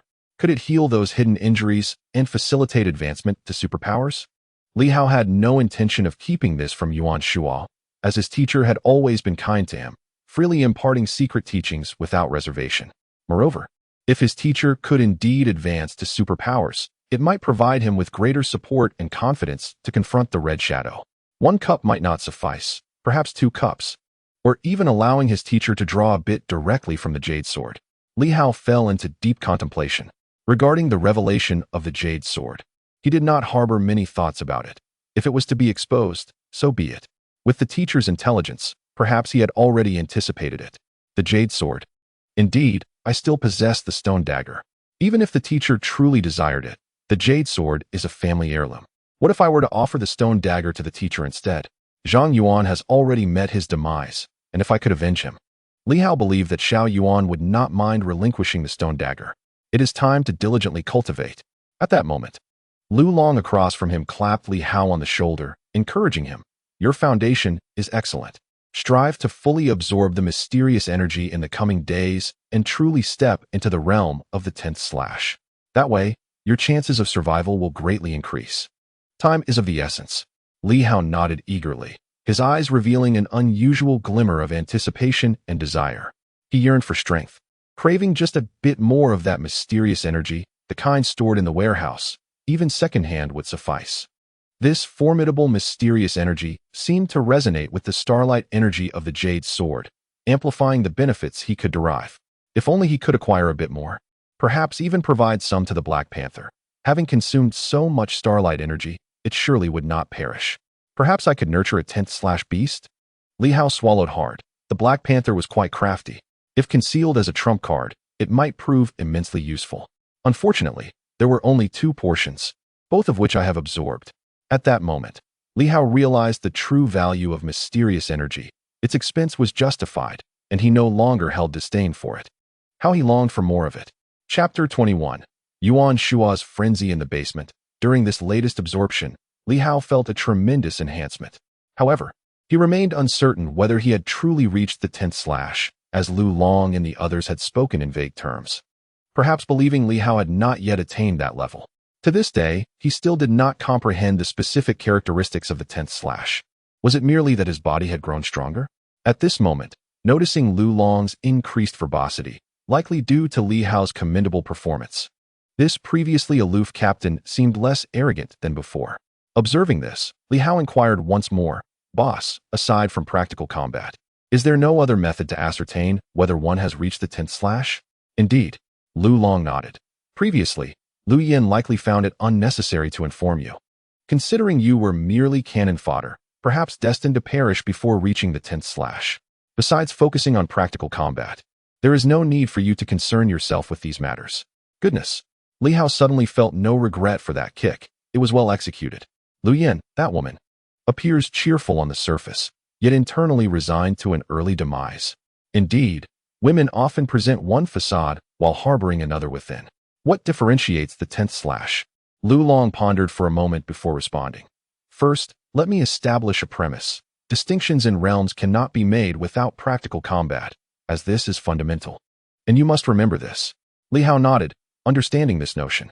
If assessed through practical combat, it is straightforward. One must engage personally in challenges, whether breaking 100 or battling 1,000, and one would naturally comprehend it upon navigating the military camp. Li Hao chuckled awkwardly. Do not jest. I do not wish to meet my end. Furthermore, should I truly reach the level of battling 1,000 and infiltrate the military camp, my opponents would not engage me unarmed. With artillery fire and a barrage of bullets, even the battle against 1,000 would be perilous, would it not? There are safer ways to seek demise. Lu Long continued. Without considering practical combat, there are still distinct characteristics when solely observing realms. Upon reaching the 10th realm, one becomes a true martial artist. The so-called martial artist derives their energy from within, akin to the internal power passed down through folklore. Prior to the emergence of extraordinary abilities, martial artists transcended the limitations of ordinary individuals, their most prominent characteristic being the vigorous manifestation of internal energy. Li Hao's eyes sparkled with curiosity. Internal power? Indeed. Lu Long nodded. It is essentially a form of strength, where internal energy converges, transforming force into vitality. To put it more plainly, upon attaining the status of a martial artist, one's vitality flourishes, blood courses vigorously, and bones resonate in harmony. With that, Lu Long suddenly shook his arm, and in that moment, it seemed as though his bones were resonating. The sound echoed like a whip cracking through the air. Did you see that? This is what defines a martial artist, the most evident trait of the 10th realm. When fists and feet strike, the bones resonate, and the internal energy saturates. This is the ultimate manifestation. Li Hao's gaze gleamed with admiration. The 10th realm. This was the most rudimentary level of a martial artist. And yet with a single punch, bones resonated. Impressive. He realized he was not yet there, indicating he had not attained the 10th realm. Even without engaging in combat, he fell short in terms of pure rank. What about breaking 100? Li Hao inquired, his interest piqued further. Lu Long furrowed his brow slightly. It's best not to dwell on breaking 100. Martial artists have dwindled in number. At the 10th realm, your chances of directly entering the realm of extraordinary abilities are slim. Once you break 100, he sighed softly, then continued with a calm demeanor. Do not pursue breaking 100. Many martial artists have ascended from the 10th realm to become stellar masters, yet I have scarcely heard of anyone breaking 100. Perhaps there were a few in years past, but now it is likely none remain. Li Hao, remember, it is advisable to refrain from absorbing attribute-less mysterious energy. While such energy is a treasure for martial artists, it can also be a curse. Absorbing too much can overly enhance your physique, making transformation exceedingly difficult. If you reach the point of breaking 100, your chances of becoming an extraordinary being will diminish significantly. He chuckled self-deprecatingly. Once upon a time, the formidable martial artists who broke 100 became burdens. Being somewhat weaker could facilitate the ascent into the extraordinary realm. However, reaching the 100th threshold increases the difficulty exponentially, as the demand for mysterious energy becomes immense. Even with ample mysterious energy, ascension is not guaranteed. Both he and Yuan Shuo were once leaders in the martial artist domain 2 decades ago. Yet now, one is teaching archaeology while the other serves on the front lines as an enforcement officer. Their status may appear lofty, but in reality, it is rather ordinary. Perhaps even inferior to that of a young newcomer in the extraordinary realm. Lu Long seemed to drift into thought, and Li Hao wisely refrained from further inquiries. Based on Lu Long's insights and the teacher's previous remarks, Li Hao began to grasp an essential truth. The greater the strength of a martial artist, the lesser the likelihood of ascending to extraordinary powers. Attribute-less mysterious energy primarily serves to enhance martial prowess. To aspire for extraordinary status, one should focus on absorbing attribute-specific mysterious energy. Encountering highly compatible attribute energy may allow one to become an extraordinary being directly, provided one survives, as the mortality rate is not insignificant. In the Night Watchman organization, there is still a 90 survival rate, while in demon hunting squads, it plummets to merely 10. Thus, Lu Long advised against Li Hao absorbing attribute energy at this stage, prioritizing the enhancement of his physique. Let us not aim too high too quickly. Li Hao silently reminded himself that reaching the 10th realm would be commendable. His internal energy surged, and his bones resonated, a clear sign of nearing the 10th realm. As for practical combat, he dismissed it. As long as his fundamentals were sound, he would manage. Combat, after all, was quite straightforward. Engage in more battles and take lives. While others fought 100 times over a decade, he could achieve the same in a year. This was hardly a concern. Boss, I shall conclude my training for today. Later, I intend to visit the Silver City Ancient Academy. Going to the Ancient Academy? Lu Long snapped back to attention, glancing at Li Hao with a slight furrow in his brow, and spoke in a grave tone. Are you seeking Yuan Shuo? To see my teacher. After pondering for a moment, Lu Long replied, that is your choice, but one thing is certain. You must leave by nightfall. Li Hao was puzzled, observing his confusion. Lu Long elaborated, We require more clues and movements of our unseen allies. If you remain at the Silver City Ancient Academy, the other party may not reveal themselves again. Yuan Shua is set to depart for an inspection soon. Perhaps some night watchmen will arrive early. Of course, if you fear for your life, you may stay there and wait indefinitely. Li Hao shook his head. I desire vengeance more. He hesitated further. Boss, if it proves insurmountable, should we notify the night watchman? Lu Long's expression hardened. Remember this. If the demon hunting squad cannot resolve the issue, the ordinary night watchmen are merely courting death. Do not overestimate their capabilities. Among the night watchmen, few possess the strength to defeat me, and most are tasked with critical duties in major cities. Do you think that the arrival of night watchmen in the small silver city will solve troubles that I cannot? Confidence and pride. The pride of a master beyond the 100 level. Even in times dominated by extraordinary powers, Lu Long maintained his dignity. Li Hao chose not to argue further. He trusted Lu Long understood the inherent dangers, and that his insistence on this course was not solely due to the opponent's mysterious abilities, but perhaps more so because, as Lu Long stated, the frail night watchman would be equally helpless. The upper echelons of the night watchmen would not necessarily station themselves in Silver City due to events that had yet to unfold. With these thoughts clarified, Li Hao felt a sense of relief. Moreover, he had discovered Wang Ming. This infiltrator needed to be exposed before the impending storm of rain arrived. A lurking superhuman could incite unforeseen complications. Exiting the basement, Li Hao left the law enforcement building and was on the verge of stepping out of the inspection division when his gaze shifted. What a coincidence. Brother Hao, up ahead. Wang Ming greeted him with a sunny smile. Brother Hao, shall we dine together? I just arrived and have yet to discover if the inspection division's cafeteria offers anything delectable. It was already midday, and encountering him was not particularly surprising. However, Li Hao recognized that this fellow had undoubtedly orchestrated their chance meeting. Li Hao smiled back. Innocent and kind-hearted, I apologize, Xiao Ming, but I must visit the Silver City Ancient Academy. Is there a case? Wang Ming's use of Xiao Ming caused Wang Ming to raise an eyebrow momentarily, but he quickly regained composure, revealing a keen interest as if he wished to be involved. Not exactly. Li Hao shook his head. I am going to see my teacher. Brother Hao, are you a student at the Silver City Ancient Academy? I used to be. Li Hao smiled apologetically and said, I must be on my way now, Xiao Ming. You can eat first, and if needed, let Sister Na accompany you. We shall dine together in the evening. All right. Wang Ming did not press further. Li Hao stepped outside, retrieved his bicycle from the roadside, mounted it, and pedaled toward the Silver City Ancient Academy. As he watched Li Hao's vanishing silhouette, a subtle, peculiar glimmer appeared in Wang Ming's eyes. Lu Long is quite willing to invest. The Silver City demon hunting team must have limited reserves of mysterious energy, yet they have even absorbed Li Hao. Is it truly necessary to incorporate him? Such a waste. He silently mused, for the next self-immolation incident may arrive swiftly, and at this moment, Li Hao's absorption of mysterious energy would yield little benefit. Even if he were to swiftly attain the 10th slashing realm, its utility would be minimal. Why squander mysterious energy? Wang Ming glanced toward the enforcement building not far off, considering Lu Long, who, even in White Moon City, held a certain reputation. What a pity. The stronger one's martial prowess, the more challenging it becomes to surpass that critical threshold, to shatter the superpower lock. Martial arts enhance the superpower lock. He recalled some elder-s warnings.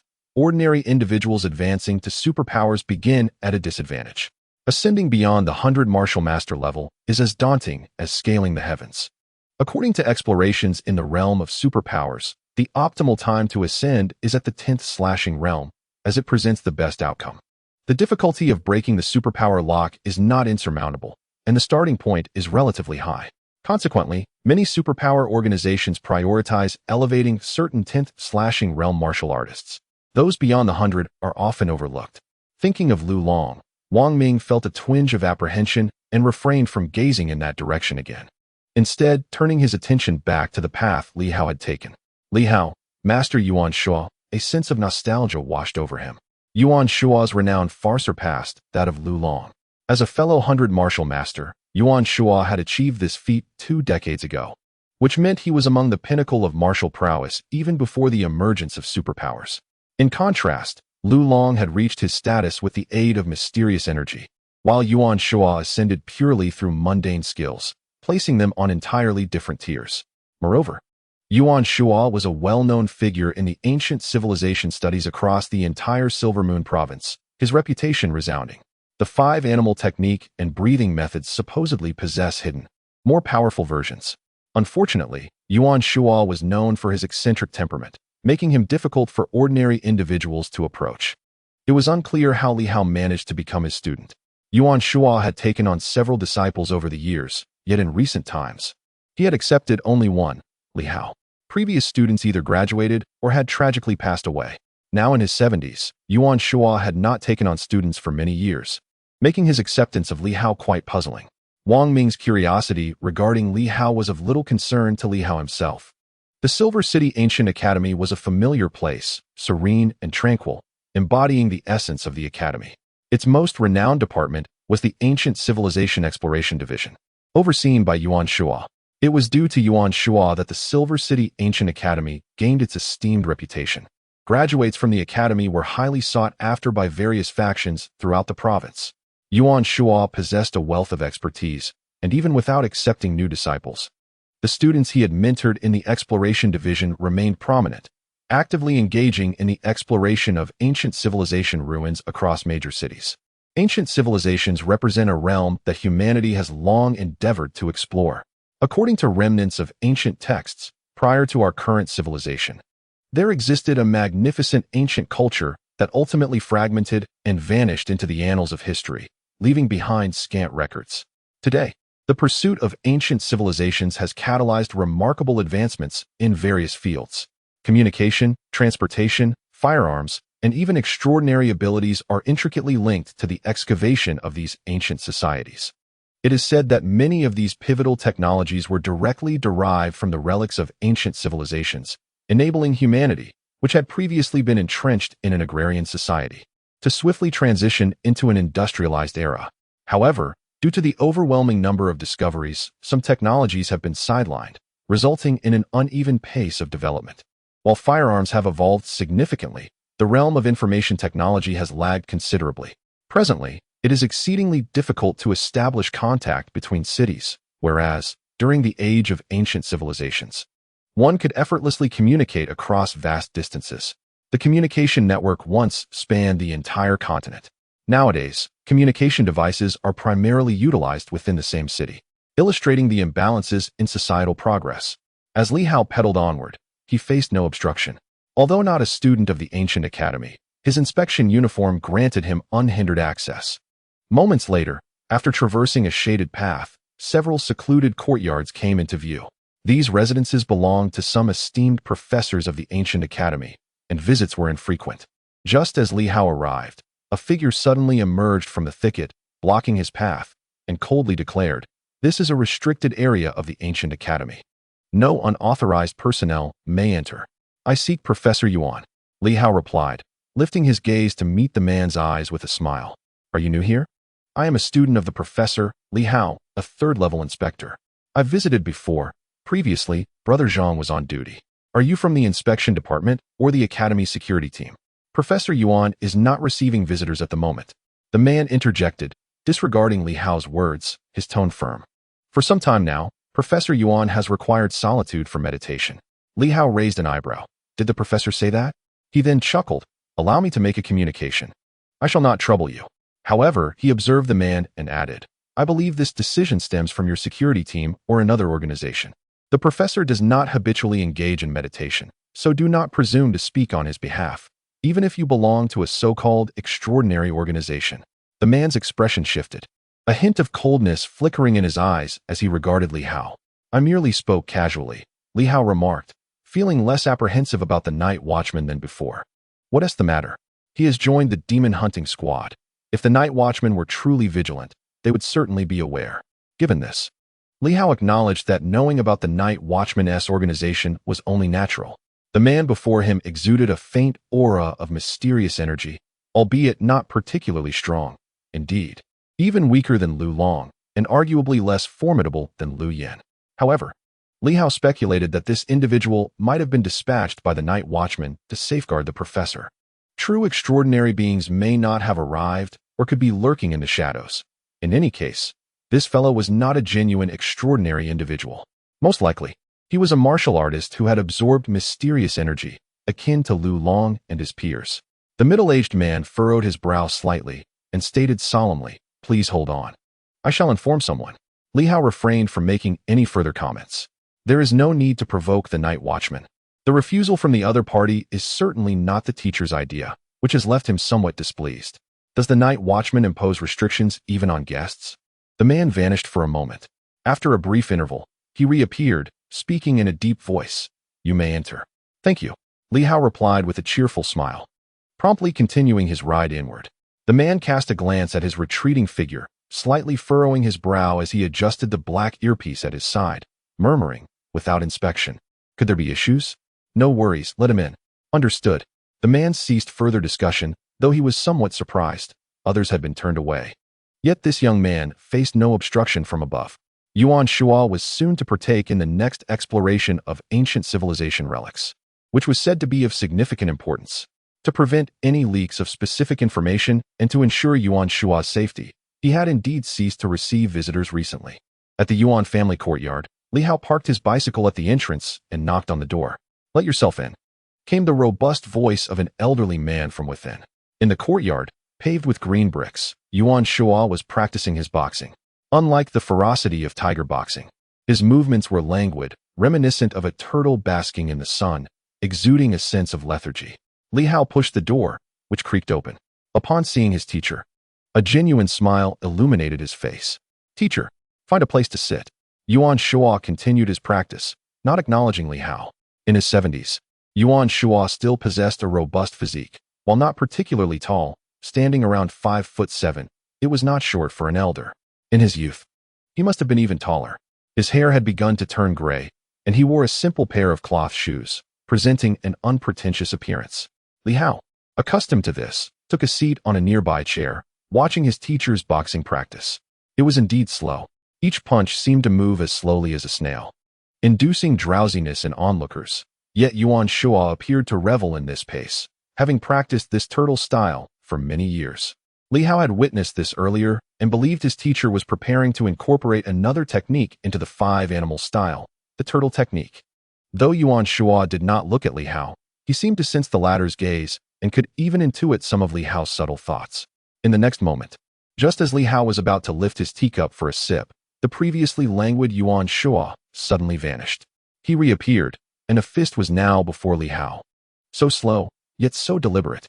As if in slow motion, Li Hao attempted to evade, only to feel as if he were locked in place, utterly unable to move. Sweat instantaneously beaded on Li Hao's forehead. In that moment, he felt as if a red shadow had fixed its gaze upon him, engulfed by a sense of dread. An impending crisis of life and death. Roar.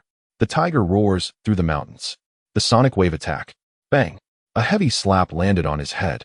Yuan Shuo retracting his fist before Li Hao even registered the motion. "What is that noise?"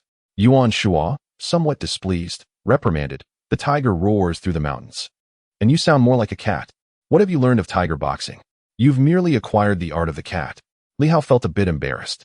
Wiping the sweat from his brow, he stood and said, "Teacher, you were just too fast, and I felt completely immobilized. That is simply a reflection of your inadequacy." Yuan Shuo wore an expression of dissatisfaction, declaring that third-rate martial artists relied on brute strength, second-rate ones depended on their presence, while first-rate martial artists harnessed the spirit. "You are even inferior to the third-rate." Li Hao rubbed his head, unfazed. He never considered himself a third-rate martial artist. The third-rate his teacher referred to, at least, was a martial artist. He wasn't even that. He belonged to the realm of the 10th level of severance. Yuan Shuo merely uttered a reprimand, a habit of his. After finishing, he nodded, saying, "Not bad. Better than before. Previously, you couldn't even muster a shout. At least there is some progress. Though perhaps not the kind I hoped to see." He shook his head again, adding, "Martial arts have declined. It's sufficient to strengthen the body. We should prioritize the exploration of ancient civilizations as our main pursuit. At least that ensures a stable livelihood in the future. I was thinking, with your decent talent, you could lead a normal life, focusing on archaeology, and at least carve out a place for yourself. After I retire, I could arrange for you to be an assistant teacher or something, and decades later, you could take over. Such a pity." Li Hao smiled awkwardly. He said no more. Pouring a cup of tea for his teacher, then glanced at Yuan Shuo, feeling somewhat puzzled. Lu Long and Lu Yin, despite their imperfections, possessed a hint of starlight. Wang Ming, with his kind of starlight, was pure and vibrant. Yet, his teacher seemed devoid of such brilliance. Otherwise, he would have noticed it long ago. Had his teacher never absorbed any mysterious energy? What was he observing? Yuan Shuo sat down, kicked Li Hao aside, took his teacup, and drank it leisurely. After pondering, Li Hao finally spoke. Teacher, why are you different from Captain Lu?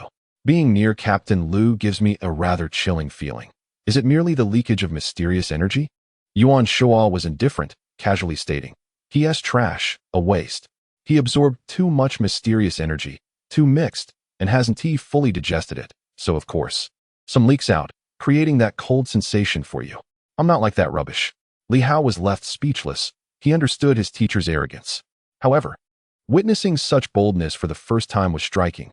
The man had at least surpassed the 100 mark as a martial artist and was the head of the enforcement team. Was this kind of reprimand appropriate? Yet, he felt a twinge of surprise. Did this imply that his teacher had fully digested the mysterious energy? Yuan Shuo continued. Stop staring. You want to discern anything. Focus on what I taught you, apply it diligently, and even if you're lacking, you will fare better than Lu Long. Do you understand? Li Hao was enlightened. The 5 animals breathing technique.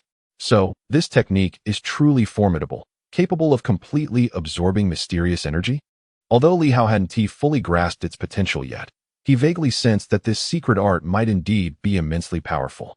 Of course, the reason for his visit wasn't solely this.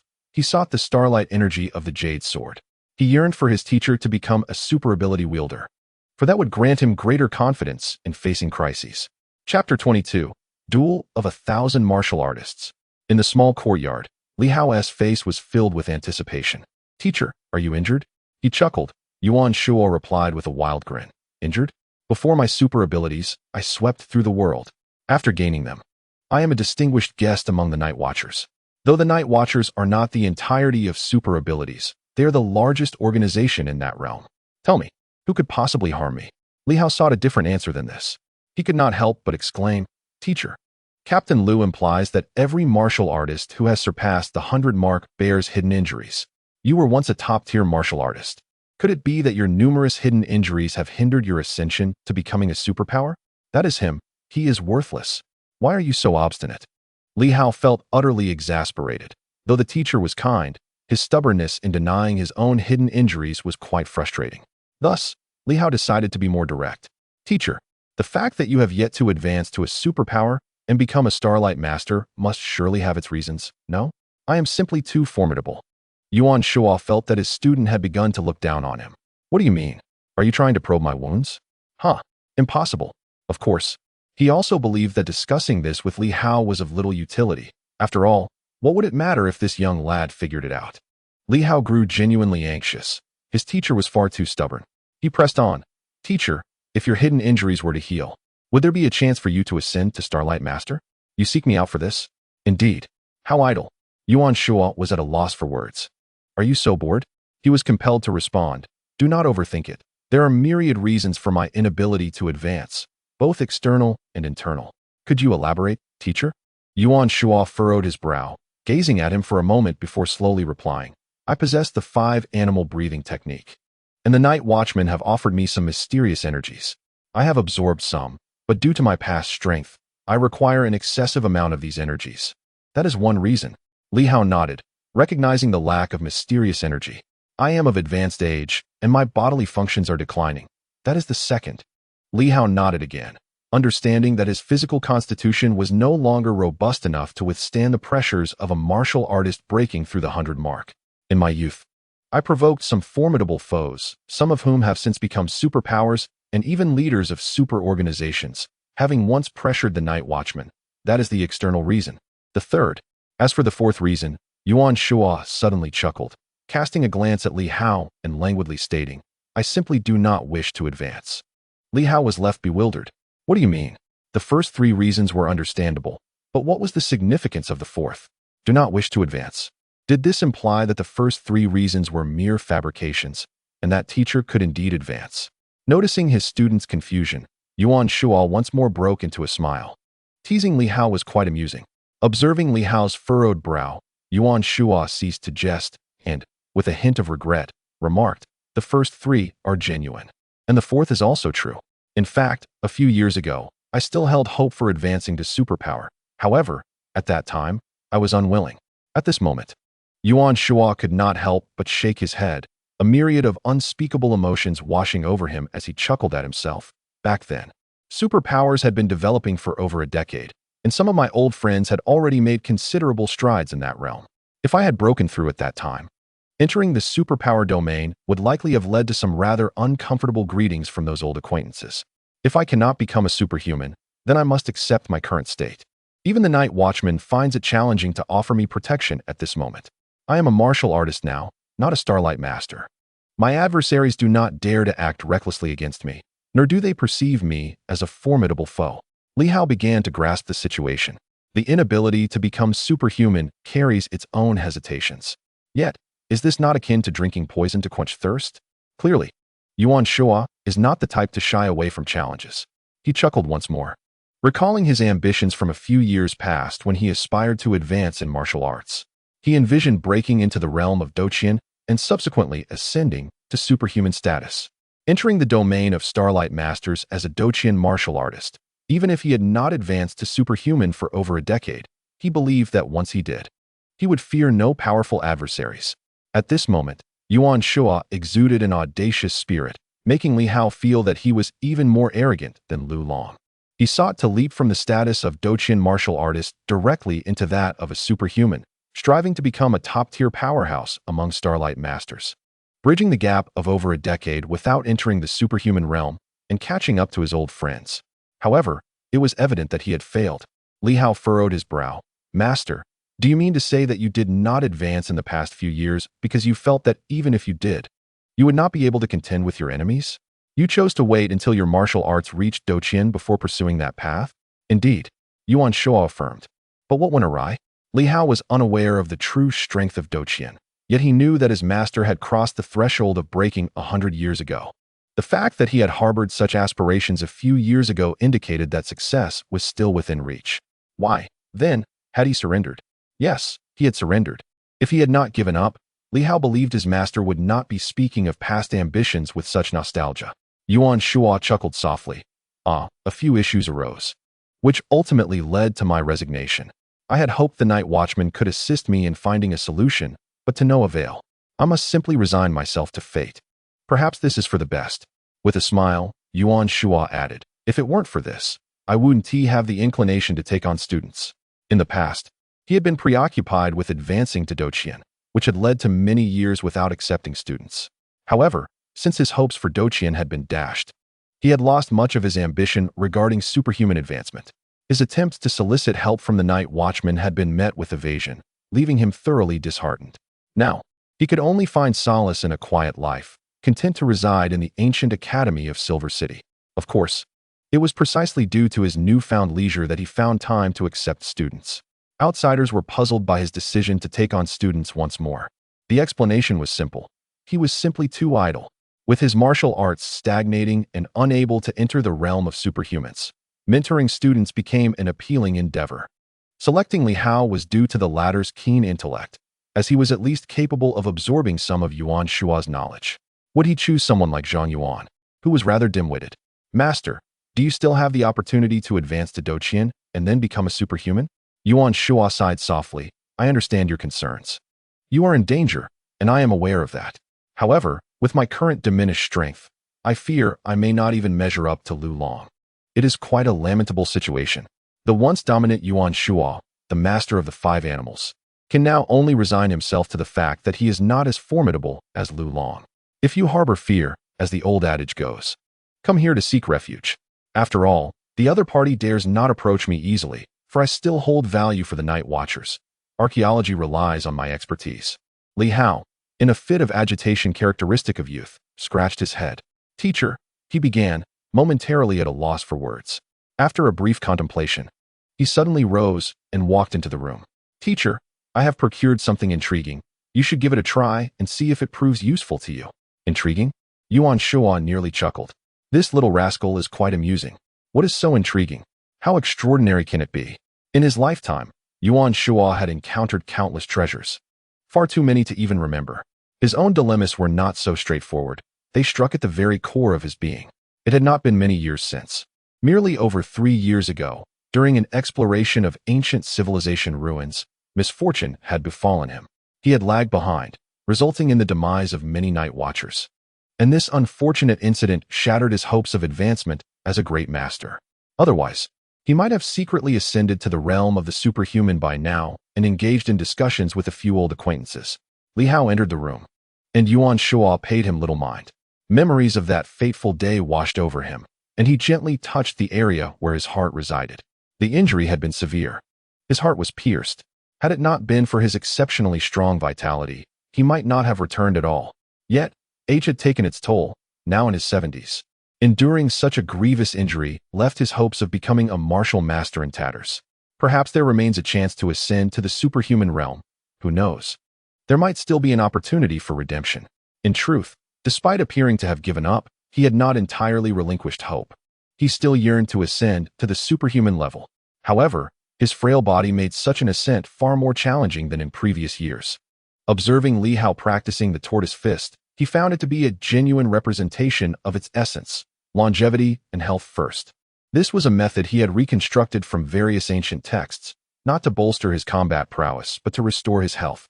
For he longed for one more chance to strive for the superhuman, or perhaps even challenge the pinnacle of martial mastery. In any case, he was determined to make that attempt. Even if it led to his demise, he would not rest easy otherwise. This was something he need not disclose to others. The night watchers had already presumed he had given up and were reluctant to offer any precious treasures to aid in his recovery. If I can still succeed, let them witness. 20 years ago, he had reigned supreme. Now, many of the superhuman domain's rulers had once been his juniors. Yet now, they had all ascended above him. And he could not help but feel a sense of injustice at being overlooked. Hiding in Silver City for many years, living in a state of servitude under the protection of the night watchers had been stifling indeed. Yuan Shuo found himself momentarily lost in thought, reminiscing about the glory days. As for Li Hao, he was free to do as he pleased. After all, he was well acquainted with this place. Leaning back in his chair, Yuan Shuo pondered various matters. Shortly thereafter, Li Hao emerged, carrying a cup of water. Yuan Shuo chuckled. "There is water here. Why venture back inside for more? Teacher, please take a sip." Li Hao urged. Yuan Shuo was momentarily taken aback, glancing at Li Hao and then at the cup of water, hesitating slightly as he inquired, "Have you poisoned it? Are you plotting to eliminate me to inherit my legacy? I have drafted a will, designating all my inheritance to the night watchman. Take heed, for your life may be at stake." Li Hao found himself at a loss for words, yet remained unfazed, as teachers often indulge in fanciful talk. "Teacher, do give it a try?" Yuan Shuo glanced at the cup, stroked his not-so-long beard, and with a hint of realization, chuckled. "Mystical energy? Can it even be infused with water? Yet, it serves little purpose. Moreover, my current physique finds the absorption of mystical energy rather uncomfortable." He sensed a glimmer of understanding. "Ah, well, in light of a student's sincere devotion, I shall partake." In truth, his injuries had yet to heal, leaving him quite frail. The surge of mystical energy could indeed pose complications. Nevertheless, even in his weakened state, Yuan Shuo was still a formidable martial artist. How much mystical energy could there be in just this cup? Not a trace. Even if it were purely mystical energy, it wouldn't amount to much. He might as well drink it, and perhaps it would quell this young lad's hopes. Infusing sword water, is it? He had an inkling of the peculiar origin of this concoction. Casting a sidelong glance at Li Hao, the sword water bore little difference to Li Hao's bathwater. "Ah, I am truly a benevolent teacher, willing to drink even his bathwater to spare my studentess feelings." Having absorbed mystical energy from extraordinary artifacts before, Yuan Shuo knew it was of little consequence. With a multitude of thoughts racing through his mind, he accepted the cup and downed it in one swift motion. And before it could settle in his stomach, he exclaimed, "Splendid. The effect is remarkable. Li Hao, your filial piety is commendable." Li Hao's face turned a shade of green. "Teacher, you haven't even swallowed it yet. Is that truly necessary?" Yuan Shuo laughed heartily, exaggerating his praise, and as the liquid settled in his belly, he intended to jest further, only to be momentarily taken aback. Within him, a surge of mystical energy began to diffuse. There was no forceful impact. It was gentle, A warm current. Incredibly soothing. He had never experienced such a mild form of mystical energy. Every mystical energy he had encountered was notoriously domineering, marked by an overwhelming force. He stood momentarily stunned. Li Hao reminded him, "Teacher, the breathing technique." Yes, the breathing technique. To prevent the mystical energy from overwhelming him.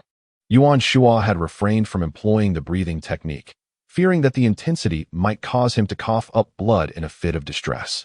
Yet in that instant, he swiftly activated the 5 animals breathing technique, bracing himself for the possibility of being overwhelmed to the point of bleeding. However, Yuan Shuo's mouth gaped open, and his eyes widened in astonishment. What was happening? The mystical energy was being absorbed rapidly, yet it remained as soothing as before, flowing like a warm spring through his heart, blissful. The absorption of mystical energy was typically synonymous with suffering, yet he found himself reveling in comfort. A warmth that penetrated to his very bones. Yuan Shuo could not help but let out a soft moan. Li Hao's lips twitched. The teacher's exclamation was somewhat embarrassing, akin to a tomcat in heat. In the next moment, Yuan Shuo abruptly rose, his eyes brimming with shock and disbelief. This was not mystical energy. He fixed his gaze on Li Hao, scrutinizing him intently. This was categorically not mystical energy. Yuan Shuo had encountered countless forms of mystical energy, yet he had never seen anything like this. Even medical types of mystical energy, upon entry, were accompanied by discomfort. However, this was entirely different. Yuan Shuo remained silent, quietly immersing himself in the experience. He was far superior to Li Hao, possessing a wealth of knowledge and insight. He felt and analyzed the sensations around him, healing, nurturing, and refining both body and spirit. The astonishment reflected in Yuan Shuo's eyes was palpable. He could even perceive that his heart, which had long harbored remnants of injury, was now gradually mending. Yet, the progress was insufficient. The healing was too meager. This cup of water was far too little, barely addressing a wound on his heart that spanned approximately 5 centimeters, with less than half a centimeter healed at present. Even a 10-fold surge of warmth proved inadequate. Furthermore, as time progressed, the healing became increasingly arduous. Nevertheless, this energy was indeed precious. What was it? Yuan Shuo, with his formidable strength and mastery of the 5 animal breathing technique, absorbed the warmth entirely, leaving no trace to escape. There was simply not enough to waste. Moreover, starlight energy was inherently more absorbable than mysterious energy. It was gone. In that moment, Yuan Shuo initially felt a sense of unfulfilled desire and longing, but suddenly realized something and sighed softly, a hint of regret crossing his face, though he still managed to smile. "It's all right, but you should keep this for yourself. Your sword is extraordinary. Just be mindful not to squander such rare mysterious energy." "Teacher, did it work?" Li Hao asked, his face alight with anticipation, disregarding his teacher's remarks. "Mediocre," Yuan Shuo replied with a chuckle. "It's just that." He understood that extraordinary items typically contained limited amounts of mysterious energy. He was growing old. Even if he absorbed everything, the effects might be negligible. Better to let this young man keep it for himself. Using it for his own benefit would be wasteful. In that moment, a flurry of thoughts swirled in Yuan Shuo's mind, and he felt a fleeting impulse that, in his younger days, might have led him to act decisively. But now he thought better of it. With age came a softer heart, and knowing the scarcity of such energy doused his impetuousness. "Yuan Shuo, do not tarnish your image as a kind teacher in the eyes of your students." "Mediocre?" Li Hao's disappointment was evident.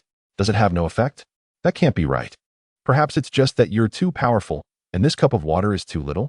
Unwilling to accept this, Li Hao hurriedly pleaded, "Teacher, let us try a few more times." "Enough," Yuan Shuo interrupted him. Yet Li Hao remained unsatisfied. "Teacher, it must be that you drank too little. You're too strong." So it didn't take effect. This cup of water was merely a test. A little more should still yield some results. "My dog at home drank a cup the other day, and its fur has become much shinier." Li Hao exclaimed eagerly, "Teacher, if drinking water isn't effective, why not absorb it directly and see? I absorbed about 10 times the amount last night, and it still had some effect." Yuan Shuo silently observed Li Hao. A dog drank that much? Li Hao absorbed 10 times the amount last night. What was going on? In that moment, Yuan Shuo felt somewhat bewildered. With the small jade sword Li Hao possessed, how much mysterious energy could it possibly contain? He could guess even with his eyes closed. But what exactly was Li Hao trying to convey? Was the Li family's sword truly exceptional? At this moment, Yuan Shuo could no longer maintain his lofty demeanor. He coughed, his voice subdued and low. Xiao Hao, are you implying that you possess a considerable amount of this energy? I'm not certain. Li Hao shook his head. However, I absorbed some last night, and the mysterious energy flowing out seems undiminished. I believe there is still plenty left. Perhaps the teacher consumed it all, and it has some effect. Undiminished? Yuan Shuo stroked his beard and scrutinized Li Hao. Did you merely soak it in water? Indeed, Li Hao replied. Yuan Shuo plucked a whisker from his beard and blew it away. As he gazed at Li Hao, his expression shifted. Really? How is that possible? Would you allow me to absorb some and see for myself? Yuan Shuo's curiosity was piqued. He had initially considered saving it for later, but upon reflection, he deemed it wasteful to let such an opportunity slip by, especially given Li Hao's reckless nature. Seeing the teacher's consent, Li Hao felt a sense of relief and quickly produced the jade sword, extending it towards his mentor. Yuan Shuo accepted the sword, a slight frown forming on his brow. He sensed no extraordinary aura. Was it a matter of self-preservation, or was it dormant? Or perhaps it required Li Hao to activate it. This weapon, seemingly ordinary, appeared to be quite exceptional, differing from the extraordinary items he had encountered previously. Could it truly be absorbed? Yuan Shuo pondered, gently activating his breathing technique. In the next moment, a warm current surged forth. Yuan Shuo gasped, suddenly enveloped in a profound sense of comfort that surpassed even the pleasures of his youth. So abundant, such rich and mysterious energy. It can indeed be absorbed. At that moment, Yuan Shuo felt as though he were transcending the mortal realm, his spirit soaring. He became somewhat intoxicated. The powerful, mysterious energy surged into him. His heart began to voraciously absorb this energy. And not just his heart. Certain fissures deep within his blood vessels rapidly assimilated it, while scars upon his bones also absorbed the energy. Every part of his being craved this mysterious force. Once a formidable martial master, a grandmaster in his prime, this craving indicated the multitude of hidden injuries he bore. In a state of blissful detachment, Yuan Shuo momentarily forgot his intention to reserve some energy for Li Hao. He was overwhelmed by a desperate longing for the mysterious force. This was akin to elixirs of immortality. Just a bit more, he thought. I must absorb just a tad more. Moments later, Yuan Shuo, embodying the composure of a transcendent grandmaster, suddenly awakened with clarity. The ability to regain calmness in such a state was nothing short of extraordinary. With one hand gripping the jade sword and the other clenched in a fist, he steadied his racing heart. He turned his gaze towards Li Hao, his expression transforming dramatically as he coldly remarked, "The trouble you face may exceed your imagination." Li Hao, perplexed, replied, "Aren't you absorbing the mysterious energy? Why the sudden change? Is the teacher planning to rob me?" He thought to add, "I still have a knife. The jade sword is an heirloom. Would you prefer to exchange it for something else? This object surpasses all extraordinary items I have ever encountered. Those who covet this sword likely comprehend its profound worth. If they do, the trouble you face will be beyond imagination. They undoubtedly have their sights set on acquiring it. And the key lies in the fact that this sword may remain sealed. Indeed, it is unsealed. Even with Yuan Shuo's insight, he is somewhat shaken. There is an 80 to 90% chance that this sword remains sealed. The mysterious energy he has absorbed might merely be a fragment of the enigmatic power contained within the sword, not its most treasured essence. The true value resides within the sword itself. At this moment, Yuan Shuo could hardly contain himself. One can only imagine the multitude of gazes this sword would attract once it is unsealed. The 8 great families of Silver City, Yuan Shuo murmured. In his mind, the quaint Silver City, even if it is said to possess 8 prominent families, is insignificant in the grand scheme of the world. How formidable could these 8 families truly be? Yet at this moment, he suddenly found himself questioning that notion. Could there be some connection to ancient civilizations? An unsealed sword. At this instant, he assessed his heart's condition and was astonished to discover that it had recovered by 30%. Truly remarkable. Does this imply that after 3 or 5 more absorptions, his heart's injury could be healed? And after 1 or 2 more, might all his hidden ailments vanish? Could he, after a few more absorptions, restore his body to the peak of his youth, perhaps even challenge the Dolian? Don't be absurd. I've given up. How could I still aspire to Dolian? He pondered. If I achieve Dolian, could I then aim for the transcendental? Would I not have more hope than I did in previous years? He swallowed hard, unable to quell his thoughts. His heart began to race. He turned to Li Hao and suddenly asked, "Have you informed anyone else?" Li Hao felt a pang of anxiety. Why this tone? Is the teacher truly planning to rob him? Calm down, calm down. I haven't told anyone else. Only I know. Oh, and a dog. That's good. Yuan Shua nodded. But in the next moment, he sensed something amiss. I know too. Li Hao's comment about knowing and mentioning a dog sounded rather derogatory. Do not tell anyone else. Yuan Shua instructed, adding, and you fool, shouldn't he even mention it to me? Li Hao chuckled awkwardly. How could I not? Teacher, the new treatise of the 5 animals and 5 animal breathing technique are such precious items. How could I keep that from you? Besides, you've taken care of me all these years. Even if I don't tell my father, I must inform you. Huh? Yuan Shua scoffed. Your father is in the ground. Do you wish for me to join him? I didn't mean that. All right, I appreciate your intentions. Yuan Shua responded, glancing at the jade sword in his hand before tossing it to Li Hao. After a moment of silence, he spoke. I believe this mysterious energy is still limited and should not be squandered. To feed and care for a dog. You truly disregard humanity. Teacher, how do you feel? Fairly well. Then you should absorb more. No need. Li Hao, being perceptive, noted the astonishment on his teacher's face earlier. Now, he spoke solemnly. Teacher, this time I am in great danger. Although the mysterious energy is beneficial, I fear I may not have the life to utilize it. If my teacher truly can advance to the realm of the battle master, or even become a star master, at the very least, I would still have my life. I could hide here for a year. Yuan Shua's eyes sparkled with brilliance. If, a year from now, you manage to absorb more of this mysterious energy and lay a solid foundation, I guarantee you will surpass the 100 mark. At the very least, you will ascend to the status of a star master as a 100-level martial artist. Consequently, a year later, you will not be a weakling, even among the night watchers. Teacher, are you certain that hiding here is beneficial? If others cannot obtain this item, what if word gets out and attracts others? Or even the covetous gazes of the night watchers? At this moment, Li Hao's expression turned fierce. Teacher, you yourself have declared its rarity, with your years of archaeological experience. You deem it a treasure, so what of others? The most prudent course of action now is to eliminate any witnesses. Li Hao brandished his claws, attempting to bolster his own courage. The folk tales of the 8 great families of Silver City may be known to many, yet they remain ignorant of the specifics. However, the one who killed Zhang Yuan might possess such knowledge. After all, to others, Silver City is but a small place, and extraordinary items are of little consequence, unlikely to attract the attention of significant figures. As for me, I lack that capability. If only my teacher could advance and eliminate that individual, it would serve as a form of protection for me. Is it that my teacher lacks the confidence to advance or to eliminate that person? Yuan Shua stared blankly at his student, momentarily lost in thought.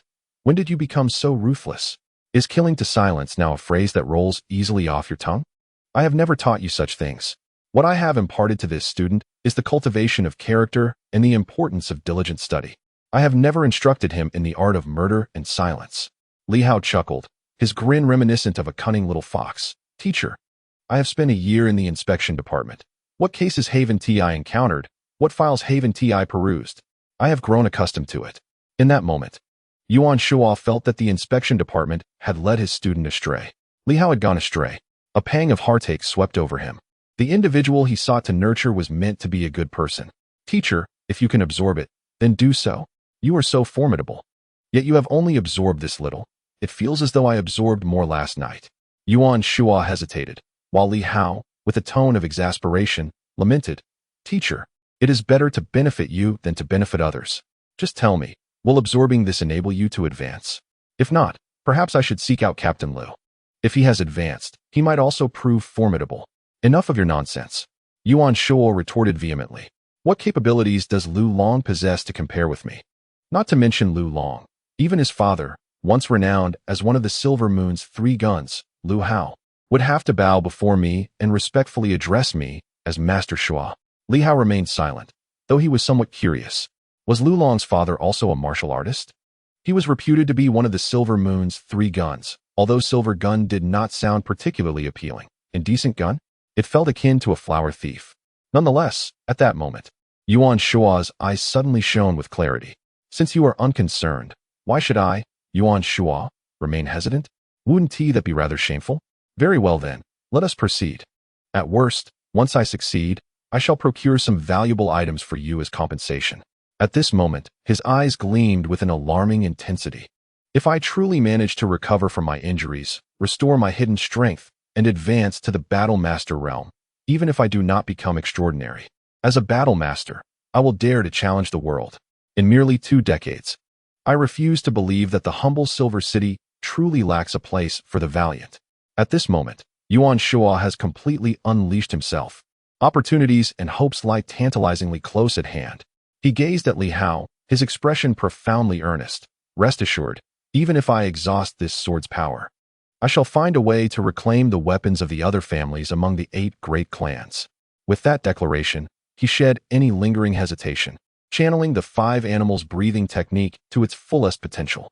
A rich and mysterious energy surged forth. Begone! At that instant, a thunderous shout resonated, as Yuan Shuo barked fiercely. I impart my secret technique to my disciple. Who dares approach? Let them witness whether a master of over 100 martial arts truly cannot take a life. With his furious proclamation, silence enveloped the surroundings. Those who had been guarding him, as well as those monitoring him, vanished without a trace. No one dared to eavesdrop on a master of martial arts bestowing his secrets, unless a formidable figure among the Night Watchers had arrived. Otherwise, the weaker members of the Night Watch would find themselves outmatched by Yuan Shuo. Moreover, it had not yet reached a point of open confrontation. At that moment, the world grew still. Though the tiger may be old, its majesty remains undiminished. Li Hao, unable to see the hidden observers, felt his heart swell with excitement. This is his teacher, once a top-tier master in the martial arts realm, who, even in an era dominated by supernatural forces, could still instill awe and respect. Mighty Master. Li Hao silently reflected, filled with anticipation. Who is stronger, the master of over 1,000 martial arts or the Red Shadow? His teacher must succeed in his advancement. That would be the ultimate trump card, the greatest support. Chapter 23. Master and apprentice advanced together in the courtyard. The winds began to stir. The ailing tiger still retained a fraction of its might. With Yuan Shuo's fury, the figures surrounding him dissipated. At this moment, Yuan Shuo fully engaged in his breathing technique. As a top martial artist, once he made a decision, there was no hesitation. He contemplated carefully beforehand, but when the moment of resolve arrived, this seasoned warrior exhibited astonishing decisiveness. Starlight energy surged wildly into his being. The rhythmic beating of his heart echoed faintly, even audible to Li Hao, who felt a surge of excitement. An indescribable anxiety gripped him. What was he afraid of? He feared that the starlight energy might prove insufficient. If his teacher absorbed too little, what then? He worried that the starlight on the jade sword might be limited, and he even pondered whether the stone knife could be of use as well. As for the 2 weapons that would remain unused, if they could facilitate Yuan Shuo's recovery or even advancement, in Li Hao's view, it would all be worth it. Otherwise, the ultimate beneficiary would either be the Red Shadow or the Night Watchers. That would be the worst possible outcome. As for Li Hao, he was unlikely to reap any benefits. At the same time that Yuan Shuo drew in the starlight energy, outside the ancient courtyard of Silver City, within a radius of several hundred meters, there was no one in sight. In the distance, atop the teaching building of the ancient academy, 2 figures appeared, a man and a woman, their features somewhat obscured. Hu Hao, what do you think? The woman inquired, her gaze directed into the distance. Yet she did not look directly at Yuan Shuo. Instead, her vision veered away. Over there, a faint surge of energy stirred, causing her to hesitate in her direct scrutiny. What do you see? The man, clad in a black uniform, appeared tall and slender, his eyes seemingly brimming with starlight. He softly replied, I don't pay much attention. If Yuan Shuo intends to impart his ruthless secret technique, let him do so. The woman, displaying a hint of skepticism, remarked, is it truly merely the transmission of a technique? Such a commotion suggests otherwise. If he wished to teach, he could do so within the confines of his residence. Rather than creating such a ruckus in the courtyard, this seems more like a display. The man smiled faintly, acknowledging the situation. It appears a mysterious superhuman has set their sights on his disciples. Yuan Shuo has dominated for a lifetime, and now that superhumans have risen, he has endured years of hiding. The fact that even his closed-door disciples have attracted attention is troubling. This commotion today may indeed be a declaration to the outside world, perhaps intended to intimidate his adversaries. Is that truly feasible? The woman sighed softly. His era has passed. 20 years ago, It was an age for martial masters. Now, that time has faded. 2 decades prior, Yuan Shuo was a formidable force, surpassing 100 martial masters and even standing as one of the elite among them, seemingly poised to ascend to even greater heights. Such a figure commanded respect and fear. Just a few years ago, Yuan Shuo still possessed considerable influence. However, a year ago, an incident at the Ancient Institute resulted in the death of a student, signifying the complete erosion of Yuan Shuo's authority. The news of his injuries must have spread. Indeed, whispers of his waning vitality and damaged heart likely circulated as well. Otherwise, a peak martial master would not easily be trifled with. The audacity of his adversary to strike at the Ancient Institute a year ago indicated their lack of fear towards Yuan Shuo. The woman appeared to possess an unseeing eye upon her forehead, and now, gazing into the distance, she felt a stirring within her. Yuan Shuo was no longer the man he once was. She harbored a genuine interest in the 5-animal secret technique and wished to unveil the truths hidden beyond the veil of vitality. Was Yuan Shuo truly imparting secret techniques? Or was there something else at play? In the next moment, a glimmer of starlight flickered on her forehead. Beside her, the man cautioned in a low tone. Do not act recklessly. We are here to protect him, not to provoke. Fear not, the woman replied, unable to suppress her curiosity. As the third eye upon her forehead began to open, the man furrowed his brow slightly. Be cautious. You may be harmed by the surging energy. The woman chuckled softly, saying nothing more. Harmed by the surging energy? From hundreds of meters away? Are martial masters truly that formidable? The woman, still youthful and relatively new to the realm of superhumans, had encountered several martial masters capable of severing at the 10th realm, and they had proven to be no match for her. As for the peak martial master she had once met, he had visited the headquarters of the Night Watchers, maintaining a low profile, displaying humility, and treating the Night Watchers with utmost courtesy, even exhibiting a degree of deference. The era of martial masters has concluded. The once mythical figures who surpassed 100 martial masters have now diminished into mere shadows of their former selves. Moreover, Yuan Shuo was now injured. A mere glance was harmless. She was not intending to act. Ignoring the advice, the woman opted to open her eyes, exclaiming, Hu Hao, we have both the obligation and the responsibility to observe the situation closely, to prevent any mishap befalling Professor Yuan. I am merely fulfilling my duty. Who knows if that Li Hao is plotting against him? Zhang Hao furrowed his brow, but chose to remain silent.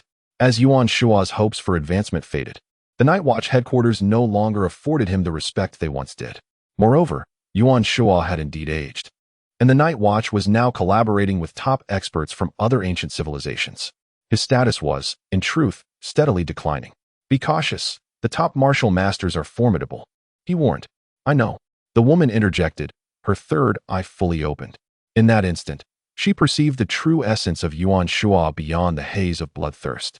At that moment, she beheld a pair of eyes brimming with murderous intent, seething with rage, and driven to madness by contempt.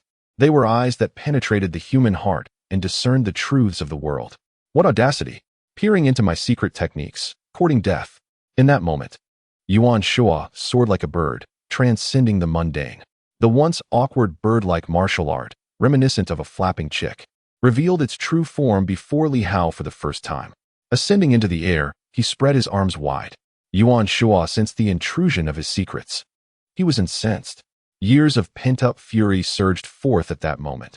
He transformed into a bird, arms outstretched, soaring through the air with astonishing speed, performing a leap of 100 meters in an instant.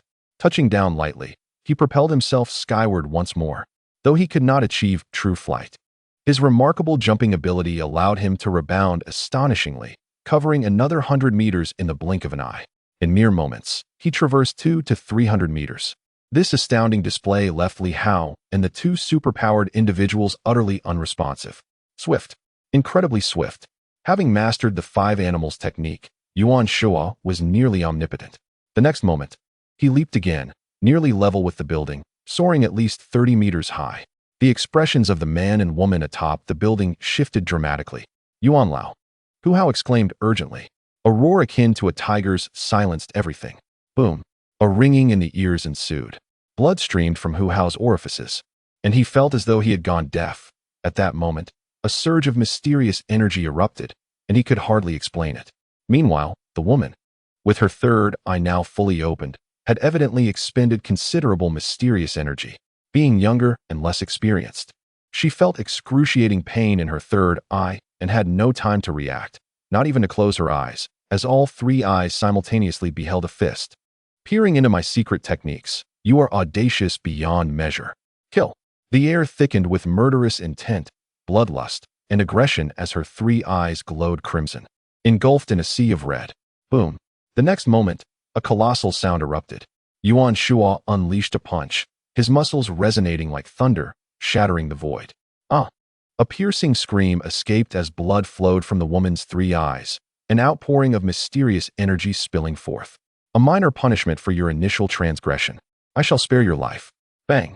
Another thunderous sound reverberated, accompanied by the explosive crack of air. As Yuan Shuo delivered a kick that sent the woman flying through the air, the sound of breaking bones echoing in the aftermath. Yuan Lao, it's a misunderstanding.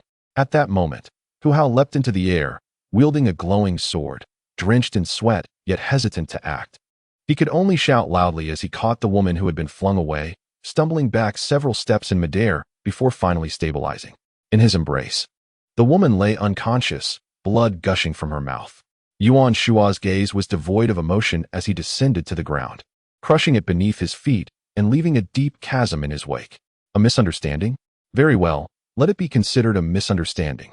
If you are dissatisfied, feel free to send your superior to confront me. The aged Yuan Shuo felt his momentum gradually waning, blood seeping from the corners of his mouth as he let out a cold laugh. Go back and inform them that although I, Yuan Shuo, have grown old and my strength has diminished, I am not to be insulted by mere trifles like you. If the extraordinary rise while the martial masters decline, let me assure you, the wrath of a martial master can still spill blood. Do not dare. Hu Hao, accompanied by the woman, landed with a look of horror upon his face, quickly exhaling. Elder Yuan, it is truly a misunderstanding. This is Chun Meng's first field assignment. She was unaware of the gravity of the situation. Our purpose here was to protect you, Elder Yuan. As you sheltered in the small courtyard, Chun Meng, concerned for your safety, chose to unveil her true sight. Let it be a misunderstanding, then. Yuan Shuo replied nonchalantly, whether a misunderstanding or a deliberate intrusion. The rules of the martial masters stand firm. The five-animal secret technique is not to be gazed upon by those outside our sect. With that, Yuan Shuo suddenly clutched his heart, casting a glance at Hu Hao before slowly turning away, making his way back to his small courtyard. His voice tinged with melancholy. I no longer dare to kill. Were it 20 years ago, or even 3 years ago, if this girl dared to spy on my martial arts, even the night watchman would have met his end. I have grown old, and I have become useless. An indescribable sorrow and an overwhelming helplessness enveloped him. At that moment, the woman regained consciousness, and upon hearing his words, spat out another mouthful of blood. Yet she dared not utter a sound. Yuan Shuo stumbled slightly as he walked away, the once great master appearing truly aged. The last of his strength wasted on you. When he had hoped to confront a longtime rival. What a pity. Yuan Shuo's voice of disappointment echoed once more. Hu Hao's expression shifted. Was Yuan Shuo nearing his end? Having sustained severe injuries in recent years, today he had indeed unleashed a tremendous force, yet with blood and energy depleting. If his injuries were to flare up again, what if he were to perish? Sweat streamed down Hu Hao's forehead. It was not until Yuan Shuo vanished that he turned to the woman. His tone grave and somewhat stern. We are in serious trouble. She expressed her anger. He nearly killed me. Hu Hao gritted his teeth, replying coldly, we are in deep trouble. It is not merely that you nearly lost your life. You have compelled him to expend his last vestige of true energy. If Yuan Shuo cannot endure until this mission concludes, if this ancient relic remains inaccessible without his participation, should you survive this ordeal, you will be dispatched to the most perilous areas to undertake the most dangerous tasks. The woman's complexion changed. She had nearly been killed. And while she was both awestruck by Yuan Shuo's power and resentful of the old man's ruthlessness, upon hearing these words, her expression shifted dramatically. Yuan Shuo was to die? The thought of the consequences struck her. She could no longer afford to dwell on her grave injuries or thoughts of revenge. Only fear. Is he going to die? His wounds are severe, and the old injuries have resurfaced. Hu Hao murmured, the means to break 100 is indeed extraordinary. To traverse 300 to 400 meters in an instant. his blood energy even suppressing that terrifyingly mysterious martial master. This, too, was a tactic employed during his prime. After years of injury, his heart was nearly shattered. The woman, her expression shifting, suddenly clenched her teeth and declared, "It is my fault. I will immediately petition my superiors, offering my entire savings, including my future wages, in exchange for a life-replenishing elixir to aid his recovery. Yuan Shuo cannot perish. His demise would be a significant calamity, especially with an impending expedition to the ruins." Yuan Shuo is the foremost expert in ancient civilizations concerning that site. His importance now surpasses all affairs of Silver City. Hu Hao and she had come not to resolve the self-immolation incident, but to ensure it did not implicate Yuan Shuo. This was precisely why Yuan Shuo had invited Li Hao to his side several times. He was under the protection of the Night Watchers. In that moment, despite her own grave injuries, the woman was determined to expend her entire fortune to procure a treasure for Yuan Shuo's healing, a testament to her extreme frustration.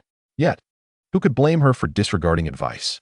She had underestimated this top-tier martial artist. In recalling that fleeting moment, a sense of dread washed over her.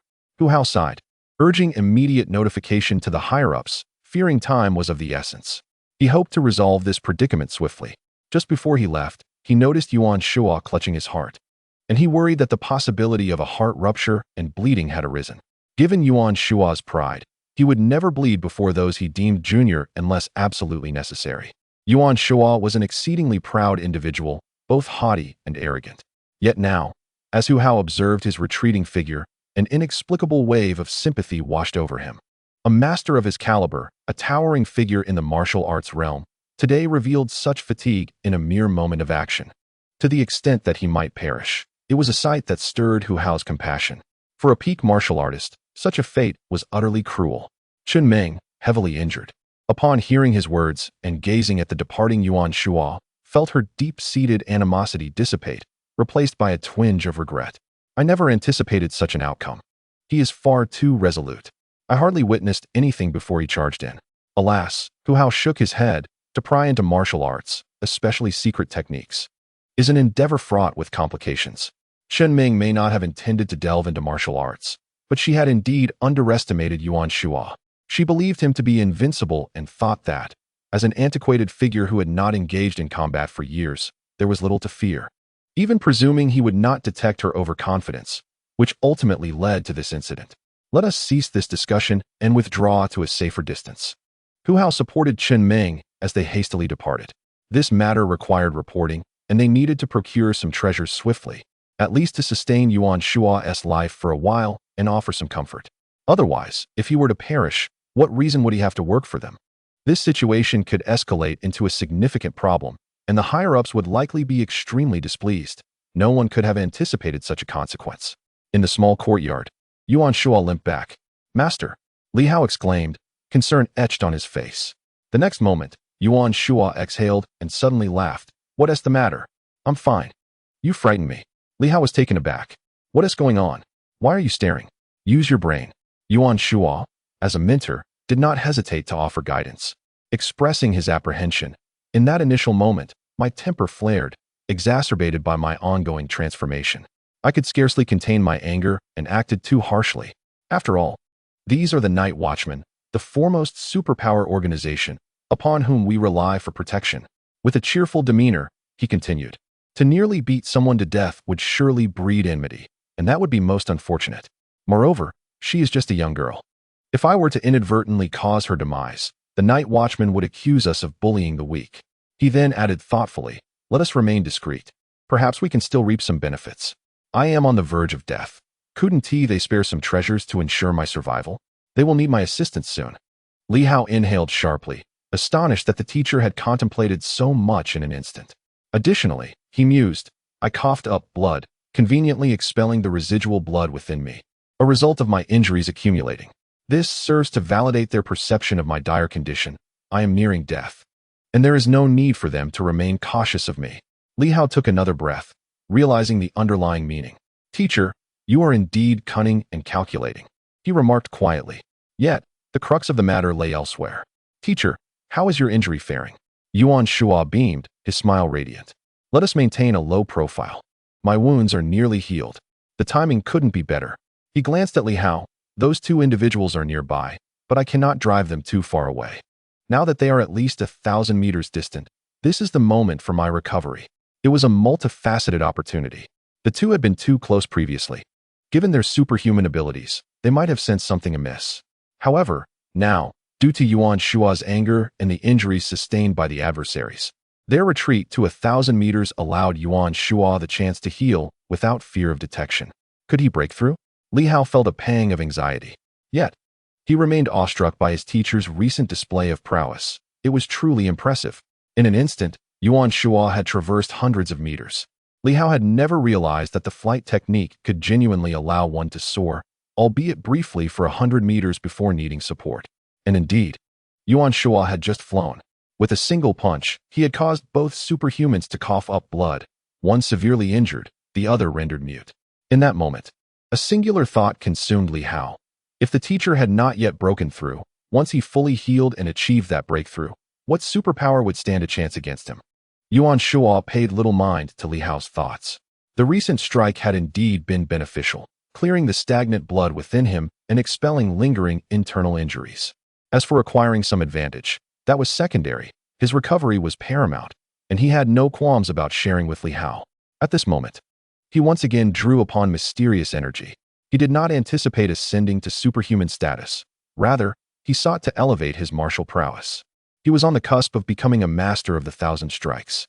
He could feel a warm current surging within, expelling the stagnant blood and invigorating new, robust blood that flowed like a mighty river. His muscles tightened, not merely solidifying, but becoming increasingly dynamic.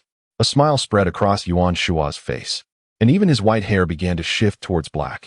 At over 70 years of age, he finds himself feeling as though his body has reverted to the vigor of his youth, approximately around 40 years old. This was indeed the pinnacle of his life. However, after reaching 50, he began to experience a decline, with his physical prowess not as formidable as before, relying instead on experience to enhance his strength. Fighting 1,000. A single warrior can confront 1,000.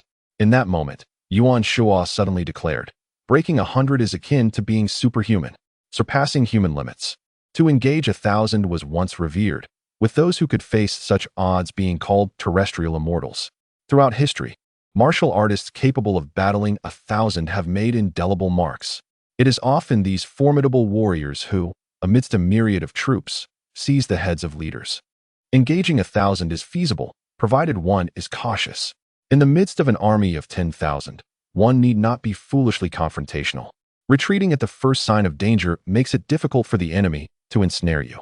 To engage 1,000 does not imply that exceeding that number will lead to defeat, unless one is truly foolish or finds themselves surrounded without a means of escape. Avoiding direct confrontation with a vast army renders survival exceedingly challenging. Of course, this refers to the era of cold weapons. In contemporary times, even a formidable warrior, if caught unawares, may perish at the hands of an ordinary individual. Li Hao, do you know the most significant characteristic of a warrior who can engage 1,000? No. Li Hao shook his head. I am unaware of breaking 100. I only know that severing 10 can cause bones and muscles to resonate, unleashing inner strength. Divine. Divine? Li Hao was taken aback. What does divine mean? A top-tier martial artist has cultivated their essence to its zenith, their physical form extraordinarily robust. Divinity is also a form of presence. When I stand here, I am a mountain. When I stand here, I am a river. Tempests may rage, yet the mountains and rivers remain unscathed. This is the essence of engaging 1,000. As he spoke, Li Hao's vision blurred. In the next moment, Yuan Shua appeared to him as a mountain. A river, a striking contradiction, yet undeniably real. The sound of rushing blood resonated, akin to a great river in full flow. In this instant, Yuan Shua's vitality surged. His body remained as steadfast as a mountain, yet his blood coursed with unquenchable fervor, bones and muscles resonating like thunder. The might was overwhelming. The pressure contained within the small courtyard left Li Hao feeling like a fragile boat adrift in a vast ocean, on the verge of capsizing. His body began to sway, his balance faltering. Meanwhile, Yuan Shua's aura intensified. A hint of amusement in his voice as it resonated like a deity from the heavens. Witness the presence and divinity of a warrior who can engage 1,000. In the future, When encountering such individuals, you will at least be prepared and unafraid. Having witnessed it, you will acquire experience. Warriors who can engage 1,000 are truly rare. At that moment, Li Hao felt as though he were swaying in the tempest. Practice the ape technique. Yuan Shuo commanded. Under my influence, perhaps I can guide you to advancement, unleashing your inner strength, allowing your bones and muscles to resonate, stepping into the true realm of severing 10. Li Hao had practiced the 5 animal frolics for a remarkably brief period, merely 3 years. Furthermore, he had always approached it as a fitness regimen. Progress in 3 years was commendable, yet it merely established a foundation, never having ventured into the realm of severing 10. However, at this moment, with Yuan Shuo's aura erupting and the same esoteric techniques guiding him, Li Hao swiftly began to engage in the ape technique. Like a monkey, he swayed and danced in the small courtyard, engaging in a drunken boxing style alongside Yuan Shuo, who was also practicing his punches at that moment. Indeed, Yuan Shuo was immersed in his own martial arts, the art of the ape. Both master and disciple were lost in the rhythm of their movements, throwing punches, leaping, and springing forth. Gradually, Li Hao felt a surge of power emanating from deep within, an energy that seemed to arise from his very being rather than from any external mystical force. This energy radiated throughout his body, eventually flooding his legs. In the next moment, Li Hao executed a powerful kick. The resounding crack echoed around him. His bones resonated in harmony. Under the guidance of a master stepping into the realm of Doqian, Li Hao, at this instant, leveraged the advantage of the same source technique to directly ascend into the realm of Zhan 10.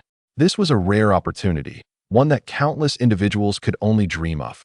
Li Hao had granted Yuan Shuo an opportunity, and in turn, Yuan Shuo had bestowed one upon Li Hao. Otherwise, even if Li Hao continued to absorb mystical energy, he might take 10 days to a month, or even a year and a half, to reach the Zhan 10 realm. It was all a matter of fortune.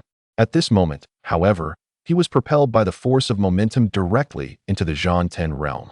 Furthermore, entering under the guidance of the Doqian master conferred a significant advantage when facing adversaries, no matter how formidable they were. As long as they did not greatly surpass Doqian's strength, Li Hao would not succumb to fear. Fear is often the greatest manifestation of the disparity in levels. The weak are often intimidated before the battle even begins, swayed by the opponent's momentum. Yet Li Hao was ascending alongside the Doqian martial artist. A fierce shout erupted from Li Hao, matched by a low growl from Yuan Shuo. The courtyard was swept by a wild wind. Li Hao kicked out again, producing a sound akin to an explosive whip crack. Meanwhile, Yuan Shuo, in contrast, exhibited a more grounded approach, gently retracting his fists and legs, making little noise. However, when Li Hao glanced over, he was momentarily taken aback. Suddenly, Yuan Shuo's white hair transformed back to black. Not only that, but patches of aged skin began to peel away, fluttering in the wind, some even drifting right before Li Hao's eyes, nearly reaching his lips. Ugh! Li Hao spat it out in disgust, feeling somewhat nauseated, and then looked back at his master in astonishment. His teacher, who was over 70, suddenly appeared to embody the vitality of a middle-aged man in his 40s. Could this truly be a reversal of aging? Yuan Shuo stood for a moment, seemingly digesting his transformation, before swiftly turning to Li Hao and breaking into a smile. In Li Hao's state of bewilderment, Yuan Shuo suddenly appeared before him, grasping him firmly, leaving Li Hao utterly defenseless. With a resounding smack, Li Hao was stunned. It felt as though his teacher had taken liberties with him. Yuan Shuo held him tightly and planted a hearty kiss on his cheek, laughter radiating from his face. Good boy. Yuan Shuo laughed heartily, his mirth bordering on madness. I, Yuan Shuo, have returned. Doqian, once I step into the realm of superpowers, how many can stand against me in this world? 20 years. What are 20 years? Doqian, even if you are given a century, you shall never possess the privilege to gaze upon me. From this day forth, as master and disciple, we shall roam the heavens and earth, invincible. Mere superpowers will crumble at our fingertips. Madness. Utterly exhilarating madness. At this moment, Li Hao felt a surge of excitement. With such prowess, what was there to fear? My goodness, what is the red shadow even worth? My mentor has entered the realm of Doqian. Chapter 24. Superpower Classification. The Master and Apprentice's Strategy. In this moment, both master and apprentice were exuberantly ecstatic. No more worries. No more fears. Our teacher has stepped into the Doqian domain. Perhaps he is currently the foremost martial artist in this realm. What is there to fear from someone as trivial as the Red Shadow? As for Li Hao's own entry into the Slashing 10 realm, he did not dwell on it much. Slashing 10 was just that, nothing extraordinary. In the demon hunting squad, everyone was at Slashing 10, yet they still struggled. At this moment, Li Hao did not fully comprehend what it meant to reach Slashing 10 after merely 3 years of martial arts training. Yuan Shuo, however, understood, though he did not place much importance on it. Slashing 10 was indeed weak. Moreover, as a student, even if not primarily focused on martial arts, it was only natural for him to enter Slashing 10 under the guidance of a Douqian powerhouse. Besides, Li Hao was already 20 years old. Achieving Slashing 10 at 20 was not overly remarkable. Yuan Shuo recalled a friend's disciple who entered Slashing 10 at the age of 12, which was truly astonishing. Of course, that disciple had trained since childhood, having begun at the tender age of 3 with precious herbs to refine his body. A fact Yuan Shuo did not care to elaborate upon. Furthermore, Li Hao was not without his share of external assistance, aside from the starlight energy. The absorption of mysterious energies was also a significant factor. Master. At this moment, Li Hao, brimming with excitement, disregarded everything else and exclaimed, "Is a Douqian martial artist invincible in the realm of superpowers?" Douqian. Yuan Shuo beamed with a smile, and after a moment of contemplation, he slowly replied, "Once I enter the realm of superpowers, I shall be invincible. What if you haven tea?" Li Hao felt an unease and probed further. Yuan Shuo stroked his chin, suddenly realizing he had no beard and feeling somewhat unaccustomed. After a moment's consideration, he responded vaguely, "Well, Douqian is still a top-tier existence." "How top-tier?" Li Hao remained unconvinced, sensing the ambiguity in his teacher's words. Yuan Shuo cleared his throat, slightly tempering his earlier exuberance, and calmly stated, "Li Hao, you must understand that not all superpowers are formidable. For instance, when an average person enters the superpower realm, they typically possess strength around the Slashing 10 level initially. After some time, they may improve, but there remains a significant difference between breaking 100 and breaking 900. Breaking 100 is still breaking 100. Li Hao could not contain himself. His eagerness to know whether his teacher could indeed be invincible led him to interject directly. "Master, you weren't just boasting, were you?" "Huh." Yuan Shuo chuckled, seemingly displeased. Pointing at the sky, he resumed his bold and flamboyant demeanor. "Let me put it this way, throughout the entire Silver Moon province, in terms of my strength, there are only 3 or 5 individuals who can rival me. Silver Moon province, with its 32 cities, and you rank among the top 5? Li Hao was taken aback by these words. Just how vast was Silver Moon province? How many people resided there? Silver City was considered a small city, already quite backward. The provincial capital, White Moon City, had a population of 30 million. Meanwhile, Silver City boasted merely over 1 million. In comparison to White Moon City, it was utterly insignificant. In other cities, those of similar size to Silver City, and even the larger ones, although not on par with White Moon City, such as the illustrious Yaoguang City, have populations exceeding 10 million.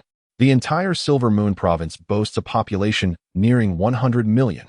With such a vast number of individuals and many possessing extraordinary abilities, how could the teacher rank among the top 5? The teacher, a formidable warrior of the Douqian level, is indeed impressive. However, he was nearly taken aback by Yuan Shuo's next statement. There are only 3 or 5 individuals who can rival me, though I speak solely of those who are of a higher rank. In terms of extraordinary abilities, there are dozens who are on par with my level. Yuan Shuo appeared somewhat embarrassed. Of course, if he were to enter the realm of extraordinary abilities, those few who surpass him in rank might not necessarily be his match. Li Hao initially felt disappointed, but upon reflection, acknowledged the strength of such individuals.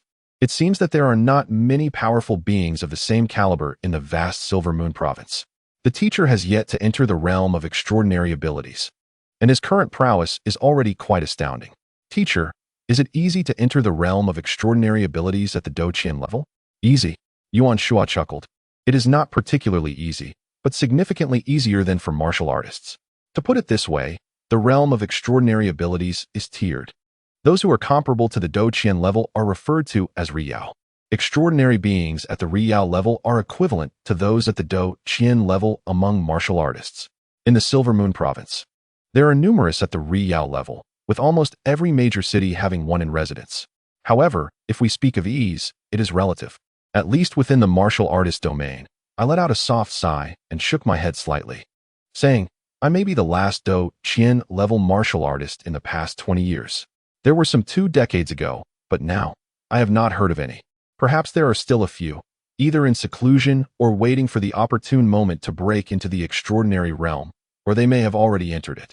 Whether they remain in Silver Moon Province is uncertain, as I have not ventured outside in many years and am not well informed about the outside world.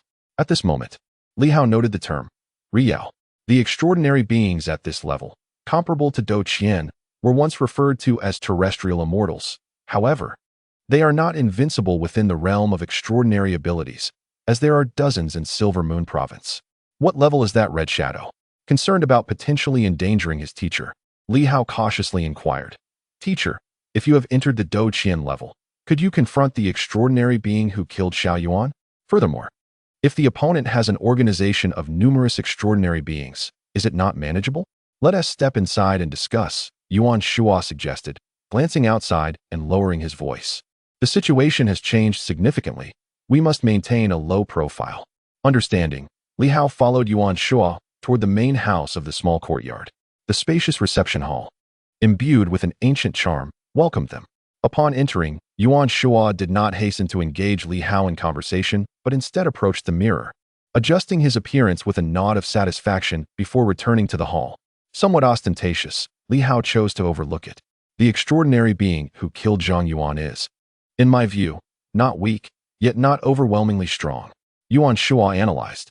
If they were truly powerful, Zhang Yuan would never have had the chance to exit his dormitory. He would have been silently consumed in flames.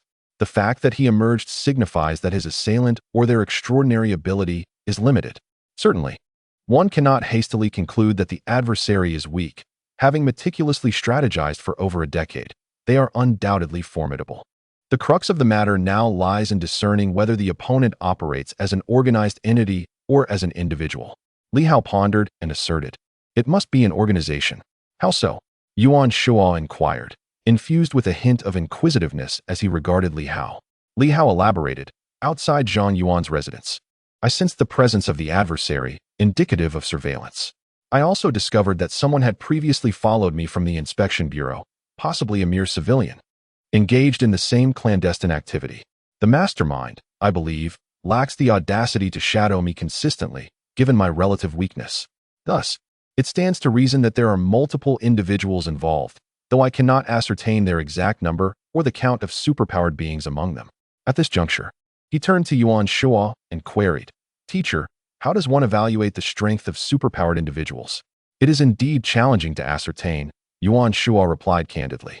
Much like martial artists, unless one reveals their characteristics, it is difficult to discern their true strength. The essence of power is best measured through action. As for superpower detectors, they are largely frivolous. Yuan Shuo dismissed the notion with disdain. That contraption requires some exertion, possessing limited utility. For instance, a radiant master can entirely compress their mysterious energy, minimizing its dispersion. What you might detect could merely be the weakest fluctuations of superenergy. How then can you gauge their true prowess? That is a valid point. Li Hao reflected on his unique ability to perceive mysterious energy, pondering whether this could serve as a means to assess strength. He hastily inquired, Teacher, does the concentration of mysterious energy within superpowered individuals differ across levels?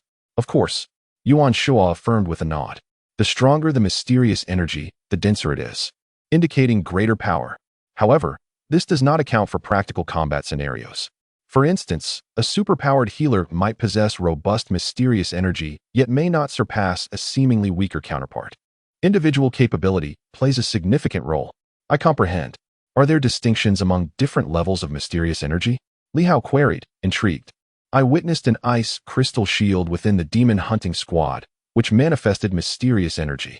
Does its appearance signify varying states, levels, and strengths of mysterious energy? Indeed, this was within Yuan Shuo's area of expertise. The ice crystal was a discovery of his, and he had even contributed to methods of coloring mysterious energy. He acknowledged, in the realm of superpowers, I will not speak of those stronger than myself. To draw a parallel with martial artists, upon entering the domain of superpowers, if mysterious energy is revealed as radiant as starlight, it is the origin of the title Star Master. In reality, A Star Master is not the entirety of superpowers, but represents the first tier. It has simply become customary to refer to all superpowered individuals as Star Masters. Star Master, the first tier, Li Hao exclaimed eagerly. So, does this imply that a Star Master merely represents the 10th realm? That seems quite feeble. I have surpassed that already. Roughly speaking, yes. However, given the diversity of fields, distinguishing strength through combat can be quite complex. The second tier of superpowers manifests with even more brilliance, akin to the light of a full moon, and this level is referred to as the Moonshade Master. Li Hao listened intently, his expression earnest and engaged. This is the first occasion someone has elucidated the realm of superpowers to him. Previously, the demon hunting team rarely broached such topics, as none of them had ventured into the domain of superpowers. Although Yuan Shuo had not crossed that threshold either, his understanding of superpowers was profound. After all, it was his profession. Are starlight, moonshade, and sunlight roughly equivalent to the levels of /10, break 100, and dual 1000? It would not be entirely accurate to say so.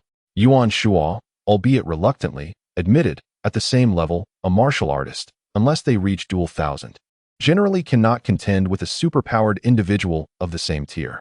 Why? Li Hao inquired, surprised. Aren't they of the same level? Yuan Shuo chuckled, a hint of exasperation in his voice. Let me put it this way. A martial artist can only engage in physical attacks. Superpowers transcend mere physicality. Take those two individuals outside, for instance. The male among them possesses the ability to fly, and he has likely only just entered the moonshade level. While I have reached dual 1000, if he prepares adequately and ascends into the sky, remaining airborne, what can I do? Even the teacher can fly. Yuan Shuo found himself truly exasperated. I do not possess the ability to fly. Rather, I utilize leverage to soar, and I cannot linger indefinitely. As long as he conserves his mysterious energy, he can remain airborne, which is fundamentally different. He then boasted with sudden confidence, of course, if I truly wished to eliminate him, it would be a matter of a single punch. His ability to fly would be inconsequential. Upon reaching the dual 1000 level, martial artists acquire certain unique abilities, thus enabling them to rival the sunlight tier. Prior to that, they will invariably be at a disadvantage. Li Hao found it difficult to discern the truth, but had no choice but to believe him. He recalled the two individuals outside and could not help but exclaim, so, those two outside might surpass Captain Lu in prowess? Superpowers are indeed formidable. They appeared quite youthful from a distance. Yet, Lu Long had devoted decades to martial arts training, and it seemed astonishing that he was eclipsed by these two youngsters. Not necessarily, Yuan Shuo countered, shaking his head. Lu Long, in his 40s, has immersed himself in martial arts for 2 to 3 decades. His experience and encounters far exceed theirs. If those two were to engage Lu Long in combat, their chances of survival would be significantly diminished. No wonder. It was clear why Lu Long claimed that if he could not resolve an issue, even the Night Watchman in Silver City might be ineffective. What about Red Shadow's strength? Li Hao pondered, recalling that Red Shadow did not seem to possess any mysterious energy. Does this imply Red Shadow lacks a level? Is it the individual behind Red Shadow who holds the rank? Yet, I have not witnessed that entity. He then thought of someone he had encountered, Wang Ming. The mysterious energy he had observed from Wang Ming was notably bright, even more so than that of Lu Long. Could it be that Wang Ming also existed within the Moonshade tier? As for sunlight, that seemed unlikely. According to his teacher, there were few superpowered individuals at the sunlight level. A city might only have one, excluding smaller cities like Silver City. Moreover, sunlight was comparable to dual 1000. And just moments ago, Li Hao had subtly grasped the magnitude of his teacher's strength. Wang Ming evidently fell short by a considerable margin. Perhaps Wang Ming was merely a Moonshade practitioner, akin to those two outside. 3 Moonshade-level Night Watchmen had arrived in Silver City, with 2 safeguarding the teacher and 1 lurking in the shadows, indicating that the Night Watchmen took this matter quite seriously. Reflecting on this, Li Hao quickly exclaimed, "Teacher, a superpowered individual has arrived in the inspection vehicle. They might be a Moonshade practitioner." Yuan Shuo paused momentarily, not inquiring how Li Hao had come to know such information. After a moment of contemplation, he smiled and remarked, "Intriguing. It seems that the individual responsible for Zhang Yuan's demise is rather formidable. The Night Watchman should have some inkling, perhaps even a suspicion regarding the identity of the perpetrator. Hence their cautious approach. Master, I'm not entirely certain whether this person is the mastermind behind Zhang Yuan's murder." "Not likely." Yuan Shuo shook his head decisively. Do you truly believe that the inspection department is so easily infiltrated? They can discern if someone possesses extraordinary abilities. And this implies that if anyone were to enter the inspection department, the chief inspector would undoubtedly be aware. 100% certain. Unless, of course, your chief inspector has colluded with them. Otherwise, that individual is surely one of the night watchmen. Li Hao felt a slight sense of relief. He had been genuinely concerned that it might be the Red Shadow organization. The master and disciple conversed for a while longer. Yuan Shuo then spoke with a degree of seriousness. Let us not digress. Safeguard your sword well. He had just returned the jade sword to Li Hao. The fact that he had absorbed so much energy, even having transcended into the realm of Do Qian, and could still draw that energy was quite astonishing. It is far too much. Indeed, Li Hao nodded, now fully aware of the jade sword's value. He had sensed its significance when he absorbed the mysterious energy from the demon hunting squad. Yuan Shuo pondered for a moment before adding, furthermore, although I have achieved Do Qian, advancing into the realm of super abilities will pose significant challenges, primarily due to the lack of mysterious energy. Not the kind you possess. What you have is not meant to enhance combat prowess. This substance is far more precious, as it fortifies the foundation. With my Do Qian strength, to enter the realm of super abilities, I would likely require several hundred to 1,000 units of mysterious energy, which may be quite difficult to procure. Li Hao calculated swiftly. The black market price is 1 million per unit. If the master requires 1,000 units to advance, how much would that cost? 1 billion? Li Hao gulped, exclaiming, no way. That is utterly terrifying. He mused that his master must not have that much money, although he suspected Yuan Shuo was quite affluent. Of course, for Yuan Shuo, if it were as simple as purchasing it with money, it would not be an issue. However, such a large-scale transaction would not escape the notice of the Night Watchman or other major organizations. This was not advisable. He glanced at Li Hao and pondered for a moment before stating, it is still unwise for me to make an appearance, particularly since I have some adversaries.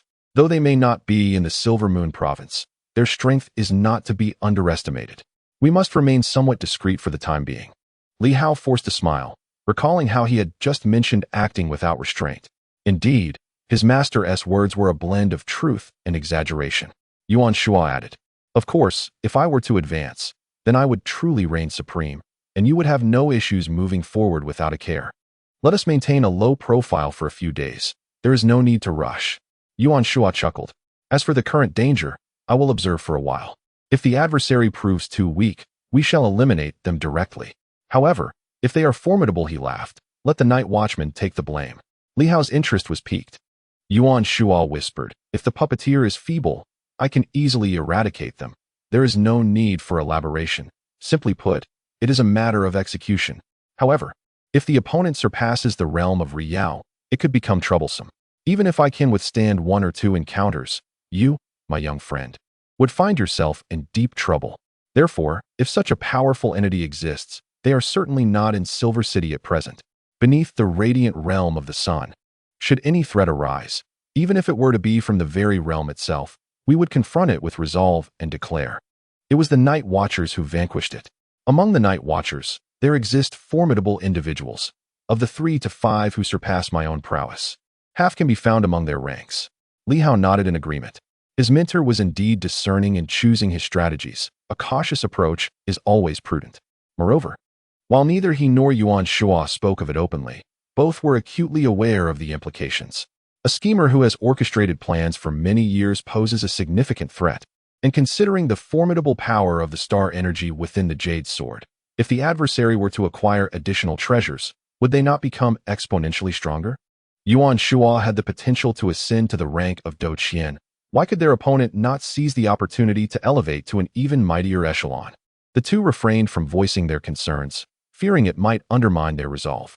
Yuan Shuo surmised that any adversary truly stronger than himself would not be found within Silver City, nor even within the Silver Moon province, which would render their task considerably easier. Reflecting on this, he added, furthermore, this jade pendant is merely a jade pendant. When you depart from here, I shall provide you with a sword, an extraordinary object. Yuan Shuo grinned ominously. As for your sword, no one has ever laid eyes upon it, nor does anyone truly know its nature. The true essence of the Li family's sword remains in your hands. Your status as an ordinary person possessing an extraordinary item makes it inherently a Li family sword, does it not? Naturally, it must be of superior quality and not a mere trinket. Contemplating this, Yuan Shuo felt a twinge of regret. The Night Watchers had kept a close watch on him for years, making it challenging to amass many treasures. Yet, several years prior, he had indeed acquired a magnificent sword, an absolute gem. As he spoke, his gaze shifted thoughtfully. Strangely enough, it may be quite fitting. That sword is also sealed. While it appears unremarkable on the surface, it conceals a brilliance within, and I suspect it to be a relic of bloodline inheritance, unearthed from a grand ruin. Li Hao could not help but interject. Teacher, your sword may well be more precious than mine. Wouldn't that be a loss? He understood Yuan Shua's intentions, sacrificing one for another. However, if his own sword were not as valuable, would that not be an injustice? Impossible. Yuan Shua shook his head. Your sword is undoubtedly precious. There is no need for further discussion on that matter. Without elaborating, he promptly stated, when you leave, remember to take it with you. This item, though unspoken, you know how to wield. If the enemy proves too formidable for me to handle, simply cast the sword and see if it can save your life. Should the adversary fall to me or the Night Watchers, it would be wise to relinquish the sword to them. Otherwise, the blame would unjustly fall upon you. The master and disciples swiftly solidified their plan. Weak opponents would be eliminated, strong ones would also be dealt with, and the Night Watchers would bear the consequences. Of course, this hinged on whether the Night Watchers would desire the sword. If not, the blame might still rest upon Li Hao's shoulders. Would the Night Watchers want it? Given Yuan Shua's assertions, it was highly probable they would. As for any pangs of conscience, Yuan Shua felt none, nor did Li Hao. Should the Night Watchers claim the sword, they would deserve the consequences, and it could not be held against them. Their conversation went on for nearly an hour. At that moment, Yuan Shua had retrieved the sword. Furthermore, he had taken the liberty of dyeing his hair a striking white. It appeared this elder did not intend to reveal his true identity anytime soon. The sword he provided was not overly large in stature, larger than a jade pendant. It was unmistakably a sword, though its size was comparable to that of a dagger, easily pocketed and rather fitting. Li Hao caught a glimpse of it, and could faintly perceive a veil of formidable, mysterious energy enveloping it. He hesitated to take it, realizing that this sword might be the only treasure of such caliber his mentor possessed. Yet, in a bid to avert complications, it was bestowed upon him. It would be prudent to return home promptly. Yuan Shua had arranged several matters and advised, do not fret excessively. I shall not shadow you continuously. But should the need arise, I will arrive swiftly. Your sole task is to avoid being eliminated instantaneously. Li Hao nodded in acknowledgement. Yuan Shua pondered for a moment and added, it is also imperative to enhance your skills. You have entered the 10th realm. Yet that does not imply you are formidable. The strengths within the 10th vary significantly. Even the 99th falls under the 10th. Though that may be an exaggerated assertion, the disparity remains evident. He contemplated that Li Hao might find it challenging to advance in the short term. Yuan Shua intended to send Li Hao on his way, but suddenly halted him. Wait, you have yet to experience true combat. The techniques I previously imparted were primarily for health cultivation. In actual combat, some of those methods may prove less practical. After this ordeal, I shall ensure to provide you with further instruction. Time was of the essence. After careful consideration, he reached a decision. I shall now impart a somewhat insidious offensive technique. This is not a variant of the 5 animal techniques, and while it is not overly complex to learn, it is invaluable for self-preservation. Li Hao's eyes sparkled with intrigue. Insidious? He had not heard of such a thing. He was unconcerned. He simply wished to survive. Yuan Shua remained in the hall, adopting a stance that appeared quite dignified. As a martial artist, one must engage their opponents at close range, particularly for someone of your lesser caliber. There is no need to learn aggressive techniques. They may not be required. If one could truly launch an aggressive attack, it would be unnecessary. Today, I shall teach you the miraculous revival technique, a method I unearthed from ancient texts. Miraculous revival. The name sounded rather orthodox, almost reminiscent of a physician's skill. However, when Yuan Shua executed it, Li Hao understood the true meaning of miraculous revival. He observed Yuan Shua's hands flailing about, seemingly in disarray, and though only 2 hands were present, the next moment, a third hand suddenly emerged. Yes, a third hand. At the very instant this hand appeared, it lunged toward Li Hao's groin. He was caught off guard. The monkey technique also contained a maneuver akin to the monkey stealing a peach, but it lacked such deception. Once executed, the opponent would likely recognize it as targeting the lower regions. Yet, this miraculous revival astonishingly revealed a third hand. Li Hao's face turned pale with fright. At that moment, Yuan Shuo wore a broad smile, retracting his hand, and said, "The essence of miraculous revival lies in its cleverness, making it nearly impossible to defend against. This, in fact, is recorded within ancient texts as a form of thievery. Ancient civilizations had their share of rogues skilled in theft. I have made slight modifications to adapt it for ambush tactics, a frontal surprise attack, in the midst of combat. Who could anticipate the sudden emergence of an additional hand?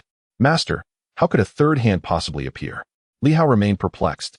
The technique appeared straightforward, yet he pondered the origin of the additional hand. Upon closer inspection, he noted that Yuan Shuo still possessed only 2 hands. This was the crux of the matter. In truth, it was simple. Humans have but 2 hands, thus the third one must be an illusion. Yuan Shuo commenced explaining to Li Hao that among the 3 hands, one was a counterfeit, yet it needed to be so convincingly real that it could deceive the eye, which constituted the challenge. The master and disciple engaged in their studies for a while, and Li Hao ultimately grasped the essence of the technique, deciding to cease his inquiries. Soon after, he departed from the small courtyard. Outside, the individual who had previously blocked his way had vanished. It was only after walking a considerable distance from the courtyard that Li Hao sensed he was being followed. He could feel it was due to the distant flicker of starlight, an indication of a superhuman presence. It was likely the same man. The woman had been severely injured by his teacher's kick and would likely take time to recover. Maintaining his composure, Li Hao feigned ignorance and swiftly rode away on his bicycle. Only after Li Hao had left did Hu Hao reveal himself. He glanced at Li Hao's retreating figure, then at the small courtyard, his brow furrowed in confusion. What had Yuan Shuo imparted to Li Hao during their several hours together? He also wondered about the condition of Elder Yuan. With a soft sigh of resignation, he thought, let us hope he doesn't perish. Otherwise, both he and Li Ming would face dire consequences. Chapter 25. Contentment, seeking monthly votes, emerging from the ancient courtyard. It was already past 4 in the afternoon on July 14th. The forecast indicated that on the 18th, Silver City would be graced with a prolonged rainy season. Just 3 days remained. Li Hao rode his bicycle, muttering to himself. Given the impending rain on the 18th, that day could not be counted, leaving him with limited time. As for the forecast's accuracy, it was quite reliable in Silver City. Lost in thought, Li Hao returned to the inspection department. Clocking out was still a necessity, and besides, Wang Ming had mentioned a dinner invitation for the evening. As a single man and the affable member of the secretarial office, Li Hao would not refuse. To do so would contradict his persona. In the secretarial office, upon seeing Li Hao's return, Wang Ming, who was learning to process documents with Chen Na, brightened momentarily with curiosity that quickly vanished. However, Li Hao, who had been observing him closely, could discern this nuance. If he were indifferent, it would not matter. But his awareness allowed him to notice the subtlety. Clearly, Wang Ming was not a cunning individual. He seemed quite young, perhaps akin to Li Ming, having only recently begun his duties as a night patrol officer. Li Hao speculated that Wang Ming might be aware of the incident involving Li Ming, which could explain his newfound curiosity. Otherwise, he would not have displayed such interest upon Li Hao's earlier departure. "Brother Hao is back," Wang Ming greeted warmly, dropping any pretense and addressing him with familiarity. Li Hao smiled and nodded. "Yes, I finished my tasks." Chen Na looked up with a grin, teasing, "Finished your tasks? More like you didn't want to cook for yourself, so you came back to mooch off us. It's already quitting time, and you returned." Clearly thinking about Xiao Ming's meal. "Xiao Ming." Li Hao suppressed a smile as he called out to Wang Ming. Chen Na, perhaps having overheard, began to call out to Xiao Ming as well. Wang Ming's eyes reflected a hint of helplessness, yet he did not express it openly. He acquiesced to Chen Na's address and quickly nodded, stating, "I have already found a place for our dinner gathering. Once we finish work, we shall go there. However, I am uncertain if it will suit your tastes. I eat anything. It matters not to me," he added. Chen Na was agreeable, and Li Hao was even more so. But he still inquired, "Just the 3 of us?" Wang Ming promptly replied, "Today, I shall treat the 2 of you. I appreciate your company for the day. As for the other colleagues, I will host them tomorrow." Li Hao said nothing further and returned to his seat to swiftly handle some documents. After a flurry of activity, it was time to clock out. 5:30. At the entrance of the inspection department, Wang Ming gazed at Li Hao's bicycle, momentarily lost in thought. He could not help but ask, "Brother Hao, are we really riding bicycles?" He had come here without a bike and hadn't he had the chance to purchase one. Li Hao, ever polite, offered to take him along, only for Wang Ming to soon see Li Hao approaching on his humble bicycle. Although he had seen Li Hao ride out at noon, he never imagined he truly possessed only a bicycle. "It's not far," Li Hao smiled. "Just ahead. It will take us 10 minutes by bike. Or would you prefer to take a car? Sister Na has one, we could ride with her." "That won't do." Li Hao shook his head. "I need to return home afterward, and if I leave my bicycle here, I would have to walk back. That would be too much trouble." Wang Ming could not suppress his frustration. This fellow was truly stubborn. Young as he was, he behaved like an old scholar, cycling around and reading newspapers at work, lacking even a semblance of ambition as a student of Silver City Academy.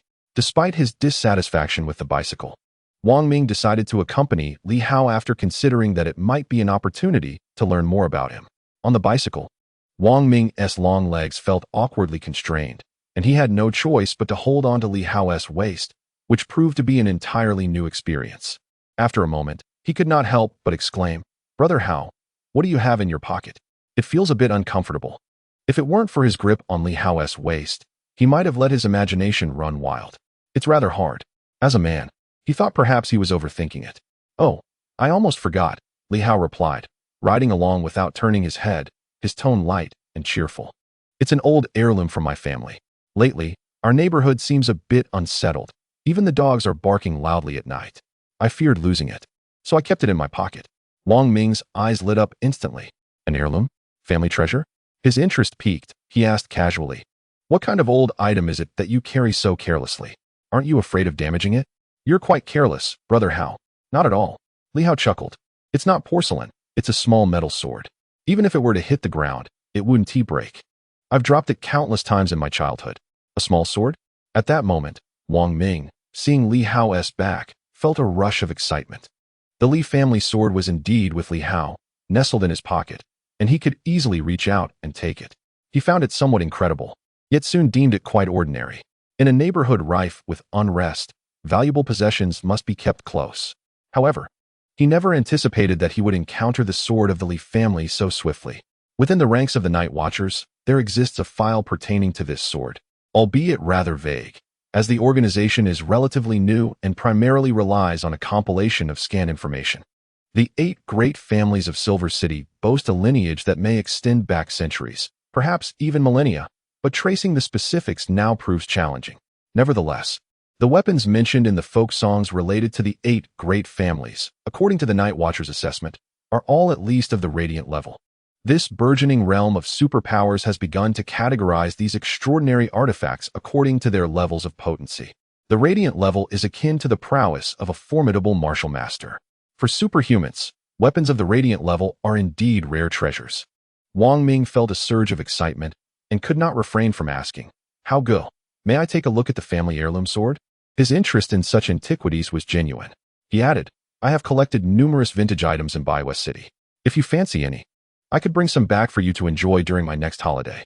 "Forget it," Li Hao replied with a simple laugh. "You can have it. There's nothing particularly remarkable about it. Just be careful not to damage it. Although it may not be worth much, it is a cherished heirloom, the most significant remnant of my family since my parents passed away. Rest assured, I will treat it with care." Wang Ming was elated to receive Li Hao's permission. It was an effortless acquisition, although he could not take it away just yet, as the Night Watchers needed to gather more information and intelligence regarding the individuals behind the scenes. Merely catching a glimpse was already a delight. He ceased to be polite and directly retrieved the small sword from Li Hao's pocket. The moment he grasped the silver sword, a look of astonishment flickered in Wang Ming's eyes. It was truly an extraordinary artifact, despite the mysterious energy being faint, almost imperceptible through fabric. He could distinctly sense something exceptional once it was in his grasp. The enigmatic energy within him suddenly surged to life. What a treasure! A hint of greed sparkled in Wang Ming's gaze. Any superhuman who beheld this would likely feel the same. The development of superpowers has been remarkably brief. It is still not feasible for every individual to possess a supernormal artifact. In fact, even within the Night Watchers, some radiant-level powerhouses cannot claim their own supernormal weapons. And he, being merely a moon shadow, faces even greater challenges in acquiring such treasures compared to the seasoned veterans. Soon enough, Wang Ming subdued his greedy inclinations. This item was not easily claimed. As he toyed with the small sword, he sensed an underlying aura of lethality. This sword was likely far from ordinary, possessing an air of mystery greater than any extraordinary items he had encountered before. It seemed to be sealed. He had an inkling that the sword was in a state of enchantment. No wonder the weapons of the 8 great families had gone unnoticed until now. Perhaps, with the rise of superpowers in recent years, these weapons had begun to re-emerge, gradually breaking their seals and revealing their uniqueness, eventually coming to the attention of those who discerned their hidden secrets. This elucidates why the other party refrained from directly seizing the sword. It likely requires certain steps to unlock its potential. Wang Ming made this judgment, as he was not naive. He quickly deduced some key aspects.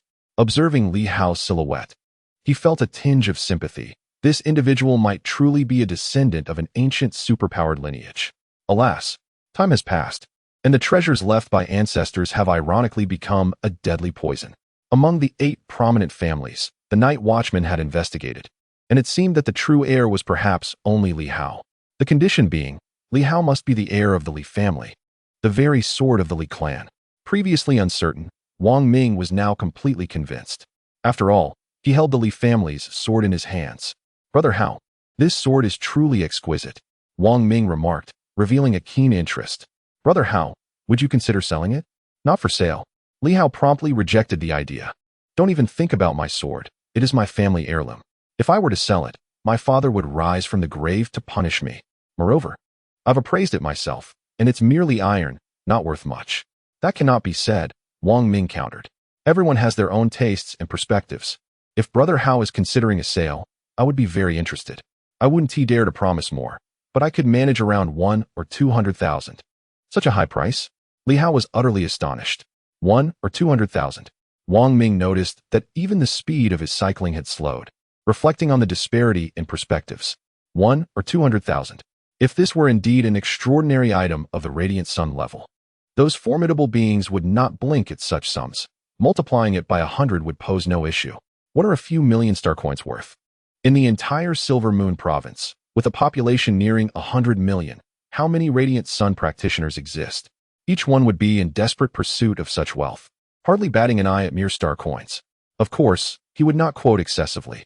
Otherwise, Li Hao would not be merely intrigued but rather suspicious. Indeed, if we could negotiate 1 or 200,000, Brother Hao might even be able to trade it for a house. Li Hao nodded vigorously, quickly calculating, inhaling deeply. "Do not jest with me. Currently, in the Silver City area, the housing prices near our inspection department are around 3,000 per unit.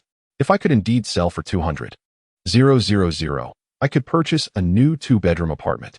Wang Ming thought he had sparked Li Hao's interest and chuckled. "Of course. However, I currently lack funds. Once the holiday arrives, I will consult my family. Later, Brother Hao, you can share more about the origins of this sword. It could not be taken away just yet." Li Hao needed to remain as a catalyst. Should Li Hao find himself unoccupied later, with the sword still in his possession, they might discuss the potential of a sale. As for forcibly taking it, that was unnecessary. At this moment, Wang Ming felt that he had accomplished a significant portion of his task. He had confirmed Li Hao's identity, verified the existence of the Li family's sword, even witnessed it firsthand, and ascertained its extraordinary nature. It was an undeniable fact that the next target would be Li Hao. During their conversation, they arrived at the restaurant. Wang Ming disembarked, headed to the private room to place an order, while waiting for Chen Na, and Li Hao sought a place to park his bicycle by the roadside. Li Hao secured his bicycle and retrieved his communicator, dialing a number. "Speak," Lu Long responded, as aloof as ever. Feeling a twinge of anxiety, Li Hao lowered his voice, tinged with apprehension, and murmured, "Boss, is our communication being monitored?" "Not at all," Lu Long replied succinctly, sensing something amiss at that moment. "Where are you?" "At the Yuha restaurant." "What has happened?" Li Hao, increasingly tense, whispered, "Boss, I believe I am being targeted by a superhuman. Not in the usual sense, but someone is right beside me. We have a newcomer in the secure room, named Wang Ming. I just rode with him to dinner, and I have this old artifact from my family that I always carry. He insisted on seeing it, and I thought, as an ordinary person, it would be harmless. However, when he touched the artifact, I felt a surge of mysterious energy emanating from him. An old artifact. Lu Long quickly deduced, the sword of the Li family. Wang Ming had triggered a reaction with the extraordinary item, unleashing a mysterious force that Li Hao sensed. A superhuman. Lu Long's brow furrowed, but he swiftly regained his composure. Stay calm. Don't be afraid. If he is merely following you, there is no significant danger. If he intended to kill you, he would have done so already. He added, do not exhibit any unusual behavior. I trust you can maintain your composure. Boss, I'm worried. There's no need for concern. Lu Long reassured Li Hao while quickly assessing the situation. Could the inspectors have sent a superhuman from the Night Watch? It was highly likely. He felt a surge of dissatisfaction and irritation. The Night Watch had sent someone without informing him, clearly intending to observe him quietly and use him as a pawn. Though he was already aware of this, it was disconcerting that the Night Watch had infiltrated without his knowledge. As for the director of the inspectors, it seemed he too harbored grievances against him. Otherwise, the Night Watch's actions would not have gone unnoticed by the director. After a moment's deliberation, he concluded that it was most likely the Night Watch, though he did not entirely dismiss the possibility of an enemy, albeit the odds were slim. While Lu Long continued to ponder, Li Hao, in a state of heightened anxiety, exclaimed, Boss, I have some concerns. This individual mentioned he could purchase my sword. Do you think I should just sell it? Wouldn't he that enhance my safety? In a hushed tone, Li Hao explained, I considered that he might be from the Night Watch. If I sold him the sword, wouldn't he that provoke a duel between the Night Watch and him, allowing us to observe from a distance? Plus, I could gain some monetary compensation. Sell the sword? Lu Long's anger flared at this suggestion, and he growled in a low voice, absolutely not. Are you in need of money? Selling it is out of the question. I am, boss. I was wondering if I could exchange it for some mysterious energy. I think, perhaps, if I absorb more of that energy, I could become stronger and increase my chances of survival. Exchange what? Lu Long's fury intensified. No exchanges. Remember, you are now part of the demon hunting squad, not the Night Watch. Furthermore, we are still uncertain of this individual's identity. Even if you sold the sword, it might lead to your demise. Not selling is akin to death. Perhaps I should instead exchange for a few portions of mysterious energy to enhance myself. Silence. Lu Long felt somewhat vexed. This fellow is exceedingly obstinate. After a moment's contemplation, he sighed and spoke again. The squad possesses some reserve of mysterious energy. It is not that I am unwilling to share, but I fear that excessive absorption may lead to permanent harm or even catastrophic demise. The remaining portions are only attributes of mysterious energy. If you believe you can endure it before the onset of the rainy season, I could provide you with 2 additional attribute energies. Selling the sword is not a viable option. Even if you acquire more mysterious energy, you would be unable to absorb it. A glimmer of delight flickered in Li Hao's eyes. This is precisely what I expected. I knew Lu Long would not permit me to sell the sword, for should the Night Watch intervene, my involvement would be rendered moot. Risk accompanies opportunity. Lu Long aspires to ascend to the realm of superpowers. Although eliminating superpowers is perilous, the other party remains indifferent to such dangers, seeking instead greater rewards. I suspected as much. Li Hao calculated that 2 portions would suffice. As for whether the attribute mysterious energy would pose any issues, he would ascertain that through absorption. Very well then, thank you, boss. I shall refrain from selling. I am also concerned for your safety. Should the Night Watch intervene directly, it might be even safer. No worries, as long as you understand. Lu Long felt somewhat reassured and cautioned. Do not expose yourselves. If they are indeed the Night Watch, the likelihood of our plan succeeding increases significantly, and our safety is further assured. Taking risks is a necessity for us martial artists pursuing the extraordinary. Understood. After a brief exchange, Li Hao ended the communication, his countenance now calm and composed, devoid of the earlier tension. His performance had been satisfactory. Though Lu Long was indeed assisting him, Li Hao recognized the need to deepen his understanding of mysterious energy and to acquire more. Given Lu Long's miserly demeanor, it was clear that claiming success in eliminating the dark red shadow and rewarding himself with merely a few portions of mysterious energy was wholly inadequate. While storing them might be prudent, it was preferable to absorb them himself. As for the limited absorption capacity of individuals, Li Hao did not share such concerns. Starlight energy served as the best means of neutralizing mysterious energy. The exposure of Wang Ming had significantly enhanced their safety, and acquiring 2 additional portions of mysterious energy was a commendable bonus. Moreover, Diverting everyone's attention to that sword significantly diminished the likelihood of my jade pendant being revealed. Li Hao reflected on his performance with satisfaction, although he recognized he still fell short compared to his teacher. His teacher had left opponents half dead, compelling them to find ways to heal him, fearing his demise.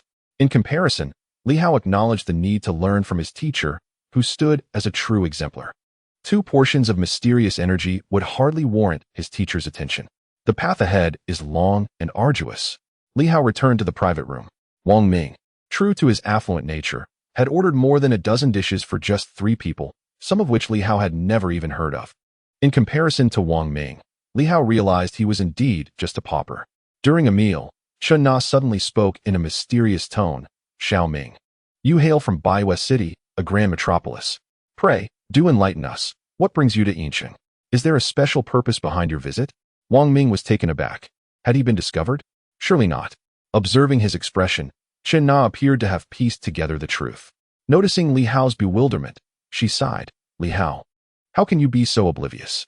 You are a student of the ancient academy in Yincheng, yet you lack understanding of such crucial matters. I have heard whispers that our city may select a group to journey to Baiwei City. Li Hao, still perplexed, asked for training? Or perhaps a promotion? Neither. Chen Na glanced at Wang Ming, shaking her head in dismay.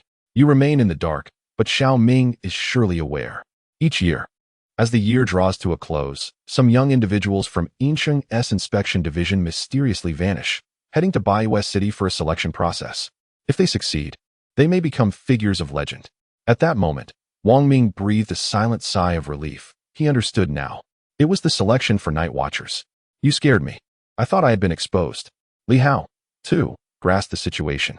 The night watchers selected individuals from Yincheng to partake in the process of energy absorption. The success rate stood at a mere 1%. Lu Long had mentioned this before. Clearly, Chen Na had misunderstood. Believing Wang Ming had come to Yincheng to compete for a coveted spot due to the intense rivalry in Baiwei City. Li Hao continued to feign ignorance. Sister Na, what do you mean by figures of legend? Even now, you pretend not to understand. It's a pity, Li Hao. You could consult your teacher. Surely Xiao Ming knows about this, right? Wang Ming nodded, smiling. I know a little. I knew it. Chen Na exclaimed triumphantly. You city dwellers are so cunning. Xiao Ming, have you truly encountered any of these legendary figures in Baiwei City? Wang Ming felt somewhat at a loss for words. After some contemplation, he decided to share a few thoughts. After all, he had tacitly accepted the notion of vying for a spot. To claim ignorance would be implausible. I have seen them, though we did not engage in deep conversation. Noticing Li Hao seemed to be grasping the nuances, Wang Ming realized this fellow must have gleaned some insights from Lu Long. He thought it prudent to avoid divulging too much, lest he sound disingenuous. It is, in fact, an organization that transcends ordinary individuals. It is also part of the inspection division, albeit limited in number. Each year, a select few are chosen from the grassroots to participate in the selection and subsequently join the organization. Li Hao, intrigued, replied, So, you suggest I have some inkling of this? My teacher has mentioned it in passing. Just today, I encountered such a person in my teacher's presence. I feared no one would believe me if I spoke of it, but it is true. A man could fly, and I was utterly astonished. Xiao Ming, such individuals must be the pinnacle of prominence in Baiwei City, correct? He observed Wang Ming closely. Wang Ming was likely aware of the matters concerning Yuan Shua, so there was no need for concealment. Li Hao simply wished to discern Wang Ming's attitude toward Hu Hao. Was it one of respect, disdain, or something else? This way, he could gauge his standing and strength. Such was Li Hao's cleverness. To his knowledge, Hu Hao was a superpowered individual of the moonlit realm. According to his teacher, Hu Hao was not particularly formidable, merely possessing a unique ability, and was regarded as a novice within the moonlit hierarchy. In combat with Lu Long, he could potentially be defeated. But what of Wang Ming? Since the Night Watcher had discreetly instructed him to investigate, was it possible that this individual was even stronger than Lu Long? Wang Ming had indeed overlooked this aspect. Upon hearing the remark, he chuckled. Prominent figures? To us, they are all significant. Being able to fly is quite impressive. However, you mentioned that your teacher had seen the other party. I tend to think they may not be as powerful as you believe. Otherwise, wouldn't your teacher have introduced them to you? But that was not the case. Precisely. Wang Ming laughed. Li Hao nodded in understanding. It was clear to him that Hu Hao's standing was inferior to this individual. This person held a higher status, and perhaps even greater strength. While not necessarily an entity of the sunlit realm, he might still be quite formidable within the moonlit level. At that moment, Wang Ming was unaware that with just a few casual words, he had almost divulged his entire background to Li Hao. After a satisfying meal, Wang Ming shared numerous amusing anecdotes about Baiwei City, while Li Hao and Chen Na discussed certain matters requiring caution in the intelligence office. Chen Na had little to contribute, but Li Hao felt he had gained significant insights. The most notable revelation was that Wang Ming did not perceive any risk to his identity. He casually mentioned that he might be unable to report to work on time the following day due to a visiting elder. Upon hearing this, Li Hao's attention was instantly piqued. An elder? Was this truly a familial elder, or a formidable figure among the Night Watchers? Were they dispatching a stronger presence to Silver City? Or perhaps a covert operation? It was fortunate that Wang Ming was rather naive. Had he encountered someone more malicious, he might have faced dire consequences for his indiscretion. As they prepared to part ways, Li Hao patted Wang Ming on the shoulder, offering a few words of concern. In truth, he found that the superpowered individual before him did not seem particularly intimidating. He appeared rather dim-witted. Quite the fool, believing himself to be astute. It seemed that superpowered beings were often like this, physically powerful yet lacking in intellect, making Li Hao feel less pressure than that imposed by Lu Long.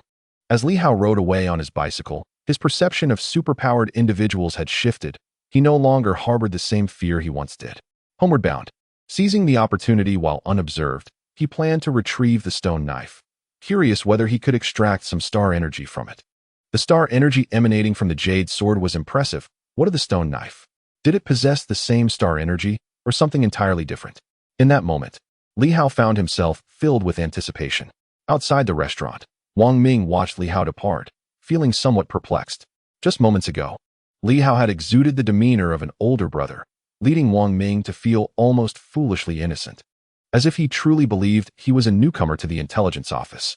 It appeared that the students of Silver City's ancient academy were not necessarily more clever than others. Wang Ming shook his head, thinking, Li Hao, oh Li Hao, do you realize the danger you are in is far greater than you can imagine? Perhaps a being of the sunlit realm seeks your demise.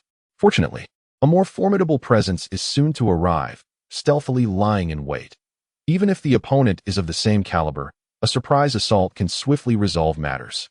Wang Ming felt a profound sense of satisfaction. Once that individual arrives, reporting the sighting of the minor sword would undoubtedly be a significant accomplishment. At this moment, both Li Hao and Wang Ming felt a deepened bond as they finished their meal together. Chapter 26, Stoneblade, Demon Hunter Chiming Community, Building 6. Beneath the staircase on the ground floor of Building 6 lies a makeshift doghouse, which is not particularly clean and emits a faintly unpleasant odor. This is the abode of the Black Panther. As for Li Hao's home, it belongs solely to him. During the day, when he is at work, he does not allow the Black Panther inside. Moreover, the Panther might not be accustomed to staying indoors. Who has the time to walk a dog? The Black Panther roams freely. Recently, however, Li Hao has allowed the Panther to remain at home, hoping to catch a glimpse of the Red Shadow. The simple doghouse is constructed from some worn-out clothing and straw of unknown origin, with Li Hao contributing by stuffing in an old sofa cushion to serve as a bed for the Black Panther. Typically, no one tends to the Panther, let alone cleans the doghouse. After parking his bicycle, Li Hao cast a cursory glance at the doghouse before swiftly making his way upstairs, carrying some leftover food. He had been too busy to cook in recent days, and the expired dog food should have been consumed by now, meaning the Black Panther would have to go hungry today. Fortunately, he had just packed some leftovers from the delightful meal Wang Ming had ordered, which the Black Panther could savor. Ascending the stairs, he noticed the door of his neighbor on the second floor was ajar. Currently, only one household occupies the second floor, as one family had recently moved away. Upon seeing Li Hao, the elderly neighbor eagerly called out, "Xiao Hao, you're back." "Yes, Aunt Zhang, I just got off work." Li Hao nodded in acknowledgement, but as he was about to ascend the stairs, the neighbor hesitated before speaking again. "Xiao Hao, I must tell you, you really shouldn't keep that stray dog.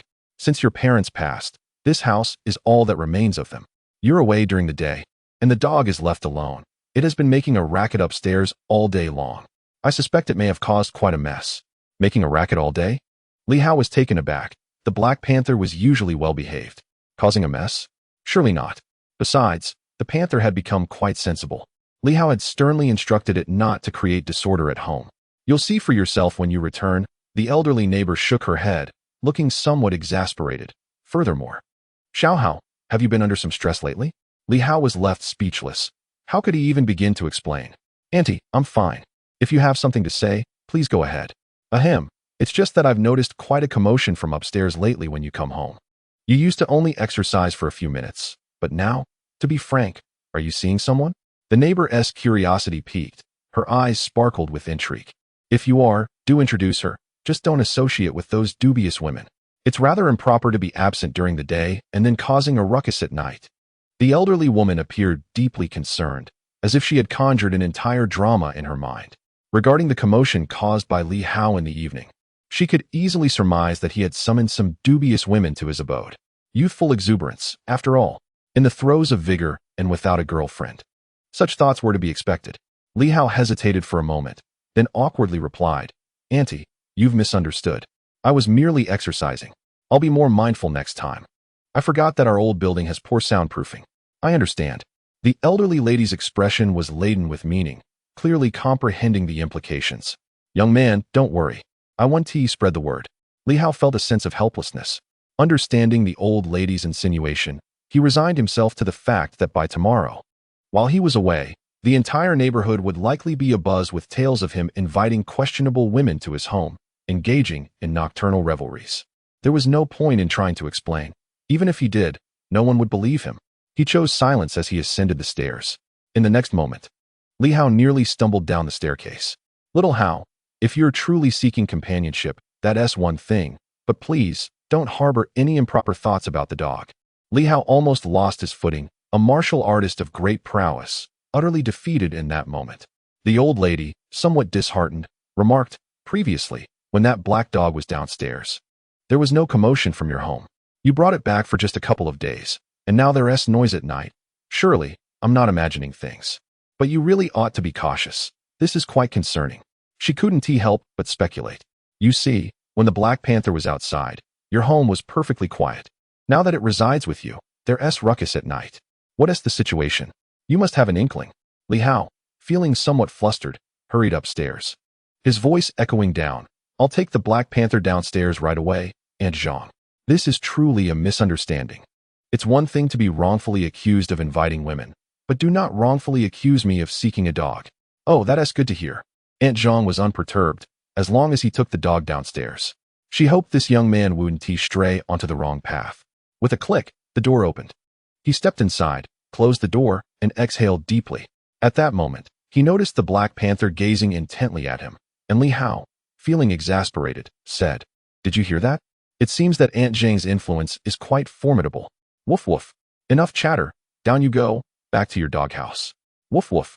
The Black Panther seemed somewhat reluctant. The doghouse had an odor, unworthy of its splendid coat.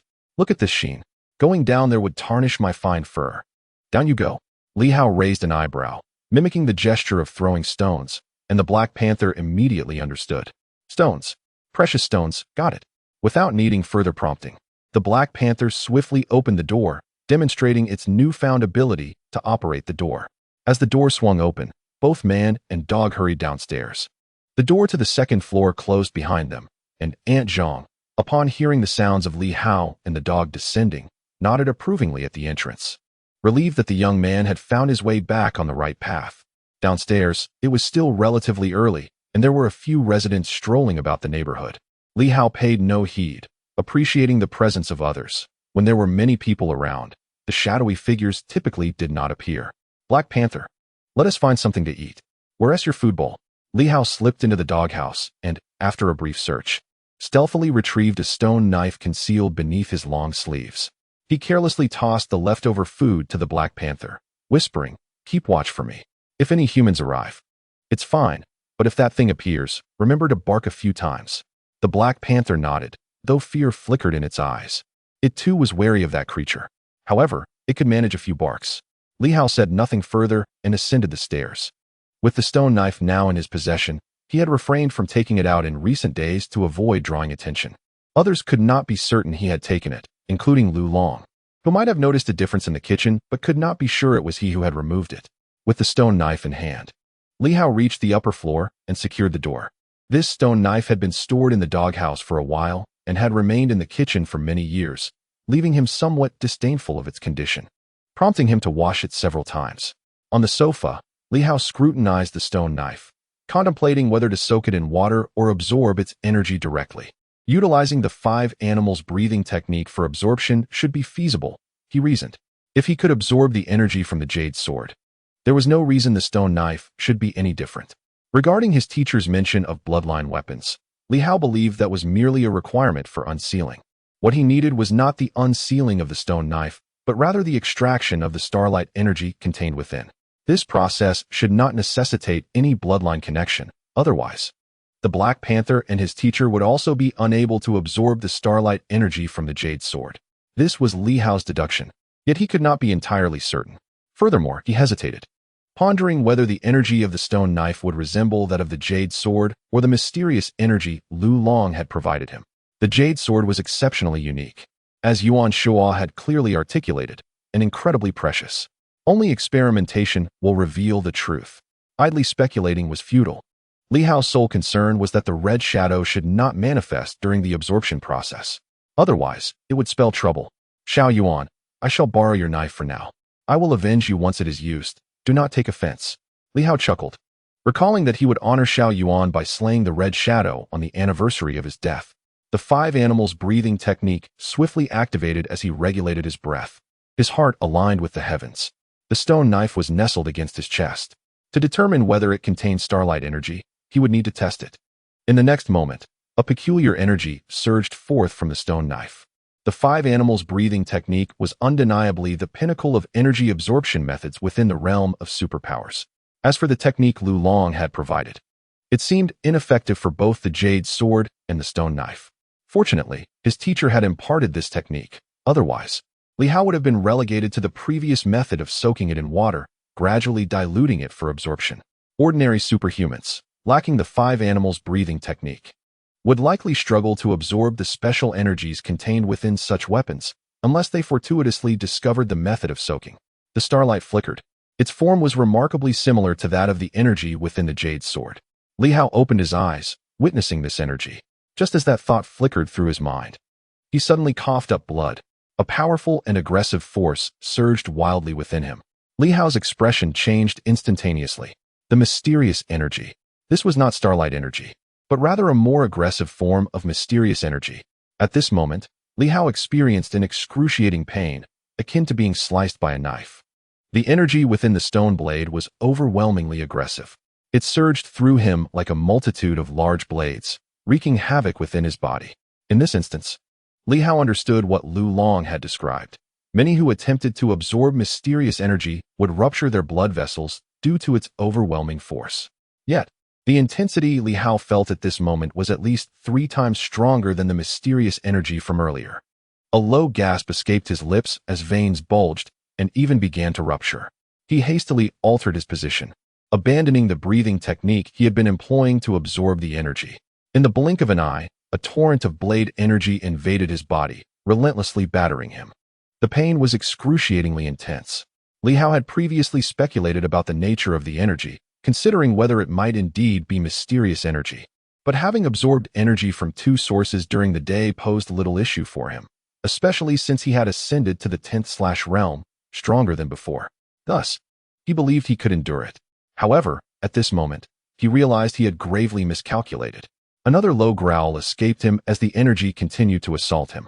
Its ferocity caused his skin to rupture. Li Hao found himself utterly incapable of controlling this energy, let alone absorbing it. It was over. He felt as though he was on the brink of demise. Suddenly, an idea struck him, and he frantically reached for the jade sword he had set aside, grasping it tightly in his hand as he swiftly activated the 5 animals breathing technique. He wondered if starlight energy could mend and neutralize this overwhelming force. Otherwise, he feared he would perish. It was too powerful. With a sudden burst, yet another blood vessel ruptured, blood splattering forth. The contrast to the events of the day was stark. He had acted impulsively.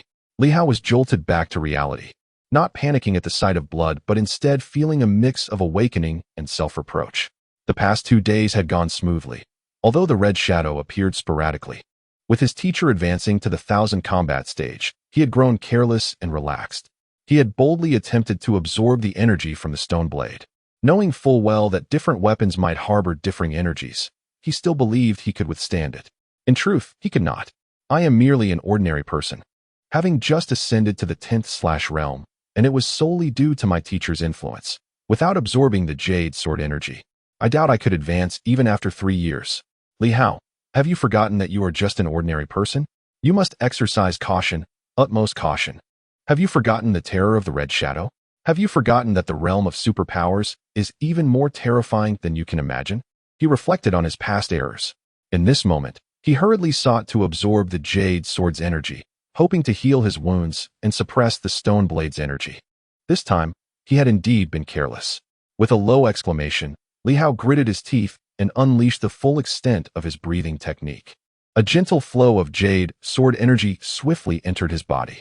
This warm current coursed through him, and at that moment, the turbulent blade energy within seemed to quiet down. As if the younger siblings had suddenly recognized their elder brother, ceasing its assault on Li Hao's corporeal form. In the next moment, the jade sword began to mend the ruptured blood vessels. The shattered vessels gradually started to heal. The internal organs, which had been violently impacted, swiftly returned to their rightful positions, and the injuries began to mend. Li Hao let out a sigh of relief. He had nearly played himself to death. A momentary lapse in judgment, primarily due to an inflated sense of self-worth. After a brief interval, Li Hao resumed his practice of the 5 animal exercises, this time focusing not on the technique of the monkey, but rather on the bear's combat style. The bear style emphasizes the enhancement of physical strength rather than agility and finesse. The formidable impact of the sword energy indicated a more potent form of mystical power. And while the tiger style might be superior, its noise would surely invite gossip from the elderly residents below. The bear style, with its emphasis on stability over aggression, appeared clumsy, yet a single strike could subdue even a tiger. As Li Hao executed the bear style, his movements were deliberate. Each step, each strike seemed to draw upon every ounce of his strength. A significant amount of the harmonized energy from the sword and knife began to permeate his entire being, particularly his limbs. In that moment, Li Hao vaguely perceived chains within himself, not merely a single lock, but chains scattered throughout his body, binding him. These were super energy locks. Unlocking these chains would grant him access to a realm of extraordinary abilities. He had sensed this previously while absorbing the jade sword's energy, and now he felt it once more. These chains restricted the influx of mystical energy into essential areas such as the brain and heart, indicating that Li Hao was temporarily unable to advance to super abilities. Until the locks were opened, he could only enhance his physical form. Boom! Li Hao lightly stomped his foot, thinking his movement was minimal, yet the floor responded with a resounding thud. His strength had significantly increased, so much so that he found it difficult to control, teetering on the brink of losing himself. His progress had been astoundingly rapid that day. First, he absorbed mystical energy. Then Yuan Shua's advancement forcibly elevated him further, and now the harmonized powers of the knife and sword had propelled his strength to new heights. In the span of a single day, his power had likely multiplied several times over compared to the previous day. How could he not lose control? Downstairs, an elderly woman's voice pierced through the silence. Xiao Hao, what are you up to again? The dog has already been taken out, and here you are again. Li Hao was at a loss for words. It had nothing to do with the dog. Annie, the refrigerator has toppled over. I'll fix it right away, he shouted back. Only then did the commotion below subside. Wiping the sweat from his forehead, he discovered his hands were stained with blood from the ruptured vessels he had sustained. Ignoring the pain, he slightly tempered the force of his movements. Residing in this old house held sentimental value for him, yet at this moment, Li Hao found himself distracted in his martial practice. If he were to survive this ordeal, he would need to acquire some funds to move into a larger home, ideally a standalone one. Otherwise, he could not fully express himself in his training. The environment at his teacher's place was far superior, with a private courtyard that allowed for unrestrained practice. Of course, such thoughts were premature. If he were to perish at the hands of the Red Shadow, all would be lost. Buzz! The sound of punches and palms filled the air. Li Hao ceased his foot stamping. As a result, while there remained some noise, it was significantly diminished compared to before. His bones vibrated, and with each strike, a dull thud resonated. The symphony of his sinews.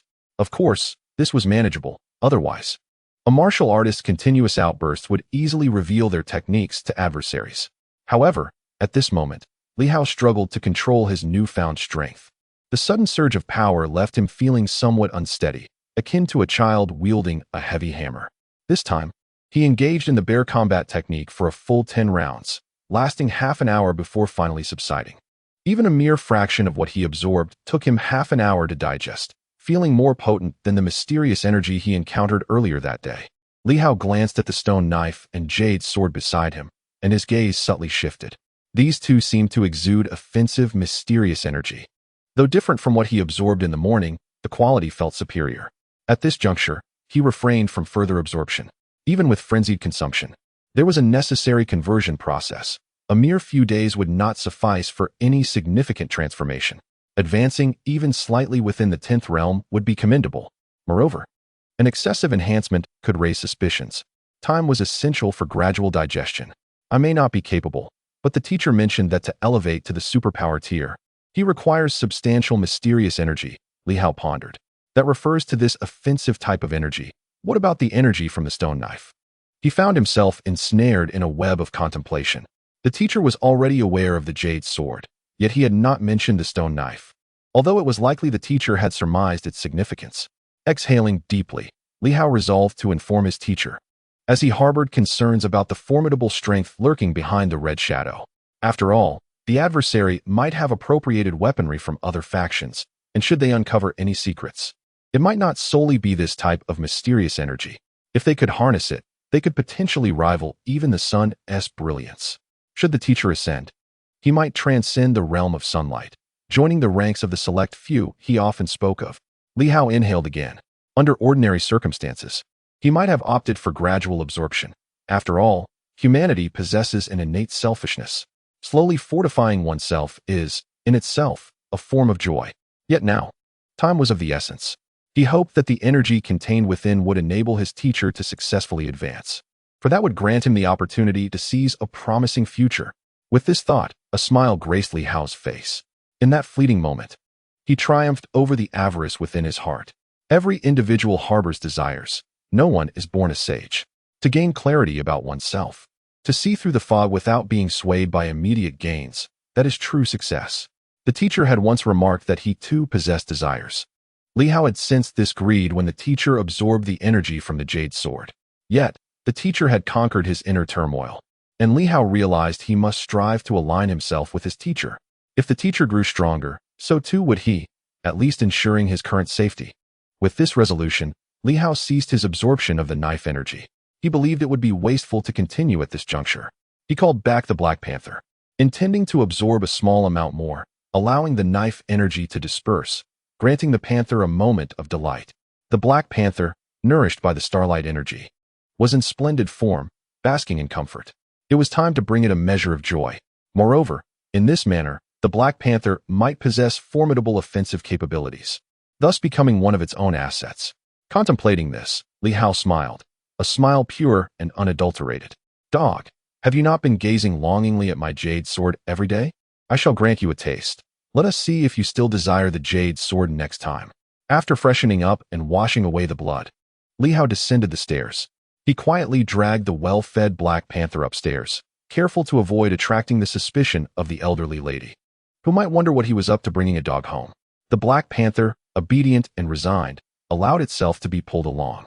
Upon entering the room, Li Hao's smile radiated warmth as he whispered, Black Panther, I shall grant you the absorption of a unique energy. It may sting a bit, but once you have absorbed it, you will truly become a Black Panther, capable of rivaling even a leopard. The Black Panther's eyes sparkled with anticipation. Do you wish to absorb it? Li Hao pondered for a moment and then offered a cautionary note. It will be somewhat painful. I just absorbed a bit myself, and it was quite intense. The Black Panther's eyes conveyed a sense of indifference. If you can endure it, so can I. Pain? What is pain? I do not understand. I am currently robust and hardy. Just downstairs, I successfully pawed at a large dog, who howled in protest. I have the strength. Are you certain you want to absorb it? The Black Panther was beginning to grow impatient, feeling that Li Hao was speaking too much this evening. Very well. Li Hao ceased his chatter, having already issued a warning. Dog, enjoy this thoroughly. In the next moment, Li Hao prepared himself, employing a slight portion of the 5 animal breathing technique to absorb a modest amount of energy, which felt insufficient. equivalent to perhaps a small fraction of mysterious energy. This was indeed something of value. He was truly benevolent to the dog. Enduring excruciating pain, he absorbed a bit of the jade sword's energy, neutralizing it before releasing approximately half of the blade's energy outward. The Black Panther, lying on its back, also practiced the 5-animal breathing technique. Instantly, a surge of energy flooded into its body. A howl of agony erupted, echoing far and wide, akin to a wolf's cry. Downstairs, the elderly lady sighed, glancing up before turning her gaze to the old gentleman across the way, softly lamenting, "This young man is beyond redemption. He is once again playing with dogs. If his parents were still alive, they would surely be infuriated. It is both lamentable and frustrating. He has fallen, once a good student, now having dropped out. He has certainly gone astray. Is everyone in the inspection department like this? Truly frightening. My grandson must never enter the inspection department." Li Hao, however, paid no heed to the elderly lady's thoughts. He firmly grasped the dog's mouth, scolding in a low voice, "What are you howling about? You summoned that creature. Be wary, or it may consume you. I have warned you countless times. It will sting, yet you insisted on absorbing it." Tears welled in the Black Panther's eyes. The pain was unbearable. Li Hao is truly inhumane, more dog-like than a dog. If I had known it would hurt this much, I would never have agreed to absorb it. Digest it well. Understand this. It is worth its weight in gold. Once you have absorbed it, you shall become powerful. Next time you encounter that creature, you will be able to defeat it with a single bite. Li Hao offered his advice, and in the next moment, he commenced his own martial training. Monkey technique. He too absorbed a portion of energy, refusing to let any go to waste. The Black Panther, engulfed in profound anguish and tinged with sorrow, found itself in a predicament. As it observed Li Hao commencing his leaps, the panther frantically flailed its limbs, its tail whipping about, initiating its own practice of the canine martial arts. The technique of the apes proved unsuitable for it, nonetheless. The Black Panther endeavored to emulate the movements, soon realizing its limitations in agility. Thus, it resorted to its instinctual strikes, commonly referred to as dog paddling. The man and his dog began to assimilate these formidable techniques. Silence enveloped the room once more. Outside, in the adjacent building, Lu Long silently gazed at the tightly drawn curtains across the way. At this moment, he was not alone. Several other members of the demon hunting team were present. Lu Yan, with a radiant smile, jested, "Boss, why not simply go over and join Li Hao for the night?" Lu Long shot her a cold glance, prompting Lu Yan to fall silent, her smile fading away. Lu Long spoke gravely, "This time, we may face a setback. However, should we emerge victorious, the rewards will undoubtedly be significant. Among us, it is likely that someone may not survive. For those who do, there lies a genuine prospect of transcending into the realm of superpowers." The group fell into contemplative silence. Lu Long exhaled softly. "I can faintly sense a subtle yet mysterious energy fluctuation surrounding us. It is not overwhelmingly powerful, merely faint. Yet the fact that they have followed us here indicates their determination to succeed. They are currently awaiting the opportune moment." The mastermind behind the self-immolation incident must have become aware of their presence, even recognizing that they were watching him. Yet, the adversary continued to trail Li Hao. Remaining in close proximity, Lu Long understood that this time, they were confronting formidable opposition. Beside him, the frail Wu Chao, with a chilling smile, remarked, "Boss, 5 times. It's all or nothing. Out of those 5 encounters, only we few have survived. I have no desire to perish. I aspire to ascend to superhuman status. Yet, if death is the outcome, so be it.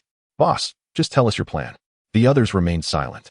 Lu Long took a deep breath and solemnly declared, "When the rainy days arrive, we shall guide Li Hao to the outskirts, where a vast warehouse awaits. The decisive battle shall unfold there. If the opponent considers themselves a superpower, unrestrained and fearless, let them understand that the demon hunting team is not to be trifled with." As he concluded, he looked at his comrades, suddenly clenching his fist, his voice low yet earnest. "We shall act in the name of justice, purging evil to uphold the righteous path." Such was the fervent oath of a true seeker of justice.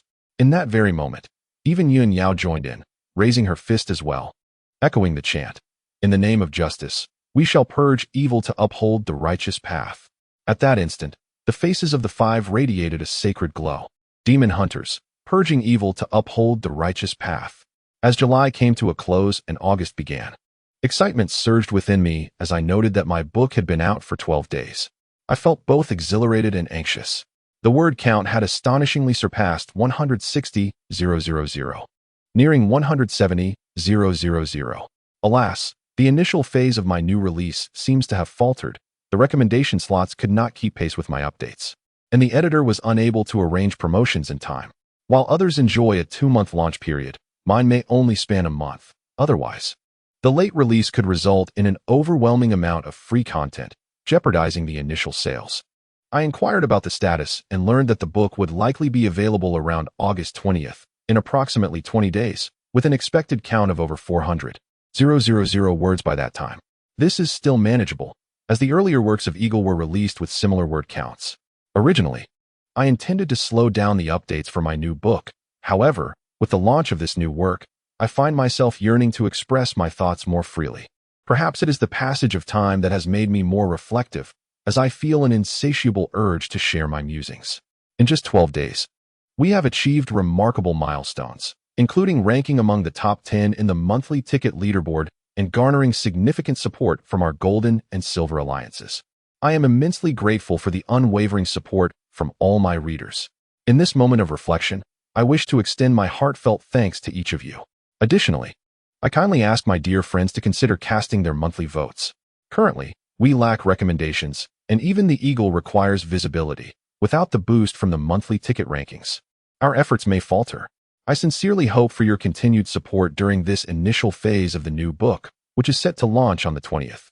Let us strive to secure a prominent position in the rankings. The first 4 days of the month offer double rewards, and without votes during this crucial period, we may struggle to compete by the end of the month.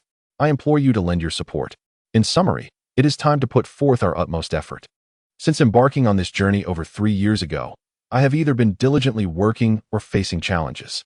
This time, we shall see whether I am the one overcoming obstacles or the one being challenged. Lastly, I would like to address the community of readers. Please engage with the fan club tasks, share chapter discussions, and leave your thoughts in reviews. Although I am not well versed in the intricacies of community engagement levels, I have been informed that a low engagement level results in fewer recommendations, which is not ideal. I must seize every opportunity to secure each recommendation slot, and I kindly ask for your assistance in this endeavor. Thank you once again for your steadfast support. I am also grateful to those who have generously contributed. Many of you are familiar faces, although I see a few new supporters whose names I do not recognize. I trust we will become better acquainted soon. To ensure a smooth reading experience during the initial phase of the new book, I have refrained from compiling a gratitude list. I apologize for this oversight. Typically, significant contributions warrant acknowledgement, but I have prioritized writing over organizing the list. I hope this explanation suffices. Once more, I extend my gratitude to everyone who votes, saves, donates, and engages with reviews and discussions. As we approach the new year, I wish you all a prosperous and joyful year ahead. Chapter 27. A proactive probe, seeking monthly votes. Across the street, the demon hunting team uttered their vows, both sacred and somewhat absurd. Unbeknownst to Li Hao, were he to become aware, he would likely find the situation rather amusing. In his eyes, these so-called agents of justice were merely Lu Long and his companions indulging in self-deception, truly believing themselves to be the guardians of Silver City. When Li Hao shouted that slogan, his intention was merely to claim a moral high ground. In the confines of the room, Li Hao had just finished his training, while the Black Panther had completed its own exercises. Both man and beast were utterly exhausted. Li Hao collapsed onto the floor, panting, while the Black Panther lay sprawled out, seemingly devoid of the strength to lift its head. The Black Panther felt rather cheated. After a brief respite, Li Hao, despite the aches coursing through his body, mustered the strength to rise and tidy up the room. The odor was unbearable, compounded by the metallic scent of blood. The blend of sweat, blood, and the distinct smell of the Black Panther created an oppressive atmosphere in the small space. Li Hao hastily organized the area, remaining alert for any sudden appearances of the Red Shadow, hoping to avoid revealing anything that might compromise them. After tidying up for a while, the room's odor diminished significantly. Moments later, Li Hao sat on the couch, gazing at the 3 treasures before him, momentarily lost in thought.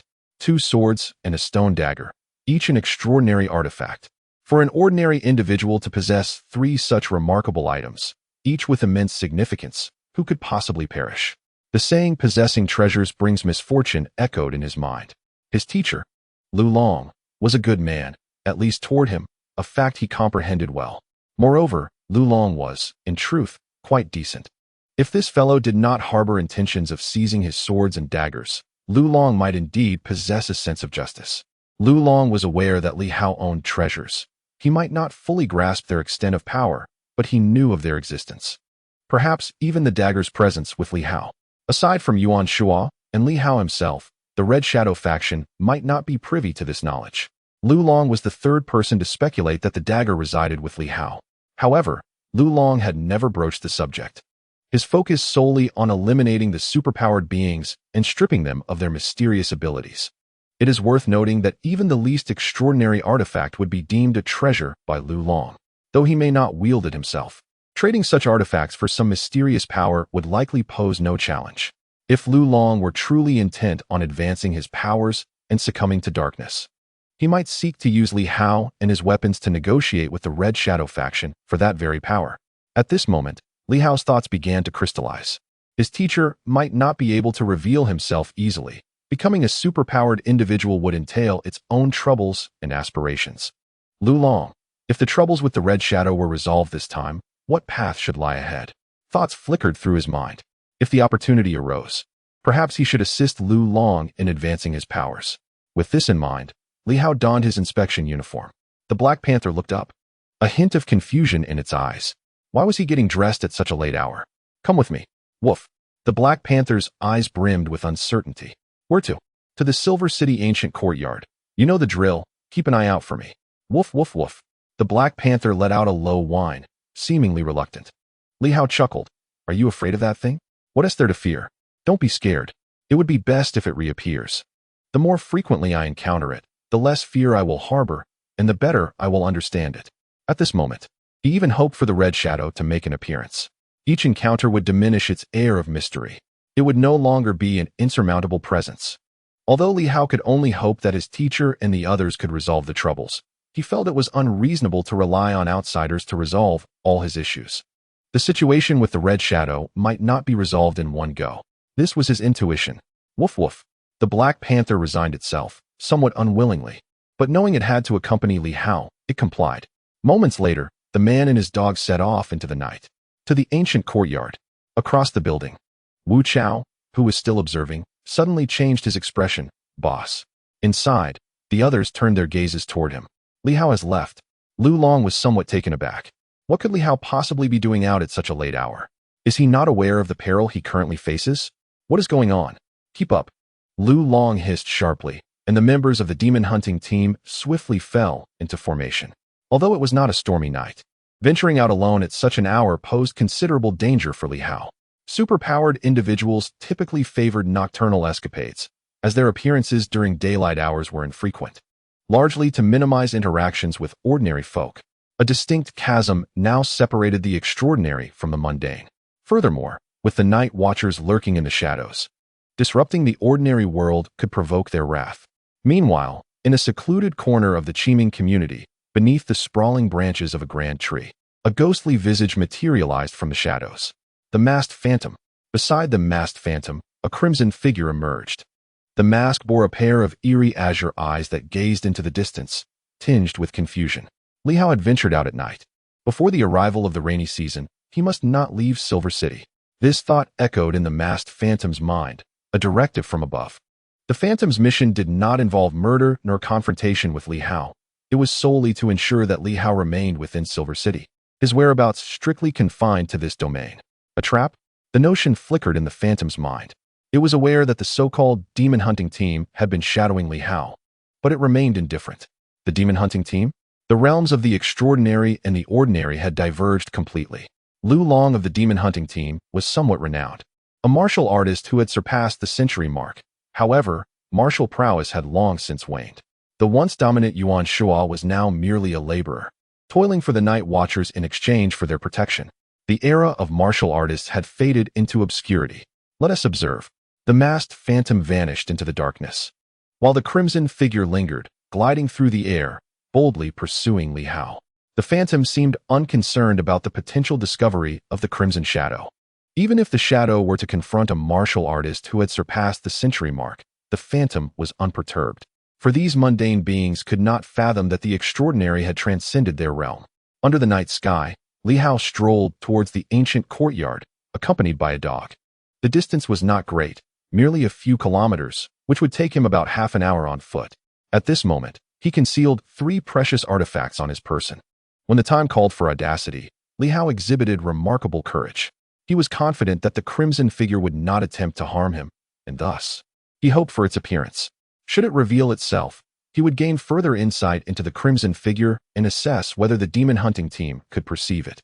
He was aware that members of the demon hunting team were certainly tailing him. But could these martial artists truly see it? Li Hao harbored doubts. It seemed that the crimson figure lacked any mystical energy, and Lu Long had previously stated that martial artists detected the extraordinary through faint ripples of mystical energy. If no such energy was present, could Lu Long perceive it at all? The absence of visibility posed the greatest threat. If Lu Long could not see it, what about the teacher? If the teacher cannot perceive it, then the situation becomes dire. However, Li Hao can see it, and yet it may prove futile. The teachers are incapable of confronting the crimson shadow, which constitutes the gravest peril. He yearns for the moment to encounter the crimson shadow once more. This time, he has even prepared audacious measures, perhaps daring enough to take action, confident that the crimson shadow would not strike him down at this moment. His courage is indeed growing. 5 minutes pass without anyone trailing behind. 10 minutes, still no one. It is not until 15 minutes have elapsed that the Black Panther beside him suddenly becomes restless, tugging at the hem of Li Hao's pants. In that instant, Li Hao's heart surges with certainty. It has arrived. His audacity has truly paid off. The crimson shadow has manifested, heralding ominous implications. Either the unseen force is assured that Lu Long and his companions cannot witness this, or it is confident that, even if they do, they pose no threat, rendering Lu Long and his ilk utterly insignificant. It is worth noting that, according to the teacher, Lu Long could vanquish those who had just ascended to the moonshade level of superpowers. With an impassive expression, Li Hao continues onward. Yet, in the eyes of the Black Panther, a terrifying scene unfolds. Suddenly, a crimson shadow materializes before Li Hao, blood red, directly obstructing his path. Strangely, Li Hao seems oblivious, passing right through it, causing the shadow to sway slightly. At that moment, Li Hao unexpectedly draws forth a small sword from his bosom. This diminutive blade emanates a faint, mysterious energy. Li Hao furrows his brow, scanning his surroundings with a wary demeanor. In the darkness, Lu Long furrows his brow slightly. His voice barely a whisper. What is happening? I sense danger. Do you all? Not a single person present registers any unusual occurrences. Even Lu Long himself is only vaguely aware that something is amiss. It is only when Li Hao brandishes the small sword, its subtle mysterious energy flickering, that Lu Long senses an anomaly. Has Li Hao uncovered something? Or does the sword itself perceive something? Is that sword a relic of the Li family? From a distance, it is difficult to discern, yet it undoubtedly possesses extraordinary qualities. Simultaneously, the shadow of the ghostly face emerges within the darkness, its eerie blue eyes fixed upon the direction of Li Hao, bearing an expression of surprise. An extraordinary artifact. Is this the treasure desired by those above? The sword has appeared. Has he discovered it? The ghostly face, though taken aback and puzzled, knows that Li Hao cannot see the crimson shadow. This was evident previously, otherwise, he would not have passed through the shadow before sensing the anomaly. What triggered Li Hao's reaction must be that sword, indeed, a treasure. But what if he has discovered something different? The ghostly face contemplates, feeling rather unperturbed. Even if he realizes it, what can he do? The crimson shadow is right before him. What is he capable of? The number of those who can see the crimson shadow is dwindling, and he has already claimed the lives of many. As for those who remain, they are likely holed up in the headquarters of the Night Watchers. And even in the Silver Moon province, they may not catch sight of them. Li Hao grasped his sword, a slight frown creasing his brow as he surveyed his surroundings. Suddenly, he spoke in a cold tone. Do not hide. I have discovered your presence. Silence enveloped the air. Without warning, Li Hao began to wield his short sword, slashing through the shadows with fierce intent, gritting his teeth as he declared, If you wish to take my life, you must also bear the consequences. Do not assume that your concealment renders you invisible. I have long known your whereabouts. His bravado masked an underlying fear. My master is a martial artist of the highest caliber, a master of over 100, soon to reach the realm of 1,000. If you dare to provoke me, you offend a formidable opponent. Is it truly worth it? Some matters can be resolved through dialogue. It need not culminate in a deadly confrontation. Li Hao's words reverberated through the darkness, while he continued to swing his sword, repeatedly passing through the crimson shadows. Yet with each strike, a chill settled deeper within him. What were these apparitions? Though his blade sliced effortlessly through the red figures, they inflicted no harm. Why was that? Even the extraordinary are not invincible. What on earth are they? In the next moment, Li Hao exhaled, sheathing his sword, and called out, "Boss, come forth. No one is tailing me. Are you present?" Moments later, from the darkness, Lu Long emerged, clad in a long coat, his brow slightly furrowed. He directed his icy gaze toward Li Hao's location, not out of concern for him, but rather because he sensed something amiss. There was indeed something lurking nearby. He strained his vision, yet found nothing. There must be something, he thought, stepping closer. Soon, he stood before Li Hao, who had just witnessed the red shadows vanish swiftly. A flicker of curiosity sparked within Li Hao. Was Lu Long reluctant to engage directly? Was it apprehension or a belief that such confrontation was unnecessary? Lu Long seemed to sense something. Suddenly casting his gaze toward a specific direction, his eyes brimming with a cold ferocity. After a long moment, as the crimson shadows dissipated entirely, Lu Long spoke in a chilling, low tone, quite intriguing, yet regrettable. Regrettable? Li Hao inquired, puzzled. Lu Long's brow furrowed in contemplation as he replied. Regrettable that I am not a master of 1,000. It appears to be a form of energy at the spiritual level. Those of over 100 possess strength, while those of 1,000 possess divine insight. No wonder they are so audacious. With my current abilities, I cannot even glimpse their essence. Perhaps only a master of 1,000 could lock onto their divine intent. He let out a cold snort. How arrogant. Yet, such arrogance is backed by reason and power. He felt their presence, yet could not pinpoint their location, and encountering such entities posed a significant challenge for Lu Long, one that could even lead to his downfall. Meanwhile, Li Hao's expression shifted subtly. Power, divinity. His master had once mentioned this. A master of 1,000 possesses divine insight. Could this divine perception unveil the red shadows? Or perhaps it cannot see them, but can still discern their location. This journey has not been in vain. The crimson apparitions dismissed Lu Long's presence, believing him incapable of detection. Yet Li Hao had gleaned a crucial piece of information, energy at the spiritual level. The divine intent of a master of 1,000 may indeed be capable of locking onto such entities. At that moment, Lu Long regarded Li Hao and, after a brief silence, spoke. You deliberately emerged to lure out the hidden adversary from my observation, did you not? Indeed, Li Hao affirmed with a nod. Indeed. This was not the primary objective. He merely sought to ascertain whether Lu Long could perceive him and if there existed a means to connect with the red shadow. It seems that martial arts are insufficient, and even supernatural abilities may not suffice. However, Li Hao is aware of one thing. Blades can be effective. Yes. The jade pendant and the stone dagger cradled in his arms both emanated a faint surge of energy, which Li Hao managed to suppress. He resisted the impulse to draw them, steadfastly refraining from utilizing those artifacts. Lu Long remained silent for a moment, observing the short sword in Li Hao's grasp, his gaze flickering as he mused, to know oneself and one's adversary. Though this venture was somewhat audacious, it has granted me a deeper understanding of the perils we face. After a moment of contemplation, he added, when it touches upon the mental realm, we may indeed be facing some troublesome challenges. It could even involve entities of the 1,000 combat tier. Yet, the 1,000 combat tier is not necessarily insurmountable. The crux lies in the inability to perceive them. Lu Long chose not to dwell on this subject further and redirected the conversation. You should return soon. Do not wander aimlessly. With that, he vanished from sight. Perhaps it was time to rethink the plan. Li Hao's excursion proved beneficial for him, as it deepened his understanding of his opponent. He had previously prepared for encounters with formidable beings of the 1,000 combat and sunlight tiers, although he had only recently surpassed the century mark. One must remember that this is his domain. He had even laid numerous landmines in the warehouse area. However, the presence of an invisible 1,000 combat tier adversary presents a significant complication, necessitating more thorough preparations and strategies to address this predicament. Under the moonlight, Li Hao tightened his attire.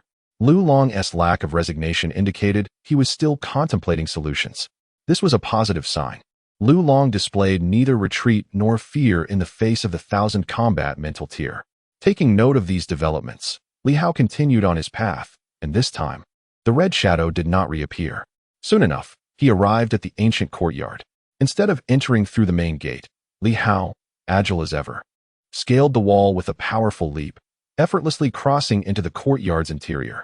The security of the ancient courtyard was adequate, but primarily targeted at ordinary individuals. Li Hao, being a proficient martial artist at the 10th cutting stage, could easily evade typical security measures. Outside the small courtyard, Hu Hao, who was covertly on guard, furrowed his brow and glanced in a particular direction. Beside him, the previously injured Li Meng, now pale, also awaited. Suddenly turning to Li Hao with a mixture of confusion and irritation, whispering, "Why is he here again? His visits are becoming rather frequent." "Forget it," Hu Hao replied. Having suffered a setback at noon, he advised against speaking further, acknowledging Li Hao's presence as he entered the small courtyard without obstruction. At the Yuan residence, the small courtyard was tranquil. Yuan Shua was absent, and he would not be basking in the moonlight at such an hour. The door to the main house swung open of its own accord. In the living room, Yuan Shua, having just completed a training session, was in the process of stabilizing his newly attained 1,000 combat tier. His hair had turned a mottled white, and the wrinkles on his face had reappeared, bearing little resemblance to the youthful visage Li Hao had previously observed, which had made him appear akin to a middle-aged man in his 40s. "Master." Yuan Shua nodded at him, casting a brief glance before suddenly frowning and gravely inquiring, "Have we drawn attention from others?" "Indeed." Yuan Shua gazed at him, his brow furrowed, before solemnly stating, "There are traces of divine intent. You have been marked by someone." "What?" Li Hao replied, somewhat perplexed. Yuan Shua elaborated, "The battle of awakening the mind. If this had occurred earlier, I would have been unable to discern it, but now I can sense that it seems you have been left with traces of divine intent. And it is recent, perhaps just moments ago, you encountered the assailant?" Li Hao nodded. "Indeed. Captain Lu accompanied me, but he did not detect anything. He mentioned it might pertain to the mental realm. Truly troublesome." Yuan Shua sighed. "Though I had my suspicions, the confirmation brings a headache." Li Hao pondered for a moment and added, "Moreover, the adversary is utterly elusive. Captain Lu cannot track or pinpoint them." "Teacher, it's all right." Yuan Shua shook his head. "In our realm, one must look beyond the surface. What is seen is not necessarily the truth. As long as divine intent exists, even invisibility cannot deceive me, unless one possesses significantly greater strength." Li Hao nodded. He understood that his teacher's words were not mere bravado. He had not come for this alone. He produced a stone blade and placed it upon the table. Yuan Shua regarded it, seemingly grasping its significance. Li Hao spoke softly. "It contains a peculiar form of mysterious energy, more potent in its offensive capabilities than the typical mysterious energy. Unlike the gentle nature of starlight energy, its impact is formidable." "Are swords and blades not utilized differently?" Yuan Shua mused thoughtfully. "The Li family's sword, the Zhang family's knife, one nurturing and gentle, the other sharp and aggressive. Among the 8 prominent families, there are also the Zhao family's fists, the Lu family's legs, the Wang family's great turtle, the Hong family's hammer, and the Zhou family's gun. While the Zheng family's young master is a hindrance. If taken literally, fists, legs, the Wang family, and the Zheng family may not possess weaponry. Yet that is not necessarily the case. Fists and feet do not imply a lack of weaponry. That turtle may symbolize a shield for defense." Yuan Shua did not hasten to discuss the blade, but instead analyzed the situation. If the weapons of the other 6 families had been seized, the adversary might have absorbed their energy. Guns and hammers excel in offense, while the turtle shell is adept in defense, and fists and feet are sharp. He felt a slight heaviness. That truly complicates matters. The primary uncertainty lies in how much energy the adversary has absorbed, whether entirely, partially, or if other weapons lack the energy contained within swords and blades. The adversary refrains from directly seizing, perhaps out of fear of the night watchers, suggesting they will not exceed expectations by much. Feeling somewhat troubled, he quickly added, "I'll take the blade for now, but I cannot guarantee a breakthrough. The uncertainty of time and the energy contained within is a concern. However, rest assured, even if it surpasses the daylight, it is not insurmountable." Li Hao nodded. "As long as you are determined, that's enough. If trouble arises, we shall flee. If we cannot fight, we will run. Surely, you can lead me to safety, right? At worst, We could escape to the Night Watchers' headquarters. They would not abandon us to our demise, would they? Yuan Shuo chuckled. You are beginning to resemble my former self. Yet, he added, however, that is a precarious assertion. An escape is not straightforward. Silver City is far too small. The distance to Baiwei City is considerable. As for fleeing now, Li Hao feels reluctant, and Yuan Shuo is equally disinclined. Furthermore, escaping at this moment would only prompt the adversary to act prematurely, which would be detrimental.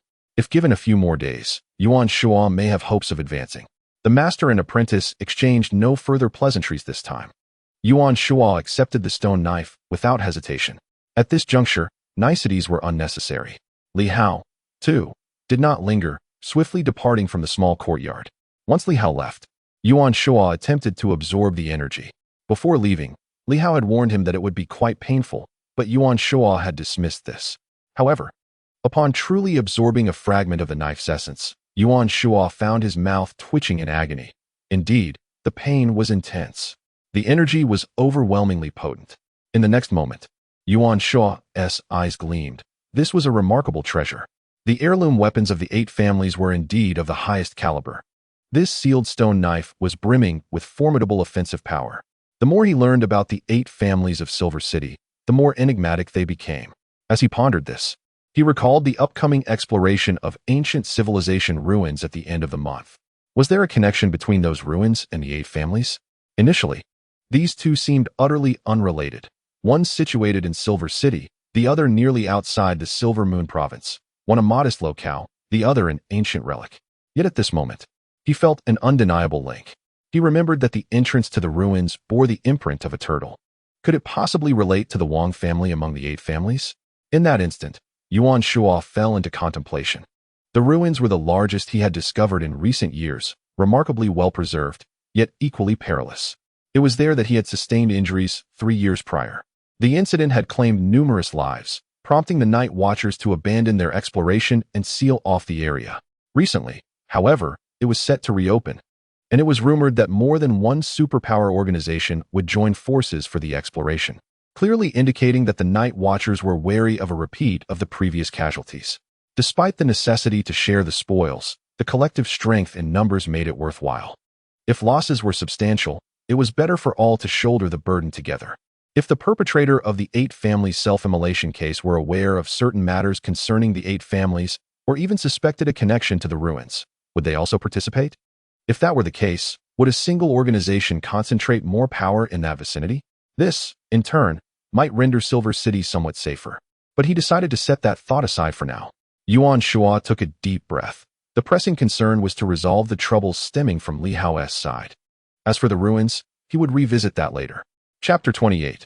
A first taste of power, seeking monthly votes for top 10. After relinquishing the stone knife, Li Hao felt a sense of calm wash over him. He had done all that he could. Presently, he could only take it one step at a time. As for the Night Watchers, it was up to Lu Long to orchestrate matters. He had informed Lu Long about Wang Ming's existence, though he was unaware of the specifics. Surely Lu Long was better equipped to handle the situation. Both his teacher and Lu Long were now aware of the Red Shadow's invisibility. Was there anything else to disclose? Reflecting on it, he realized he had one more detail to share. He could see, but that was of little consequence now. There was no need to lay all his cards on the table. His ability to see was unknown to others and might still serve some purpose. Revealing it might not necessarily benefit anyone. In the coming days, it is time for me to strive for self-improvement. Nowadays, there is no time for self-strengthening. Otherwise, Li Hao would prefer to quietly cultivate his skills and personally eliminate the Red Shadow. However, time is not on his side. Having reached this point, what he needs to do next is quite simple: to empower himself.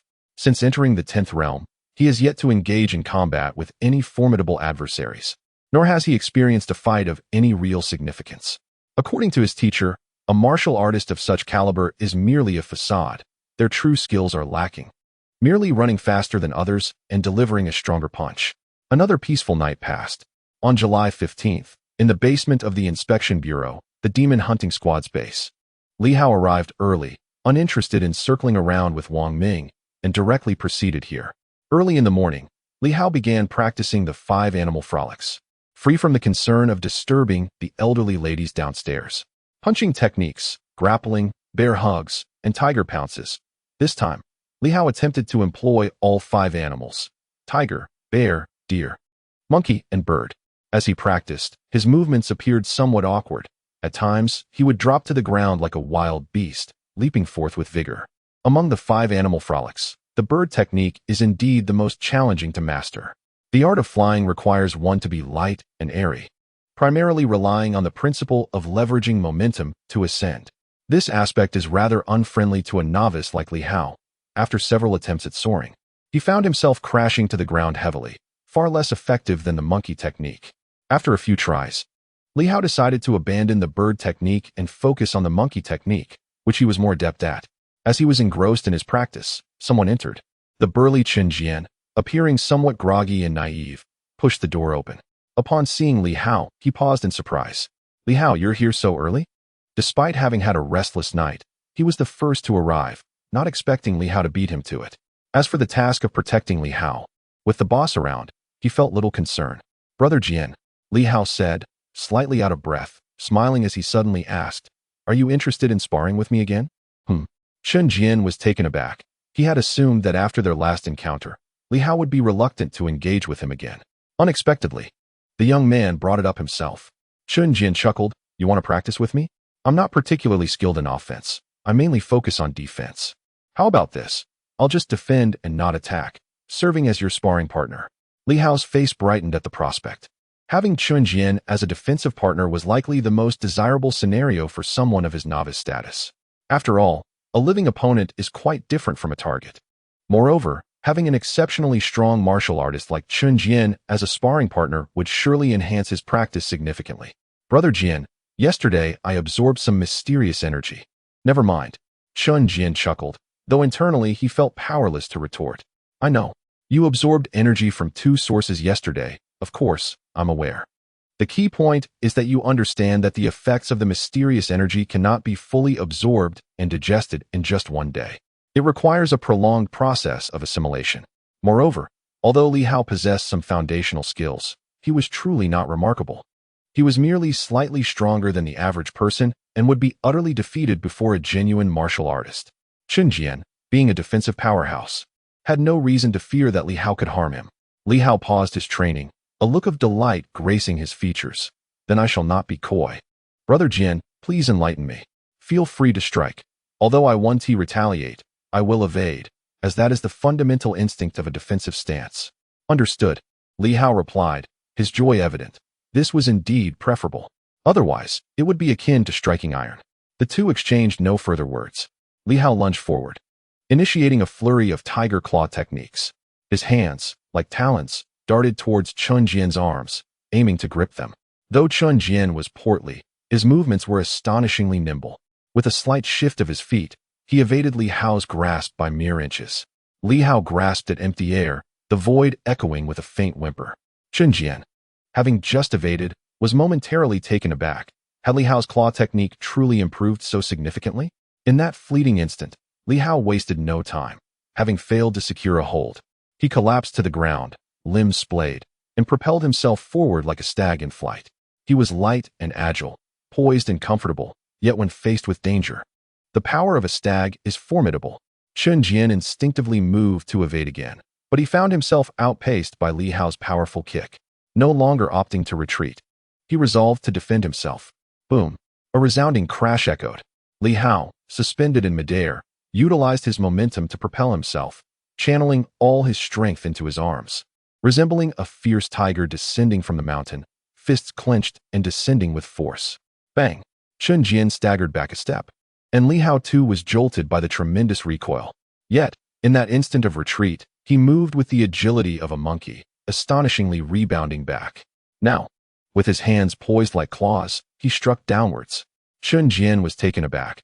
He could scarcely believe that Li Hao had forced him back a step, and he felt a twinge of pain in his arms.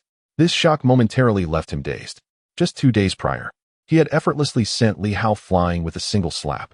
How could Li Hao possibly repel him now? Yet, such astonishment was ill-timed. Li Hao's remarkable rebound was swift, and his claws latched onto Chen Jian's arms, the piercing force radiating from his fingertips. With a single swipe, he tore Chen Jian's sleeves to shreds. Clang! The sound of metal scraping rang out, a sharp noise as his fingers struck Chun Jian's arms, leaving 10 lines of crimson marks upon them. Of course, Li Hao too felt the toll. The nails of his 10 fingers were slightly torn. Gasp! Chun Jian was genuinely astonished, but as they continued their exchange, he had no time for inquiries. He had pledged to defend, and at this moment, he was not prepared to change his mindset. Seeing Li Hao strike again, he trembled his arms, forcing Li Hao back. Crossing his arms, he blocked Li Hao's punch. Yet the next moment, Chun Jian doubted his own hearing. Crack, crack, crack. A series of bone-crunching sounds erupted, and the next thing he saw was Li Hao's leg, whipping through the air like a long whip, hurtling towards him. What in the world? Chun Jian could no longer restrain himself. What the hell? He's reached the 10th realm. Are you joking? Just the day before yesterday. He was merely mediocre, and now, in the span of a day, he has attained such mastery. Are you kidding me? Though he himself was also at the 10th realm, not yet fully acclimated, he knew that being caught off guard by a 10th realm martial artist would not bode well. At this moment, Li Hao unleashed his full strength. Without hesitation, Chun Jian clenched his right fist and struck at Li Hao's foot. He had no intention of merely defending. He refused to be kicked down by Li Hao, which, while perhaps not severely injurious, would certainly be excruciating. Bang! Another resounding impact echoed as Li Hao's foot, clad in the sturdy leather boots unique to the inspection division, collided with Chun Jian's fist. Both strikes were formidable. Crack! A faint sound followed, and Li Hao felt as though the bones in his foot had cracked. However, at that moment, Li Hao appeared unfazed, leveraging the force to spring upward like a monkey, using Chun Jian's fist as a pivot to propel his body into a spin. To outsiders, it seemed as though Chun Jian had grasped Li Hao's foot, swinging him around. In reality, the opposite was true. Chun Jian felt as if his fist had become affixed to Li Hao's foot. With his fist as the fulcrum, Li Hao executed a full rotation, then leaped into the air, unleashing a flurry of kicks. The air crackled with explosive sounds. Chun Jian, with a serious expression, shielded his head with both hands, guarding his vital points, and seized the opportunity to counterattack. The two engaged in a fierce exchange within the fitness area. Li Hao delivered another powerful kick, but Chun Jian evaded, resulting in a loud crash as Li Hao's foot broke through the wall, creating a gaping hole. Meanwhile, at the entrance, onlookers were rendered speechless. Lu Yan stood in astonishment, glancing sideways at Lu Long, who wore a similarly dazed expression, his gaze unfocused. After a long pause, he murmured, "The effects of the mysterious energy are truly remarkable."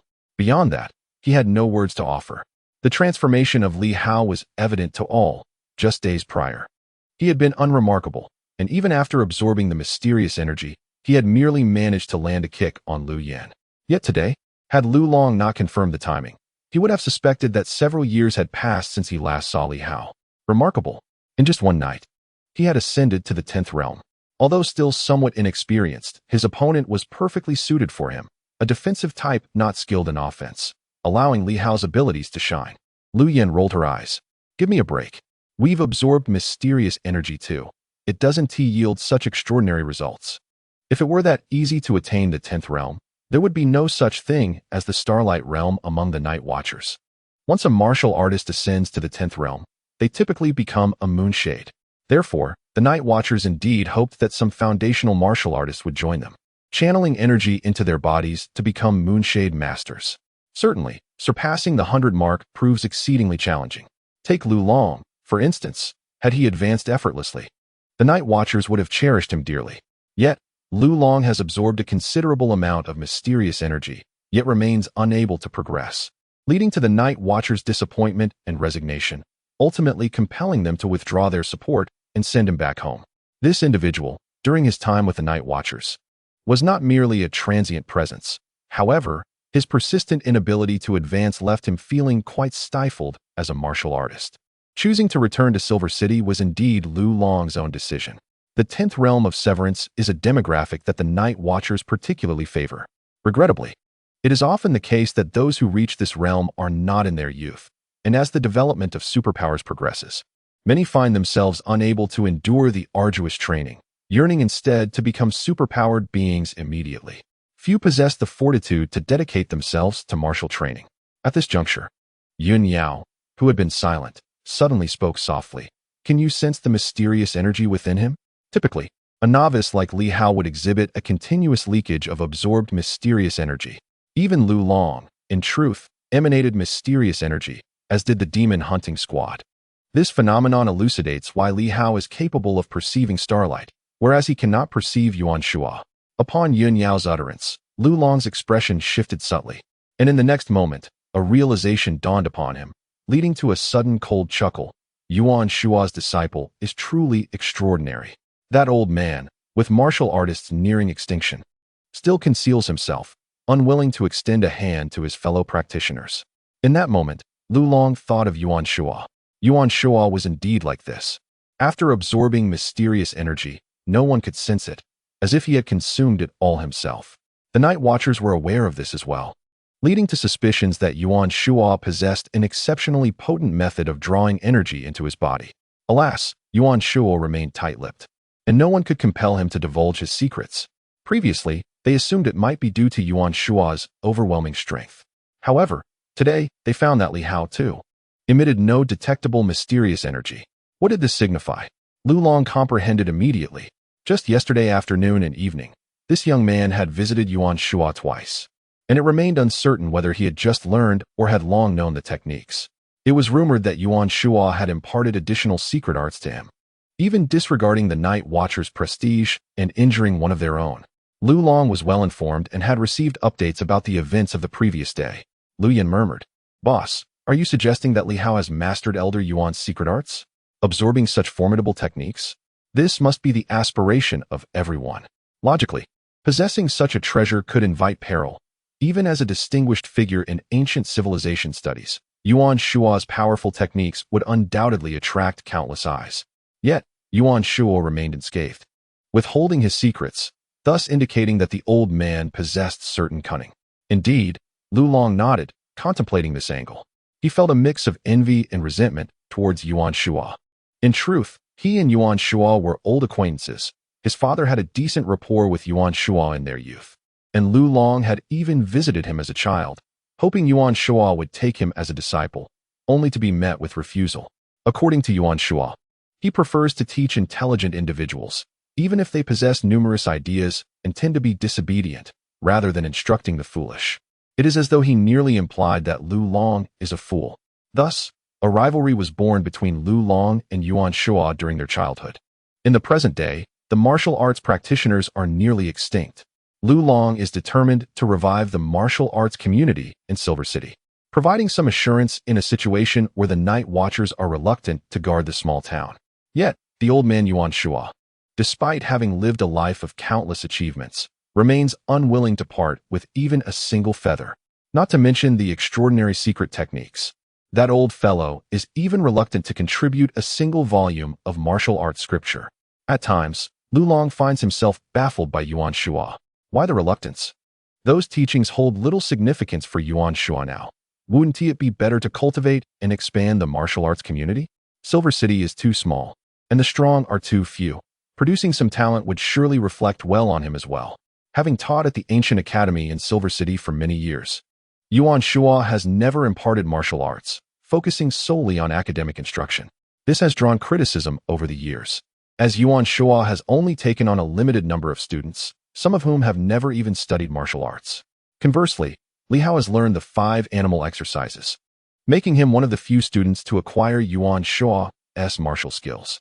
If Li Hao had not joined the demon hunting squad, he might have merely regarded it as a common means of physical training, ultimately achieving little in the way of martial prowess. At this moment, the demon hunters have fallen silent, their gazes directed towards the ongoing clash. Li Hao is relentlessly attacking. Chen Jian primarily focuses on defense, countering occasionally, and their bout is quite spirited. Watch out, Jian Go. Just then, Li Hao roars, capturing Chen Jian's attention.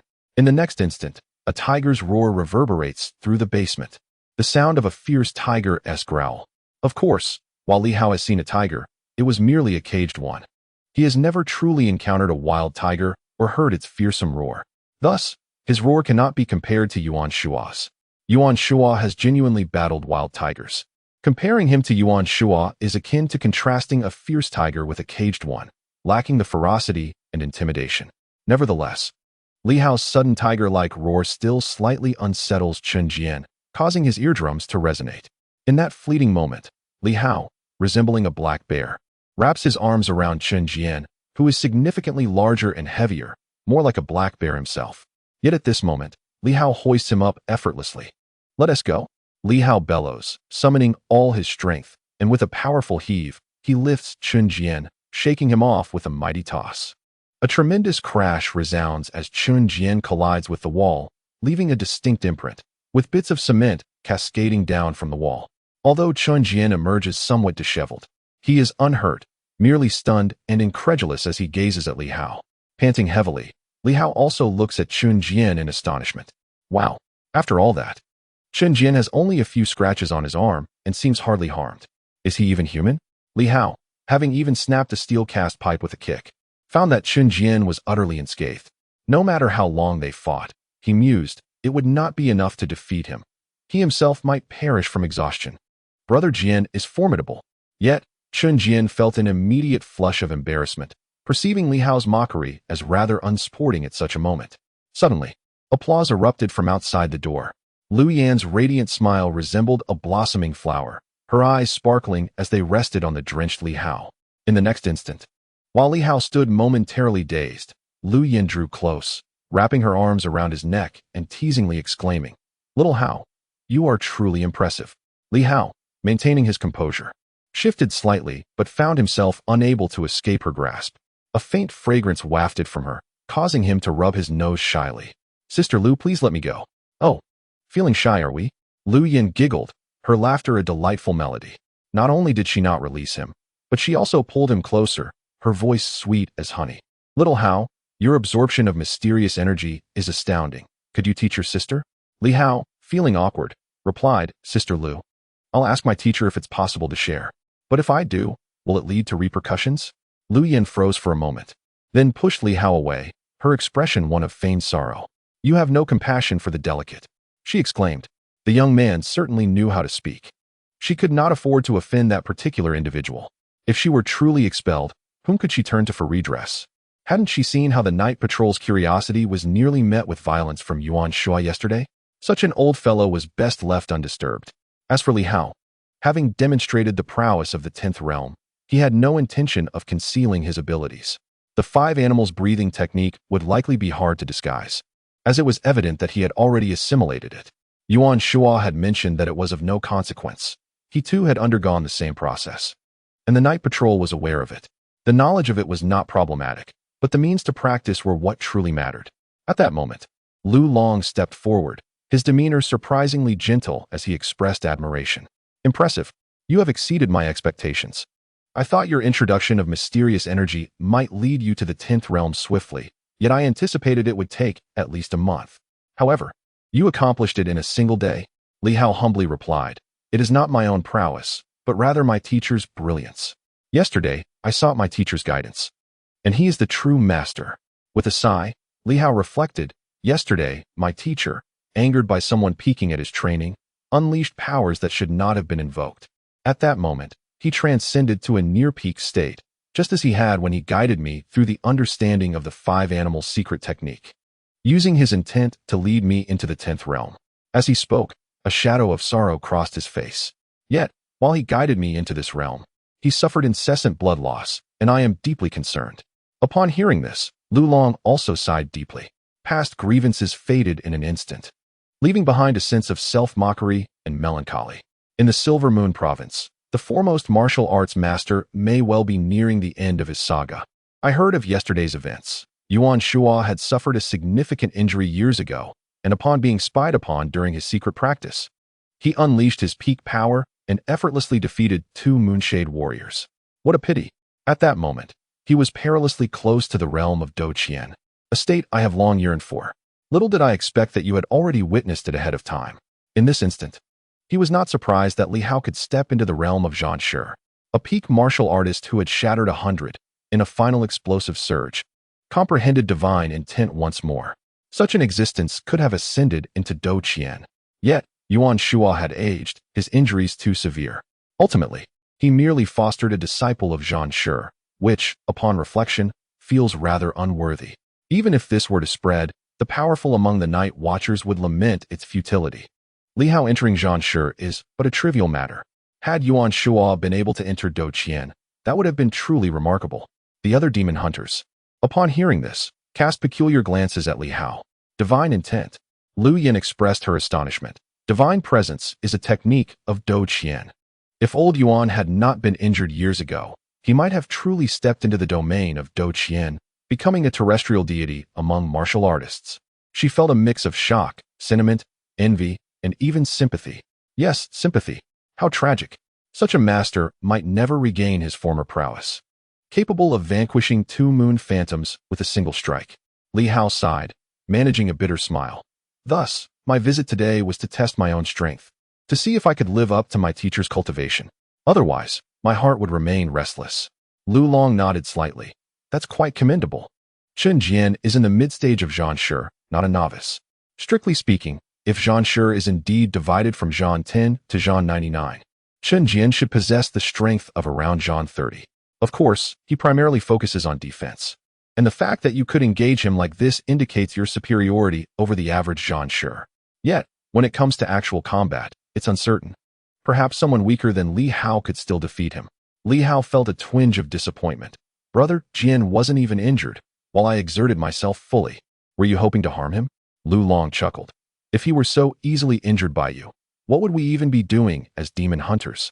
Chen Jian can withstand a strike from a martial artist who has broken 100 without sustaining significant injury. He merely did not activate his iron armor technique during your encounter. Surely, you do not believe he possesses such minimal defensive capability? Li Hao felt increasingly helpless. It seemed he had not truly exerted himself after all. How foolish I was to think myself formidable. Lu Long contemplated briefly and then remarked, from your appearance, it seems you have nearly digested the 2 mysterious energies you absorbed upon advancing to Zhan Shi yesterday. Originally, I had promised to provide you with 2 additional energies in a few days, but it appears it shall be today instead. Boss. The others turned their attention to Lu Long, astonished at the prospect of 2 more energies. This mysterious energy was not solely Lu Long's. While they acknowledged Li Hao's prowess, they too had risked their lives to acquire such resources, and this felt somewhat unjust. Lu Long grinned. If we can survive this time, and Li Hao remains alive, then he shall receive a lesser portion. Should he perish, we shall take his share. If we all perish, then what use is it to keep it? Upon hearing this, the group fell silent, reflecting that perhaps Lu Long had a point. Lu Long, after speaking, turned his gaze towards Li Hao and sighed softly, saying, Li Hao, you may not comprehend, yet I must express that mysterious energy is indeed invaluable. Killing a Starlight Master typically yields around 510 units of such energy. The demise of a Moonshade might garner approximately 20-40 units. As for those of greater prowess, I cannot say, for I have never slain one. Our demon hunting team has vanquished 5 formidable foes from the demonic path, collecting a total of 120 units of mysterious energy. Most of it was absorbed by us, while a portion was taken by others who have since perished. The remaining 12 units were acquired at the cost of numerous lives. An entire life equates to merely 5 or 6 units of mysterious energy, all drawn from the elite of the inspection division.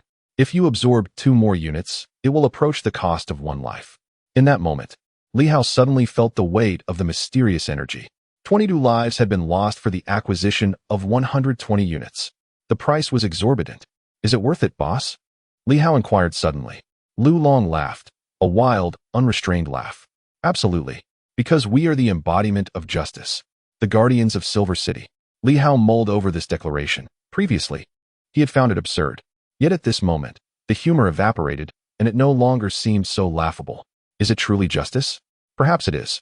Chapter 29. The peculiar attribute of mysterious energy. Li Hao's understanding of Lu Long, or indeed the entire demon hunting team, was superficial. Having spent a year in the inspection division, he had little interaction with these enforcement squads. However, his recent encounters had profoundly altered his perceptions. When Lu Long first spoke of upholding justice, Li Hao merely thought, hypocrisy, cloaked in the guise of righteousness while engaging in murderous plunder. Could this be deemed justice? A self-deception, perhaps. Yet it seemed that the members of the demon hunting squad earnestly believed in it.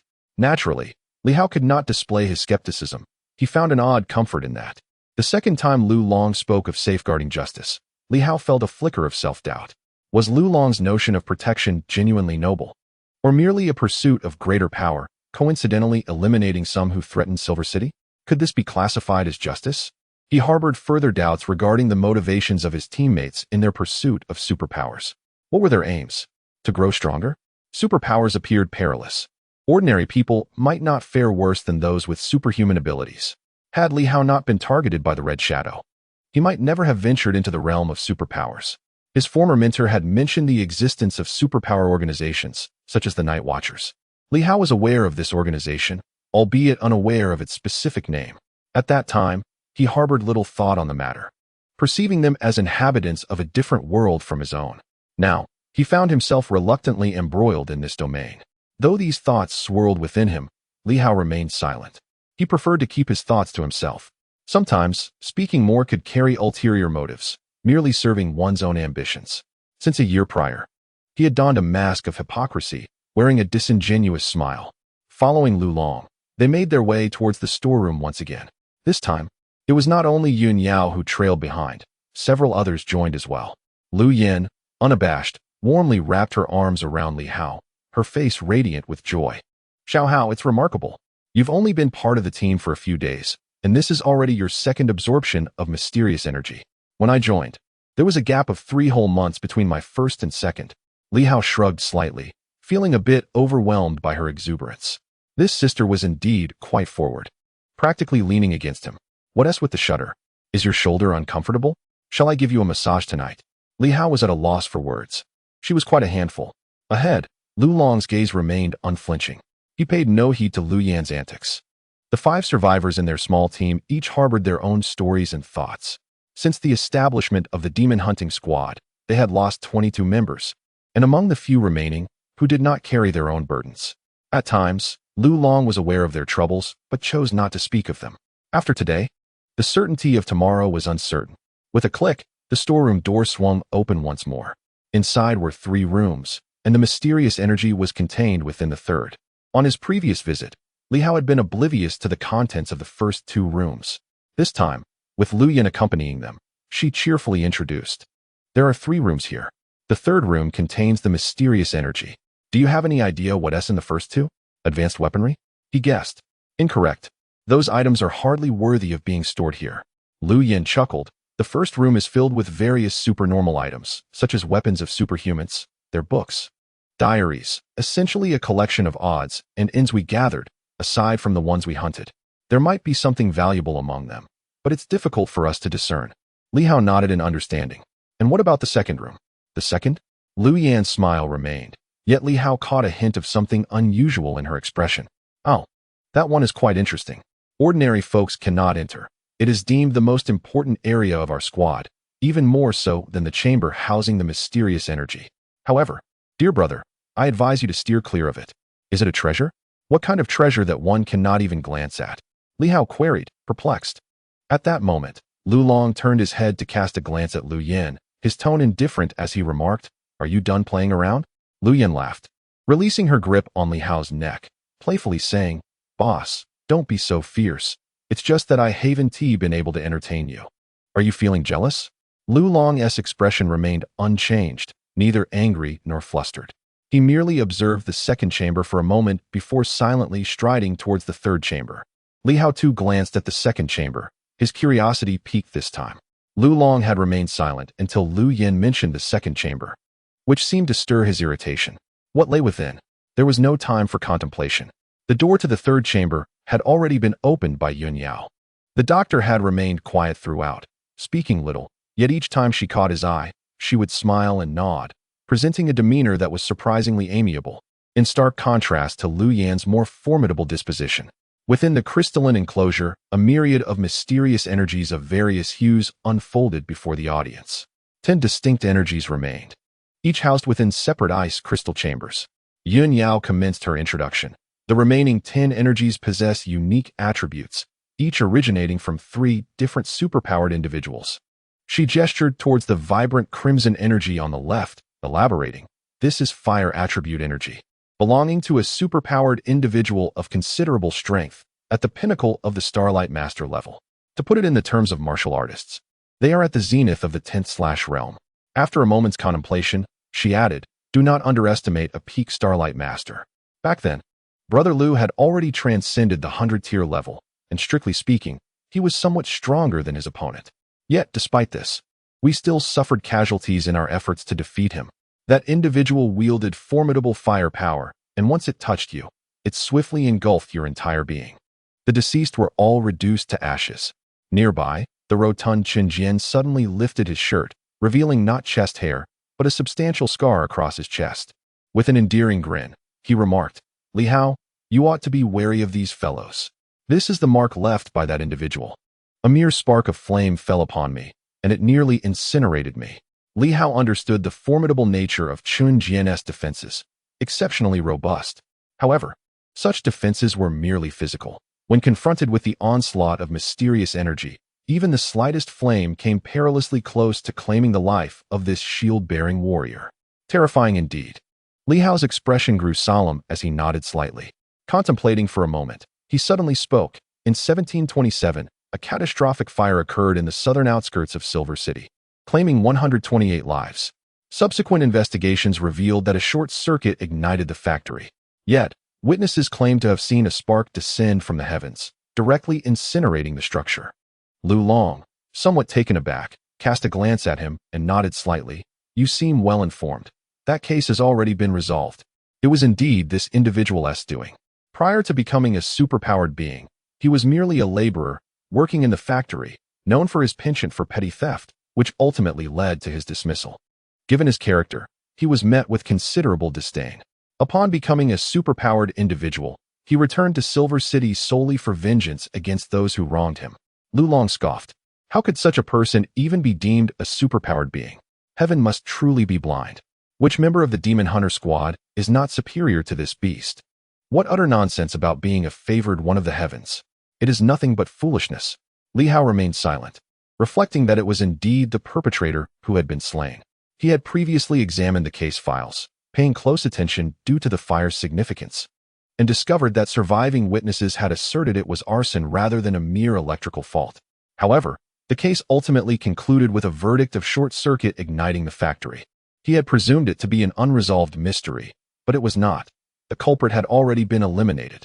Yin Yao continued, directing attention to the second ice crystal chamber. Contained within is thunderous energy. The original possessor was a superpowered individual who had just ascended to the moonshade level. Their thunderous might was formidable, and that encounter claimed numerous lives. Ultimately, it was Brother Lu and Lu Yin who united to vanquish this foe. Lu Yin, beaming with delight, turned to Li Hao, raising an eyebrow with satisfaction. "I delivered the finishing blow." Li Hao raised his thumb in admiration, exclaiming, "Impressive. The moonshade realm surpasses the 100 levels, exhibiting a strength that exceeds the ordinary threshold." Although Lu Long serves as the primary force, the capability of Lu Yin to deliver a decisive blow attests to their collective prowess. This time, Li Hao's thoughts drifted to some unresolved cases in the confidential office, seemingly linked to lightning, possibly the work of this individual. He chose to remain silent. The superpowered beings slain by Lu Long and his team, it seems, truly deserved their fate. Within the third ice crystal dome lies a reserve of earth energy. Lu Long then spoke. "This individual is likely the most formidable adversary we have encountered." He continued in a somber tone. "In terms of strength, he has merely entered the moonshade realm. However, his ability to burrow underground makes him exceedingly difficult to contend with. The most significant loss we suffered occurred during an ambush he orchestrated from below, resulting in the deaths of 12 comrades." Li Hao's expression grew grave. He glanced at Lu Long, who shook his head. "I cannot claim this one as my kill. His arrogance led him to underestimate us, rendering him a challenging foe. His elusive nature allowed him to strike from anywhere. Ultimately, we buried over 1,000 kilograms of explosives underground to eliminate him. Yet the mysterious energy we could extract was minimal, quite regrettable." A sudden realization struck Li Hao. He had nearly forgotten the existence of firearms. This burrowing superpowered being, of the moonshade tier, had proven to be an exceptional challenge for Lu Long, a martial artist lacking such unique abilities, forcing him to confront the foe head-on, ultimately resulting in failure. Indeed, the moonshade realm is not invincible. Ordinary individuals can prevail with the right tactics. Lu Long elaborated. "The three types of mysterious energy, fire, thunder, and earth, enhance offensive capabilities significantly, while the latter primarily serves a supportive role. Of course, this presumes one can inherit such attributes and align them with their own being to become a superpowered individual. Without such alignment, the attributes resemble ordinary mysterious energy, providing only a slight boost in attack power. As he spoke, he clenched his fist and struck outward, a faint flicker of flame emerging from his knuckles. Lu Long understood that Li Hao lacked comprehension, thus he clarified, having absorbed fire energy, I possess a modicum of fiery attack capability. However, I remain uncertain if I am truly aligned with fire energy. Sometimes, without advancement, it is difficult to discern which ability one is matched with. Li Hao nodded, contemplating the notion of fire abilities. Was this a manifestation of the fire fist? It seemed Lu Long had acquired some special capabilities. What of the others? Perhaps they all possessed unique gifts, particularly Qin Jian, who Li Hao suspected might have some earth defense abilities, exhibiting extraordinary resilience.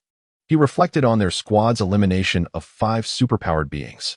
With fire, thunder, and earth energy accounted for, there remained 2 types yet to be absorbed. He wondered what those remaining abilities might be and who among them had claimed them. As for the attribute-less energy, Yun Yao had clarified that it was derived from the elemental energies, not existing as a separate form of mysterious energy. Li Hao, which type do you choose? Lu Long inquired, his tone serious. You have felt the impact of mysterious energy. Let me put it this way.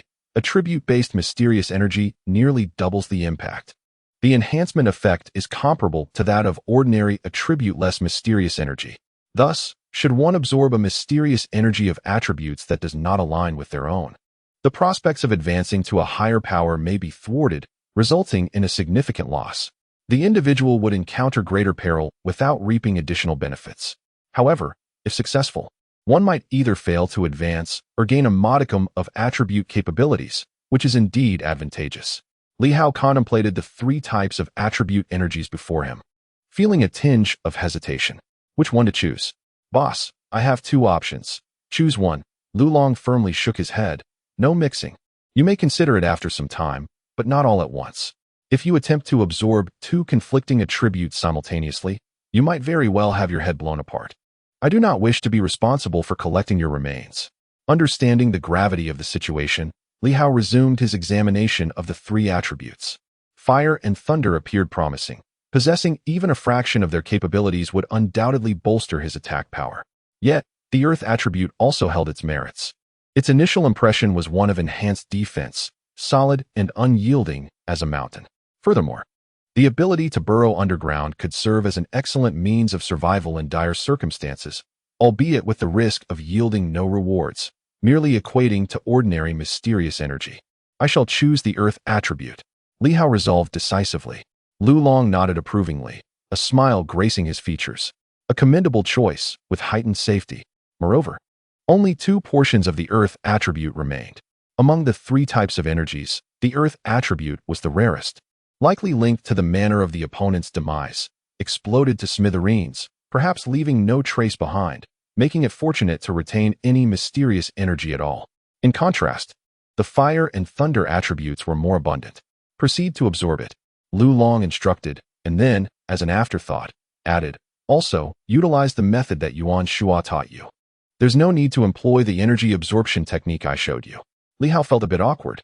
Lu Long seemed to sense his discomfort and gently reassured him, it's fine. Everyone can leave now. Rest assured, no one is spying on you. With that, he turned and exited. The others chuckled and followed suit. Lu Yen, smiling, remarked, Little Hao, make sure to absorb thoroughly. If you manage to digest it completely, I still have 2 portions left to share. Come chat with me tonight, and I'll gift you one. Li Hao chuckled nervously, surprised to learn that Lu Yen had a share left. Why hadn't she absorbed it? Was it incompatible? Yet, those without attributes could still absorb energy. Why hadn't they done so previously? The last to leave, Yun Yao, seemed to discern Li Hao's confusion and, in a calm voice, explained, the remaining mysterious energy is either incompatible or cannot be absorbed again. If one continues to absorb without the potential to advance to a higher power, they risk exceeding the 100 threshold, beyond which advancement becomes exceedingly challenging. Li Hao suddenly grasped the implications. A tremor coursed through him. It suggested that Lu Yen had likely reached the pinnacle of the decapitation stage, a revelation he had not anticipated. The squad, aside from Lu Long, was composed entirely of decapitation stage members, and as the vice captain, Liu Yan's position at the pinnacle seemed plausible. Yet what of Yun Yao? Li Hao's curiosity was rekindled. As Yun Yao departed and closed the door, Li Hao found himself alone in the chamber, surrounded by the 10 portions of mysterious energy. Undeterred by the prospect of depleting them all, certainly, one would not engage in such actions. In Li Hao's perception, the energy of the earth attribute manifests as a hue of ochre, distinct from the ordinary stellar energy. Although Li Hao possesses limited knowledge of the realm of superpowers, he possesses a unique ability to perceive the true essence of mysterious energy, as opposed to the mere coloration created by Yun Yao. This coloration merely presents the energy without encapsulating its core. Li Hao, however, discerns subtle differences.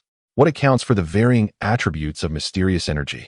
Upon meticulous observation, he notes that the 3 types of energy before him share considerable similarities. However, within the core range of these 3 abilities, there exist notable discrepancies. The energies of fire, thunder, and earth, each imbued with color, continuously emanate from their respective cores, resulting in a mingling of these mysterious energies. To isolate this essence would yield pure, attribute-less mysterious energy.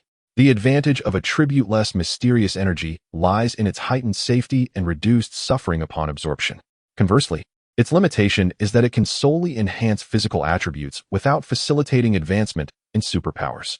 After contemplation, Li Hao extended his hand to absorb the energy, employing the 5 animals breathing technique for swifter and more effective assimilation.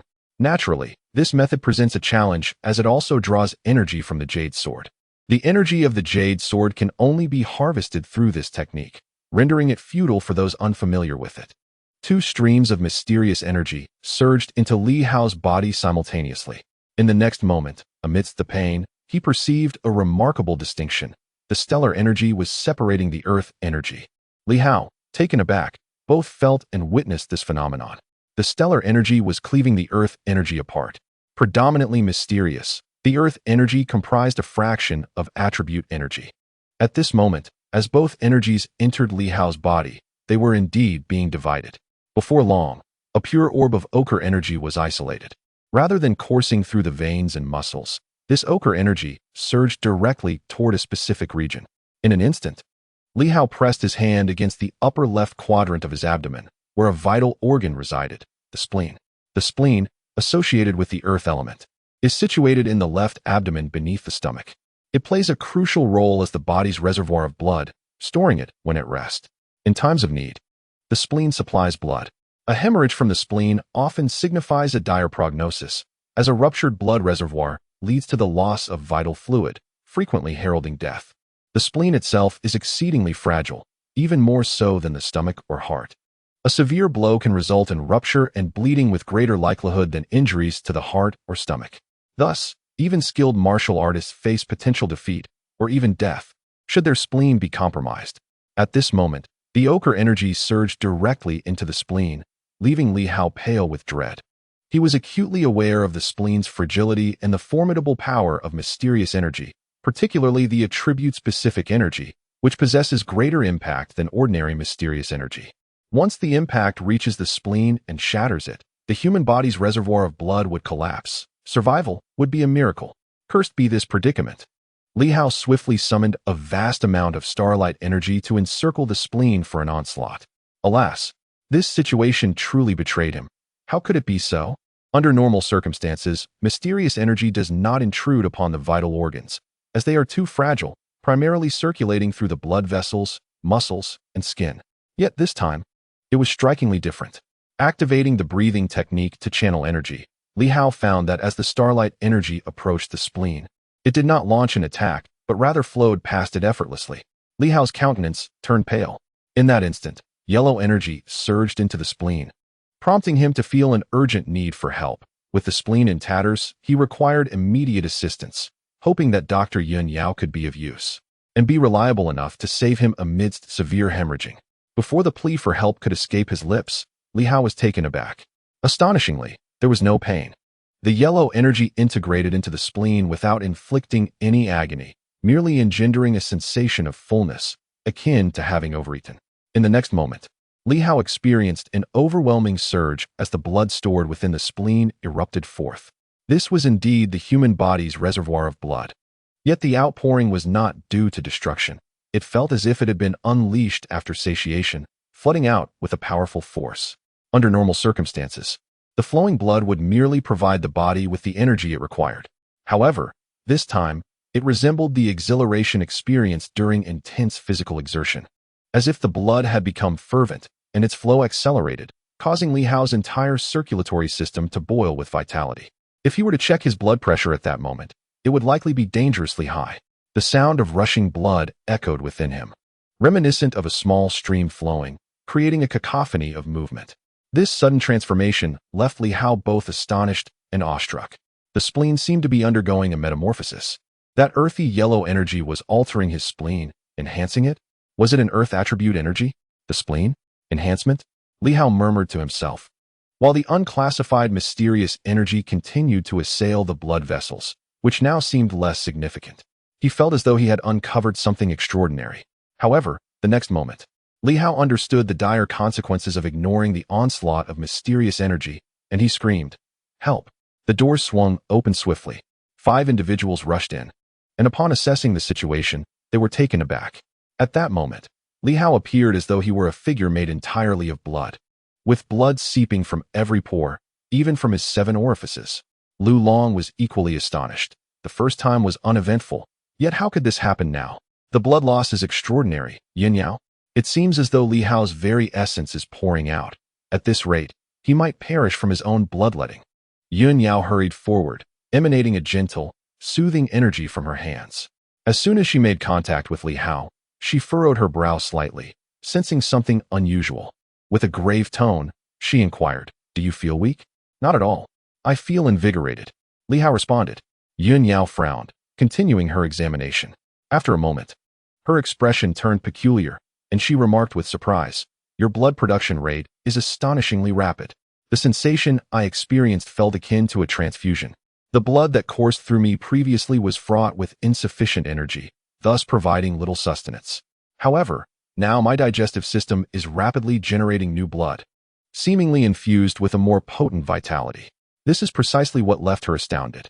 Li Hao felt as if he were undergoing a transformation. Meanwhile, Lu Long's expression shifted slightly, and he hesitated, saying, "You must be mistaken. A transfusion? Whether one is a martial artist or possesses extraordinary abilities, the replacement of feeble blood with robust blood does occur. Yet typically, this transpires during a duel at the 1000th stage. How could one at the 10th severance stage experience such a phenomenon? Where lies the formidable mechanism for blood production? Please check again thoroughly. Excessive blood loss could be fatal." Li Hao had indeed lost a considerable amount of blood. Yin Yao, feeling she may have erred in her assessment, decided to conduct another examination. At that moment, however, Li Hao's blood loss began to gradually diminish. After scrutinizing the situation, Yun Yao frowned. "It is neither internal bleeding nor ruptured vessels. It is merely a normal expulsion of blood. Following this, he feels somewhat weakened. But this is merely due to the substantial energy expended in blood production, not from excessive blood loss. This resembles a transfusion." She was certain of her findings. So, what was the situation with Li Hao? Li Hao himself was equally perplexed, although he had managed to speculate on certain aspects. With a grimace, bloodied and distressed, he lamented, "I truly do not understand. I absorbed earth energy and suddenly began to bleed. It terrified me. Boss, does the elemental energy always induce bleeding?" Upon observing that he could still speak with vigor, Lu Long felt reassured that the situation was not dire. Now, slightly more composed, but still hesitant and puzzled, he remarked, "No, you are the only one experiencing this. Others bleed, not due to a transfusion. You are rather peculiar. A transfusion entails the replacement of weak blood with new, powerful blood, enabling greater energy storage and enhanced explosive power. I have experienced some faint sensations upon surpassing the 100 mark, feeling the strength of my blood increase. Yet nothing as exaggerated as your case. It feels as though all the blood within you has undergone a complete transformation. This is something only achievable at the 1000th stage. But Li Hao, what on earth is happening? Is it due to elemental energy? How strange." Lu Long found himself at a loss for words. Meanwhile, Lu Yan's expression was exceedingly complex, her gaze filled with a mixture of resentment and intrigue as she remarked, "Boss, does this not imply that this fellow has become even more formidable following his blood transformation?" Lu Long nodded in agreement, casting another glance at Li Hao, feeling somewhat uneasy. Damn. Why? You sever 10 times in one day and undergo a blood transformation the next. Are you planning to break the 100 mark by tomorrow? Or perhaps achieve the 1000 stage the day after? At that moment, within the storeroom, aside from Li Hao, the other 5 individuals exhibited glimmers of envy in their eyes, including Yun Yao, who seemed eager to dissect him. What was occurring? This was their first encounter with such a phenomenon. Meanwhile, Li Hao, drenched in blood, trembled slightly. A transfusion? Only at the 1000 stage could such a transformation occur. I truly do not comprehend. Perhaps my spleen has been modified, rendering it more powerful with a superior mechanism for blood production and an expanded blood reservoir, brimming with energy. Yet I remain uncertain as to why this is happening. Does elemental energy possess such capabilities? No one has ever informed me of this. At this moment, Li Hao felt fragile and utterly helpless. He thought to himself, if I continue to gaze upon this scene, I fear that before the Crimson Shadow has a chance to claim my life, these few might consume me alive. A thought began to stir in the recesses of his mind. He dared to contemplate uttering a bold request. Boss, might you grant me the remaining 8 squares? However, this notion merely flickered through his consciousness, for he feared the repercussions of such words would lead to his immediate demise at the hands of his companions.